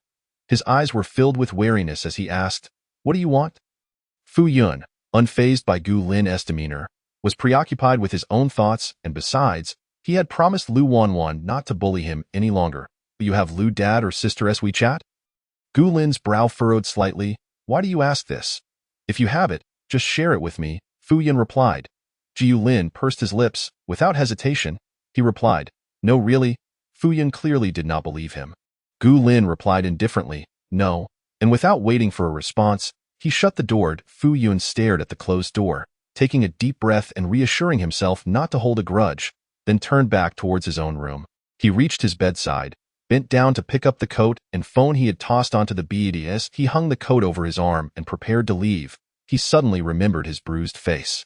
He opened his phone camera to take a look, and sure enough, it was quite a sight to behold.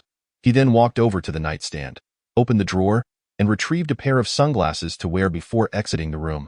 Stepping out of the apartment building, Fu Yun hailed a taxi and headed straight home. The Fu residence, Fu father Fu Qian and Fu mother Shun Shu returned home from a banquet. Already past 10 o'clock. Under normal circumstances, they would have retreated to their rooms to rest by this hour. The couple settled onto the living room sofa.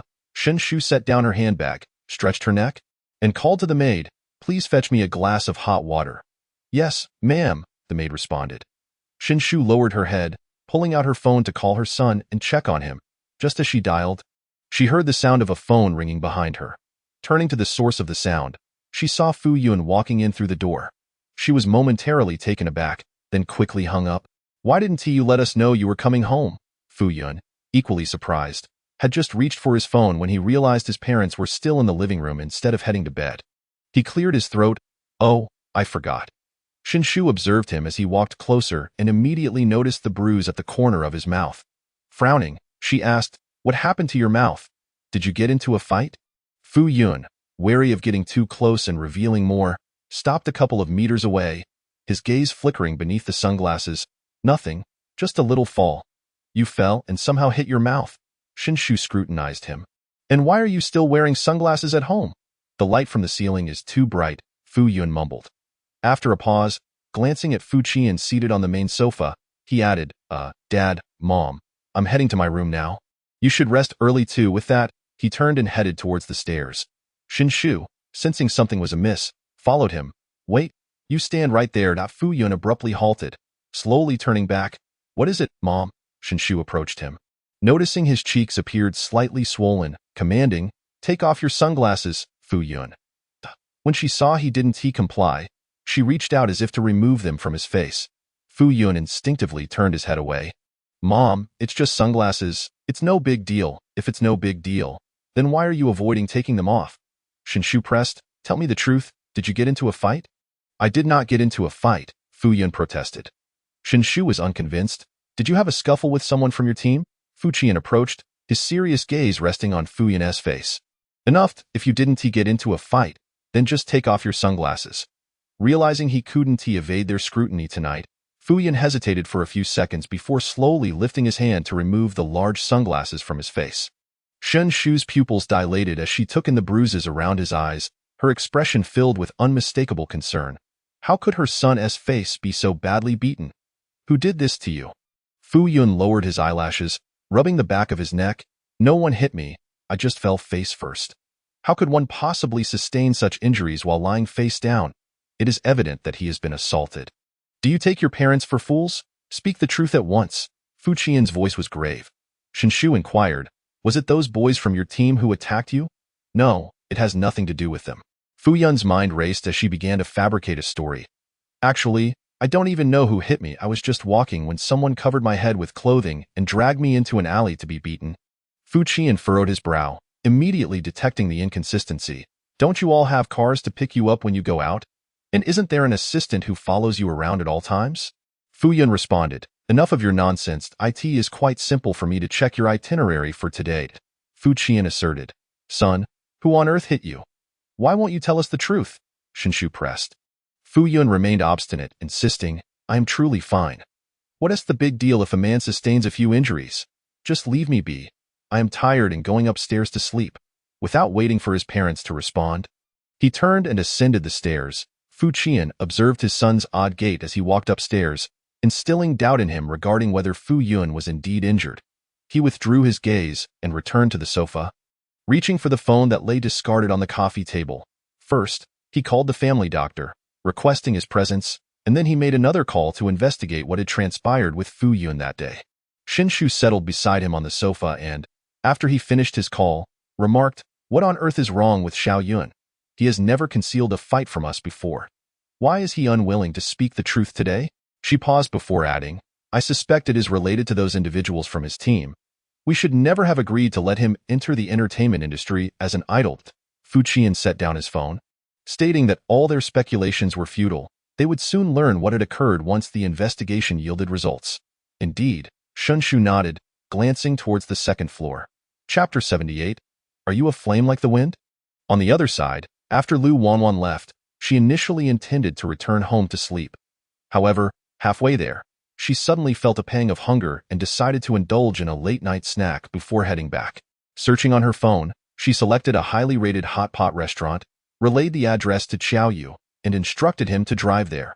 Upon arrival, she briskly exited the car, accompanied by her twin siblings, and entered the bustling hot pot establishment.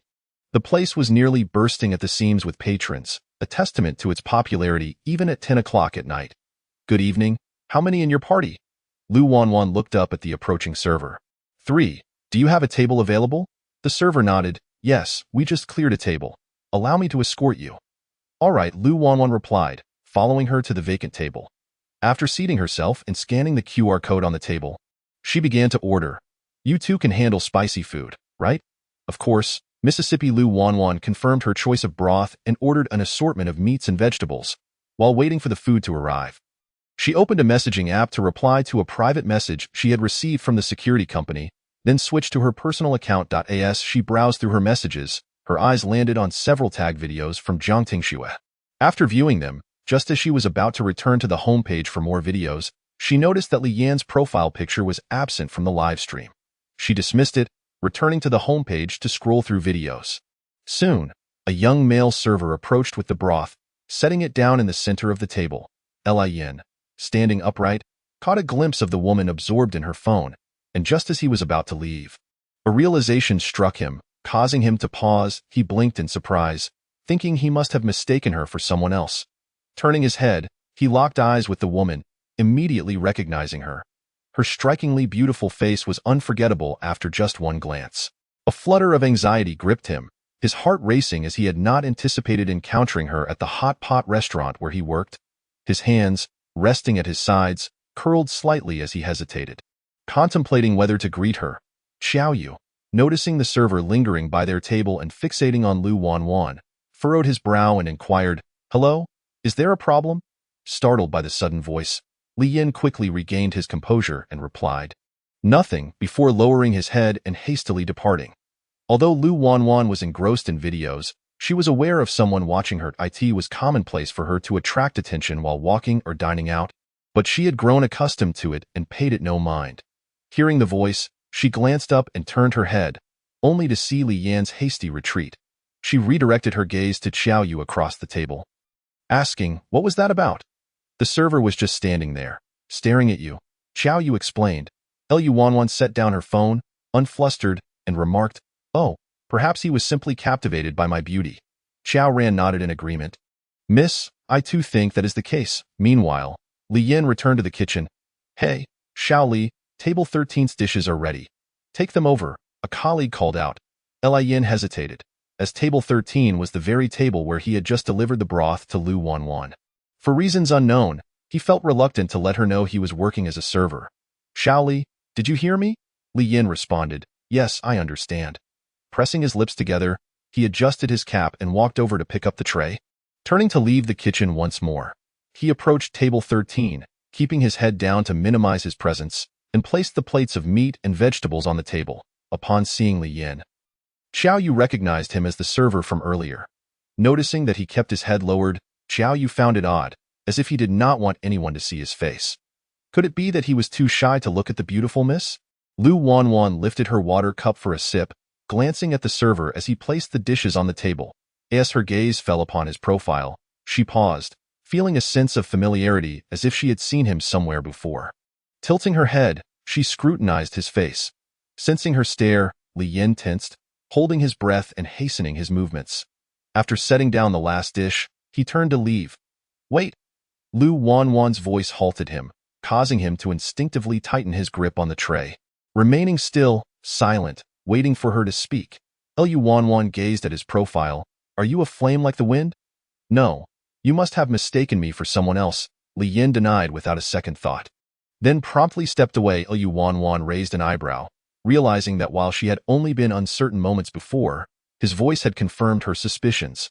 Setting her water cup down, she turned to watch Li Yan's retreating figure, pondering why he would deny her recognition. Could it be that he did not recognize her? "Surely, I do not look so different from my photos." "Miss, do you know that young man from earlier?" Xiao Yu inquired. "He is the one who delivered the broth and kept staring at you," Lu Wanwan replied. "Well, I suppose I know him, from online." "Then why did he deny it?" Xiao Ran asked. Lu Wanwan dropped a slice of beef into the spicy broth and replied, "No one. I recognized his voice. It was definitely him. I noticed he kept his head down, almost as if he wanted to hide his face." Xiao Yu mused. "Perhaps he doesn't want you to know who he is?" Lu Wanwan speculated nonchalantly. "I will message him later," she added. Once the beef was cooked, she lifted her chopsticks, slightly raising her chin, and announced to Xiao Ran and Xiao Yu, "It's done. We can eat now." In unison, they both grabbed their chopsticks and began to feast. Chapter 79. Understanding the situation at the Fu residence. After the family doctor arrived, Shun Shu led him to Fu Yun's room. She knocked on the door, saying, "Son, we have called the doctor to examine your injuries." Inside the room, Fu Yun was about to take a shower when he heard the voice and changed direction, walking to the door and opening it. "Come in." He hesitated, fearing that Shu would notice the bruises on his body and endlessly comment on them, saying, "Mom, you really don't need to come in." Shu frowned. "Why not? I can check to see if you have any bruises elsewhere aside from your face." Fu Yun touched his nose awkwardly, saying, "There's no need. The doctor will take care of it, and besides, it's inappropriate for a mother to see her son like this. What nonsense about propriety? I am your mother. I need to see what has happened to you. I'm not asking you to strip down," Shu insisted as she stepped into the room. Fu Yun found it impossible to continue, so she turned around slowly and walked to the bedside, where she sat down. "Take off your shirt and let Dr. have a look," Shu instructed. After a few moments of silence, Fu Yun unbuttoned his shirt and removed it. As expected, his body was covered with bruises of varying sizes.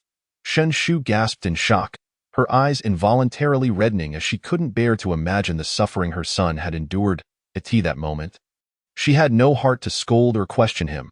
All she felt was an overwhelming sense of heartache. Shu turned to the doctor standing beside her and said urgently, "Dr. Li, please take a look." Dr. Li responded and bent down to examine Fu Yun's body. Shu, watching anxiously from the side, couldn't help but ask, "Dr. Li, how is it? Is it serious? Does he need to go to the hospital?" Dr. Li straightened up, adjusting his glasses perched on his nose, and reassured her, "It's nothing to worry about, Mrs. Fu. They're all bruises without any external injuries. Apply a cold, damp towel or ice pack to the affected areas, and after 24 hours, use a warm towel for 30 minutes daily to promote local blood circulation." He then took a bottle of Honghua oil from the medical kit and added, "Also, apply this to the bruises. It will invigorate the blood and dissipate the stasis. It should clear up completely in about 1 to 2 weeks." Shu took the oil from him, nodding, "All right, I understand." Dr. Li picked up his medical kit and said, "Then I shall take my leave, Mrs. Fu." Shu acknowledged him with a sound and placed the Honghua oil on the bedside table, signaling Fu Yun to sit tight for a moment while she went downstairs with him. When she returned to the room, she was carrying an ice pack and a cold, damp towel. Shu sat beside Fu Yun and handed him the ice pack, saying, "You hold this on your face. I'll take care of the bruises on your body." Fu Yun nodded, accepting the ice pack and began applying it around his eyes. Shu sighed and placed the towel on the bruises on his waist. "Son, tell me honestly what happened. How did you end up like this?" Fu Yun paused with the ice pack in hand, suddenly recalling something. "Mom, you and Dad aren't going to investigate this, are you?" Shu tightened her grip slightly. "What else can I do? You won't tell me anything." Feeling the soreness radiate from his waist, Fu Yun grimaced. "Ow, that hurts. Mom, be gentle. Now you feel pain," Shu remarked with annoyance. Fu Yun took a moment to collect himself. "Mom, please don't let Dad investigate. It's really nothing. The more you hide, the more suspicious it becomes. We cannot ignore it," Shu replied. Fu Yun exhaled, seemingly resigned. "Fine. The truth is I was beaten up by someone I like." Shu froze momentarily, her expression filled with disbelief, as if the sky had fallen. "Are you insane? You like a man?" To her, it was unimaginable that a woman could inflict such harm on her son. Fu Yun nearly choked on his own saliva, coughing a couple of times. "Mom, what nonsense are you talking? How could I possibly like a man? My orientation is perfectly normal." Shu clearly did not believe him. "But you said you were beaten by someone you like. It can't be a woman who did this to you, right?" "Well, believe it or not, it was indeed a woman who did this, so rest assured." "I like women," Fu Yun insisted. "A woman could beat you up like this?" Shu questioned. Fu Yun nodded. "Yes, she practices martial arts. She's not an ordinary person, and I couldn't fight back." Shu sensed he was concocting another story to deceive her. "Then why did she beat you?" "Because I did something wrong, and she was just teaching me a lesson," Fu Yun replied. Shu's eyes widened in surprise. "What did you do that was so wrong?" Fu Yun's gaze flickered for a moment before he finally told the truth. "I bullied one of my teammates." "Why did you bully your teammate?" Shu probed further. Fu Yun pouted. "I just didn't like him. He acts all high and mighty just because he has the title of captain and dares to boss me around." "What did he order you to do?" "He told me to practice singing and dancing properly. Not to be late." and to turn down the music at night, Fu Yun began recounting the conflicts that had arisen between him and Gu Lin when their group first debuted. Shinshu was a rational person and was taken aback to learn that her son had engaged in such behavior behind her back. Fu Yun, you were indeed in the wrong here. Any conflict can be resolved through discussion. You should never resort to bullying others. Since you are teammates, it's fate that brought you together. You should get along and help each other. Fu Yun lowered his head, remaining silent. You didn't bully him too severely, did you? Fu Yun clutched the ice pack. Maybe just a little. Ultimately, this is also my fault for not teaching you properly. Shinshu moved the towel to another area, applying it to his bruises. Tomorrow, take me with you, and we will apologize properly. Fu Yun looked up at her. Mom, I've already apologized to him, and I did so for a long time. Plus, I'm planning to move out of the company dorm and live at home from now on. Shinshu asked, did he forgive you? Fu Yun raised his hand, continuing to apply the ice pack to his bruised face. I don't know. Then you should take a gift with you tomorrow and apologize formally. Shinshu suggested. Fu Yun's eyes sparkled with the thought that if he could mend his relationship with Gu Lin, perhaps he could also obtain Lu Jie's WeChat. He nodded eagerly. Sure, I got it. Mom, the girl you like is right to teach you a lesson, but her methods were a bit too harsh. Shinshu redirected the topic back to the beating. Chapter 80. What is her name? Fu Yun lowered his eyelashes, seemingly unconcerned.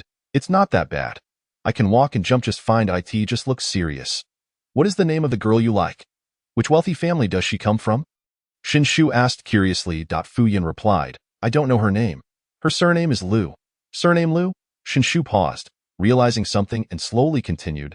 There is only one family with the surname Liu in this circle. Are you saying you like the young lady from the Liu family? Fu Yun abruptly lifted his head to look at her, his expression betraying excitement. Mom, what did you just say? I said, is the girl you like the young lady from the Liu family? Shinshu replied. Just then, the door to the room swung open, and Fu Qian walked in with a phone in hand. I've looked into it. You had no incidents during the day, but at 9 o'clock tonight, 2 men and a woman came to your company dorm, claiming to be Gu Lin's sister and brother. After registering at the front desk, Gu Lin came down and took them upstairs. I wanted to check the surveillance footage. But that segment has been erased. Clearly, they were prepared. Were they the ones who beat you? Fu Yun looked up at him, realizing that since it had already been discovered, there was no need to hide any longer. He had already told Shinshu the truth. Yes, it was them. Shinshu interjected, didn't you say you were beaten by the girl you like? Fu Yun nodded. Yes, I mentioned there were 2 men and a woman. The 2 men are probably her bodyguards. They didn't touch me. It was Lu Jie who punished me herself. Fu Qian was momentarily confused. What do you mean by the girl you like? Shinshu set down the towel she was holding and stood up from the bedside, recounting the conversation she had just had with Fu Yun. After listening, Fu Qian frowned and turned his gaze back to Fu Yun, summarizing. So, the person who hit you is the girl you like? And she is indeed the young lady from the Liu family? Fu Yun scratched the back of his head. I'm not sure. I just know her surname is Liu. Which Liu? Fu Qian asked further. The Liu of the road or the Liu of land? Fu Yun was momentarily taken aback by the question. I don't know. I just heard people call her that. Fu Qian remarked. You like her? And you don't even know her name? Fu Yun cleared his throat. I suppose it was love at first sight. I haven't had many opportunities to interact with her yet. Love at first sight? Fu Qian's expression grew slightly peculiar. So today was your first encounter with her? Fu Yun nodded. Yes, son. You. Shinshu finally realized, you were beaten up like this, and you still have feelings for her? Oh, I can't explain it to you. You all know about it now, so let's just let it go.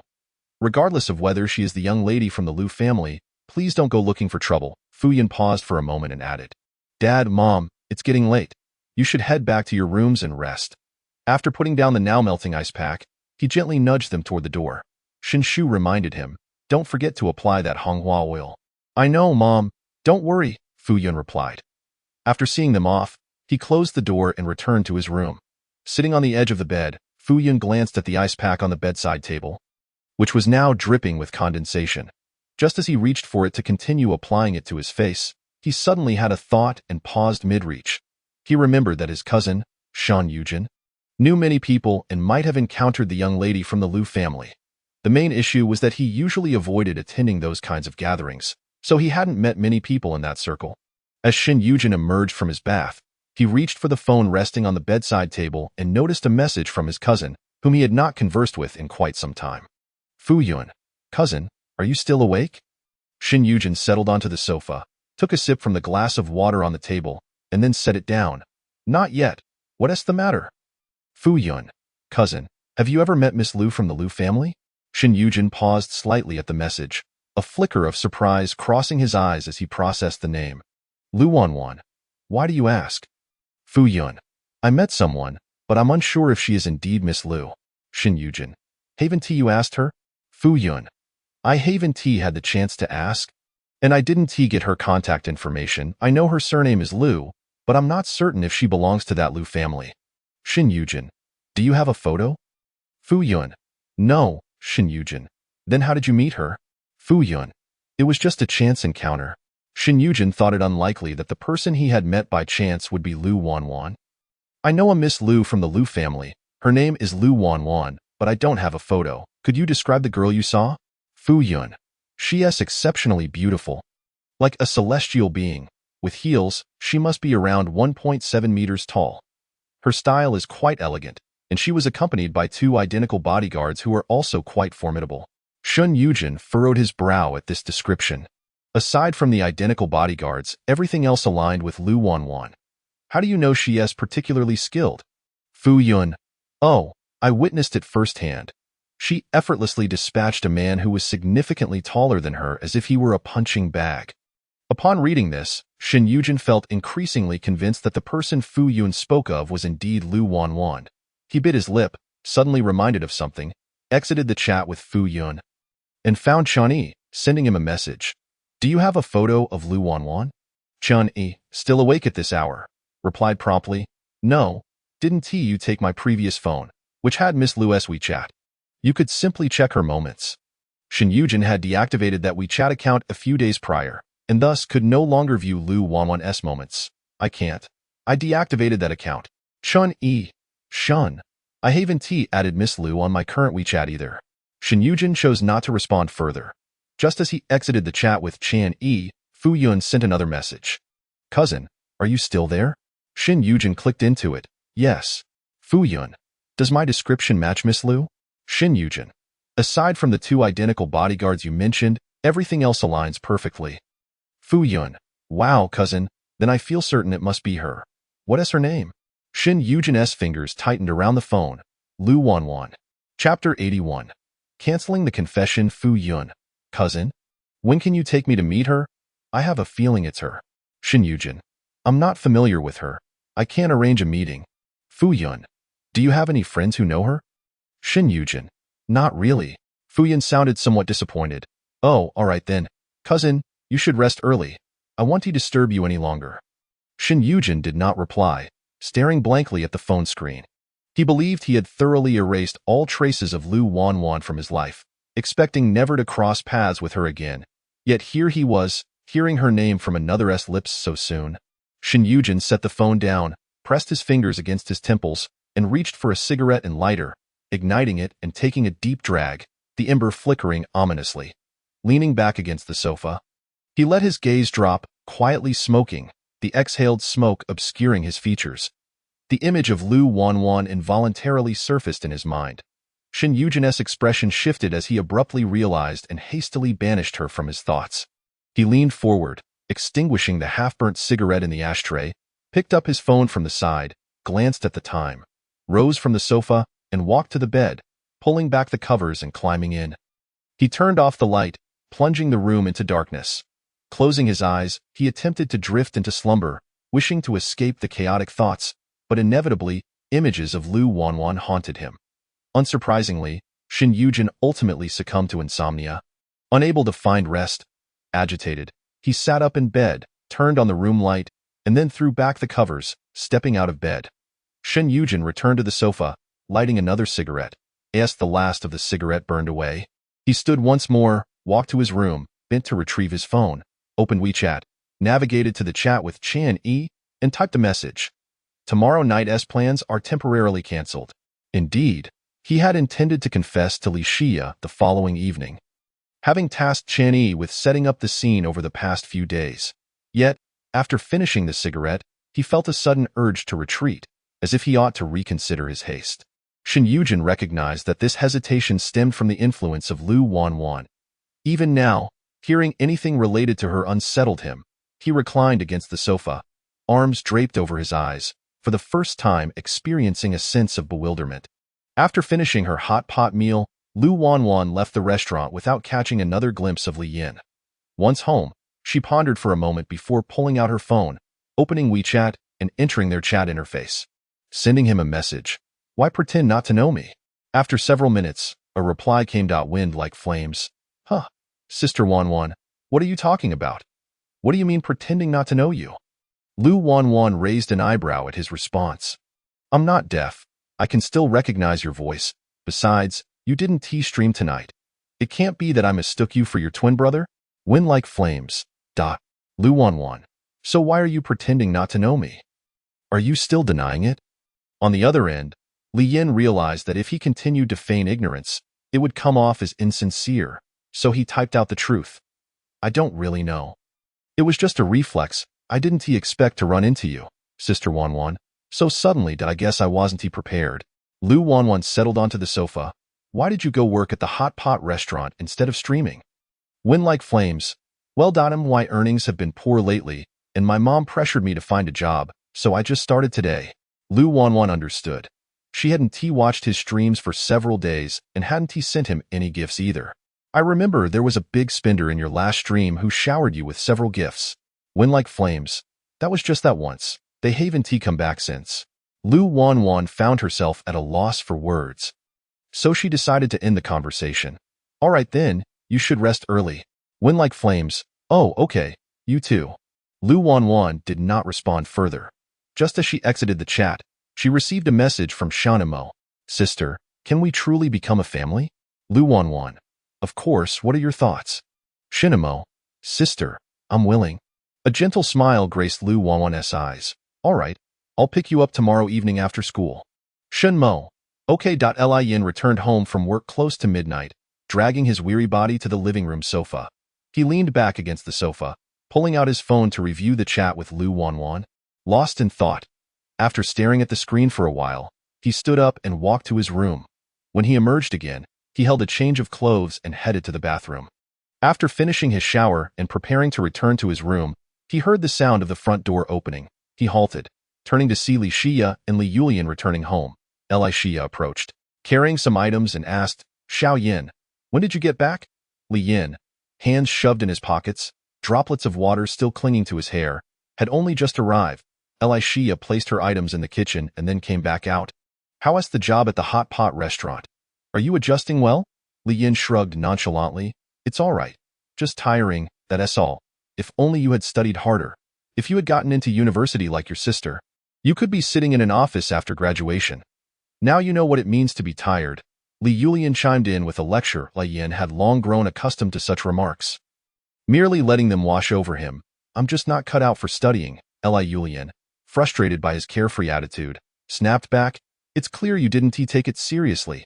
Back in high school, you either skipped class or spent all your time gaming at internet cafes. I'd be grateful if you were half as easygoing as your sister.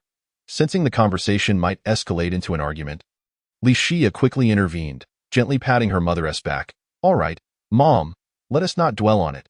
We still need to put away the things in the kitchen and get them into the fridge.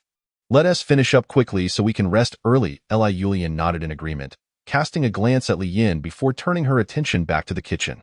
Li Xia approached Li Yin once more, gently patting his arm and whispering, Xiao Yin, you must be tired from work. Go back to your room and rest. Don't take to heart what mother said. I understand. Don't worry, sister. Li Yin nodded, greeting her before turning to enter his room. Chapter 82. A new idea arises upon returning to his room. Li Yin gazed at the desktop computer and the live streaming equipment on his table. After a brief hesitation, he pulled out the chair and sat down. Booting up the computer, he adeptly opened the live streaming software, adjusted the camera and microphone, and started the broadcast. In no time, 20 to 30 viewers flooded into the stream, most of whom were his fans. Li Yin greeted his fans with a smile, then operated the mouse to select a backing track and began to sing. After finishing a song, he responded to the rolling comments in the chat before preparing to sing the next one. Just as he was about to select another track, he noticed a familiar username enter the live stream. It was Lu Qianqian. He was momentarily taken aback, surprised that she would come to watch his broadcast. Regaining his composure, He quickly welcomed her, saying, "Welcome, Sister Qianqian, good evening." As soon as he finished speaking, a gift effect from the carnival appeared on the screen. Yin was once again stunned, clearly not expecting her to send him gifts without saying a word. As if returning to the beginning, was she feeling pity for him after seeing his current circumstances? Li Yan's mind raced with thoughts, but he quickly realized and expressed gratitude. "Thank you for the 2 carnival gifts." Sister Qianqian, pausing for a moment, he added, "Sister Qianqian, what song would you like to hear?" Lu Qianqian replied, "Just sing what you feel like. I'll listen for a bit before sleeping." Yin nodded. All right, he sang for over an hour before ending the stream. Mindful that he had to work the next day and could not afford to stay up late like before, especially since he felt quite exhausted today. Noticing that Lu Qianqian's status still showed her online, he pondered for a moment before typing a message. "Sister Qianqian, are you asleep?" She replied, "Not yet." Yin bit his lip and asked, "Sister Qianqian, what brings you to my live stream tonight?" Lu Qianqian responded, "I happened to see you were streaming, so I came to take a look." "Weren't you planning to stop live streaming?" Li Yin reclined slightly in his chair. "I couldn't sleep, so I decided to stream a bit." "I enjoy singing," Lu Qianqian inquired. "Have you considered entering the entertainment industry as a singer through a talent show?" Li Yin replied, "I feel that live streaming is more relaxed and casual. The entertainment industry has too many restrictions. Not to mention the hidden rules that I cannot accept." Lu Qianqian then shared, "I suddenly had the idea of starting an entertainment company where there would be none of those restrictions or hidden rules. You could focus solely on singing your own songs. If this plan comes to fruition, would you be interested in trying it?" Li Yin stared at her message, momentarily stunned, a flicker of surprise crossing his eyes. An idea of starting an entertainment company had suddenly emerged? He scratched his ear, thinking that her words might lead to misunderstandings. Surely, she couldn't have come up with this idea because of him. Could she? However, he felt too shy to ask. If it had nothing to do with him, that would be awkward. The prospect she mentioned was certainly enticing to him, as he harbored a strong desire to sing on stage one day, not only doing what he loved, but also earning a significant income. "Sister Qianqian, I would like to give it a try." Lu Qianqian replied, "All right, I will inform you once there's news." Yin responded, "Thank you, Sister Qianqian." She replied, "No need to thank me.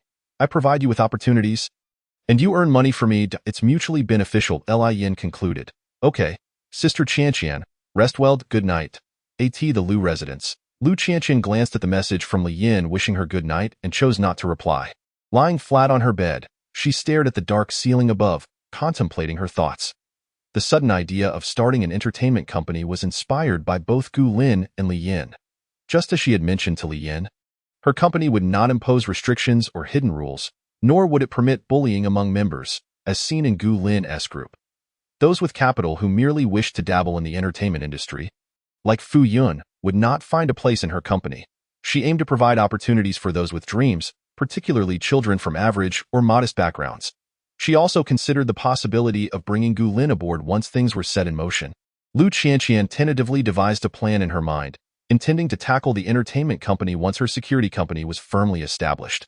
Overall, she believed that everything would eventually improve. Yawning, Lu Qianqian glanced at her phone and rubbed her slightly sore eyes. It was nearly 2 o'clock. She could no longer stay awake. She flipped over, plugged her phone in for charging, placed it on the bedside table, then tucked herself under the covers, closing her eyes to drift off to sleep. However, just a few minutes later, Lu Qianqian abruptly opened her eyes. She had forgotten to complete a crucial task, posting a video. Reaching for her charging phone on the bedside table, she reopened the music app. Considering Gu Lin's unique profession and their prior discussion about his concerns regarding being seen on camera, she had filmed a brief video in the car with the 2 assistants, Xiao Qiao and De Qiao. Although Gu Lin couldn't appear on camera, his devoted fans would undoubtedly recognize him from his silhouette. However, he had agreed that she could post it, provided she didn't reveal his identity and let the netizens speculate. Lu Qianqian uploaded the video, paired it with suitable background music, and began editing the caption. A member of a certain idol group suffers bullying from other members, and 2 representatives are dispatched to negotiate and persuade. Task successfully completed. Zero tolerance for bullying in the entertainment industry. After checking to ensure everything was in order, she clicked publish. Satisfied with the successful upload, Lu Qianqian placed her phone back down and peacefully drifted off to sleep. The account for her security company had garnered significant attention over the past few weeks. Amassing hundreds of thousands of followers, The latest video, likely due to its connection to the entertainment industry, quickly received thousands of comments shortly after its release. Fans and curious netizens alike speculated about which idol group was involved and who the bullied member might be. I can't believe this business has extended into the entertainment industry. Could it be my brother? I've always felt his relationship with the other members wasn't quite right. Why are we being kept awake at this hour? This is so intriguing. Why can't they just say it outright? Can anyone analyze who it might be? It should be that one group that just debuted less than 6 months ago. There have been rumors about discord among the members for a while. But I have no idea who the bullied member is. It can't be one. I'm a fan of theirs and have attended their offline signing events. Everyone seems very harmonious and loving. Chapter 83. Apology. The next day, Fu Yun awoke in the morning, and after freshening up, she made her way downstairs, where she found Shen Shu had already prepared a variety of gifts to apologize to Gu Lin. Noticing Fu Yun approaching, Shen Shu set down her coffee cup and said, "Dear, go have some breakfast, and then we shall set off." Fu Yun paused. "Mom, are you going to?" Shen Shu nodded. After thinking it over, "I believe it would be more sincere if I accompanied you to apologize." "All right then, let's go together." Fu Yun had no objections and turned to head toward the dining area. Once they finished breakfast, the mother and son took the gifts and drove to the company's dormitory apartment building. Upon reaching the 5th floor, they exited the elevator to find the front door slightly ajar, with faint voices emanating from within. Fu Yun approached and strained to listen, turning to Shen Shu to say, "It sounds like the manager's voice." Shen Shu remained silent, gesturing for him to enter. Fu Yun nodded and pushed the door open, leading her into the living room. There, they saw Gu Lin and the other two seated with their heads bowed, while the manager, whom Fu Yun had referred to, stood with her hands on her hips, scolding them. "Are you unaware that there's an advertisement shoot this afternoon? With faces like this, how can you possibly go for a photo shoot?" Gu Lin, as the captain, shouldn't you have intervened when they were fighting? Gu Lin disliked lying, yet he couldn't disclose what had transpired the previous night, so he opted for silence. As for Ding Aran and Song Yuan, they had already witnessed the prowess of the 3 individuals Gu Lin had brought, and even Fu Yun had obediently agreed to move out. Moreover, the woman seemed to have considerable influence, and even Fu Yun's family was not to be trifled with, leading them to choose not to tell the truth. They merely claimed that a trivial matter had escalated into a quarrel. Fu Yun cleared his throat. "Sister Lan." The manager, Sister Lan, turned at the sound and upon noticing Fu Yun's equally disheveled appearance. Her brows involuntarily twitched, however, considering his status and the woman standing beside him. She refrained from expressing her displeasure. Sister Lan smiled and walked over. "Mrs. Fu." Shen Shu nodded slightly, acknowledging that she had heard about their altercation. Indeed, Fu Yun's expression also reflected this. "You mentioned you have an appointment this afternoon, correct? Perhaps you could discuss rescheduling with the advertisers. Let them take this time to rest and recuperate. As for the related expenses, you need not worry. I will cover them entirely." Upon hearing this, Sister Lan felt relieved, knowing she could report back to the company without issue. "All right, I understand. Allow me to express my gratitude to you. Its no trouble at all. It is only right, after all, since my family's Fu Yun is also involved in this matter." Shen Shu paused, recalling the task that had brought her here today, and added, "Well, if you have matters to attend to, please feel free to go ahead." Sister Lan glanced at the gift box being held by the bodyguard behind Shen Shu. Although she did not fully grasp the reason for Shen Shu's request to leave, she recognized the hint and decided to take her leave. With a smile, she said, "Very well, I shall return to the company and report this matter." "Good," Shen Shu responded. Just as Sister Lan bent to pick up her bag from the sofa and was about to step out, Fu Yun's voice interrupted. "Sister Lan, wait a moment. There is something I wish to discuss with you." Sister Lan halted, her gaze shifting to Fu Yun as she inquired, "What is it?" "I will no longer be staying in the dormitory. I will be returning home," Fu Yun stated. Sister Lan paused, glancing at Shen Shu standing beside him, and spoke slowly, "But you know that having you both live together is a requirement from the company for easier management." Shen Shu adjusted her shawl, explaining, "Primarily, my family's Fu Yun is not quite accustomed to staying here. I hope you can make an exception." Sister Lan thought to herself that after nearly 6 months of living here, one should have adapted. She speculated that perhaps this young master had grown weary of his surroundings, prompting his sudden request to move back home. "Mrs. Fu, I cannot make that decision alone. Would you prefer that I return now to report and see what the higher-ups say?" Shen Shu nodded. "Very well. I appreciate your assistance. It's no trouble. Sister Lan replied. If there is nothing else, I shall take my leave. Shinshu acknowledged her with a sound, and once the door was closed behind Sister Lan, her attention turned to Gu Lin. Gu Lin, is it? Gu Lin lifted his gaze to meet hers, a flicker of surprise in his eyes, his hand resting on his lap, tightening slightly. Was this directed at him? I am aware of the situation between you and Fu Yun. I brought him here today to sincerely apologize on his behalf. It is my failure in guidance that allowed him to behave inappropriately towards his peers. I am truly sorry. Gu Lin's pupils widened slightly, his expression one of astonishment, clearly not expecting an apology from her.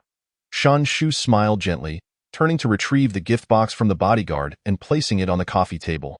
This is a small token from my aunt. I hope you will accept it as a gesture of our sincerity. Gu Lin stared at the exquisitely wrapped gift box on the table, its value apparent even without knowing its contents. The sudden shift in circumstances left him momentarily at a loss. He even speculated whether Miss Liu had facilitated this apology from Fu Yun's mother. Shinshu regarded him with earnestness, reiterating, So, Gu Lin, can you find it in your heart to forgive Fu Yun? Gu Lin returned to the present, biting his lips slightly. Auntie, please take these gifts back. I cannot accept them. As for forgiving Fu Yun, I am not yet able to do so. Shinshu listened to his response, seemingly unfazed, as if it were expected. That is perfectly fine. I will not compel you to forgive him. In the future, I will ensure he is properly guided and does not repeat such transgressions. Gu Lin lowered his gaze, offering a quiet acknowledgement. Shan Shu turned to Fu Yun beside her, nudging him with her elbow, signaling for him to apologize once more. Fu Yun scratched the back of his head. Gu Lin, I'm truly sorry. He hesitated for a moment before continuing. Let bygones be bygones. If you ever need anything, just let me know, and I will certainly assist you without hesitation. Gu Lin lifted his gaze to him again. Oh, need Fu Yun. That it seemed Gu Lin was not inclined to linger any longer. Rising from the sofa, he stated, I will return to my room now. With that, he stepped around the sofa and made his way toward his room. Fu Yun watched Gu Lin's departing figure, then turned to Shinshu beside him. Shrugging his shoulders to indicate that he had said all he could, there was nothing more to be done. Shinshu had no intention of taking the gift back with her either.